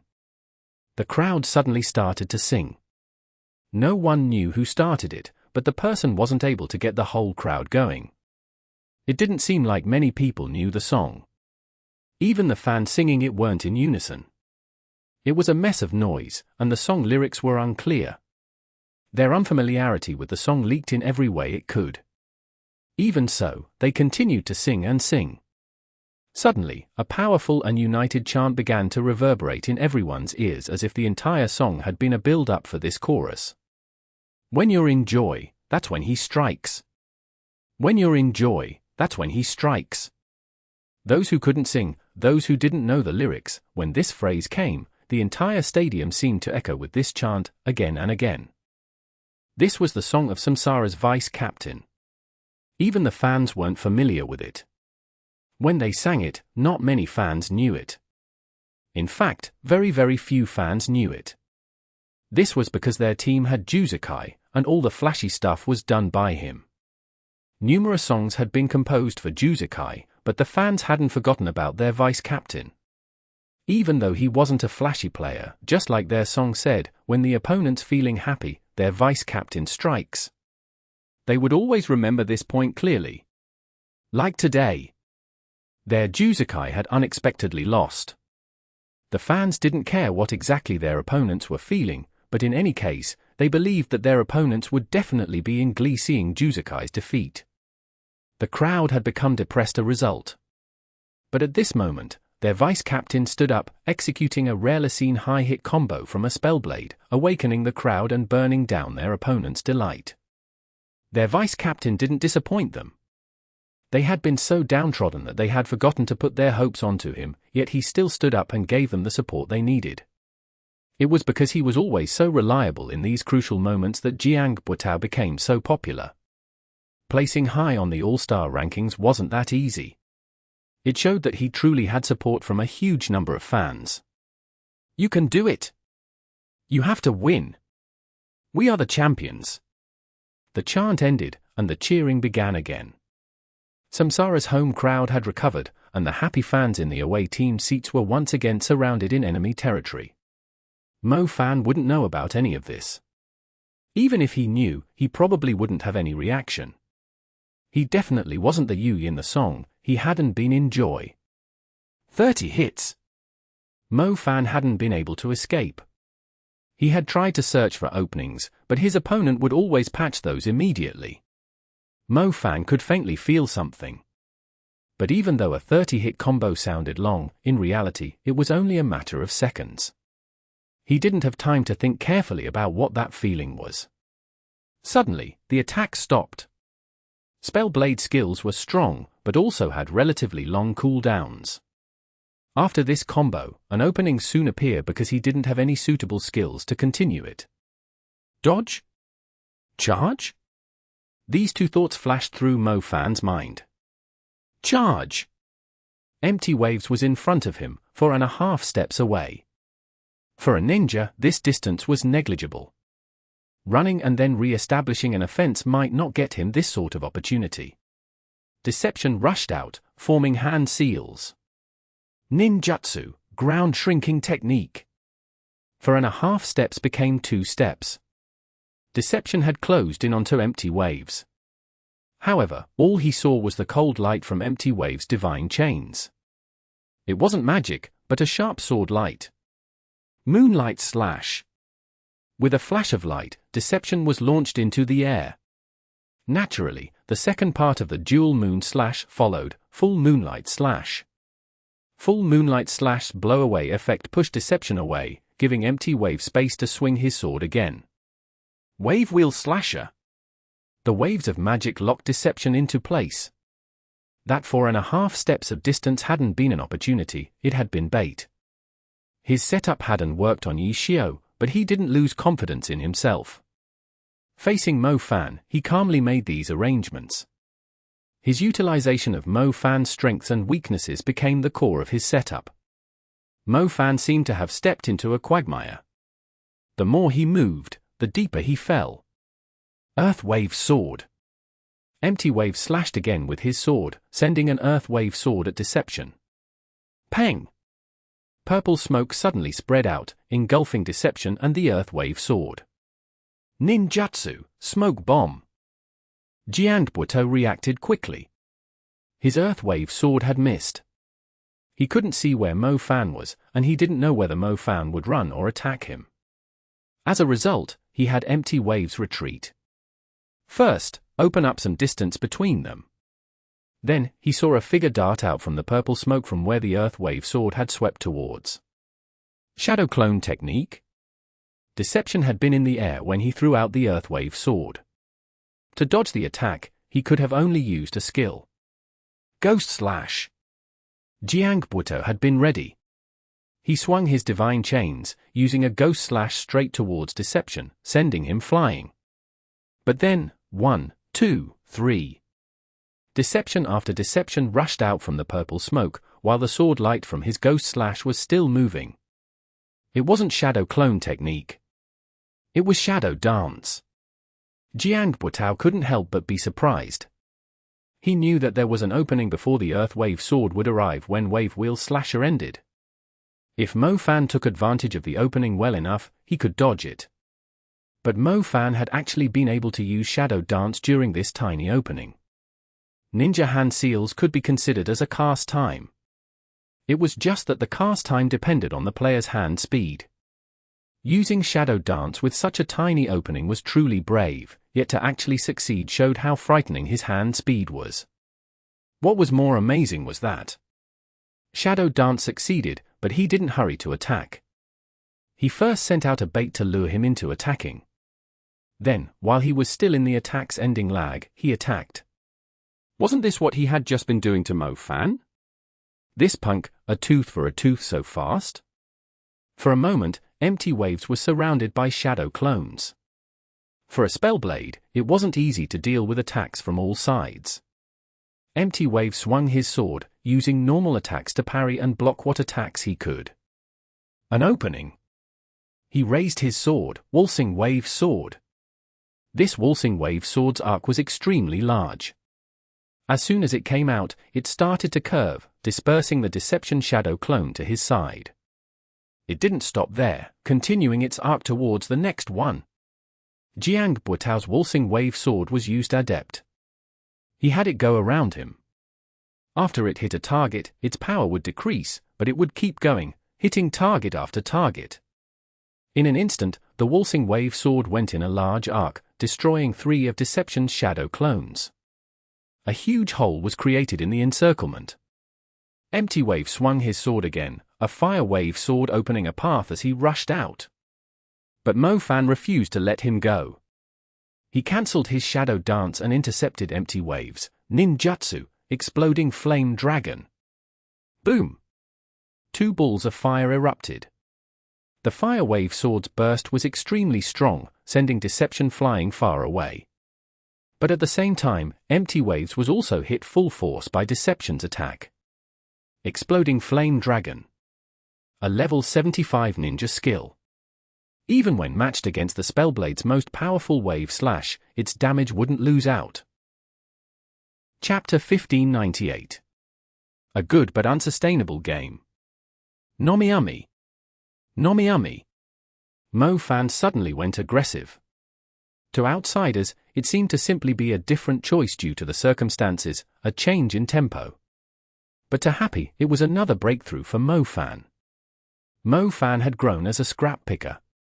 His instinct was to prioritize his survival, now and in the past. His entire play style revolved around survival. In his previous matches, there were times when he rushed his opponent, but this sort of blow-for-blow combat was mostly out of helplessness. However, his decision to trade Exploding Flame Dragon for Fire Wave Slash was a proactive choice. This was a step forward towards his future. Turn around and go again. The moment Deception touched the ground, he immediately turned around to attack again. He threw a shuriken to open up a path and quickly formed hand seals. Ninjutsu, 100 streams. Hundreds of streams of water rushed towards Jiangbuta's empty waves, but the distance was a bit far. Empty Waves was able to dodge it with ease. However, in that time, Deception turned into a blur and suddenly appeared in front of him. Ninjutsu, Flickering Pursuit. Ninjutsu, Bird Fall. Annihilation. Attack, attack, attack. Mo Fan suddenly became extremely aggressive. It was as if he had become a different person. Even if it could be considered a breakthrough, it felt rather exaggerated. Undaunted by dangers, he attacked furiously. At this point, even his teammates on Happy felt surprised at Mo Fan's sudden shift in mentality, let alone Jiangbutao. Deception weaved forward, backwards, to the side, from above, from below, all around Empty Waves, searching everywhere he could for an opening to attack. Empty Waves seemed to be at a loss. Jiangbutao was clearly caught off guard. Samsara had obviously studied their opponents in the finals, and standout players like Mo Fan, who had clear and defined playstyles, were relatively easier to grasp. In the first game in the finals, Mo Fan hadn't given them much trouble. It had only been 3 days since then, yet it was almost like he was a different person. They had never seen him play this way in the finals, in the semifinals, in the regular season. It just had to be now. Nice. Beautiful. Chengwu cheered.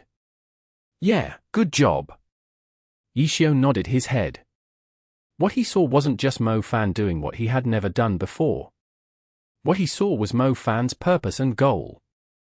For someone like him who prioritized survival, why would he suddenly charge in aggressively all of a sudden?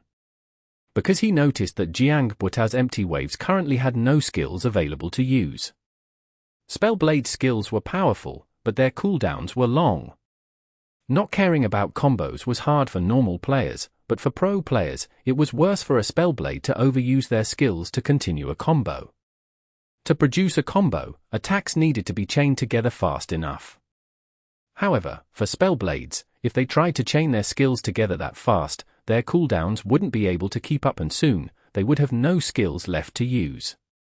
To guarantee that there were always skills that could be used, classes like Spellblades could not pursue these types of long and flashy combos. Jiangbuta had performed this type of combo in this match though. The spectators had been in awe watching it, even singing their vice-captain song.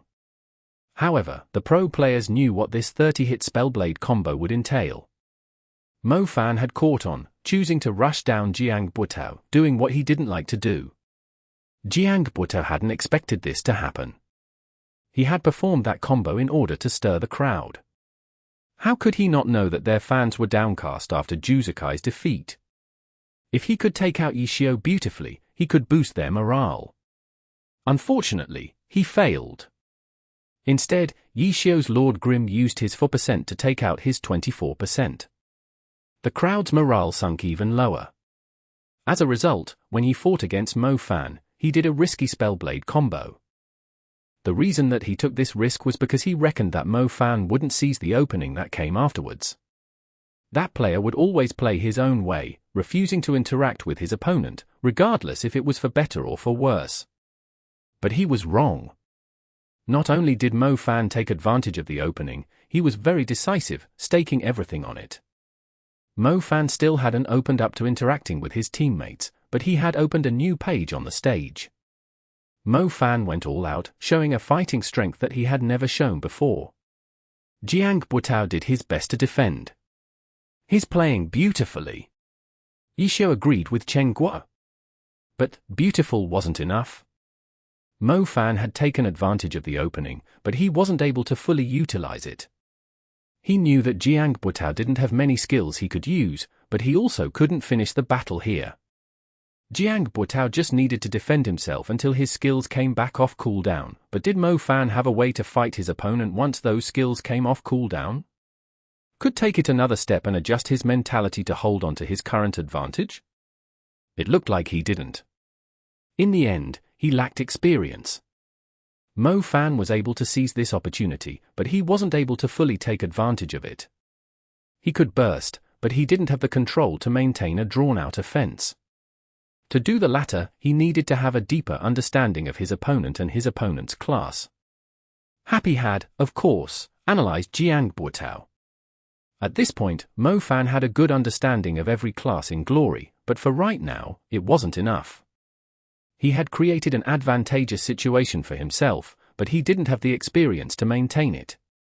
It was unfortunate, but it showed hope for the future. He lost. In the end, Mo Fan lost. Jiang Butao had only been caught off guard for an instant. He quickly regained his footing. Even though he hadn't been able to retaliate much, he was able to stabilize the situation. Then, once his skills came off cooldown, he started his counterattack. In the end, he was able to gain back the upper hand and beat Mo Fan. However, Empty Waves only had 11% of his health left. This outcome was far worse than Jiang Butao had expected. He had thought he had complete control over the battle, but he had been caught off guard by Mo Fan's sudden outburst. The lead that he had was reduced to just 11%. It hadn't been easy for him to reinvigorate the crowd, but unfortunately, most of his efforts had been ruined by Mo Fan's counterattack. Luckily, he was still able to win in the end. The Samsara fans didn't feel that their singing had been for nothing. Their vice-captain didn't let them down, so their mood was much better than before. Mo Fan left the stage amidst congratulatory applause. Usually, his non-interactive play style was frequently met with boos in away team stadiums. Today, he had shown a surprising amount of aggression. For a moment, Samsara's fans couldn't find anything to pick at. Instead of booing, they applauded his performance. Mo Fan never cared though. He quietly walked back to his team. "Nice job!" Everyone on Happy exclaimed. Mo Fan looked at the stage and at the screen. 11%. It was a small difference. Just a bit more and he could have won. No matter how well you played, what was the point if you lost? Mo Fan wasn't happy with the result. As he walked back to his seat, he clenched his fists tightly, staring intently at Jiang Butao's 11% health Empty Waves. "Keep up the good work. There will be more chances in the future." Su Muqing waved her hands towards Mo Fan and said. Mo Fan stared blankly at her. Before he could nod his head, Su Muqing turned around and headed towards the stage. She was Happy's next player. The Samsara crowd had returned to their usual state, cheering excitedly for their team. Even though Empty Waves only had 11% health left, they had hopes for Jiang Butao. The fans at the away team seats cheered for their team, but the shouts from Samsara's fans drowned them out. Su Muqing wasn't as expressionless as Mo Fan. She wore a smile on her face as she walked onto the stage. Su Muqing was Happy's third player in the group arena. She would be playing against Jiang Butao. The match began. Dripstone Cave. For sharpshooters, it provided them space and cover. Su Muqing's Dancing Rain was a gunner as well, and she could take advantage of the space as well. Because she was longer ranged, it wasn't as good for her as it was for a sharpshooter, but in general, the map was favorable for Su Muqing. There was no way to choose a perfect map that would make it difficult for every opponent. After all, there would be class overlap between teams. Both teams could have players with similar play styles as well. When it was advantageous for one team, it could also be advantageous for the other team. When choosing a map, you could only do your best. In today's match, Su Muqing was Happy's winner. When the battle began, she immediately headed for the center of the cave. Samsara's Jingyan took his time though, seeing what the circumstances were. With only 11% of his health remaining, he decided not to go straight for the center, instead choosing to circle around from the left. Su Muqing gradually approached the center of the map. She naturally didn't see any traces of him. She didn't continue forward, instead stopping immediately. She didn't lean to the left or right. She centered herself at the center and lifted her hand cannon. She looked ahead, to the left, and to the right. For other classes, the purpose of having a wide field of view was to find the opponent earlier. However, for launchers, their attacks could be launched from afar. It didn't matter what route Empty Waves took. It seemed like he wouldn't be able to escape from Dancing Rain's artillery fire. The broadcast cut the screen into two. One part showed Dancing Rain's point of view, while the other showed Empty Waves. The dripstone was sparsely scattered throughout the cave. Trying to move completely hidden was impossible, and it didn't look like Empty Waves was trying to hide himself. He simply went along a straight line. What was the point of circling around then? Many members of the crowd couldn't help but ask. Chapter 1599. Still One Eye. Nomiami. Nomiami. The commentators analyzed Empty Waves' movements from different angles. Once Yishio had left the stage, Pan Lin and Liebor felt a huge weight off their chests. Their discussions became more colorful and vivid. As the distance between the two players grew nearer, the small screen showing Su Muqing's perspective grew larger. Where was Empty Waves moving to? The viewers knew, but would Su Muqing be able to tell? What was the secret behind Jiang Buitao's movements? Everyone was trying to figure it out. Empty Waves rushed out from a stalagmite and appeared in Su Muqing's view. Secret? The discussion between Pan Lin and Liebor stopped. The two had been chatting, thinking up all sorts of possibilities. The one possibility that they hadn't talked about was that there was no ulterior motive behind Jiang Buitao's movements. How could they say that? The two had the same thought. If they said north, when it was actually south, how could they show their faces? Yishio was an exception. Facing Yishio, they would try not to make any predictions, but they couldn't do that with everyone. There wouldn't be any commentary then. Hurry up and talk. The two characters had encountered each other, but the commentary had suddenly stopped. The director wasn't happy at all and yelled at them. Talk? Fuck off. Pan Lin cursed inwardly, but he had to talk. What a surprise. Jiang Buitao, just let Empty Waves appear in Su Muqing's view, Pan Lin said powerlessly. The ones most surprised were him and Liebor. All of their previous analysis had been wrong.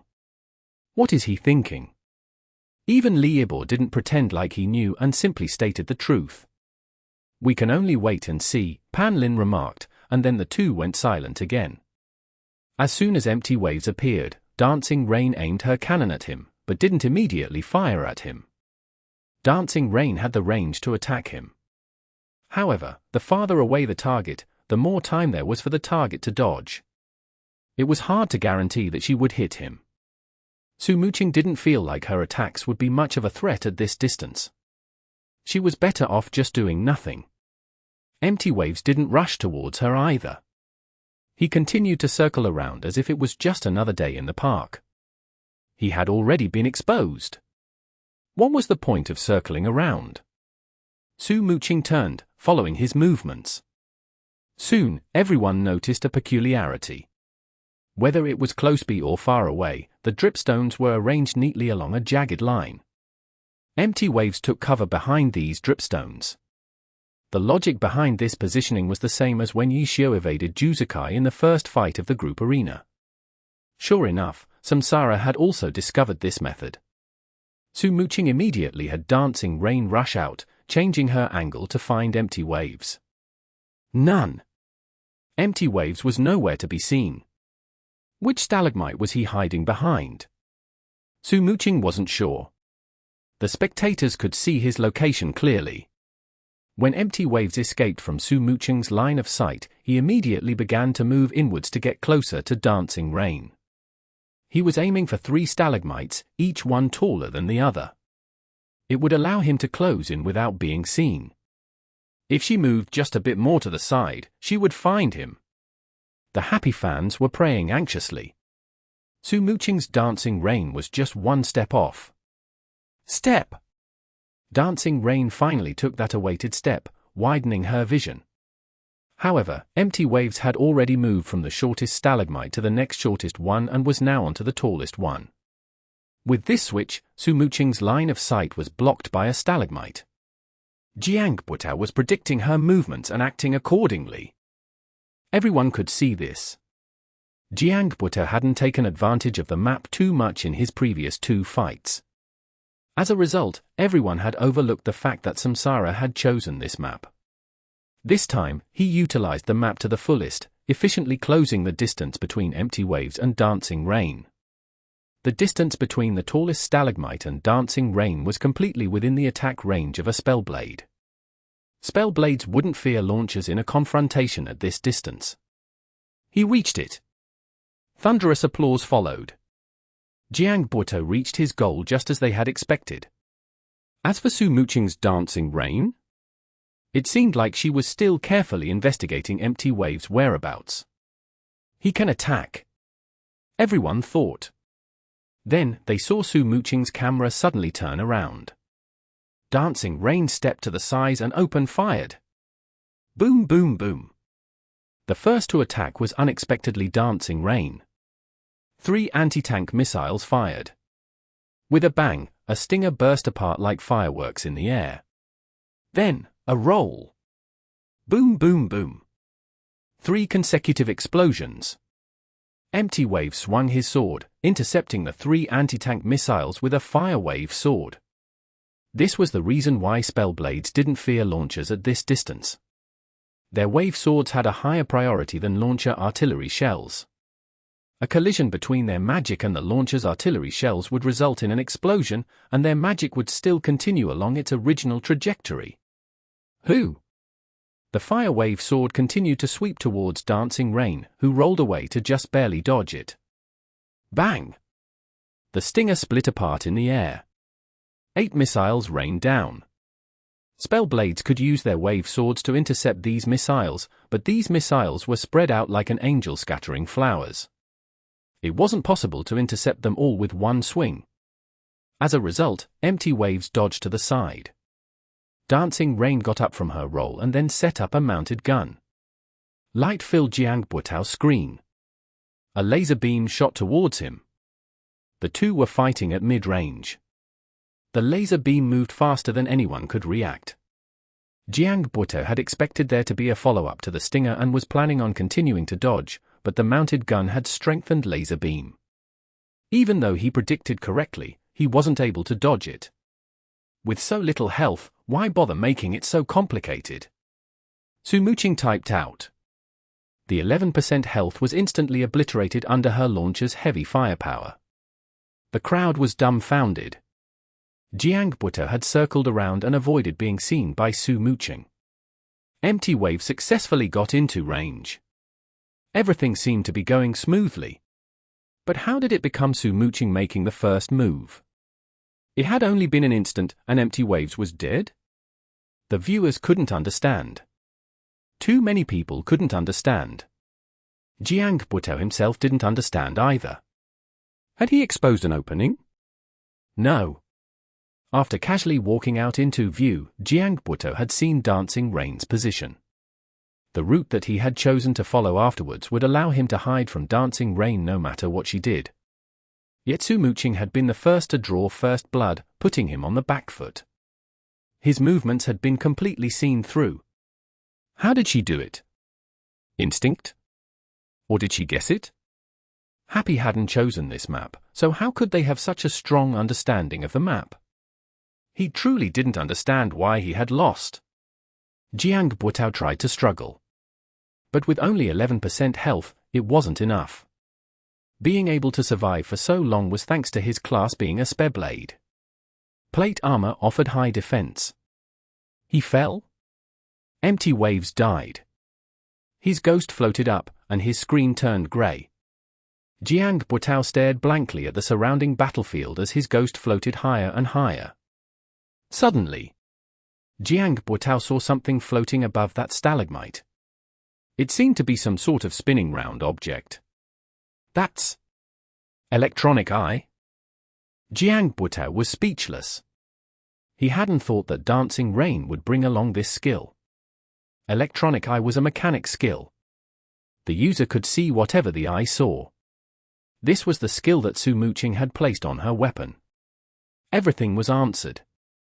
He had carefully observed dancing rain, calculated a route, and made predictions. It turned out that a simple electronic eye had ruined all of his plans. Dancing rain might not be able to see him, but the electronic eye could. The broadcast had finally found the reason as well. A replay was performed from the electronic eye's perspective. It wasn't as clear as a character's point of view, but it was clear enough to see Empty Wave's movements. Su Muqing had grasped Jiang Buotao's intentions very early on, but she calmly went along with it.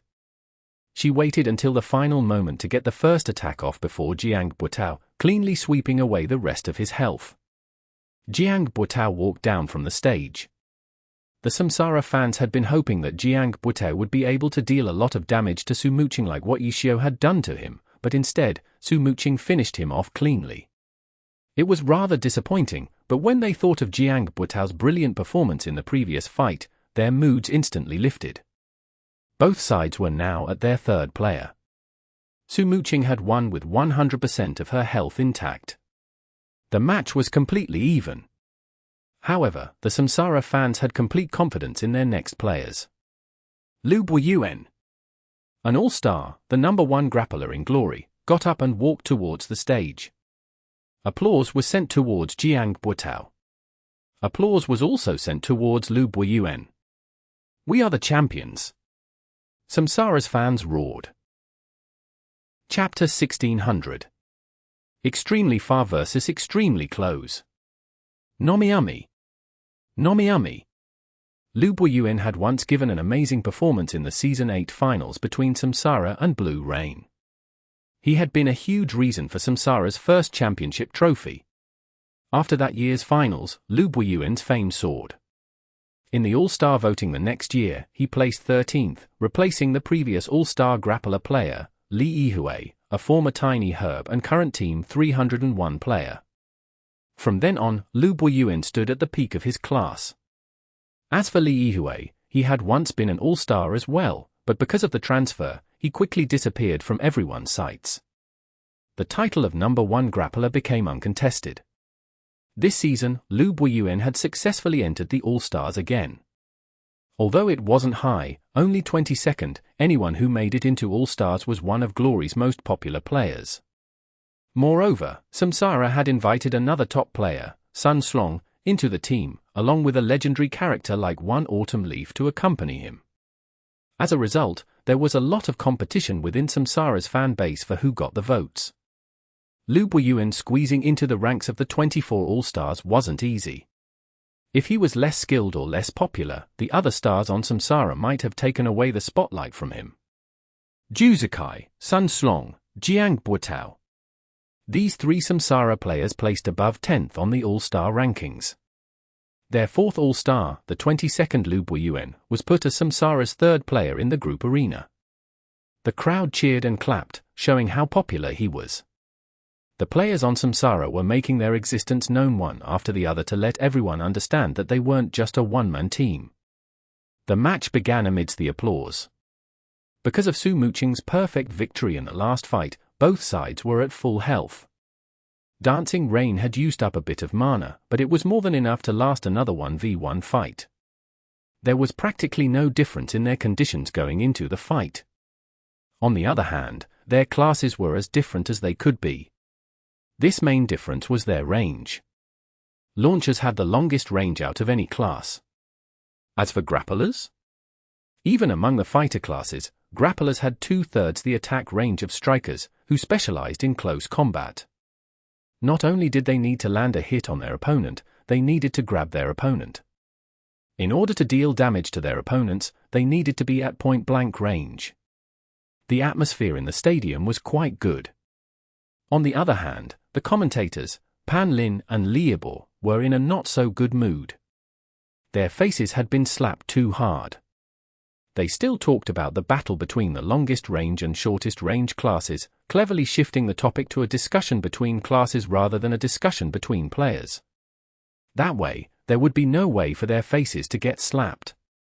It was a safe plan. Soon, the two characters met at the center of the cave. Su Muqing didn't hesitate. Dancing Rain immediately fired at him. Lu Buiyuan didn't hesitate either and dodged. Facing heavy gunfire from a launcher, it would be hard for him to force his way through. However, Lu Buiyuan didn't plan on doing that. After locating Dancing Rain, he began to survey his surroundings. When Dancing Rain started shooting at him, he had already planned out a route in his head. His chaotic cloudy mountain quickly hid behind a stalagmite. Stalactites and stalagmites were scattered around Dripstone Cave. In the previous fight, even though Jiang Butao was finished off by Su Muqing with one combo, he had showed a deep understanding of the map. If not for Su Muqing's electronic eye, it was hard to say how that fight would have turned out. Jiang Butao had utilized the map well, and Lu Buiyuan wouldn't be any less familiar with it than him. However, compared to Jiang Butao, he knew about Su Muqing's electronic eye, so he was naturally on guard against it. Electronic Eye was a small robot about the size of a ping-pong ball. If it just floated in the air the entire time, it wouldn't be too hard to notice, but in the last match, Su Muqing had the Electronic Eye drop down to a certain spot, making it much harder to see. The broadcast also knew that Su Muqing had this skill up her sleeve, so they kept a close watch by displaying her point of view as the main viewpoint. Before, they had only given a smaller screen in the corner. As a result, they hadn't noticed the Electronic Eye interface until the replay. This time, the broadcast was mindful of it. However, Su Muqing hadn't used Electronic Eye, even when Lu Buiyuan hid behind the stalagmite. She didn't hurry and send out the Electronic Eye to scout around. Instead, Dancing Rain moved to the side to see if she could find Chaotic Cloudy Mountain from a different angle. With a turn, she was able to see half of Chaotic Cloudy Mountain's body. Dancing Rain immediately started shooting. Lu Buiyuan had been paying attention to her though. He shrunk back and retreated. Dancing Rain continued to fire as she pulled away. Chaotic Cloudy Mountain had retreated quickly, but Dancing Rain had promptly followed after him. Soon, Chaotic Cloudy Mountain circled halfway around the stalagmite. On the other hand, for Dancing Rain to circle around that far, she would have to cover much more distance. If the two decided to spin around this stalagmite, Dancing Rain's radius would be 10 times that of Chaotic Cloudy Mountain's. How was she going to keep up? As a result, Dancing Rain stopped. She aimed away from Chaotic Cloudy Mountain and fired. The flames from the explosion burst forth in front of the stalagmite. Su Muqing wanted to use the AoE from launcher attacks to hit him. Even though her attacks wouldn't directly hit Chaotic Cloudy Mountain, they would still deal some damage. Unless Lu Buiyuan wanted to just sit there and take damage, he would certainly expose himself sooner or later. Su Muqing's plan was quite good, but it had been within Lu Buiyuan's expectations. Chaotic Cloudy Mountain didn't stick close to the stalagmite. He was using it more as a way to block Su Muqing's line of sight rather than to block her attacks. How much of Su Muqing's vision was blocked depended on the distance between them. Lu Buiyuan had a good grasp of this dead angle for Dancing Rain's previous position. He was using the dead angle to hide and move. Amidst the explosions, Chaotic Cloudy Mountain had used the dead angle to get behind a different stalagmite. However, the viewers noticed that Su Muqing had finally used Electronic Eye. She didn't use it to scout ahead but to circle around that stalagmite. That stalagmite blocking Su Muqing's vision was also blocking Lu Buiyuan's vision. She took advantage of that fact and quietly advanced as she attacked. Soon, the Electronic Eye got behind the stalagmite. Chaotic Cloudy Mountain had already left. The Electronic Eye circled around 2 times, locating the next stalagmite that Chaotic Cloudy Mountain was hiding behind. Dancing Rain continued to move silently, but her movements had clearly quickened. This time, when she sent out the Electronic Eye, she didn't have it scout ahead. Instead, she had it take a different path than Dancing Rain to get a more comprehensive view of her surroundings. As a result, the stalagmites no longer blocked her vision. Su Muqing had a complete grasp of Chaotic Cloudy Mountain's location. Lu Buiyuan once again tried to use Dancing Rain's dead angle to get to another stalagmite. A crosshair lit up at his feet. By the time he noticed it, it was too late. A heat-seeking missile crashed to the ground, and the ensuing mushroom cloud engulfed him. Dancing Rain came out from behind the stalagmite, her cannon aimed at the mushroom cloud, ready to shoot. Suddenly, a formless power grasped onto her, and she was sucked into the mushroom cloud. Cloud-grasping fist. Su Muqing had figured out what it was. The mushroom cloud dispersed. Qi was swirling around the palms of Chaotic Cloudy Mountain's palms. From his stance, wasn't that the Qi master's cloud-grasping fist? In the previous fight, Jiang Buotao's plans had been ruined by Su Muqing's electronic eye. In this fight, Su Muqing's plans were ruined by Chaotic Cloudy Mountain's cloud-grasping fist. The crowd erupted into cheers. Samsara's fans had been worried for Lu Buiyuan because they thought that Su Muqing had complete control over the situation. They hadn't expected a sudden reversal. How did he do it? The stadium's electronic screen did a replay, showing what Lu Buiyuan had done. When the heat-seeking missile descended, Lu Buiyuan had no intentions of dodging. He immediately activated reinforced iron bones.